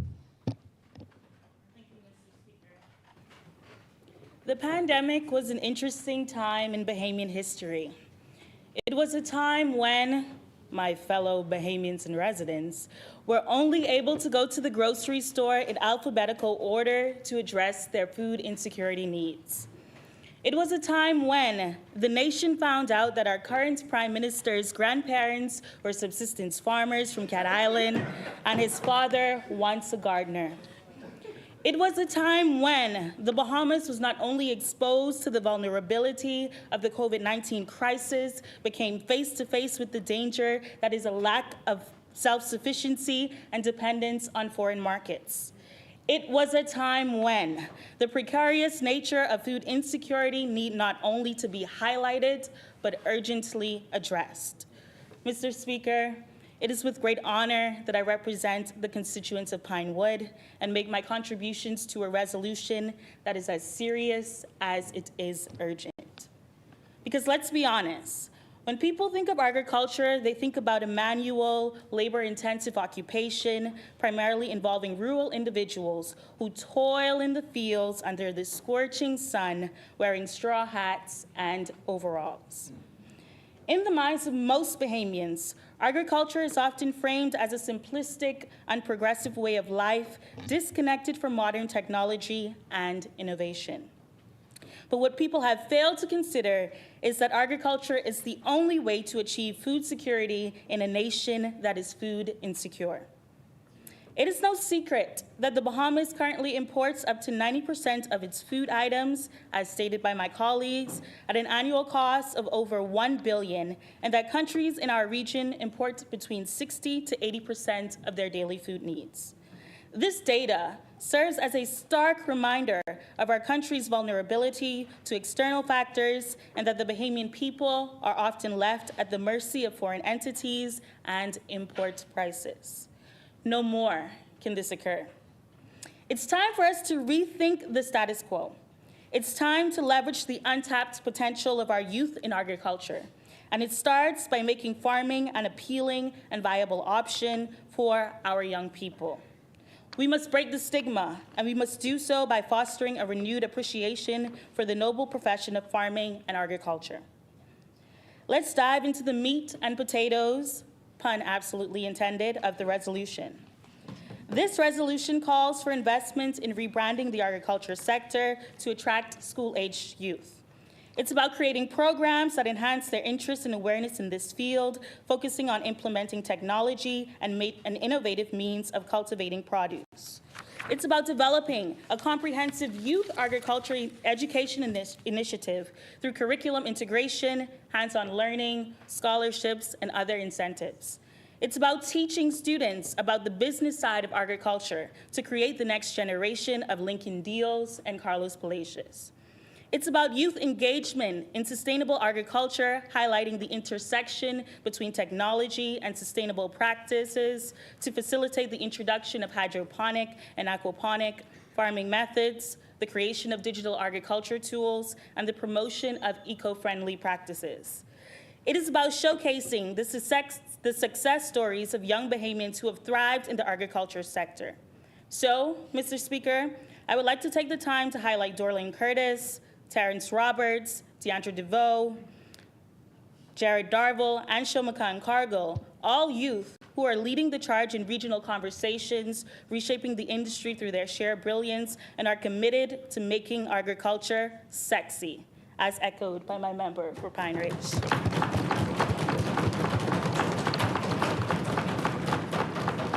As youth leader Jared Darville puts it, showcasing the success of youth in agriculture isn't marketing. It's an irresistible invitation for others to join a movement that's already shaping the future. Mr. Speaker, our resolution also calls for the removal of taxes and duty fees from items used for agriculture. I mean, we don't tax education, do we? So why are we taxing essential tools required to produce the fuel needed to sustain life and to meet our body's basic needs for growth, development, and function? Why, in a country where it is reported that 1 in every 3 people face some level of food insecurity and 1 in every 10 people live below the poverty line? In 2021, the government of the Bahamas stated that the reduction in the standard VAT rate from 12% to 10% was a way to provide modest but important relief to Bahamians. Pinewood, your time was expired. However, I'll allow you 15 seconds to conclude. Okay. But I say, if we are to be serious about alleviating some of the economic burdens on our people, and if we are to be serious about making the quality of life in the Bahamas better for Bahamians, we can no longer be modest. Tax concessions must be made so that people could eat.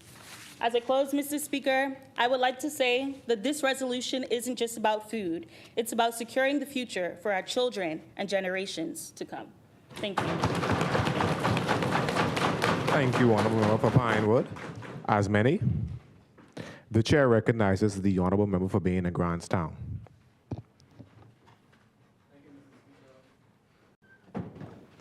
Honorable members, gallery, good afternoon. Mr. Speaker, before I begin with my move in this contribution of this debate, it would be remiss if I don't first acknowledge the hard, resilient people of Baines and Grantstown, whom I, Wilfred Leroy Davis III, represents in this most honorable house. I am passionate about this resolution because inflation, price gouging, and our inability to regulate prices has affected many constituents inside Baines and Grantstown and their ability to afford healthy and nutritious food. Food security isn't a want, it's a necessity. Riddle me this, like many of my fellow members have said, 90% of our food is being imported and nearly estimated $1 billion spent annually. Just imagine if trade was to cease. Just imagine if trade was to cease or a war was on the horizon and we were unable to source our food. What do we do? What do we do? You see, Mr. Speaker, these are the thoughts we must have when we think about the food security. Of course, many of you may think these ideas are far-stretched. However, I need to remind you that no one foresaw our country going through a catastrophic natural disaster, then after that, into a pandemic. So who's to say we can't have a food crisis shortage? Like anything, I believe that food security starts at home. Pushing a natural backyard farming initiative, whereas constitutes can pick up and receive backyard farming kits with pots, seeds, seedlings, just to name a few, from their constituency offices. Run promotional campaigns which outline the importance of this initiative. Host constituency farmers markets like the model in Central Bank, Bahamas by the Honorable Irene Williams. Lewis, my apologies. These are schools that have garden and family clubs. I was particularly pleased to see fruits and their labor display in the Ministry of Education, where they had a variety of fruits, veggies, and crops for purchase. This is a start that we can further develop or push. Introducing clubs like this in more schools and educating students on campus about the importance of food security is a critical step in the right direction. All of us were taught primary school that Eleuthera produced pineapples, Exuma produced onions, Abaco has chickens, Crooked Island has the source of cascarilla bark, but how many of you have had a pineapple from Eleuthera? Yeah. Or onion from Exuma? Exactly. Most Bahamians have not had this experience. Inter-island trade would not only diversify our economy, but give us a sense of being truly self-efficient, independent, and cost increase and national pride. Imagine sitting at a local restaurant eating a meal that was prepared with fresh lamb from Long Island, onions from Exuma, potatoes and carrots from Andros, and salt from Inagua. Tomatoes from their garden, majority of the food on the plate sourced locally. Mandating that companies purchase 30% or more of produce locally creates more opportunity for Bahamians to further diversify our economy. It is my recommendation that once we pass this resolution and take action, that we put great effort in our campaigns behind these initiatives so that everyone is educated on why these initiatives are important to help and why these initiatives are important and how they could help and play a role in our society. Mr. Speaker. Thank you, Honorable Member. As many. The chair recognizes the Honorable Member for Nassau Village.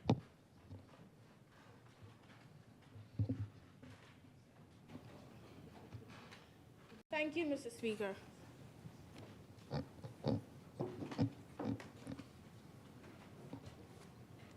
Proceed, Nassau Village. As I stand before you again, I am very honored to represent the best constituency of all constituencies. Again, I say Nassau Village. Today, as we gather, we are here to discuss a matter that affects our nation to the core, food security. So let us address this issue and let us address it head on. As we gather here, let's also remember the words of Martin Luther King, when he said that our lives begin to end the day we become silent about things that matter the most. On this topic of food security, I strongly believe is a matter that we as a nation do not pay enough attention to. During the course of this week, I've had the opportunity to speak with one of our local farmers just to begin to gain more insight on the topic of food security. He emphasized to me that the importance of supporting local agriculture, promoting sustainable farming practices, and investing in infrastructure to enhance productivity is very necessary.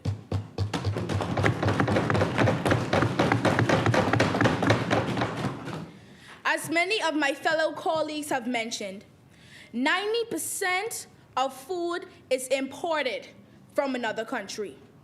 That same 90% is equivalent to $1 billion being sown into that of another country.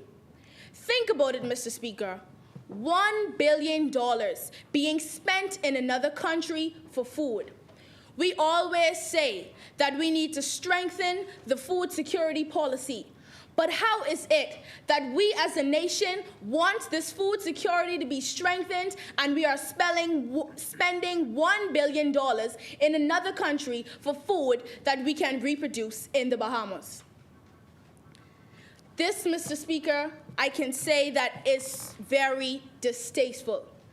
The same 90% of food that is imported within our country that is equivalent to $1 billion can be used within this country.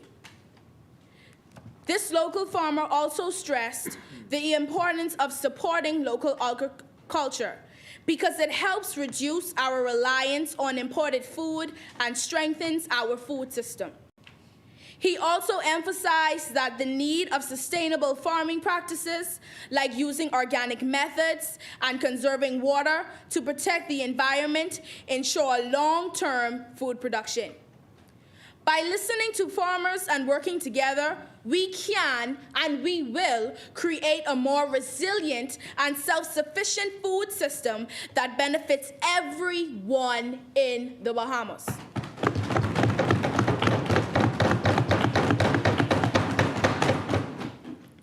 When it comes to Bahamian food security, of course, there are several key factors that has to be considered. The Bahamas, as we know, I say again, heavily relies on food imports, which can make the country vulnerable to disruptions in the global food supply chain. To address this, promoting and supporting local agriculture, I say again, is essential. Encouraging farmers to adopt sustainable farming practices is of necessariness. Getting our nation's youth involved in food security is also of importance. The youth can start by participating in community gardens or volunteering at local farms to learn about sustainable agriculture. Encouraging schools to incorporate gardening and nutrition education can also help raise this awareness. Additionally, supporting youth-led initiatives and organizations that focus on food security can not only empower, but it will uplift the young people to make a difference. In conclusion, we have the ability to have a significant positive influence on food security in the Bahamas. But it is up to us to act on this significance and positive influence that we have to change this stamina that we have in regards to food security. We can make sure that our country has a bright future by emphasizing sustainable agriculture and teaching our next generation and helping out our local farmers. Let's stop looking at food security and farming as dirty work, but let's begin to look at it as something that will continue to build our nation. Together, let's build a resilient food system that feeds our population, maintains our cultural traditions, and safeguards the environment. We can create a Bahamas where everyone has access to wholesome food, where farmers prosper, and where everyone can live in food security by working together. So let us put this course into action. Mr. Speaker, the constituency of Nassau Village rests. Thank you. Thank you, Honorable Member for Nassau Village, as many. The chair recognizes the Honorable Member for Exumas on the Ragged Islands. Thank you, Mr. Speaker. Mr. Speaker, distinguished guests, my fellow advocates for a brighter future, and simply the best constituency, the Exuma and the Ragged Islands, which I represent. Needless to say, there is more uncertainty than ever, and I mean ever before in our country. Would you, or anyone else have imagined experiences such as COVID-19 or Hurricane Dorian? Oh, Jesus. Ooh, I'm talking about experiences that shook the very core of our existence. Or would you have even imagined something such as a severe economic depression? But do you know what those adversities taught us? Is where our focus needs to be, which is on our food security policy.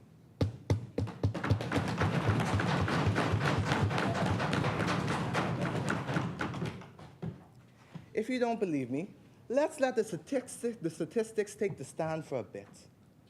Like several of our members have said before, to this day, 90% of the food we eat is imported from countries such as the United States at the cost of $1 billion. Could you believe it? $1 billion. And if that's not enough, 600 million of the food that is imported are fresh produce and proteins. And the remaining 400 million of those imports are processed foods such as rice. Now, rice is a staple in many homes, but did you know that rice from major exporting countries can contain what is known as arsenic, which can pose potential health risks such as cancer, especially in infants and children? Do you think that a reform is not needed?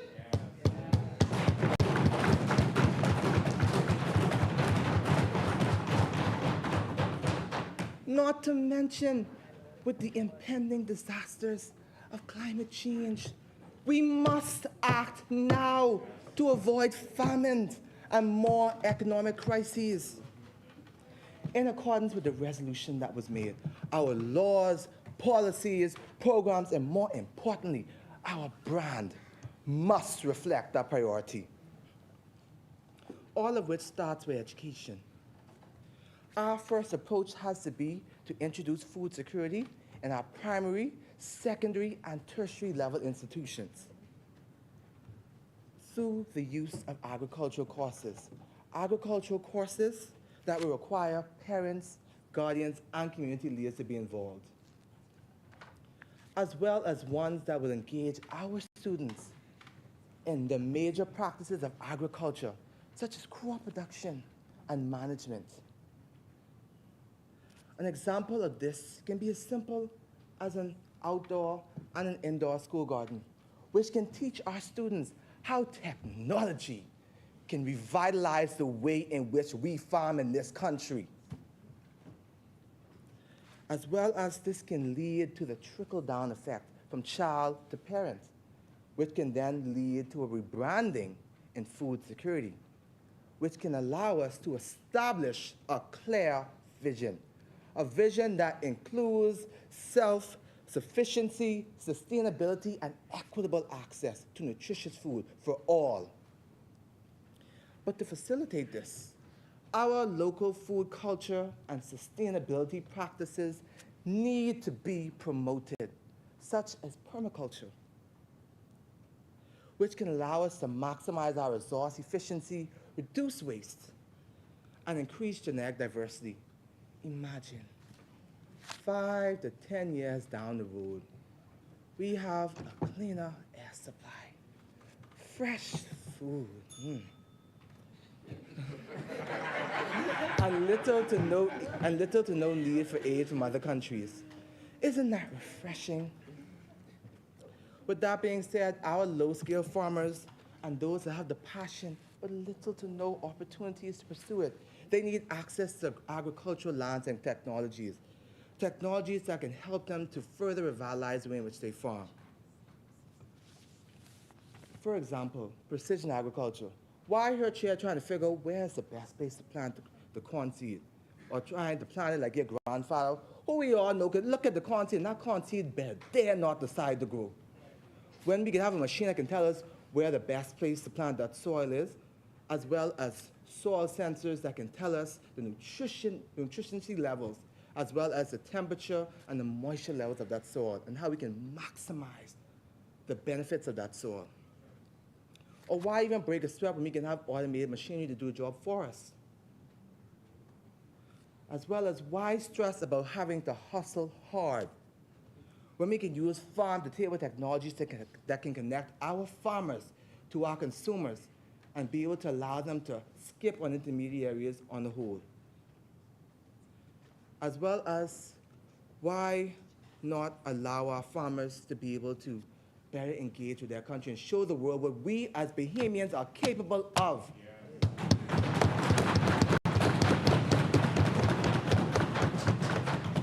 In the end, Mr. Speaker, what are we as a country if we cannot even provide for ourselves?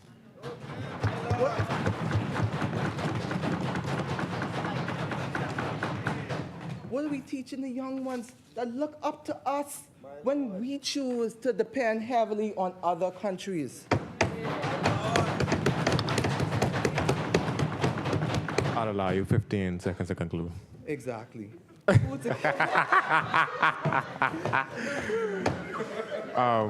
you, Mr. Speaker. Proceed. Our food security has to have precedence somewhere in our laws and our plans for our future. Even if we would start small with agricultural lands and technology, or rebranding the minds of others and teaching our students what technology can do, we can then certainly make a difference, Mr. Speaker. Thank you, Mr. Speaker. Thank you, Honorable Member for Exuma and the Ragged Islands. It seems as every time you have a powerful speech, the lectern just falls down. As many, the chair recognizes the Honorable Member for Central and South Africa.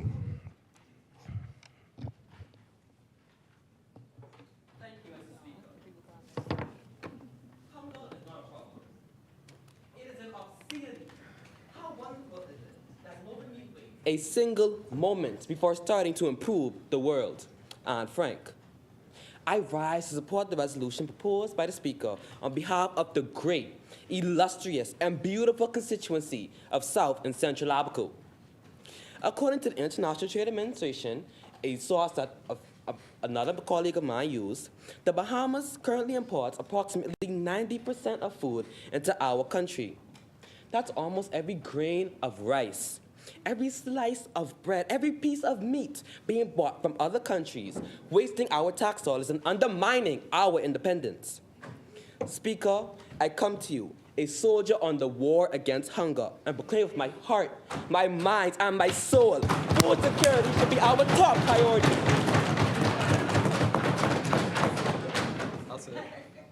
It is shocking for us to call ourselves an independent nation and yet be so heavily reliant on foreign powers to feed our great nation. Large corporations and governments make millions, if not billions, from the bellies of Bahamian people. Millions can go into our schools, our hospitals, our roads. Millions that can instead go into the pockets of underfed and underpaid Bahamians. Millions that can instead be invested into growing our own crops. Millions that can instead be invested into growing our own crops, raising our own livestock, and sustaining our own fisheries. However, we buy and buy and buy and buy, letting our natural resources go to waste. I stand my ground and shout a resounding no. No to letting our resources go to waste, and no to overdependence on imported goods that can be grown and cultivated in this nation. In order to have a reasonable and productive conversation about food security, it is imperative we discuss climate change, global warming, and its various effects. According to the United Nations, climate change refers to long-term shifts in temperatures and weather patterns. And the National Geographic refers to global warming as the long-term warming of the planet's overall temperature. These twin environmental monsters cause droughts, severe storms, higher sea levels, poverty, and displacement. But how does this relate to food security? Climate change is destroying our natural resources and preventing us from using them to their full potential. Let's take a trip back to my hometown, Abaco, circa 2019.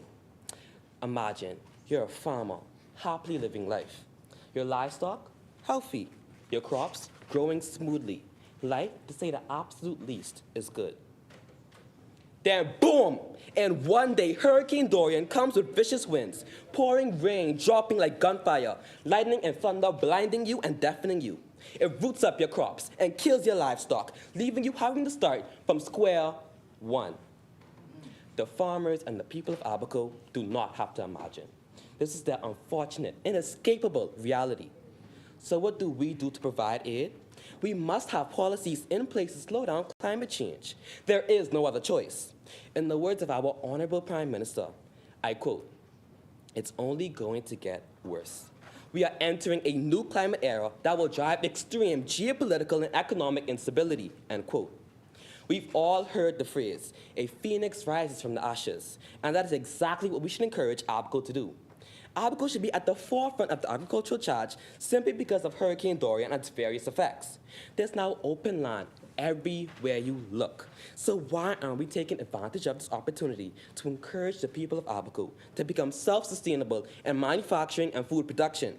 Not only does it benefit Abaco, it also provides a contingency plan for the other islands in case of another natural disaster or an issue with the food supply. It is also imperative that we have a contingency plan to aid farmers affected by natural disasters. They should not be left on their own. Secondly, the severe lack of knowledge of farming lands plays a significant role in delaying agricultural progress. Many times use the fertile and rich lands to build infrastructure instead of honing its full agricultural potential. On the other hand, we use the higher areas better suited for buildings to attempt to begin farming. This results in houses in the farming areas being more susceptible to flooding and the crops in the higher areas failing to produce a reasonable crop. How do we solve this issue? Having certified experts come and provide a marker for the more suitable farming lands will be a great help to furthering agricultural knowledge and protecting our homes from natural disasters. 90%. What a huge number. That's almost every pea in your peas and rice, every piece of flour in your crab and dough, every molecule of sugar in our sugar cane. Why? When all of these items are easily grown on Bahama land. If we start implementing these policies now, starting from the basics, then the next generation will never even have to think of the 90% food import. Climate change measures and land markers, two policies crucial to food security in our nation. So what exactly are you waiting for? Central and South Abaco is ready. Why aren't you? Speaker, I thank you once again and yield the floor. Thank you, Central and South Abaco. As many, the chair recognizes the honorable member for Golden Gates. We're buying pineapples from Costa Rica while Lutra is providing them for free. We're paying the Netherlands to send us onions whilst Exuma sits idle. We have sweet peppers, tomatoes, pumpkins, and okra in Andres, but we decide it makes more sense to fund the United States. Let's not forget about the salt that we have sitting high as mountains in Inagua. But no, we would rather give our money to Germany. Mr. Speaker, fellow parliamentarians, distinguished guests, good day. I rise to represent the glorious constituency of Golden Gates. The Bahamas is fighting a losing battle against food insecurity. Without a safe food supply system, the Bahamas exposes its people to a wide range of threats, including malnutrition, economical instability, health issues, poverty, and the list goes on. If the Bahamas is interested interested in developing its food system. It's imperative that we rebrand our agriculture sector so that we can get the youth involved. Mr. Speaker, in order to do that, the government must first gain the interest of the youth. This can be done through programs that will raise awareness of food security here in the Bahamas. These programs can focus on implementing technology and innovative means of cultivating produce. Mr. Speaker, a country that struggles to feed its citizens cannot advance. Food is a basic supply and a crucial component of a country's capacity to prosper. According to a 2019 post from Funds for NGOs organization, it's essential that the Bahamas invest more in local farmers rather than importing produce that can be grown locally if it wishes to enjoy benefits such as enhanced global security and stability, a decrease in poverty, trade opportunities, improved health and medical care, and economic progress.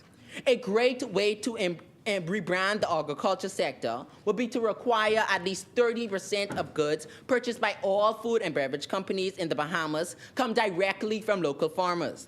As a result, inter-island trade and local agriculture will both benefit. It will also enhance the food chain in our society. A United Nations Development Program reported that 15% of the Bahamian population lived below the poverty line in 2017. Numerous individuals still have no idea when they will get their next meal or how they will pay for it. This causes them to rely on breadbasket items only, which in results causes them to develop poor eating habits. Mr. Speaker, it is up to us as a nation to come together and help these families in need. That is why it's essential that the agriculture sector be rebranded to cater more to the youth in the Bahamas. Not too much people are growing up looking to be farmers or food technologists. So it's vital that the government look into creating initiatives like precision agriculture, vertical cultivation, agriculture applications to keep young people interested in agriculture. Mr. Speaker, try to picture yourself replacing the barbecue chicken with just bread, the curry with corned beef, the curry with corned beef, the baked chicken with soup, or even just eating grits for dinner. Unfortunately, this is the reality in numerous households in the Bahamas. If we promote inter-island trading, we are able to cut the cost on more nutrient-dense goods such as fruits, vegetables, and meat, because there will be no need to import these goods from foreign countries. Karen Shepard, the Bahamas Agro-Entrepreneurs Group president, told Tribune Business, "We're fattening other people's pocket when we can be doing what they're doing here. They're sending us second-grade food when we produce first-grade food here." Mr.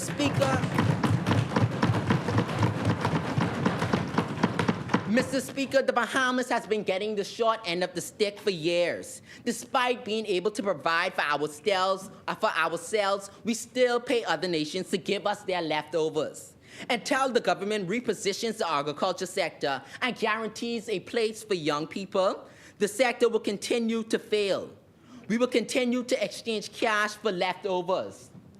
As numerous speakers stated, the Bahamas imports 90% of food items for $1 billion each year. Golden Gates, please conclude. Yes, thank you, Mr. Speaker. If we use the solutions presented here to rebrand the agriculture sector, the Bahamas is ensured to see change that we have been lacking for years.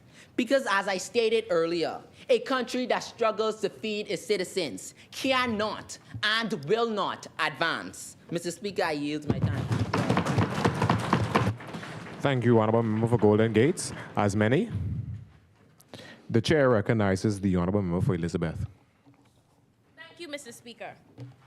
Close your eyes for a moment and step into the shoes of a Bahamian mother. The sun is setting and she reaches into her purse, hoping against hope. But all she finds is $4.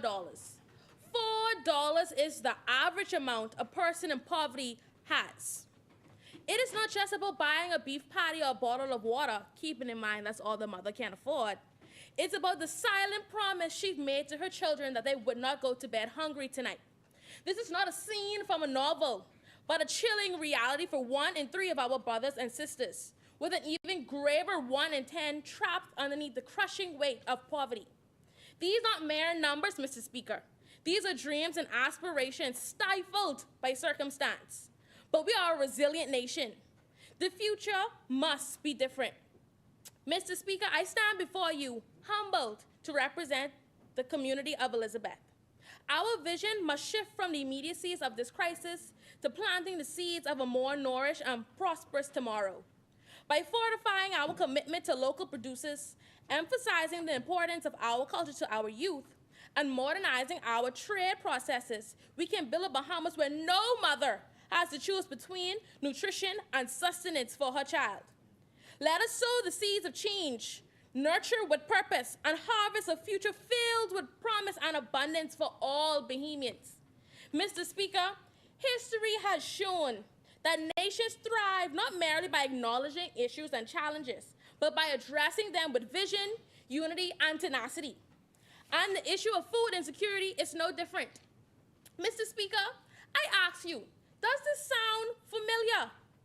2 Wendy's, 2 KFC's, 2 Bamboo Shacks, 2 Domino's, 1 Little Caesars, 1 Burger King, all on one road. Ladies and gentlemen, I present to you Carmichael Road.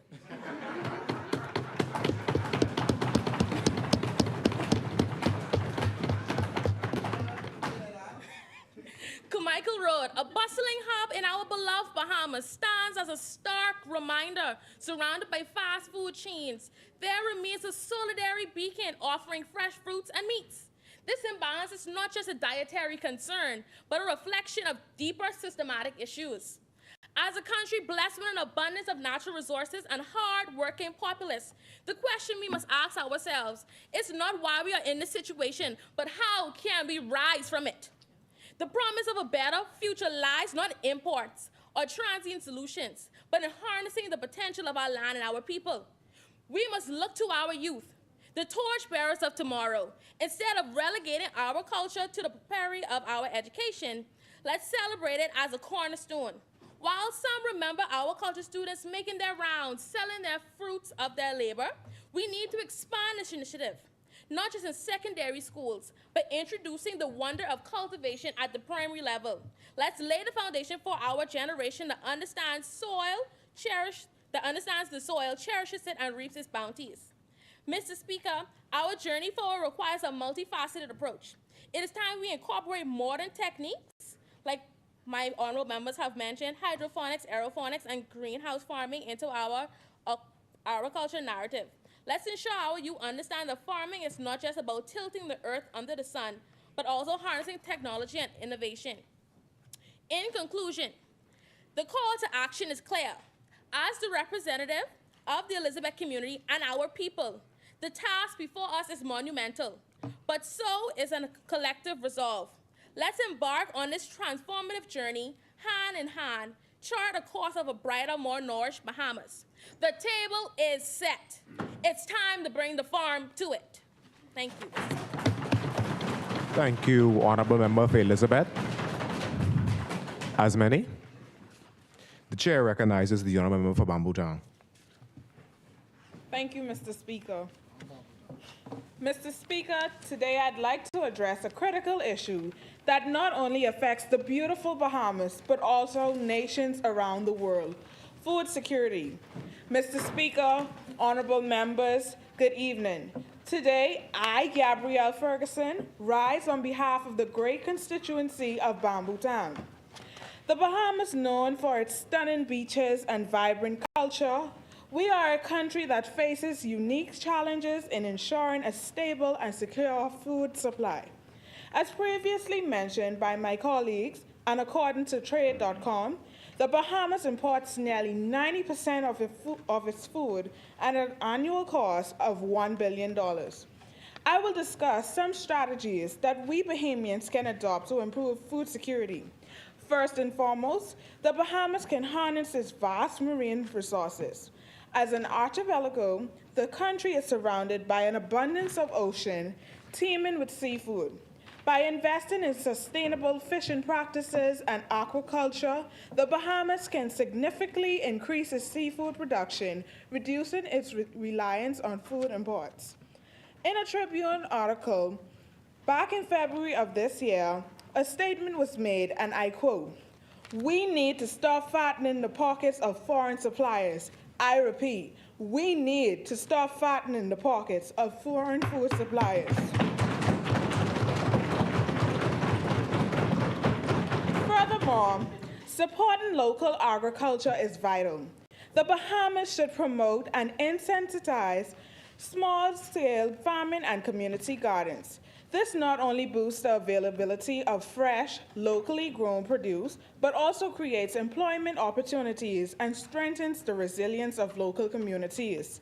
If we are producing food, we may have a surplus and be able to export rather than import. This is another way of the country getting revenue. In addition, investment in research and development is key. By developing drought-resistant crop varieties and innovative farming techniques, the Bahamas can better adapt to challenges posed by climate change.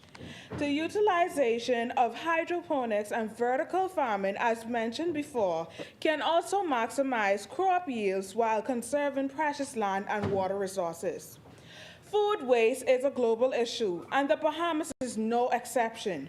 Implementing food preservation and waste reduction programs can go a long way in ensuring that food resources are not squandered. Educating the public on the importance of reducing food waste and implementing policies to encourage responsible consumption can make a significant impact. In conclusion, the Bahamas, like many nations, faces challenges in ensuring food security by focusing on sustainable fishing, supporting local agriculture, investing in research and development, reducing food waste, pursuing responsible trade policies, and fostering collaboration. The Bahamas can significantly enhance its food security. In doing so, it will not only ensure the well-being of its citizens, but also maintain its natural beauty and cultural vibrancy for generations to come. Mr. Speaker, thank you.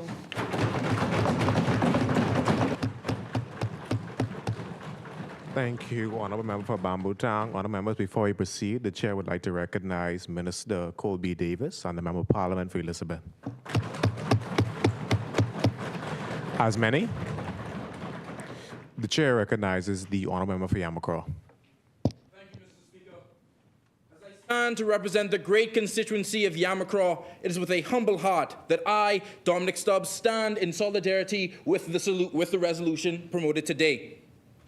In this matter of food security in the House this morning, I would like to extend a pleasant salutation to the honorable members of the various constituencies whom I share the floor with today, as well as to the Honorable Speaker of the House and to the members of the gallery. A pleasant good afternoon to you all. Well, good evening. Mr. Speaker, allow me to take you back to a simpler time. The air is cool and crisp. You can hear the delicate sounds of other children in covert and play with one another faintly in the background. You have your character-themed backpack and tote with your delicious lunch your guardian packed for you. You enter this familiar setting with youthful exuberance and naivety, not knowing where the day will take you, but you are excited nonetheless.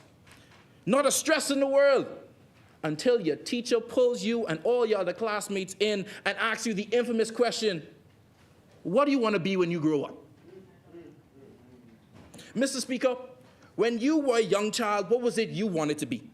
Did you aspire to be a physician, a legal professional, a policeman? Did you want to be my all-time favorite answer, an astronaut? Or did you imagine a future sitting where you currently sit? Sitting at the metaphorical head of the table of the House of Assembly, having 38 other persons address you as Mr. Speaker?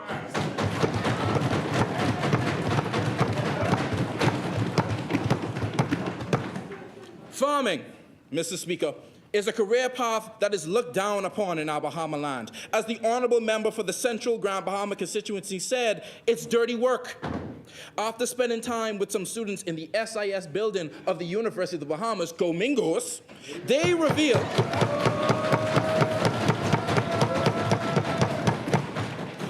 revealed that farming, although a humble and nobling profession, was never in their plans. Their teachers or parents advised against it in the search for the big bucks. The world we currently reside in pushes for innovation. As a society, we build and set policy in place to grow technologically. Change and innovation are necessary for growth. But, Mr. Speaker, we cannot grow and forget.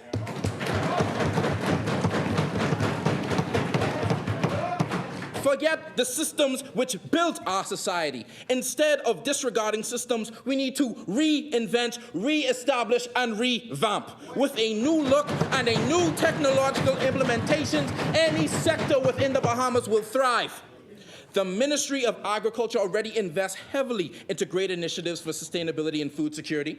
Initiatives like the newly implemented Golden Yoke Program, set in place to decrease the aforementioned Bahamian importation bill of $1 billion by $125 million, alongside other private entities like the aforementioned hydroponic research and farming being conducted at Eden Farms.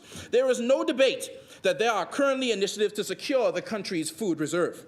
However, Mr. Speaker, my concerns remain with the youth. I stand in agreement with the quote stated by the Honourable Member for Pine Ridge.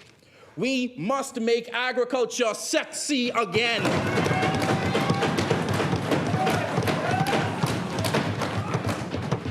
Though we have these organizations that enable us to be sustainable in our food production, in the next few decades, who is going to take over but today's youth? I implore the government of the Bahamas to invest heavier into the rebranding of the agriculture sector. Make it more eye-catching to the youth. Educate them on the benefits that will come with choosing an agriculture-based profession. I'm proposing a possible partnership with Berkshire Farms. Allow the primary school age and high school age students to experience one of the tours that they offer. To conclude, Mr. Speaker, we have got to get on the youth's level. We need to hit where they're looking.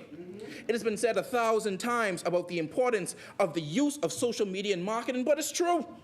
It's true that social media is one of the greatest marketing tools available today. Once an effort is made to promote agriculture on apps like TikTok, where the youth's gaze is already at, our future is secure. If agriculture is not made to look profitable and attractive today, we won't have the workforce to make it profitable tomorrow. Thank you, Mr. Speaker.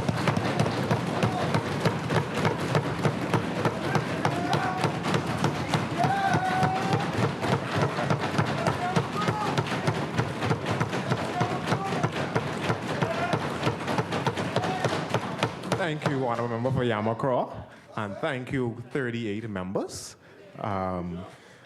It has been moved and seconded that the following resolution be agreed. Whereas there has been an increase in individuals living below the poverty line with a heavy reliance on breadbasket items because of the inability to afford nutritious products and healthy options of items, as food security occurs by having sufficient access to safe and nutritious food for a healthy life. Be it therefore resolved that this youth parliament deems it necessary to invest in rebranding the agriculture sector to attract school-age youth while creating programs that will enhance further interest and awareness, such as an increased focus on implementing technology and innovative means of cultivating produce. Be it further resolved that the legislation be drafted or amended with immediate effect to require all food and beverage companies to purchase 30% or more of goods from local farmers and produce markets, encouraging inter-island trade. Additionally, removing any taxes or duty fees from items that will be used for agricultural purposes. Be it further resolved that a Commission of Inter-Island Trade be established with responsibility of creating a comprehensive and sustainable plan of action for large-scale trade between our islands based on the produce, livestock they are best known for. Additionally, to propose a budget that will facilitate employment and training, methods of trading, infrastructure, and resources needed to meet a consistent demand of supply throughout the country.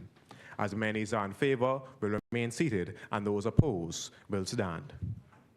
The resolution is adopted.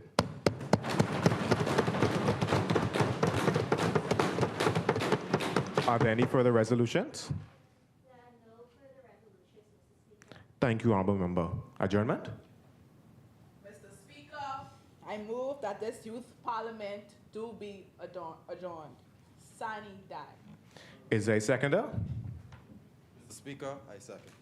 It has been moved and seconded that this youth parliament do adjourn sine die. As many as are in favor will remain seated, and those opposed will stand. The motion is carried. This youth parliament hereby stands adjourned sine die.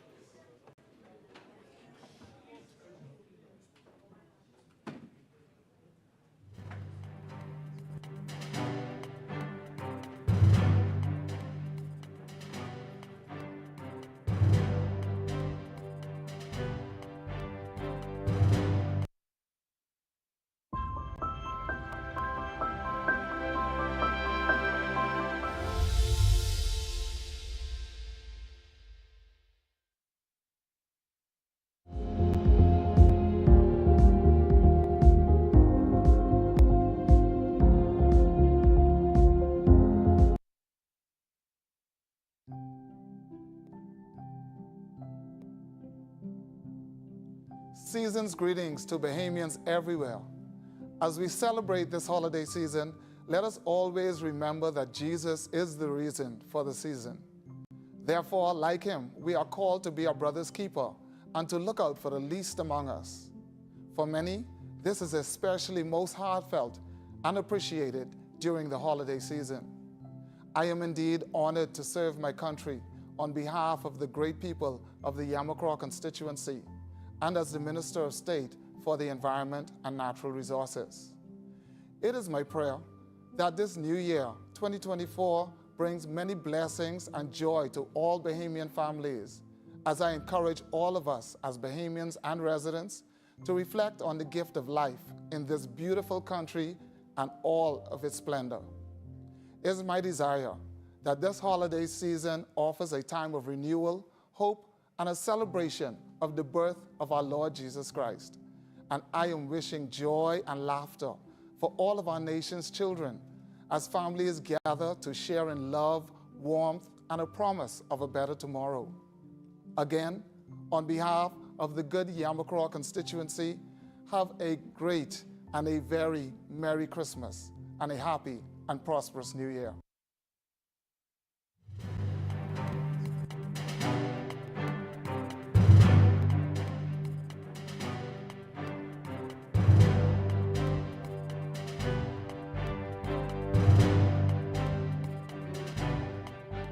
Good morning, youth senators.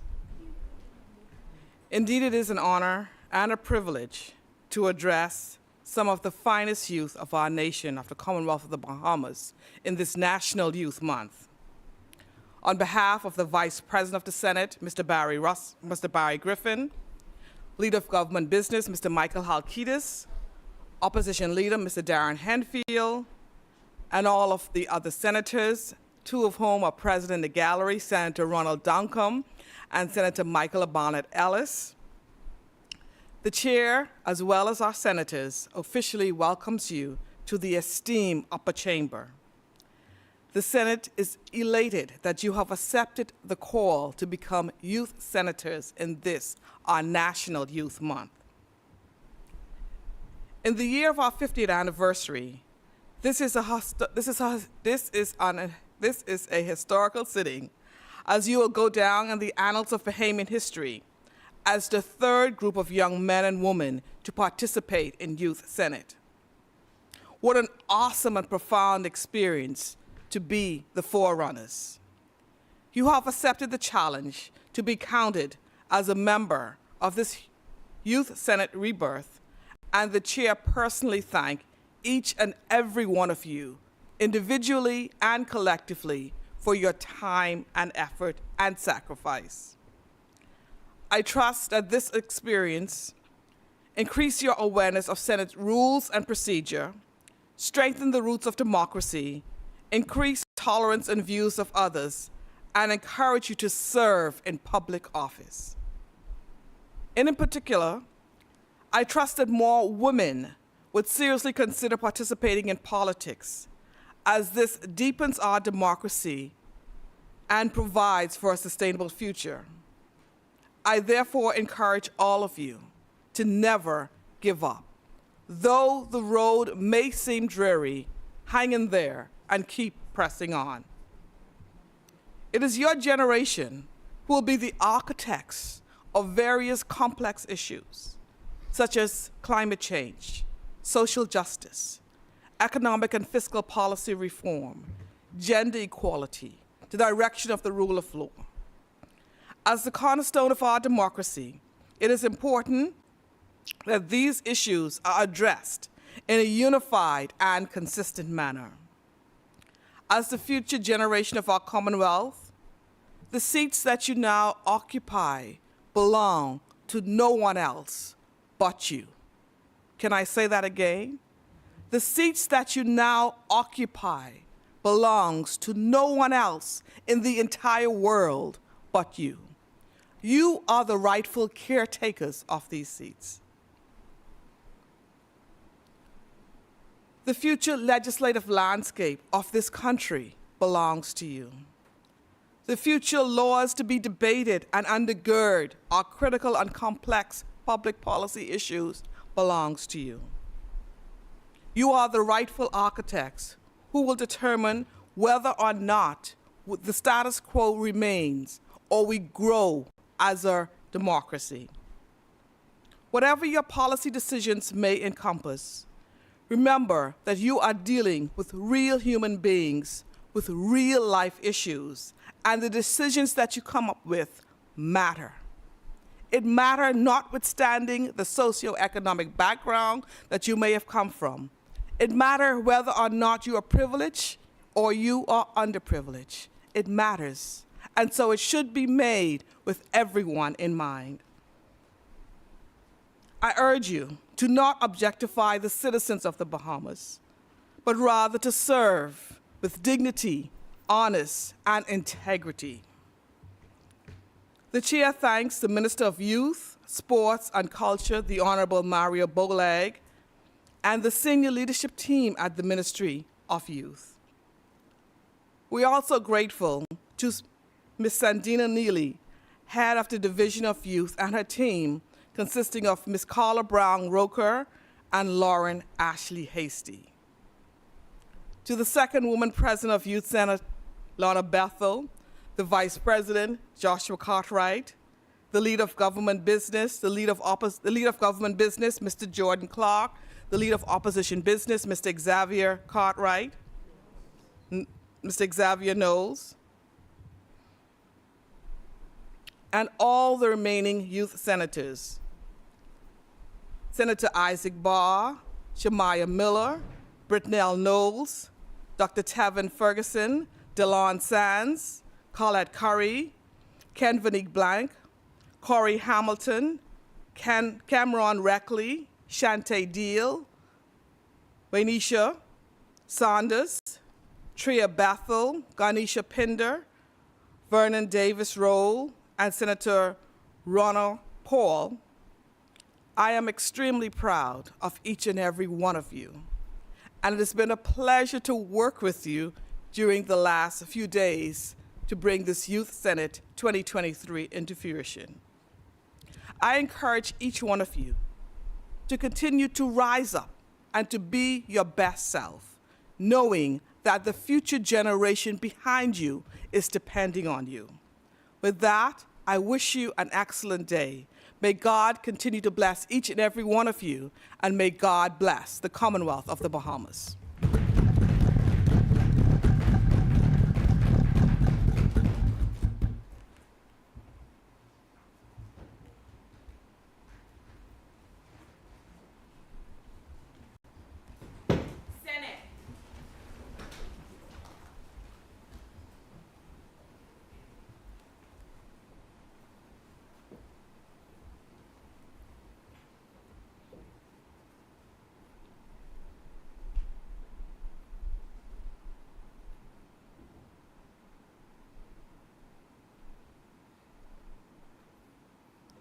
Proverbs chapter 18, verse 16 gave us a clear map for the road ahead.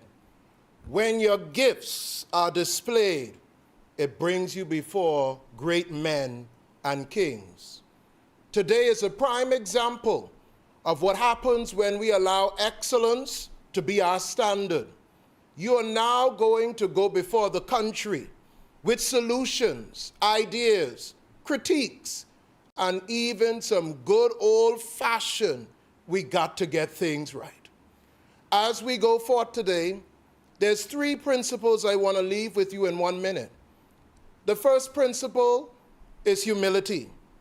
Humility will carry you places where money can't, where degrees can't, and where even connections can't carry you. Humility. You are sitting in a room filled with power and authority that transcends even what we imagine in our lifetime. But it's not about us. It's about the state of our country and the betterment of our young people. Simply put, it's not about you. It's about what God will do through you in this time. Secondly, passion. These things that we're about to debate today affect us. It affects your children and your children's children. And you may say this is just a mock session, but it's amazing how those in the gallery will hear what you have to say today and will run with the vision as Habakkuk chapter 2, verse 1 to 3 is stated. And finally, there's a time of silence. There comes a point in time where we have to step back and quiet ourselves, reflect before we speak, so that when we do speak, we speak with such resilience and strength. It is known that we are young people that fear God and respect our country. May these words of encouragement govern you as you proceed in this Senate session today. Let us bow in a word of prayer. Father, in the mighty name of Jesus, we bless you. We magnify you, for you are God, and besides you there is none other. We do not look to the left nor to the right, but we look to the hills from which cometh our help this morning. May the meditations of our hearts and the words of our mouth be acceptable in your sight today. May we remember that, as you said in Psalm 75 through David, that you put up and you put down. May we use this opportunity wisely. May we use it to glorify you and not ourselves. May we, O God, be vessels of honor today. And we ask that your blood cover the Senate, even our Madam President today and the junior Madam President who is taking over now. God, we thank you for your goodness and your mercy. In Jesus' name we pray. Amen and amen. Our Father, who art in heaven, hallowed be thy name. Thy kingdom come, thy will be done on earth as it is in heaven. Give us this day our daily bread, and forgive us our trespasses, as we forgive those who trespass against us. And lead us not into temptation, but deliver us from evil.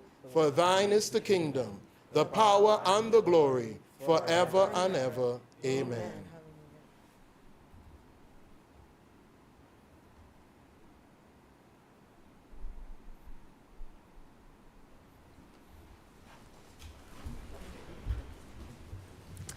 Thank you so much, Chaplain. Thank you for your prayers and your words of encouragement to get us started for today. Youth Senators, a very, very pleasant good morning to each and every one of you. Good morning to all of you in the upper chambers today. And we have such a strong charge given to us by President Adderley to get us started on today. And I do believe we're going to hear some very informative contributions, and we're going to have quite a rewarding time here this morning. So I look forward to what each of you will contribute. And I want to begin by thanking God Almighty, of course, and also thanking the Division of Youth within the Ministry of Youth, Sports, and Culture for this incredible opportunity for us to gather as youth senators. And of course, as you know, the Division of Youth is celebrating Youth Month all October, and the theme this year is Youth Excellence is the standard.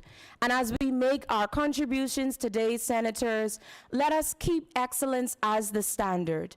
Let us remember, even when we leave these chambers, to be excellent in every area of our lives, at school, in our careers, everyday life, in our families, our home, wherever it may be. Let us keep excellence as our standard.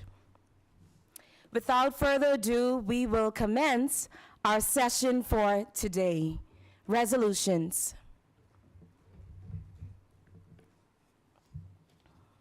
Madam President, I beg leave to move the following resolution.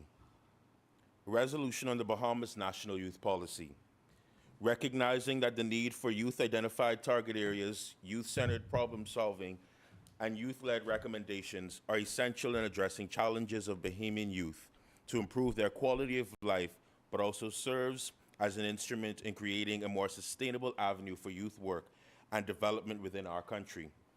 Whereas the government of the Bahamas is concerned about the future of our nation's youth and are invested in creating avenues for youth to grow, sustain, and develop the characteristics and skills needed to thrive not only within our country, but also have opportunities to compete on a national and international scale.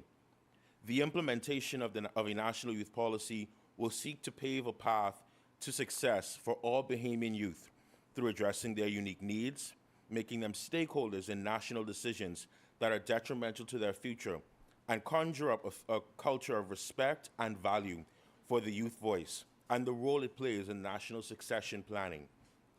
Whereas the National Youth Policy addresses 7 main objectives that were identified as critical issues affecting youth.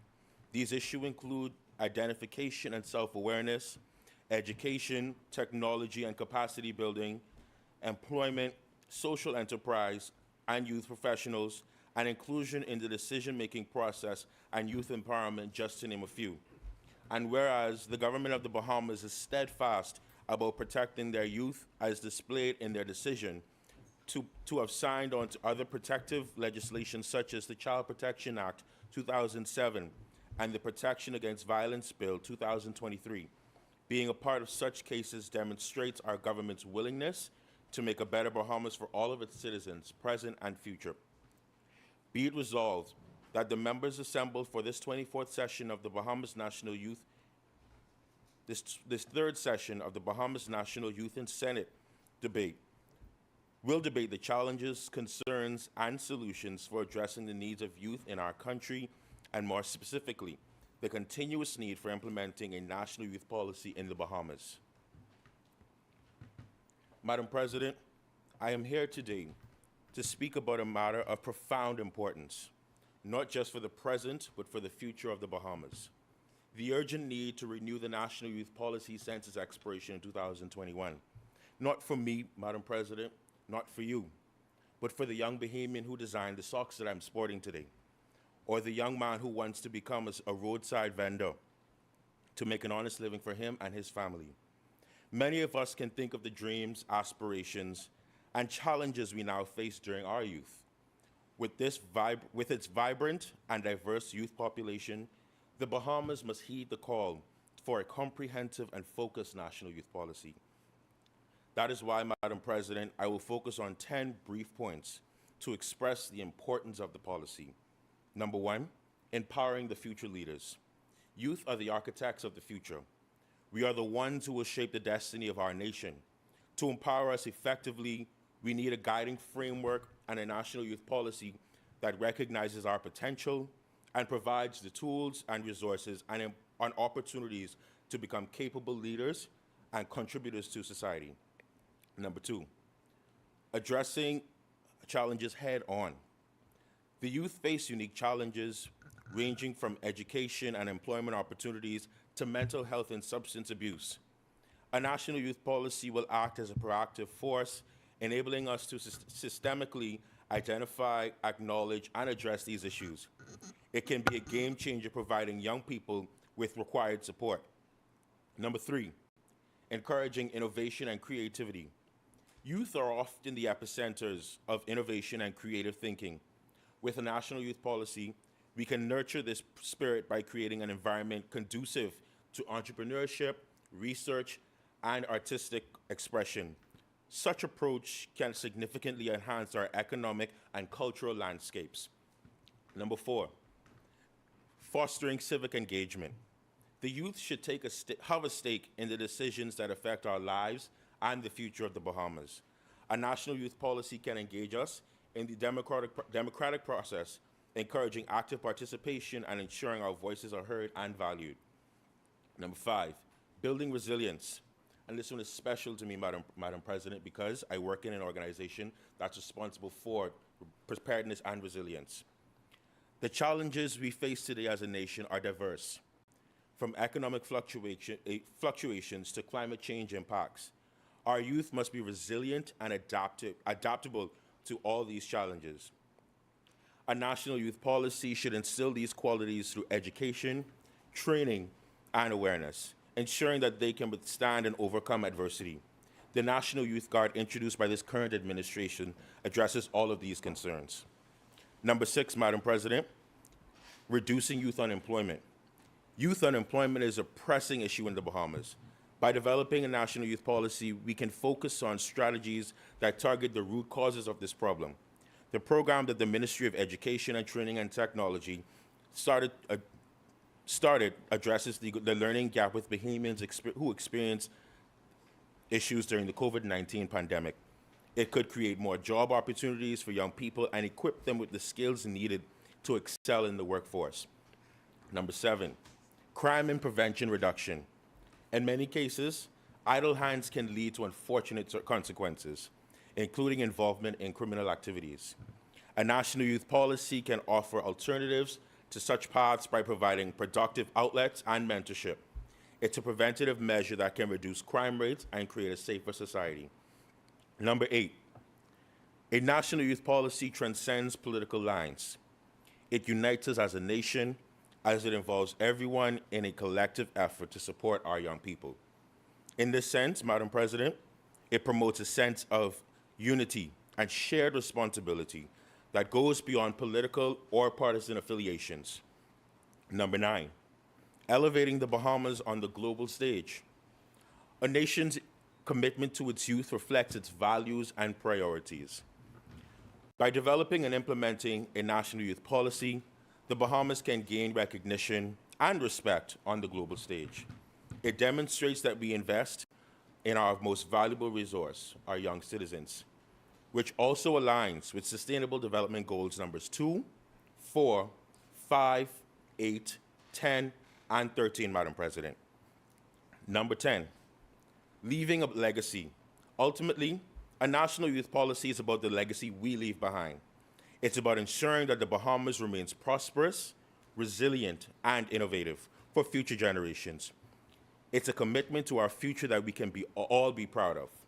In conclusion, Madam Speaker, a national youth policy in the Bahamas must be considered.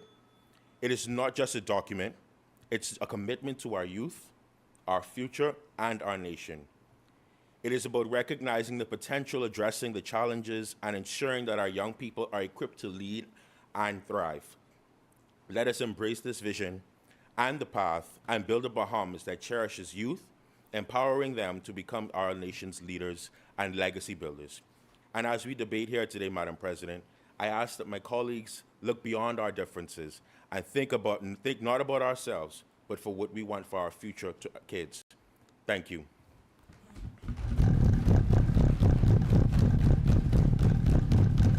Thank you. Thank you, Senator Clark, for your contribution. And before I ask for a seconder, I would like to acknowledge some special, very special guests we have in the gallery on today for this year's Youth Senate. We have with us Senator Honorable J. Lachelle Adderley, President of the Senate. And again, we thank her for her words of encouragement to us at the beginning of our session today. We also want to acknowledge Senator Honorable Michaela Barnett Ellis, who is with us. We also have Senator Honorable Ronald Duncombe.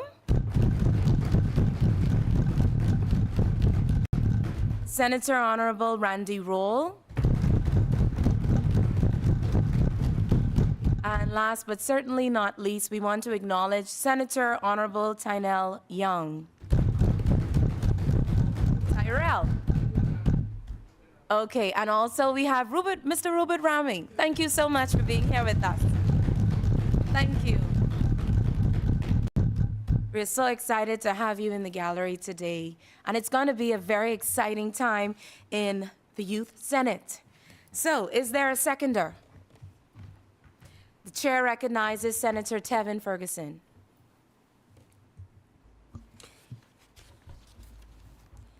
Thank you, Madam President, for recognizing me. I rise today in these hollow halls to second the resolution, the National Youth Policy of the Commonwealth of the Bahamas. Madam President, allow me to recognize the great and wonderful people of Centerville and Angliston who have had the privilege to serve as their Youth Member of Parliament on 2 separate occasions. And to my honorable colleagues here in the Senate who I have great respect and admiration for, and we share some similar values and views on nation building and youth development in the Commonwealth of the Bahamas. Madam President, I also share the humorous sentiments with my honorable colleagues in saying, as much as we have been around, we could apply for pensions at this time, Madam President. Madam President, engaging, enabling, and empowering our youth is the motto of the National Youth Policy. Engaging, that we first engage our young people through attractive and appropriate means. Enabling, that we provide the enabling environments for our youth to succeed. And empowering, that we provide services and skills training to empower them. Madam President, the youth shoulders the future of our country and has the potential to bring about a revolution for the betterment of this country. They can introduce the newest advancement without compromising on the cultural heritage of our country. Education and empowerment are 2 most important factors that youth of our country should be enlightened about. Hence, it is always important to facilitate the overall development of our youth to ensure the development of our nation. Today, I'm here to speak on our future, the future of our children and the future of our children's children. And I'm thrilled to share my opinions on this topic, Madam President. Well, to begin with, I would like to reiterate the future, the youth is our future for our nation. And it lies in the hands of all of them. The more we empower our youth today, the brighter tomorrow our nation will witness. The first thing that we have to ensure for the development of our country is that the youth of our country has the fundamental rights per our Constitution, yet even today, the young kids in the regal parts of the Bahamas are deprived of this basic human right. This leads to the lack of awareness among them, and eventually, when they grow up, there is a lack of employment opportunities. Therefore, it is as important to educate the youth of our regal parts of our country as it to educate the urban areas. One major point that we should be keeping at the forefront is that the methods and subjects of education has to be optimized per the hour. The youth of our country has to be provided with the basic education at the minimum of the cost. I believe apart from primary education, it is important to educate the youth on socio-political state affairs. In this way, they can make the best call when it comes to choosing a career that will ensure their individual development as ability to provide physical, well as intellectual labor for our country. Our youth is pursuing higher studies around the world, Madam President, in research in foreign countries in subjects like agriculture, marine resources, and the list goes on and on. They are going to great lengths to procure the best information and newest technology in these subjects so they can educate more people in our country on their occupation. This will eventually lead to the overall development of our country, and since the youth of our country are the future, it is really important that they be directed on the right path. They should be well informed on current affairs and crises that is going on through the world. They should be well aware of the struggles and advancements of the great leaders of our country.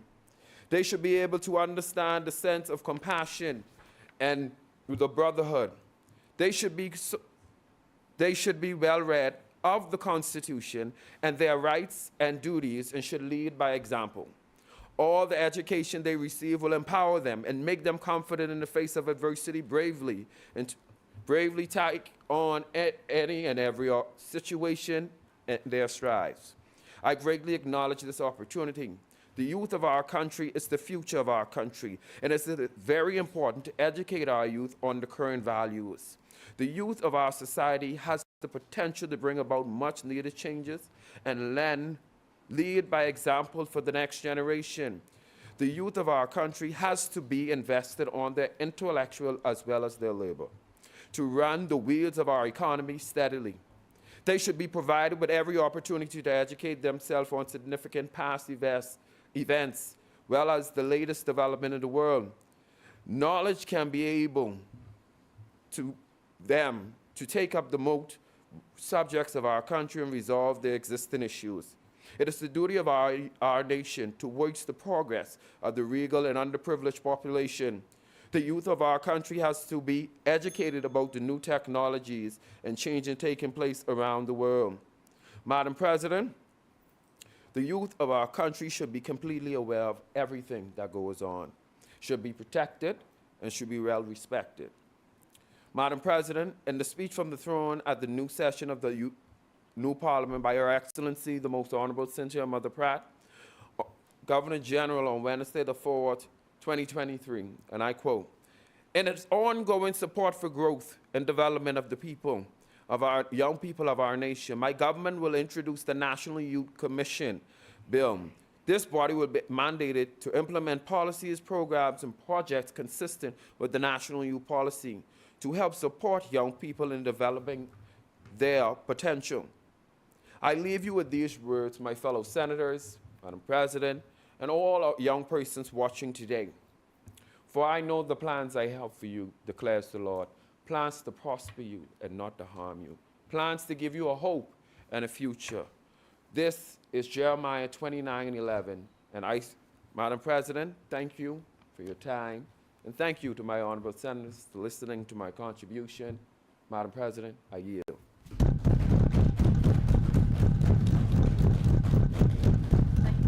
Thank you very much, Senator Ferguson, for your contribution today. Honorable Senators, it has been moved and seconded that the following resolution be agreed. Resolution on the Bahamas National Youth Policy, recognizing that the need for youth-identified target areas, youth-centered problem-solving, and youth-led recommendations are essential in addressing challenges of Bahamian youth to improve their quality of life, but also serves as an instrument in creating a more sustainable avenue for youth work and development within our country. Whereas the government of the Bahamas is concerned about the future of our nation's youth and are invested in creating avenues for youth to grow, sustain, and develop the characteristics and skills needed to thrive not only within our country, but also have opportunities to compete on a national and international scale. The implementation of a national youth policy will seek to pave a path to success for all Bahamian youth through addressing their unique needs, making them stakeholders in national decisions that are detrimental to their future, and conjure up a culture of respect and value for the youth voice and the role it plays in national succession planning. Whereas the National Youth Policy addresses 7 objectives that were identified as critical issues affecting youth. These issues include identification and self-awareness, education, technology, and capacity building, employment, social enterprise, and young professionals, and inclusion in the decision-making process, and youth empowerment, just to name a few. And whereas the government of the Bahamas is steadfast about protecting their youth as displayed in their decision to have signed onto other protective legislations, such as the 2007 Child Protection Act and the 2023 Protection Against Violence Bill. Being a part of such causes demonstrates our government's willingness to make a better Bahamas for all its citizens, present and future.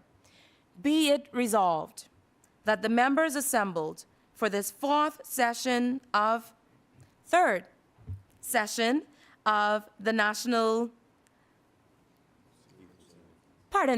Honorable Senators, 24th session of the Bahamas' annual National Youth in Parliament will debate the challenges, concerns, and solutions for addressing the needs of youth in our country, and more specifically, the continuous need for implementing a national youth policy in the Bahamas. As many.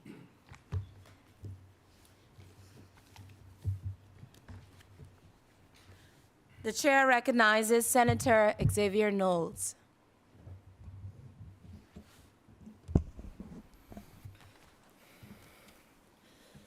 Thank you, Madam President. I'm humbled to stand in this honorable place to represent young people from Managua in the south to Grand Bahama in the north. It would be remiss of me if I don't acknowledge and thank God for health and strength in order to be here today. To my wife, Adriana Knowles, thank you for your love and support. I want to thank my parents and family, mentors like K. Darren Turnquest, Dr. Dwayne Sands, the Division of Youth family, my Atlantis Paradise Island family, and to the leader of His Majesty's official opposition, the Honorable Michael Pintard, who continues to show support to me and young people across the Bahamas. Madam President, before I begin my presentation, I want to note, as I arrived this morning on Parliament Street, it was disheartening to hear two public servants state that the work that we're doing in this House today is less important than the work that the House of Assembly is doing today as they meet. I beg to differ. Today, young people in this country are being faced with challenges like never before, outside influences that are more powerful than they could ever imagine, and paths being formed that can lead them down a road of no return. The National Youth Draft Policy was published in 2014 after 6 long years of work by the National Youth Policy Consultative Team, and 10 years later, here we are, still beating our gums about it. Madam President, the National Youth Policy has been used by successive administrations as a guide for the youth agenda. However, it has not been fully implemented by successive governments. In the recent speech from the throne, as a priority for this legislation session, the government announced it will produce a National Youth Commission bill. And it says, I quote, "The body will be mandated to implement policies, programs, and projects consistent with the National Youth Policy to help support young people in developing their potential." Madam President, I note that the National Youth Commission is laid out as a part of Phase 2 in the implementation strategy. But why are we picking and choosing what we do from the policy when Phase 1 is not completed and there's no cabinet approval for said policy? Madam President, the National Youth Policy Draft in Part 3 of Key Policy Objectives and Recommended Strategies 3.7.2 says that the restructuring of the ministry responsible for youth affairs is a key policy objective to ensure that youth programs, services, and initiatives are properly streamlined, managed, and coordinated at the national level through the Ministry of Youth, which is solely representative and responsible for youth development. The problem statement says there's an absence of a national agency to coordinate administration of youth affairs that has led to managerial issues. It further states policies are poorly coordinated and there's no harmony between the Ministry of Youth and the National Youth Advisory Council. Madam President, if that is the problem then, How will a commission at this time change that? We are putting the cart before the horse. I agree with the recommendation of the National Youth Policy for a separate and self-standing Ministry of Youth. When we are done beating our gums, and I hope we're not beating them in vain, we have seen before in 2013 where young people have advocated for this policy in the lower house. And here we are again. Less talk, more action, Madam President. Madam President, another issue laid out in the findings was that the budget for the Ministry of Youth is limited, as it is not sufficient to effectively fund the ministry and its many youth organizations and programs, and there is a lack of representation of the Ministry of Youth and Family Islands. We must ensure that our young people are well funded. Everything that the Ministry of Youth does affects the lives of young people. So we must not be cute about the money it receives. Young people are the present and not just the future, and they deserve the best. Madam President, the mental and physical well-being of our youth must be prioritized.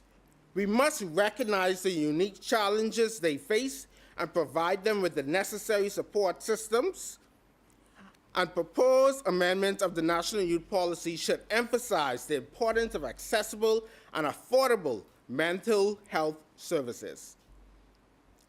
Madam President, there are many challenges that young people face that have been outlined in the policy, and I'm sure those challenges have not disappeared. We must revise the policy so it can be relevant to the present, consult with all youth stakeholders, ensure the youth receive a budget that we deserve, and ensure that the policy becomes a primary agenda item for the government of the Bahamas. I rest. Thank you. Thank you, Senator Xavier Knowles, for your contribution, as many. The chair recognizes Senator Joshua Cartwright.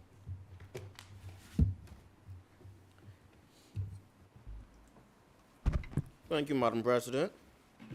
Madam President, on the 28th of October, 1975, addressing the 20th National General Convention of the Progressive Liberal Party, the late Sir Lyndon Pinion offered a timeless and ever-relevant statement saying, any policy consideration of the economic and social development of our nation must be essentially geared toward to involve young people. Young people can and should be seen as powerful agents for national development and social change, and as agents of social change, they are a most valued national asset. Madam President, as I rise to offer my brief yet hopefully compelling contributions toward the implementation of this national youth policy, I beg the indulgence of this upper chamber to entertain the observation of the reality our young people are being subjected to, one that is not at the fault of any government past or current, but as a nation, a people, an overall community. And it's simply this: we have not been taking adequate and intentional care of our most valued national asset. However, Madam President, this policy is drafted, it's formulated within the frameworks of understanding, protecting, advancing, and strategically redefining the articulation of who our young people are and the fundamental perception of all levels of greatness they can be. Madam President, permit me to highlight the official statement on youth offered by the National Youth Policy Consultative Team, which envelops the critical role this policy will be responsible for within the overall development of our country, the substance of which guides the contributive contextualization of my recommendations today. It states, young people are clever and competent enough to assume responsibility for their own development and to make meaningful contributions to all decisions and on all issues pertaining to them at all levels of society.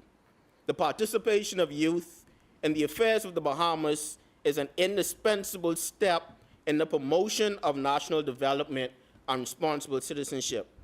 Their capacity to contribute needs to be ensured in the true form of their youthful expression, creativity, and strength, and undertaken by stakeholders to allow them to play the central role in their own development. Madam President, currently in this 24th year of the Youth in Parliament program, our young parliamentarians and senators have proved through their insight, elocution, and the variety of substance each cohort brings, coexistent with the work they do toward positive youth engagement in this country, that it's time for advancement. It's now time for us to stop mimicking what is done through one day of role-playing and actually be invited to do what is done through a substantive period of shadowing, consultation, and interaction at every level of the decision-making and implementation processes. I am more than satisfied with subsection 3.6 of this policy, which focuses on inclusion in the decision-making process and youth empowerment, where its recommended interventions include a well-balanced approach, actually using the competence, creativity, and experience of young people as young people to inform on things that are affecting young people and implement it with the intentions of assisting young people by everyone except young people. With this statement being stated, in addition to what is currently drafted, I beg leave to recommend the following. Firstly, the establishment of a National Youth Parliament, a sit-in program that seeks to identify and train young people of influence and excellence to serve as representatives of the youth population within a legislative scope of thought. Supporting the current administration's progressive youth agenda as outlined in the Blueprint for Change, with the ability to provide sound recommendations to the government for consideration. Secondly, expanding the Youth Ambassador Program to include a youth attaché to the Office of the Governor General with the ability to host and entertain foreign youth ambassadors, and the creation of a Youth Ambassador Internship Program where young people can spend their summer months engaged in diplomatic mentorship being posted under various ambassadors.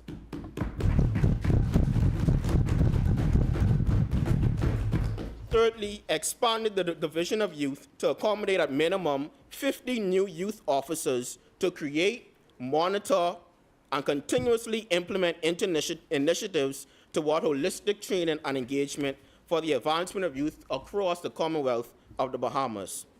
Fourthly, appointing a youth representative to every board and commission that exists and functions under the government. And finally, drafting a national youth mentorship legislation that ensures that at every level of leadership in this country, there is a young person to be involved in dialogue, learn the processes of which decisions are made, and offer the opportunity to be trained by the very individuals we as people elect to serve us and those they appoint to serve this country.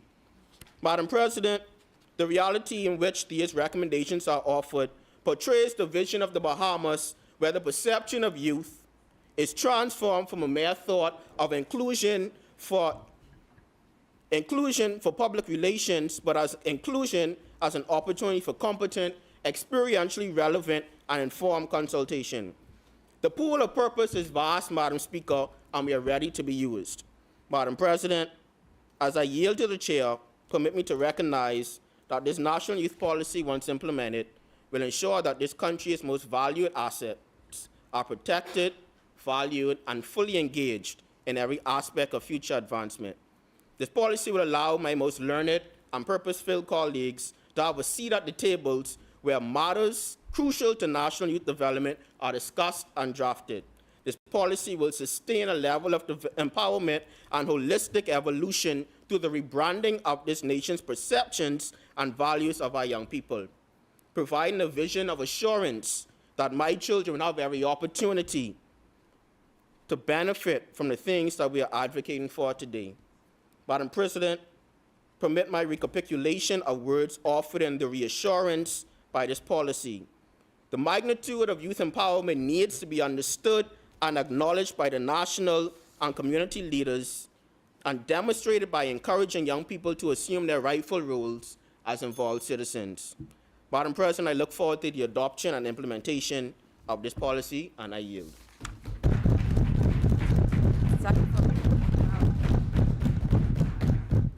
Thank you. Thank you so much for your contribution, Senator Cartwright. As many, the chair recognizes Senator Trey Bethel.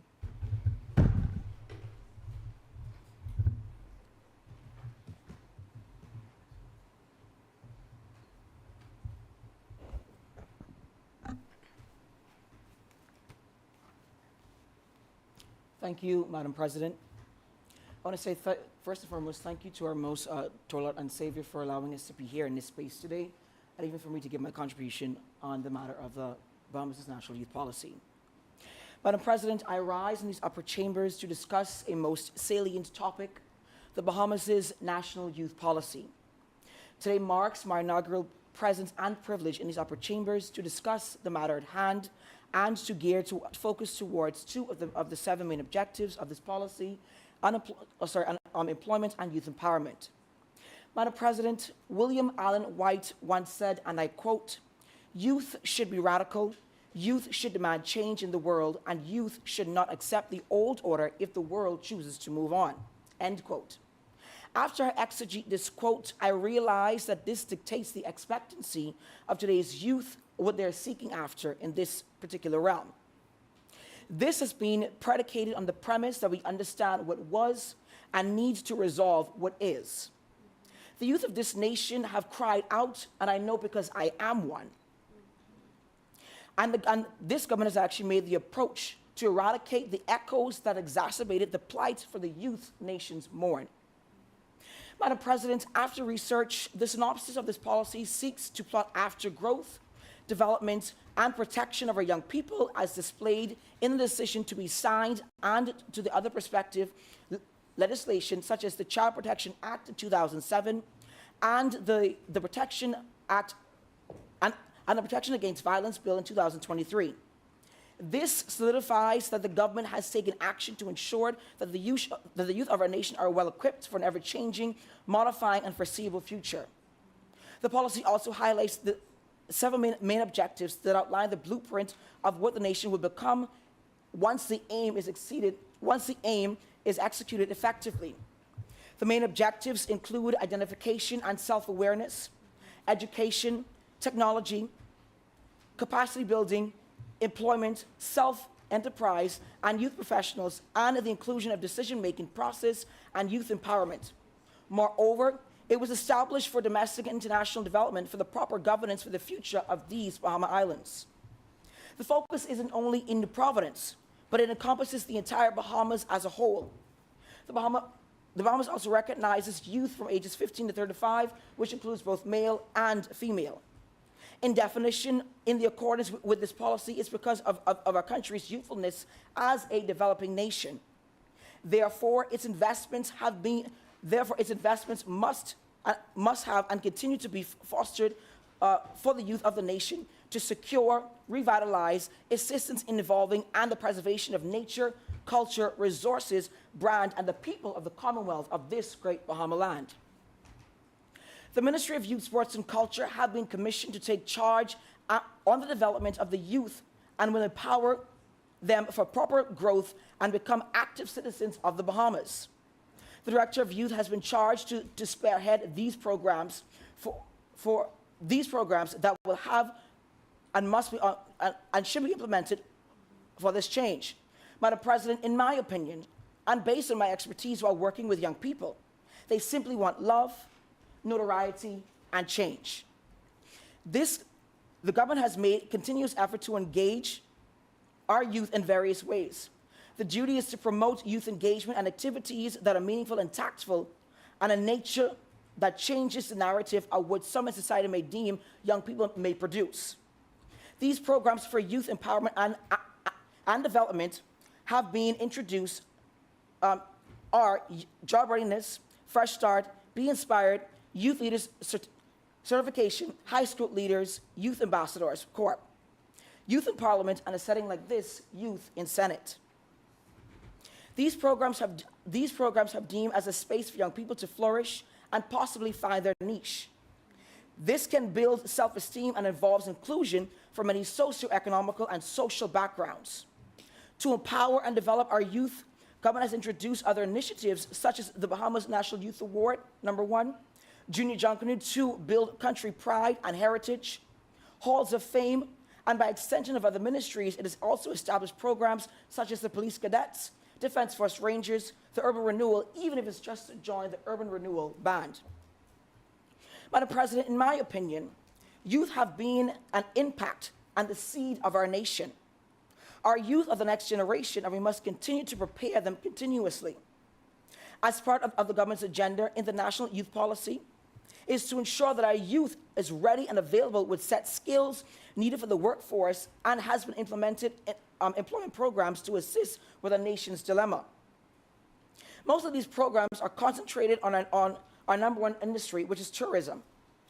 These initiatives include the Fresh Start program, youth summer employment, and lastly, the public service professional engagement program. Madam President, I can assure you that because of these programs, our national youth unemployment rate has declined. Some of these individuals have been afforded full-time employment.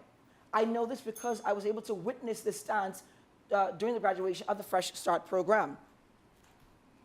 Madam President, in an excerpt of an article from the Office of the Prime Minister in July 2022, in the Inter-American Development Bank estimated that the unemployment rate in the Bahamas stood at 18%.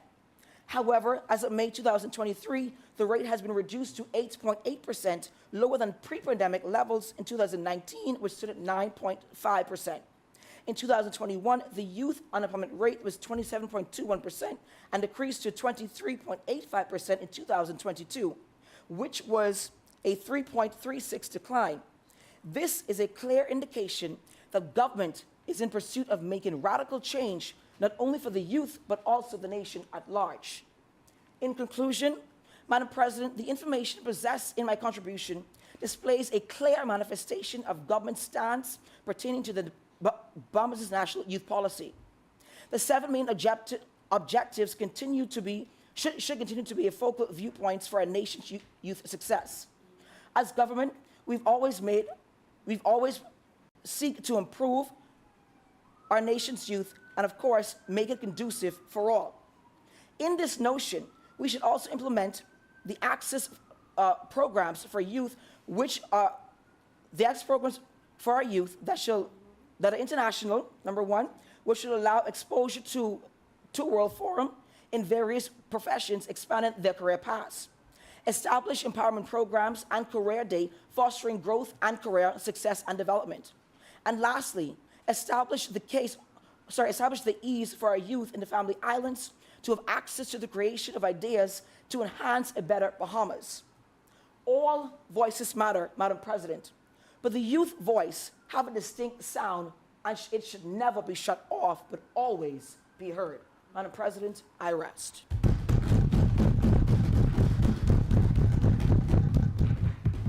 Thank you for your contribution, Senator Bethel. Before we proceed with today's session, I would like to acknowledge another very special guest that we have in the gallery today, and that is Senator Dr. Eresia Hepburn Forbes. Thank you so much for being with us. Thank you. And we will continue with that. As many?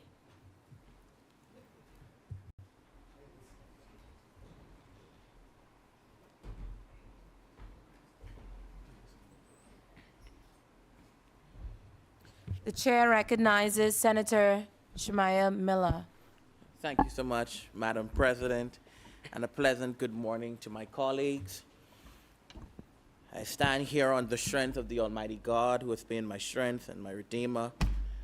To my family, fiance, church family, to my third graders who I love dearly, but I thank God it's midterm break, so I will see them officially tomorrow.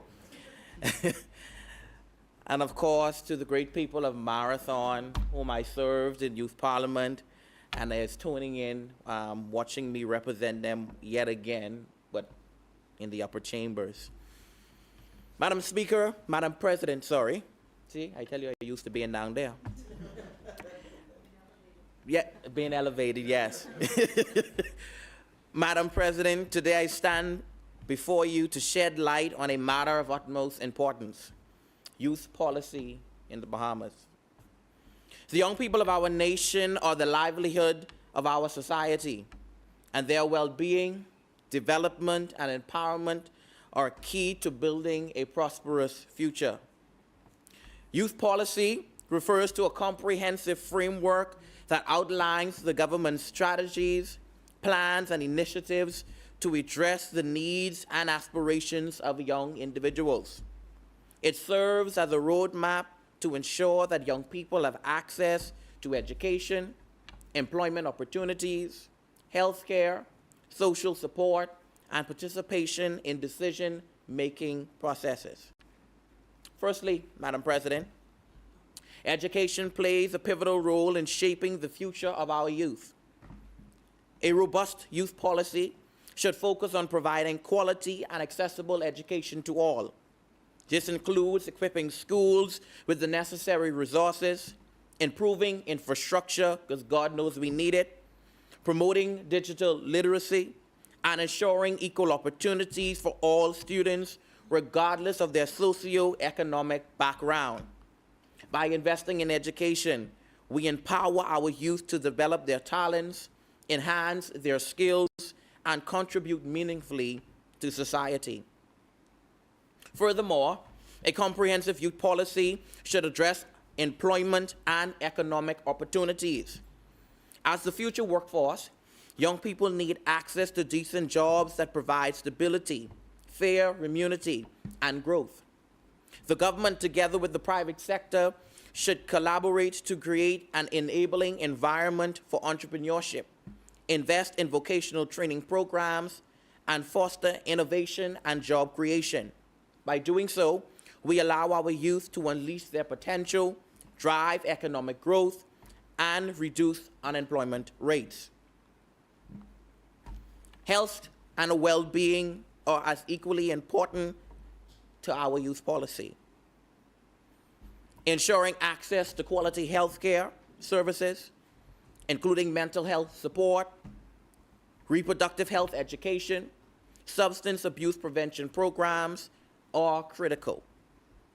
Promoting a healthy lifestyle, advocating for regular exercise, and providing adequate recreational facilities can contribute to the overall well-being of our youth. Moreover, a vibrant youth policy should emphasize the importance of civic engagement and partnership. Young people possess unique perspectives, creative ideas, and a passion for social change. Encouraging their active involvement in decision-making processes at all levels of government, while providing platforms for youth-led initiatives, fosters a great sense of ownership and empowers them to make a difference in their communities. By amplifying their voices, we cultivate active citizenship and pave the way for a more inclusive and representative democracy. Lastly, Madam President, let us not forget the importance of providing a safe and supportive environment for our youth. Every day we turn on our television, Madam President, we see or hear of one of our own being slaughtered, taken out by senseless acts of murder. Madam President, addressing issues such as crime prevention and substance abuse and violence against young people is paramount. Collaborative efforts between law enforcement agencies, community leaders, and youth organizations can help create safe spaces for our youth to thrive. As we navigate these challenging times, it is crucial and critical to recognize that the former global pandemic, you all know what I say? The former global pandemic has disproportionately affected young people. Therefore, our youth policy must prioritize the specific needs and challenges that includes addressing the digital divide, providing mental health support amidst increased isolation and uncertainty, and investing in remote learning resources. In conclusion, Madam President, the youth policy of the Bahamas must be holistic, comprehensive, and dynamic. It should aim to provide quality education, economic opportunities, access to health care, and meaningful participation for our young people. By investing in their well-being and empowerment, we lay the groundwork for a brighter future where our youth can unleash their potential, contribute to the nation's development, and take up the mantle of leadership. Let us work hand in hand, government and youth alike, to foster a more vibrant, inclusive, and prosperous Bahamas. Madam President, I yield.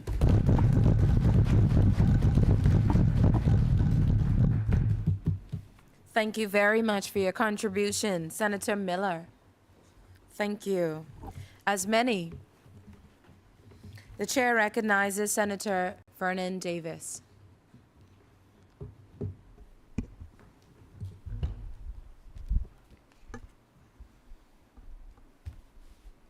Good morning, Madam President, honorable senators, and distinguished guests. It is my esteemed privilege and honor to stand here today to speak on the timely topic of the National Youth Policy of the Commonwealth of the Bahamas in these sacred upper chambers. I rise to discuss this important matter with some of the brightest minds this country has to offer. In fact, Madam President, I would like to go on record in saying that some of the brightest people in the world reside right here in the Bahamas, and even more here today. Madam President, before I begin, it would be criminal of me not to thank my parents, Vernon and Janet Davis, my grandmothers, Agnes Cash and Petra Lightborn, and my many friends and family who have invested in my growth to allow me to see a day like today. As the adage says, it takes a village to raise a child. Nelson Mandela once said, and I quote, "There can be no keener revelation of a society's soul than the way in which it treats its children." Therefore, Madam President, it's imperative that our Bahamas truly invests in the youth of our nation. By the continuous implementation of a national youth policy, we are on the right path to ensuring that the Bahamas has a soul that is rational, inclusive, pure, and eternal. It provides a blueprint for the continuous investment and programming of our youth in these areas of critical importance. The government is not only focused on youth development, but inclusivity and representation of all youth. This resolution seeks to address the concerns of all levels of society and undertakes an expansive youth definition. This means that youth would be inclusive of inner city youth, family island youth, unemployed youth, stateless youth, youth with disabilities, college students studying abroad and home, and young professionals. We can achieve this by a few ways. A yearly caucus with government is needed, with representation from each of these subsets, to ensure the growing concerns of the youth remain at the forefront of national planning and legislation. With a national registry of recent graduates to avoid brain drain, and properly integrate recent college graduates into improvement of the many sectors within the Bahamas. By holistically looking at youth and investing more in youth social services, we can properly matriculate foster children from state-dependent to productive, independent nation builders.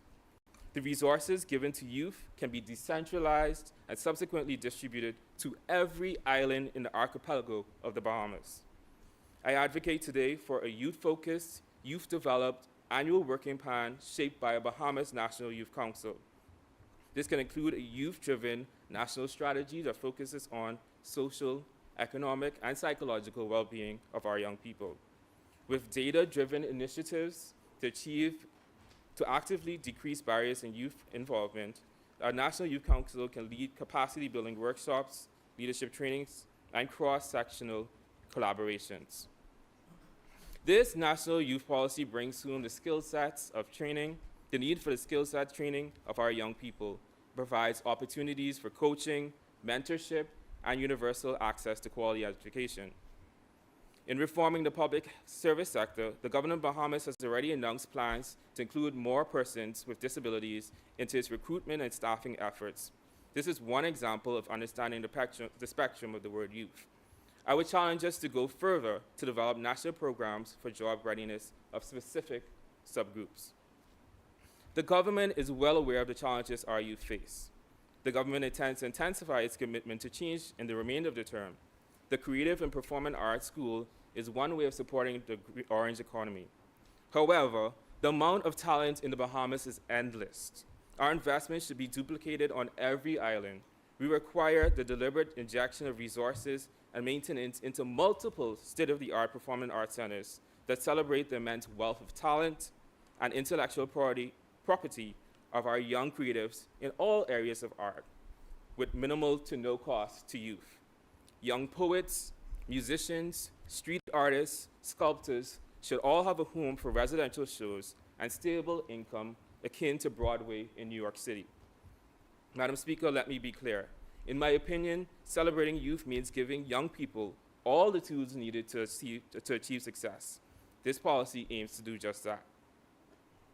So far, for low-income communities, there is free internet access available via the nationwide Power Connect program.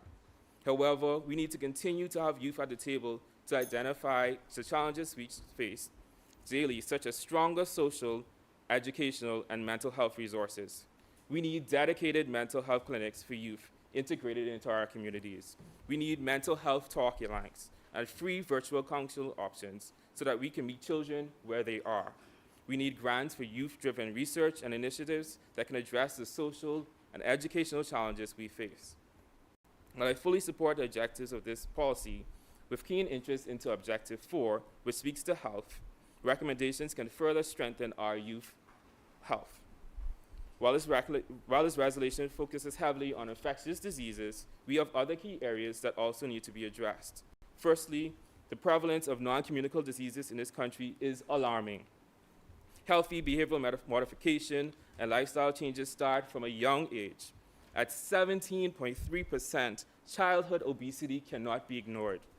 Do you know that among children 5 to 19 years of age, 35.8 are considered overweight or obese, and 17.3 are obese, according to the World Health Organization?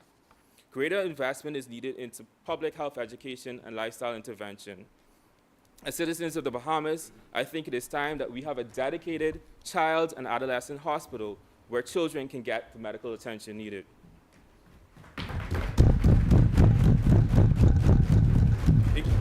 Inclusion of youth in decision-making processes is not just a tool for gaslighting, but a pillar for which this document stands. Madam President, I firmly believe that our country is on a trajectory for stellar growth and development. Our youth are not just an idea, but as the proof of this session today, intimately involved in the steadfast progression of this country. Our national policy represents the inclusion of the country's brightest minds in addressing the problems of this country and bring creativity and ingenuity into planning for our country's future. I stand in full support of the resolution today. Thank you, Madam President. I yield. Thank you. Thank you very much, Senator Davis. As many.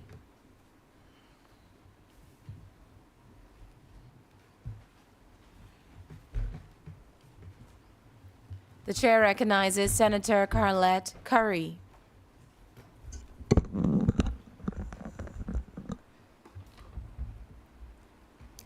Thank you very much, Madam President, for recognizing me.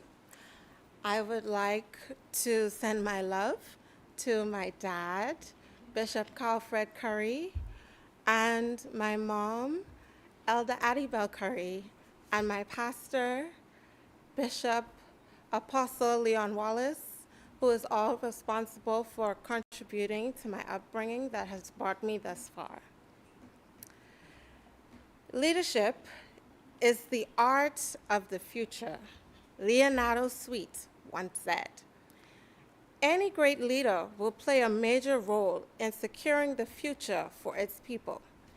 Madam President, the young people in our society are very important stakeholders when it comes to the future of the Bahamas. I am of the belief that major emphasis should be placed on the education, training, and appropriate socialization of our nation's youth, and is also fundamental to the future of our nation.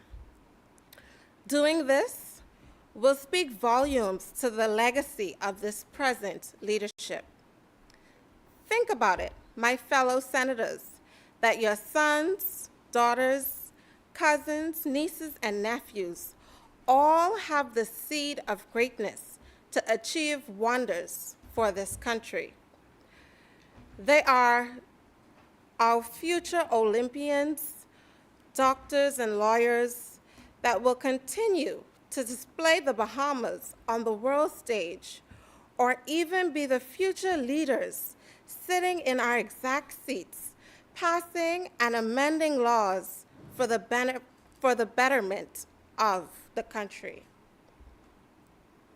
Hence, the need for a national policy for the youth. Passing this resolution will show the government commitment to the youth, combat challenges they may face, and help our young people develop skills needed to help them with a bright future. Committing to the future means committing to the youth. According to the statistics census taken in 2012 by the Department of Statistics, the population is approximated at 371,960, with young people under the age of 29 accounting for 51% of that figure. We simply cannot leave this to chance, but we should be focused on our commitment, aggressive in our stand, and determined in our actions, which start with the National Youth Policy.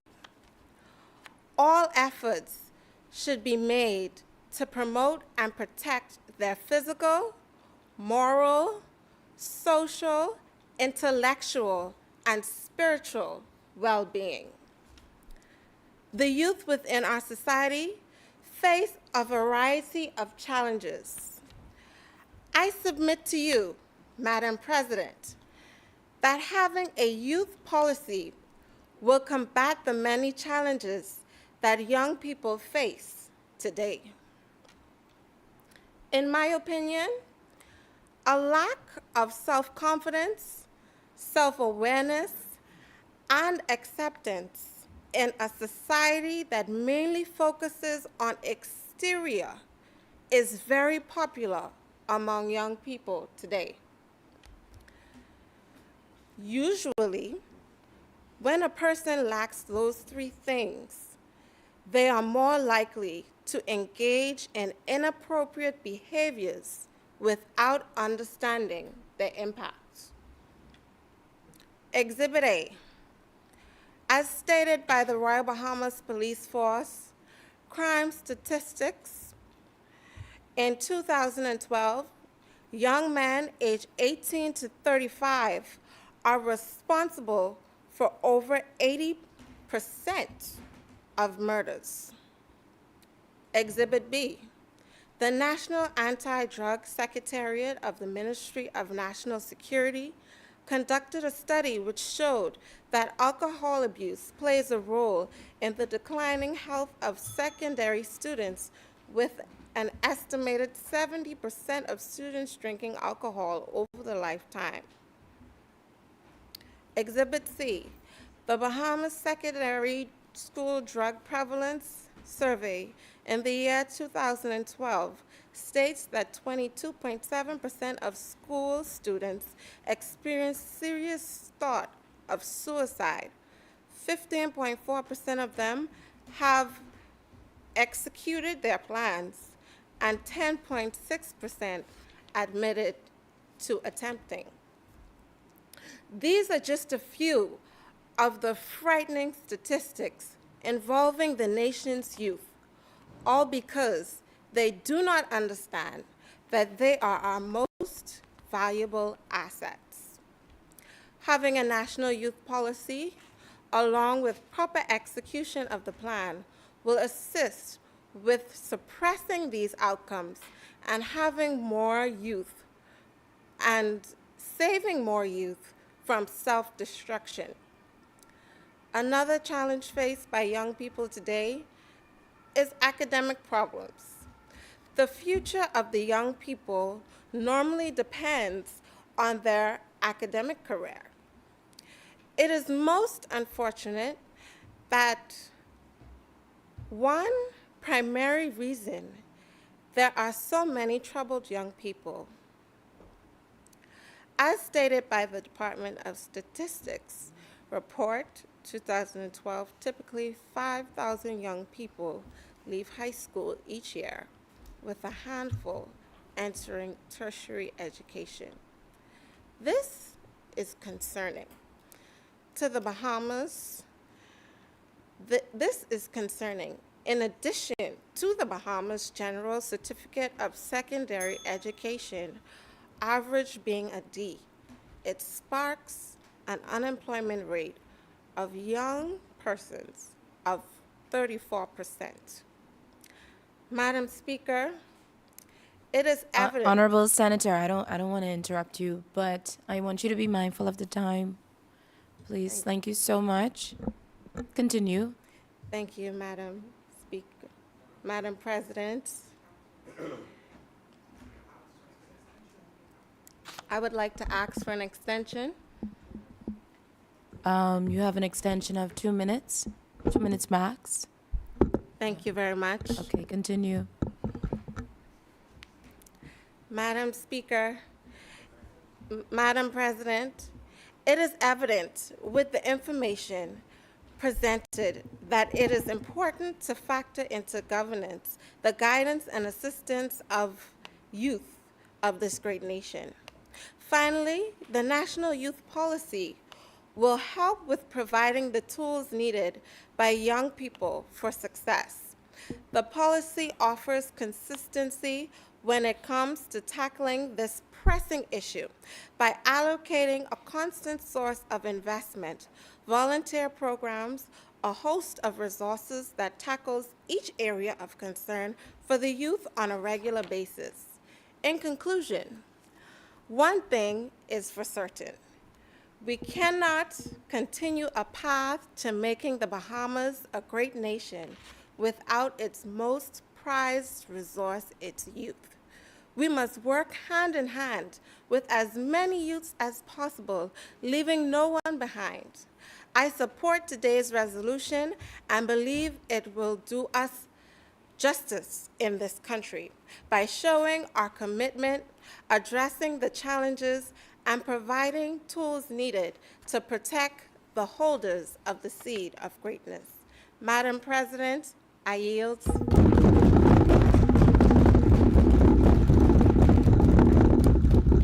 Thank you, Senator Curry, and thank you again for being mindful of the time. I really appreciate it. Thank you. As many. The chair recognizes Senator Wanisha Saunders.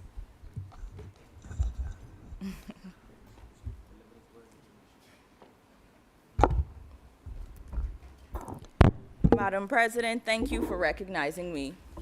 What an honor it is to be here today representing the entire Commonwealth of the Bahamas. And may I add that I am a proud youth senator.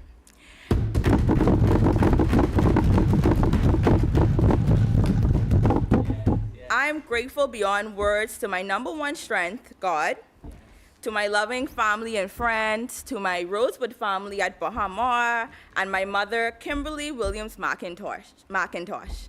I'm nothing without you all. Today, I'm reminded of those spaces that gave me a voice, who told me that I mattered, who journeyed with me all the way here and told me that I didn't need permission to lead. Madam President, I believe that our greatest wealth as a Commonwealth is the upliftment of our young people. Let me say it again. I believe that our greatest wealth as a Commonwealth is the upliftment of our young people.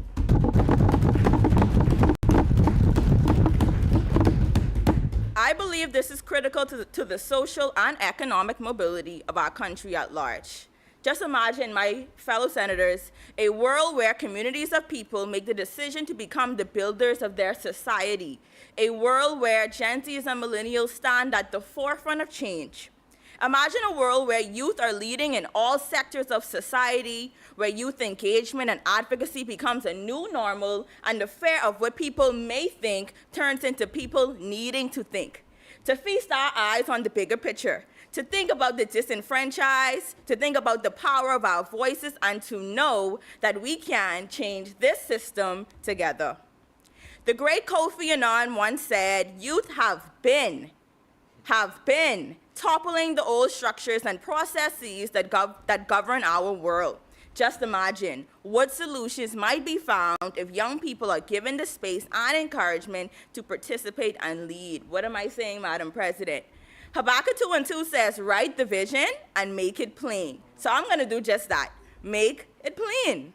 Today, as I rise to speak on the youth policy for our young Bahamian people, I think beyond the books. I think about the youth that aren't educated about their rights. I think about the youth struggling with unemployment. I think about the youth that are drowning below water and just reaching out for a hand for help. This resolution is a hand for help. We have amazing youth like Bernice Popo, recent winner of Youth and Entrepreneurship Award, Amber Turner, Youth and Environment, Kentario McKinsey, Youth and Arts, and many other young people forging a path for themselves and leading. I say, why not? Why not have regular youth parliaments and youth senates as they do around the world and in other Caribbean countries, ongoing and not just once a year?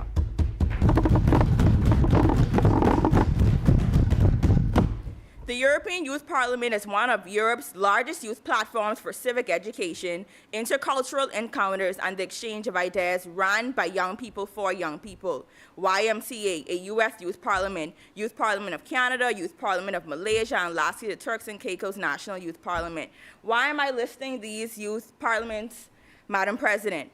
On October 12, 2023, the House passed the Parliamentary Service Bill and labeled the bill as the greatest reformatory measure introduced to Parliament since independence. And this historic piece of legislation promises to usher in widespread changes. We just passed the bill. It would also promote accountability and transparency of service through, among other things, like Public Accounts Committee, and promote education, technology, and citizen participation in the democratic process of the Senate and the House of Assembly. So I'm saying, while we have such high hopes for reformation and change, allow us not to forget our young people. Even Stevie Wonder could see that being a part of the now generation, Tearpoint quantifies change. Yeah. It indeed guarantees change. Madam President, I'll just say this. Gone are the days where it was enough to celebrate youth once a month, when we are currently the now. When we deserve proper training and mentorship and tools to navigate our next. But I can't help but to give flowers to the best to ever do it, Mrs. Sandina Neely, who I've watched for years work tirelessly. I have watched Mrs. Neely work tirelessly to create spaces and room for our nation's youth, who has also created a team of amazing people like Mrs. Lauren Hasty and Mrs. Carla Brown Roca,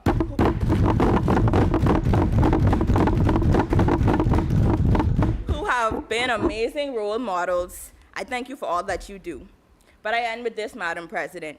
Like the great activist Martin Luther King once said, I have a dream that revolutionized American society for the future. I too have a dream, Madam President, a dream where we continue to view our youth as potential world changers and leaders rather than probable enemies. A dream where we as a society no longer listen to those who wish to spread hatred and division about our young people to suit their own political and economic ends. A dream where our young people are not dying by a bullet not intended for them.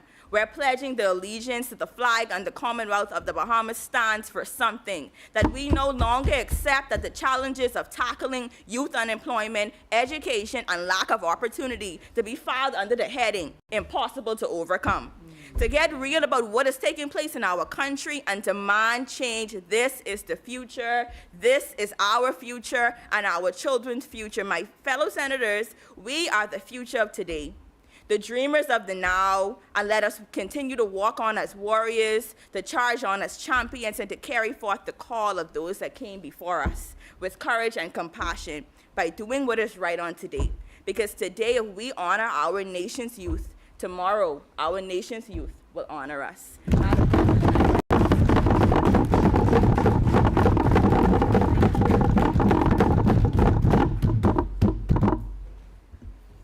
Thank you. Thank you, Senator Saunders, for your contribution. Thank you so much. As many. The chair recognizes Senator Britnell Knowles. Madam President, thank you so much for your acknowledgement. Honorable senators, invited guests, and of course, my wonderful youth senators, a pleasant good morning. I rise to address the resolution regarding the National Youth Policy. I am reminded of the wisdom found in Proverbs 22, verse 6, which advises us to train up a child in the way he should go, and when he is old, he will not depart from it. The National Youth Policy, initially drafted in 2014 under the leadership of the government during that time, is a testament to our commitment to the development of the youth in the Bahamas. This policy was not created in isolation, but was a result of extensive consultation with stakeholders, youth organizations, and young individuals themselves. Since its inception, there has been numerous discussions and dialogues surrounding this policy. Its central goal is to create a framework for youth development that unites stakeholders and individuals across our nation. It provides clear guidelines for the delivery of services and programs, emphasizing a cross-sectoral and integrated approach. This holistic approach ensures that young people are equipped with the skills, knowledge, and opportunities they need to succeed in an ever-changing world. Madam President, the National Youth Policy creates an enabling environment for young people in the Bahamas. It aims to empower them to realize their full potential and become active, engaged citizens.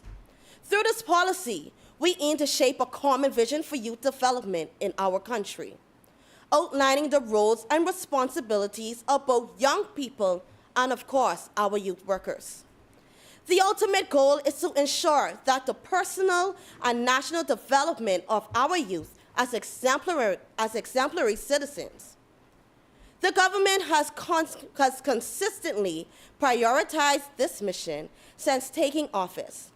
Initiatives such as the Youth Leaders Certification Program offered by the Division of Youth, Fresh Start Program, and Urban Renewal are prime examples of our commitment to youth development. But let me share a real-life story to illustrate the impact of this program. Picture this: Sarah, a young woman with immense potential, participated in the Youth Leaders Certification Program. Through this initiative, she received mentorship, leadership training, and opportunities to engage with various sectors of our society. Now, today, Sarah is a dynamic advocate for social change, actively working to address critical issues such as youth unemployment and education access. Madam President, doesn't Sarah sound like so many of us in the Senate here today? Madam President, it's vital to emphasize that the youth are not just beneficiaries, but active participants in this process. They are game changers and creative thinkers, as Bamekboy Aluro-Timmy so aptly stated. As a government, we are unwavering in our commitment to invest in our youth because they are the architects of our nation's future. The Bahamas Tertiary Grant Program is another vital component of our strategy. It has allowed our youth not only to pursue higher education at the University of the Bahamas, but also at the Bahamas Technical Vocational Institute and the Bahamas Agriculture Marine Science Institute. This comprehensive approach ensures that all youth, let me repeat that, all youth have access to education and skills training. Madam President, it fills my heart with joy when I observe the proceedings of our Parliament and Senate. I see young individuals, much like myself, seated at the table, actively participating in dialogues and decisions that shape not only their own futures, but also the future of every person within this room. Their voices are heard, their ideas considered, and their potential recognized. In conclusion, Madam President, our commitment to the National Youth Policy is an investment, that is an important word, an investment in the future of our nation. It is a promise to our youth that we will provide them with the tools they need to succeed and to become leaders and innovators in their respective fields. This extended commitment is not just for today, but for generations to come. Madam President, I stand on behalf of my fellow people in Elizabeth, and I stand on behalf of my youth all over the Bahama lands. Madam President, I yield.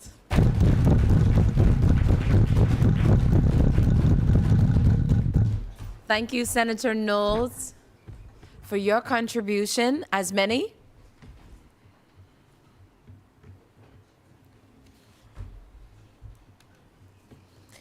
The chair recognizes Senator Cameron Reckley.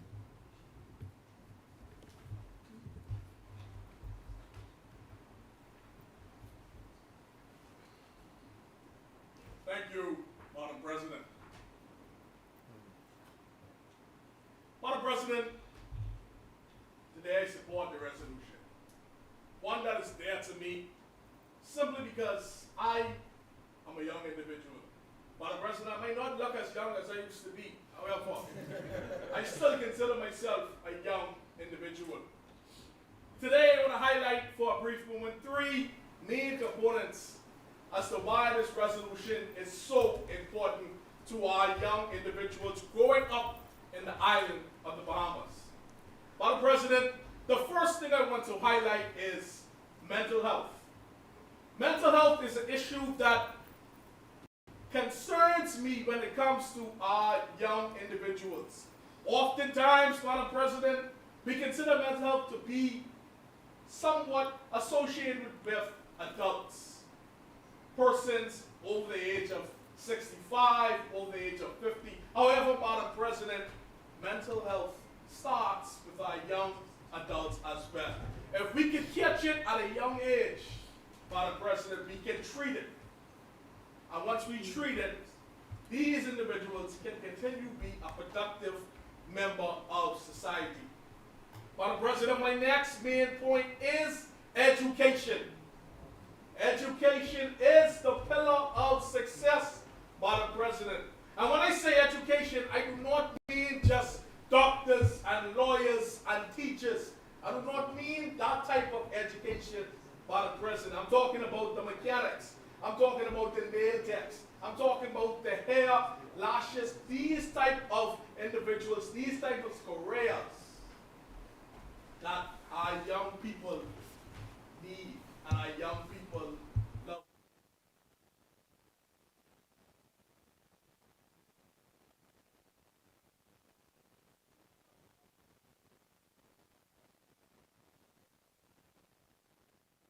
When I talk about education, Madam President, I'm talking about where I come from, the streets of Fox Hill, walking down to see my fellow peers go to a tertiary education, go to BTVI, go to a higher education, not because of their background, but because that they want to be successful, Madam President. When we talk about the youth policy, I look at challenges, concerns, solutions. Challenges, concerns, solution. I'm sure each and every one of us can establish a challenge, can establish a concern, but can we come up with a solution? Can each of us come up with a solution as it regards to our young people in this country? I am tired of when I turn on the news, 101.9, 103.5, 100 jobs, I'm hearing about innocent killing. I'm hearing about lifeless young men taken off the streets. Why? That brings me to my next point, Madam President. Job readiness and job employment for our young individuals, Madam President. Madam President, gone are the days that we allow students to just leave with a leaving certificate after graduating high school. What are we doing for them? What are we doing for them? A leaving certificate. You spent 12 years in an education system just to leave with nothing, Madam President? Madam President, we have to instill the job readiness for our young people. Like I said, not everyone is designed to be that doctor, that lawyer, that teacher. It's not designed for that. Let's get to the root of the problem. Let's see what these young people want to do. Let's engage in them. Let's give them an equal opportunity, Madam President.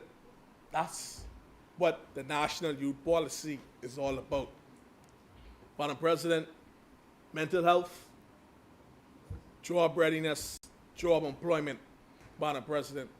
The good Senator Tevin Ferguson said in a speech, my favorite scripture verse, Jeremiah 29:11. And I feel the need that I should repeat this verse as well, Senator Tevin Ferguson. And Jeremiah 29:11 says, for I know the plans I have for you, declares the Lord. Plans to prosper you and not to harm you. Plans to give you hope and a bright future. If we can instill this scripture voice in every school, every young building, if we could allow our youths to know that they have a future, that they have a plan, plans to prosper them and not to harm them, this society, this nation, this Commonwealth of the Bahamas will be a more productive one. We cannot stray away from our godly beliefs. We state that we are a Christian nation. Let's implement verses such as Jeremiah 29:11. Let the young people know these type of verses by heart. Madam President, the youth policy is one thing I am passionate about. The youth policy is one resolution that I fully support. And I fully want to see these things implemented, Madam President. Madam President, I leave with this. Each of us started off as a young child walking the streets, running the streets in the Bahamas. Ask yourself, how did you end up here in this upper chamber today? What are the tools that made you here today? Who were the people that inspired you to be here today?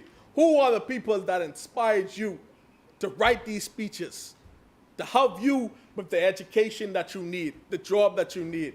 Let's not forget where we come from. Let us remember those behind us, and let us remember the future ahead of us. Madam President, I rest.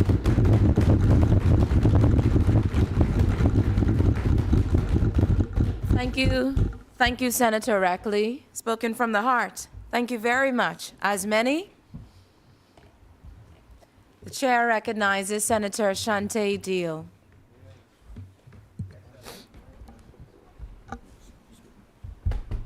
Thank you.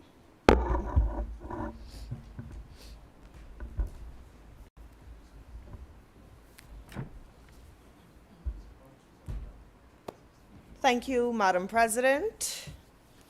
I would like to thank God for the opportunity to speak as a representative of the youth of our nation. Honorable members, esteemed guests, and fellow advocates for youth development. The success of our youth today is crippled by the dependency of the current generation that refuses to teach them how to run in a race filled with hurdles, because they would much rather fall down with their titled crowns than to share the weight of their success with someone younger than they are. Today, I have the honor and distinct privilege of addressing you on an initiative of paramount significance: the introduction of mentoring practices and mentorship programming as the cornerstone of the youth policy of the Bahamas, soon to be implemented. The youth are the heartbeat of any nation, And the Bahamas is no exception. They represent our future, and it is incumbent upon us to nurture their growth and development comprehensively. In reviewing the youth policy draft, there were 3 crucial areas that I believed mentoring would be most applicable to assist in the accomplishment of the goals set out, and also the overall achievement for youth development and development of the holistic youth. These areas include identification and self-awareness, education, technology, and capacity building, and employment, social enterprise, and youth professionals. Within each of these facets, mentorship plays a vital role in guiding our youth toward a brighter and more promising future. In the realm of identification and self-awareness, mentorship offers a guiding light. The journey of self-discovery is often fraught with confusion and doubt. A mentor can serve as a compass, helping our youth navigate their identities, understand their strengths and weaknesses, and set meaningful goals. By fostering a sense of self-worth and belonging, mentorship empowers our young people to confidently tread the path of self-discovery. But why stop there, Madam Speaker? Why not expand the intervention to redefine relationships between young people and guardians beyond identity and self-awareness? Role models and mentors should also be incorporated into areas of emotional, mental, spiritual, and intellectual well-being of our youth today, so that we can develop holistic youth that can make positive contributions to society and become nation builders. Our youth are the beneficiaries of the information age, and yet they need guidance to harness their potential fully. In the sphere of education, technology, and capacity building, educators serve as mentors and role models. They impart knowledge, not just in textbooks, but in life skills, values, and digital literacy. A mentor's wisdom and experience amplify the impact of formal education, equipping our youth with the tools they need to excel in a rapidly changing world. I am sure each of you seated here today can think of one educator that has impacted your life so greatly and may even contributed to the success of you being seated here in the honorable chambers of the Senate. The inclusion of mentorship programs between educators and their students is crucial in the development of our youth today.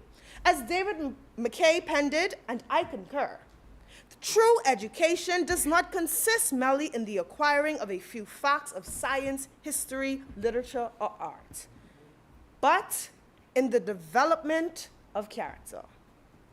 Nonetheless, the transition from education to the workforce can be nothing short of daunting. I further propose the inclusion of mentorship into more areas of the youth policy draft to help bridge this gap. In the realm of employment, social enterprise, and young professionals, we are all aware of the challenges young people face when entering the workforce or adopting a career. One of the major challenges seen is the lack of mentoring and training within various areas due to the fears of those currently in the position that feel either threatened by the young individual's capabilities or insights or the display of mere nepotism. Too many times, young individuals' hopes and dreams are stricken away by the generation currently in place that refuses to educate, refuses to train, refuses to mentor and shape them into what is needed for them to be successful in their fields of interest. Too many times, we encounter areas of professionalism, where persons are more concerned with holding their title, the title they have now, than they are with training someone and equipping them with the knowledge they need to enhance in areas of professionalism.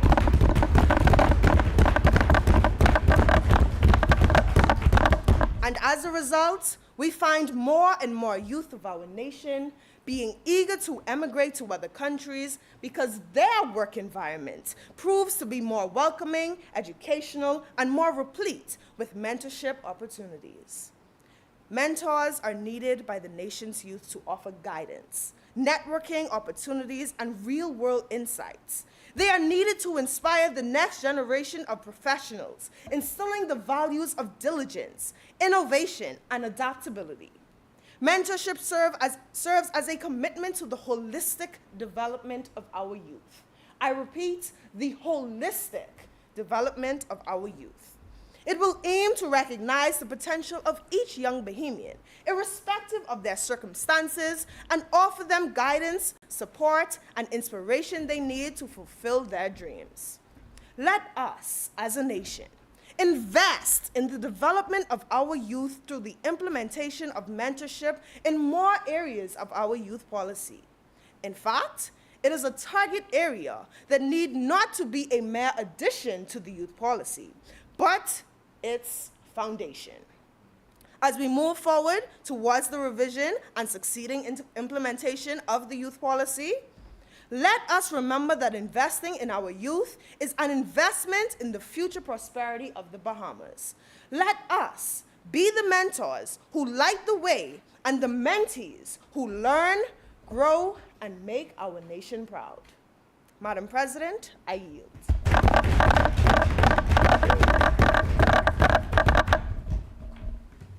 Thank you, Senator Deal, for your contribution. As many, the chair recognizes Senator Rona Paul. Madam President, I thank you for granting me the opportunity to lend my voice in this morning's contribution. Madam President, I echo the words of the renowned pop star artist Whitney Houston, who said it best. I believe the children are our future. Teach them well and let them lead the way. Show them all the beauty they possess inside. Give them a sense of pride to make it easier. Madam President, the aforementioned quote highlights the significant role our youth play in the advancement of our beautiful country. Moreover, the quote implores us to teach our youth vital skills to assist them in succeeding in every way possible. This morning, as senators, we have been tasked an assignment to debate on the national youth policy. Madam President, from the outset, allow me to commend the Division of Youth for establishing a national youth policy that includes all the islands of our Bahama land. This tremendous move confirms that the government remains focused on the development of our family islands. Additionally, this move is symbolic as it represents the unity of the Bahamian people. Although many initiatives have been implemented to build our youth, there remains much more work to be done. Firstly, I implore the government to create an improved national youth policy that will cater to the whole person.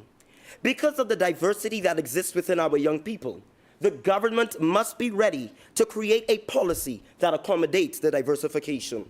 The government must create a policy that works for the special need youth, the academically inclined youth, the athletic youth, and the tech-savvy youth. The government must create a policy that works for all Bahamian youth.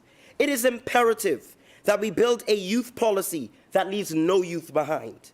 The government must update the policy, whereas the young individual that resides in the Maikal district can enjoy the same privileges as the young Nassauvian. We cannot afford to lose our young people. We must be intentional about preserving our future generation. This is no time to play, but we are now being forced to rescue our youth.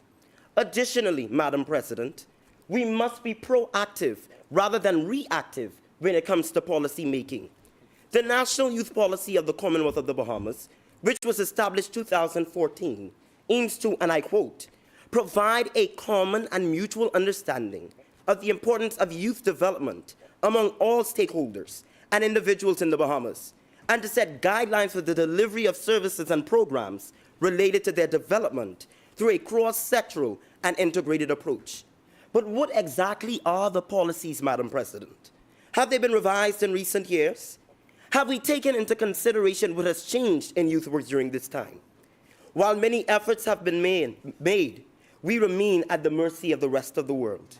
We cannot afford to take a backseat to the advancement of our nation's youth. Madam President, policies look good on paper, but the true strength of policy lies in how well it is enacted. Madam President, the government must create a youth policy that truly represents the young people of this country. We cannot afford to only hear talks, but the young people of the Bahamas are yearning for substantive action. They thirst and hunger for reformative and innovative policy that will change the direction of our country positively. Now is the time for us to begin to put our young people first. We need to create a paradigm shift in our youth policy. Can we afford to sit back and watch our young people being denied the best opportunities because we fail to make policies that will impact them for the best? The answer for me is no. We need to usher and embrace the wind of change. Madam President, as I read the policy, an ocean of melancholy invaded me instantly. Madam President, our young people must know that they can count on us to be their greatest support system. Gone are the days when talks would suffice to satisfy our appetites as youth. We want to see action. After all, the adage teaches us that action speaks louder than words. Gone are the days when young people sat small until their names were called. We need to give our young people the assurance that they are needed. Madam President, I am forced to ask the question, where is the village? The village that worked together to ensure that young people's visions became reality. The village where we praise the youth for accomplishing great achievements. We need to return to those good days. Madam President, we have Bahamian youth relying on us to deliver a sustainable, healthy, strong, and rich country. The youth of our nation are depending on us to create a game-changing plan that will catapult us to our destiny. I refuse to ingest the notion that our youth are unable to compete on the global stage.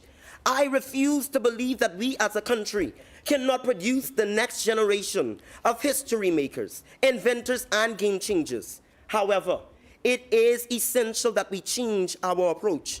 We need to create a youth policy that will build bridges and close gaps. We need to create a youth policy that will shatter glass ceilings. Madam President, we cannot afford to pass the buck on this one. We need to take responsibility and get the job done. Madam President, as I conclude, I urge every individual to get involved and get engaged. Madam President, I stand ready to play my card as we create a national youth policy that will build a sustainable and better Bahamas for our youth. But the question still remains the same. Are you ready to play your card? Madam President, this is no time to play, but this is time that we act. Action. Young people are crying out for change. Young people want change. Madam President, the policy needs to be changed. I thank you.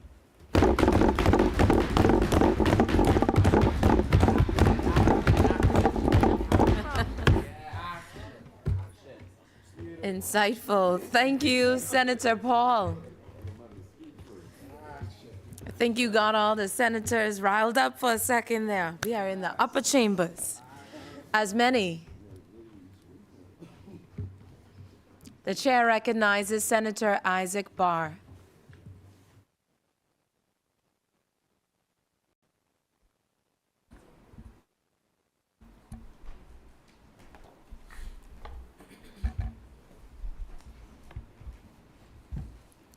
Thank you for recognizing me, Madam President. Madam President, fellow senators, and the vibrant citizens of the Bahamas, good morning. Today, myself and the youth senators before you don't stand here as just speakers, but as beacons of hope that holds electrifying visions, visions that weave the dreams and hopes of we the youth into the very fabric of our beloved Bahama land. A vision where we take front stage and can vouch for the youth of our 700 islands and keys through a national youth policy. Madam President, it would be remiss of me not to firstly recognize God for giving me the strength to be here today, and to recognize my home, my Andros, oh my Andros. Their commitment to a better Andros is one of the motivations that have me standing in front of you today. Madam President, our nation's destiny isn't cloaked in vague notions of the future. It's etched in the untamed dreams and boundless potential of our youth. We, the youth, are not just tomorrow's leaders. We are today's leaders. and we do deserve a place at the table. For this national youth policy to thrive, we must breathe life into essential objectives. One of these objectives are youth unemployment, an integral part of this vision. No longer should we as a nation stand back and watch young citizens live in cars or beg on streets or shot to death. Let this moment mark the transformation to shift from simply encouraging our youth to seek opportunities beyond our shores, to becoming the creators of innovative ideas that not only entice them to stay, but make them proud to flourish right here in our Bahama land.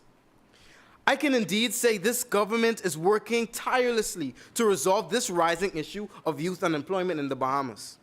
As Senator Bethel would have mentioned, I must commend the Ministry of Youth, Sports and Culture and the Division of Youth for their incorporation of multiple programs, such as the Fresh Start Program, the Be Inspired Program, Youth Leaders Advanced Training Course, and more, that are thriving in attaining their goal to ensure that the youth of our nation can find employment and be equipped with the tools they need to be qualified. But students who aspire to pursue dreams outside of the usual, like video game designers or professional writers, often encounter obstacles. We must recognize and support the diverse talents and aspirations of our students through the incorporations of grants and loans for these young minds, despite their pursuits. Embracing these paths in a national youth policy can lead to innovation and unique contributions that enrich our young society. My second point is the advancement of technology in our educational systems. Madam President, the educational standards we were once proud of as a people are suffering a huge decline. Madam President, encouraging the traditional system of you teach and I write in a Mead notebook will not prepare our young students for this ever-evolving technology-driven world.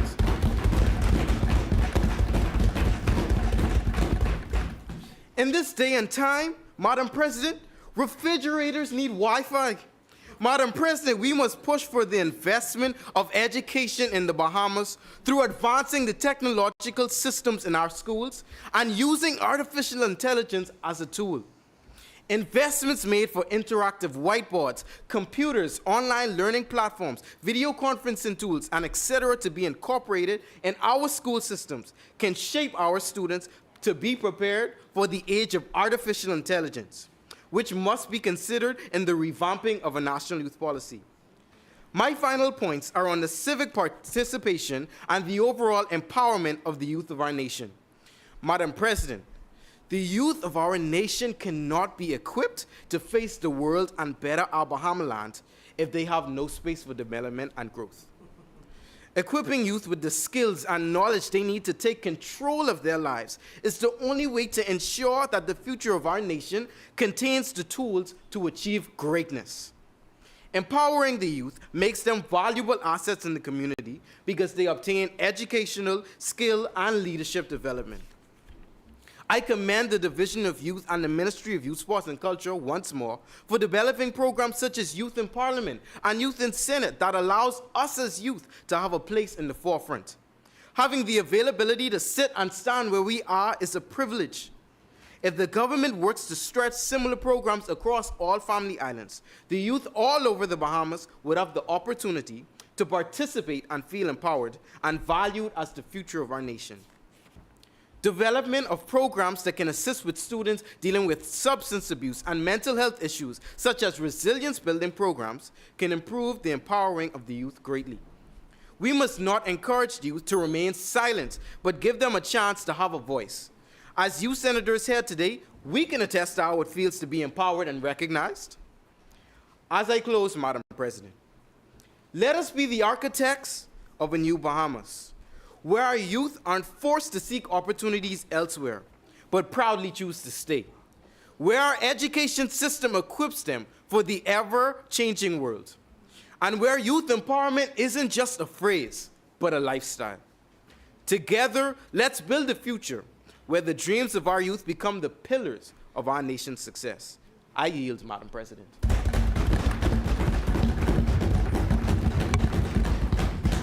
Thank you so much, Senator Barr, for your contribution. And I must pause here to recognize all of these, beautiful, wonderful young people that we have in the gallery on today.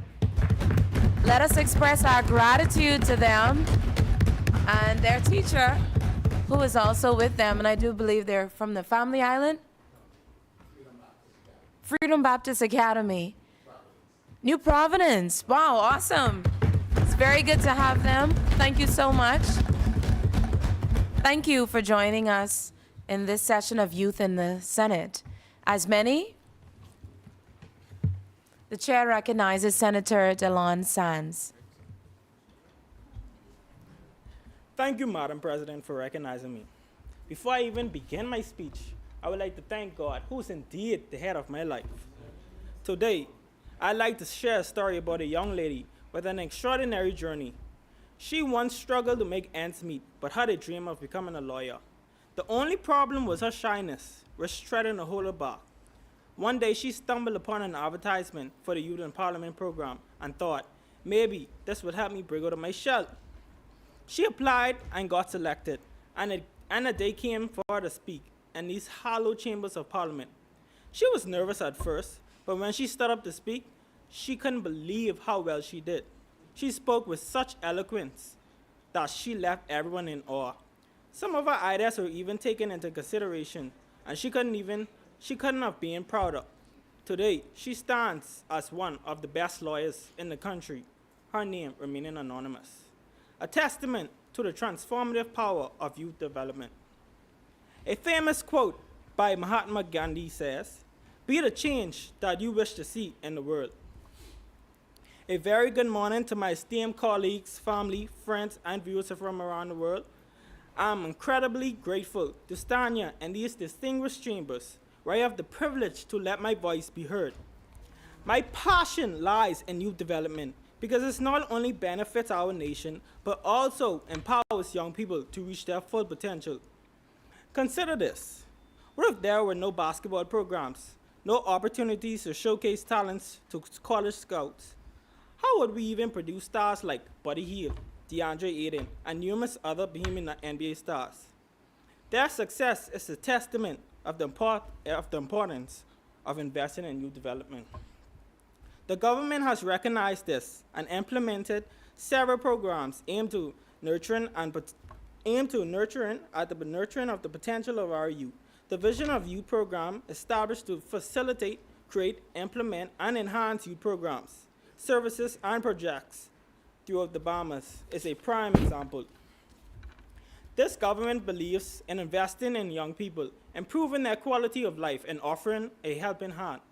For instance, on June 15, 2023, in the House of Assembly, the Honorable Mario Boleg revealed an investment over $320,000 into the National Youth Guard program, benefiting nearly 70 young individuals from 10 of our beautiful Bahamian islands. The Division of Youth offers various impactful programs such as Youth Parliament, Youth Organization Strengthening, Youth Band Development, National Youth Month, National Summer Programs, and many more. These initiatives aim to empower our youth, teaching them valuable skills and values. Catching the youth at an early age is key. We mustn't allow them to remain idle or discourage them from reaching their full potential. We must empower them to strive for greatness, to become the future leaders of this nation. Madam President, let me take my time for a minute. Madam President, education is the key to our success. Imagine a future where children take pride in learning, where students genuinely enjoy the process. However, traditional education can sometimes be tedious with having to deal with heavy, expensive textbooks, trying to learn in an environment where there's only one teacher over 30 other students, missing out on valuable lessons because of weather and more. The good news is that the solution is within our grasp. It's in the hands of most asset, our youth. The government is open to our recommendations on how we can revolutionize education to make it truly enjoyable. We can reimagine learning environments, making classroom flexible and accommodating different learning styles. We can expand extracurricular activities, offering a wide range of options from sports and the arts of STEM clubs, allowing students to explore their passions beyond traditional classrooms. As we contemplate the world we inhabit today, one cannot help but acknowledge that we are immersed in the realm of artificial intelligence. AI has become an integral part of our daily lives, influencing various aspects of our existence, from how we work to how we communicate and even how we make decisions. Utilizing technology as means of learning has transformed education in numerous ways, making it more accessible, engaging, and tailored to individuals' needs. It has become more easier and flexible. We can see an example of in the University of Bahamas, where students are able to do online classes and in-person learning. It makes it flexible for students who has a job and schooling at the same time. I just would like to say, Madam President, it's all about teamwork, Bahamas. Let's join forces to create a brighter future for our youth, a future where their potentials knows no bounds. Together, we can build our youth for the future they deserve. Thank you, Madam President.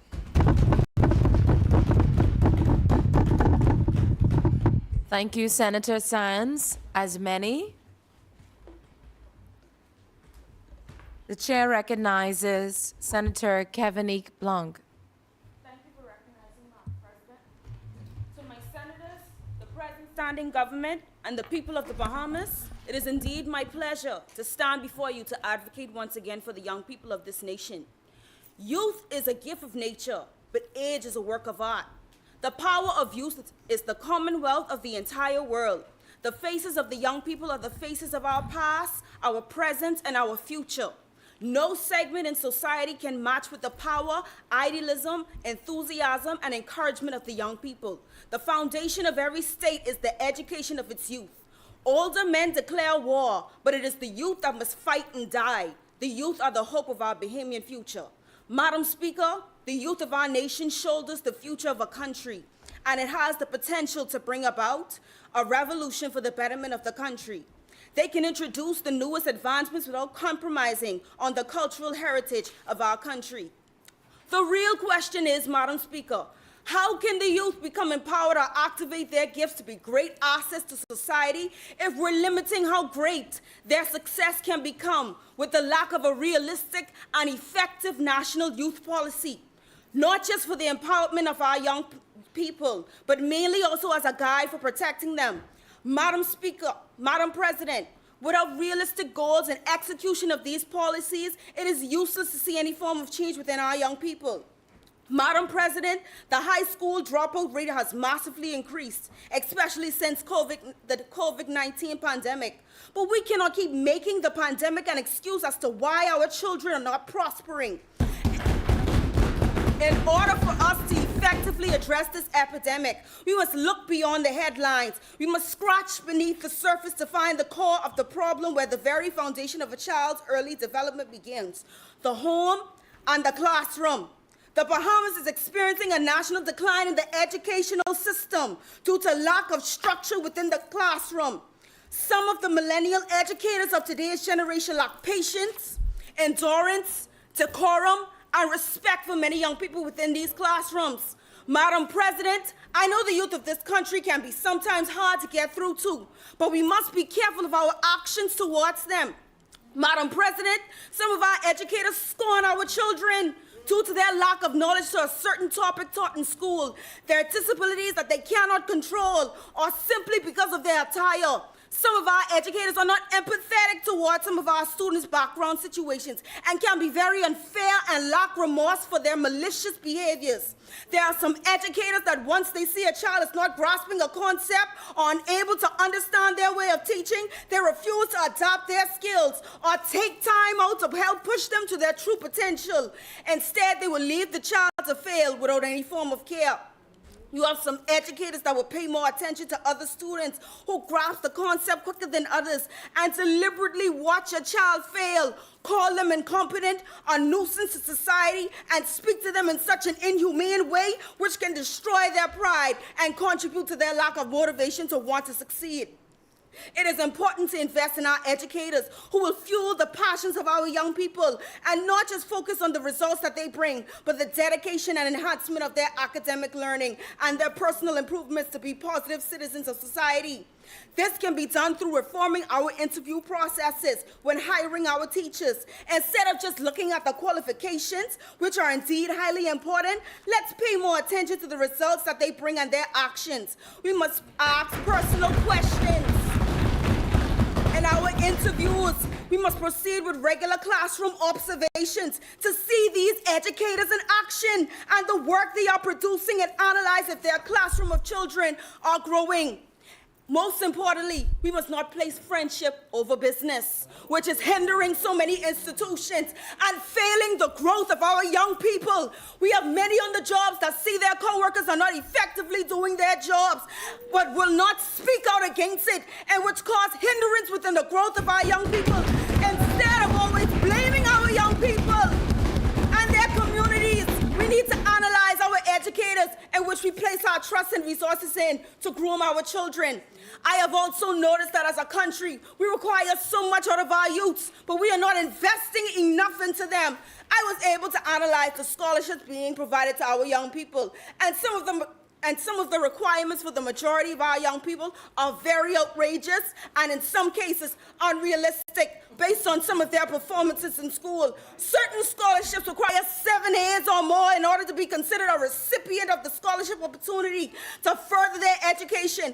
But Madam President, let's take into consideration, what about those students who is just 1A or 3 A's?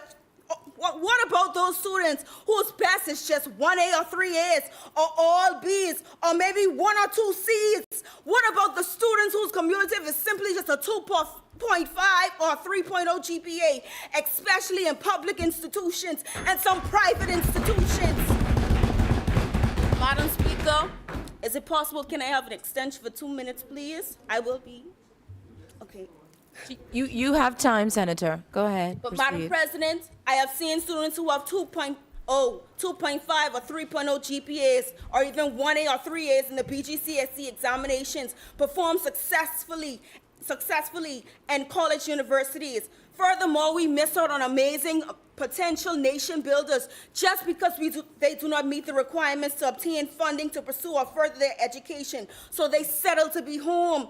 Furthermore, for some of our students, what they desire to study or further their education in, we cannot provide the necessary materials or education, so it requires them to go abroad. But because they do not meet the requirements for these scholarships, with the grades they possess such as C's and B's, they miss out. We cannot just tell them to save, especially in a country in a day and age where saving is difficult and minimum wage and the cost of living make it seem so impossible. We cannot just tell them to retake the examinations, especially if some of them retake them and still end up with the same result, which could simply just be their best.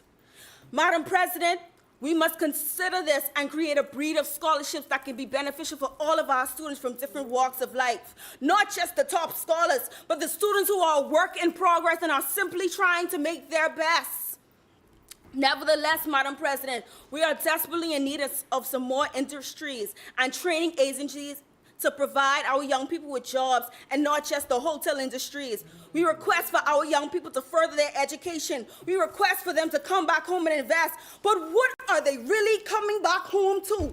Are they coming home to being told we are not in the financial capacity to pay you for your education? Are they coming home to crazy unemployment rates? What are they really coming home to? Especially if they have to settle for underpaid jobs that are not in their field just to make a living.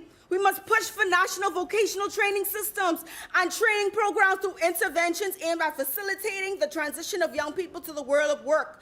We must measure to increase the number of scope training opportunities for young people within the private and public sector. Moreover, we must establish school industry partnership arrangements in order to enhance the relevance of education. Madam President, my Honorable greatest Senator, concern— you have 30 seconds. Would you like to request more time? Okay, 2 minutes max. Thank you. Yes. Furthermore, Madam President, my greatest concern as well are for the youth of this nation who face disabilities.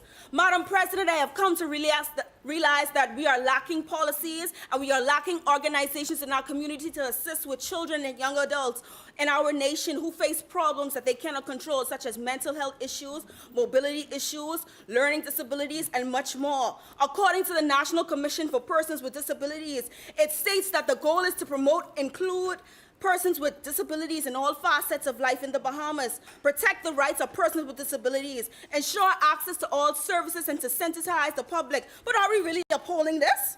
While doing an observation and conducting research on the Bahamas Association for the Physically Disabled, I have noticed that the building is full to capacity and does not have the sufficient materials or enough healthcare workers to provide the proper care to our little darlings who are experiencing detrimental issues.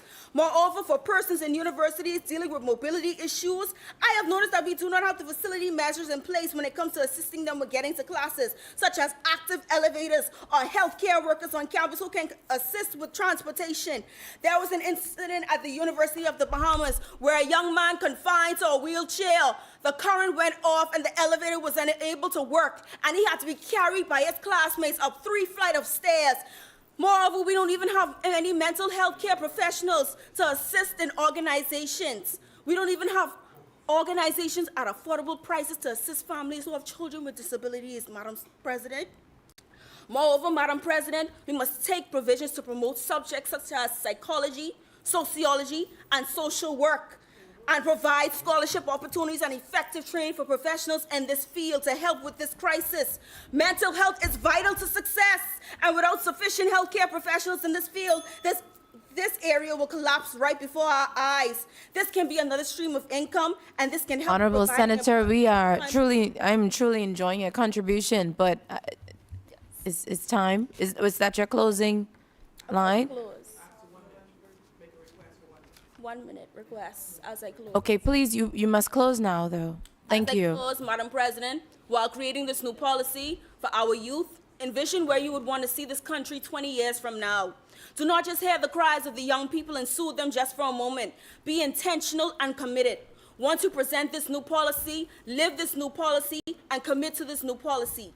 I leave you with this. Without execution, vision is just another word for hallucination. Strategy is important, but execution is everything. Incredibly successful people focus on executing extremely well. You can't build a reputation on what you say you're going to do, but actually committing and making what you're going to do a reality. God bless you and God bless the Commonwealth of the Bahamas. Madam President, I yield.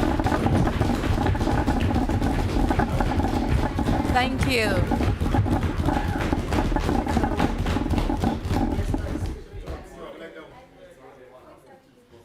Wow. Insightful. Thank you very much, Honorable Senator. Thank you. I see why you waited to be our last speaker for today. Because you knew, like our chaplain said, you would bring the passion, right?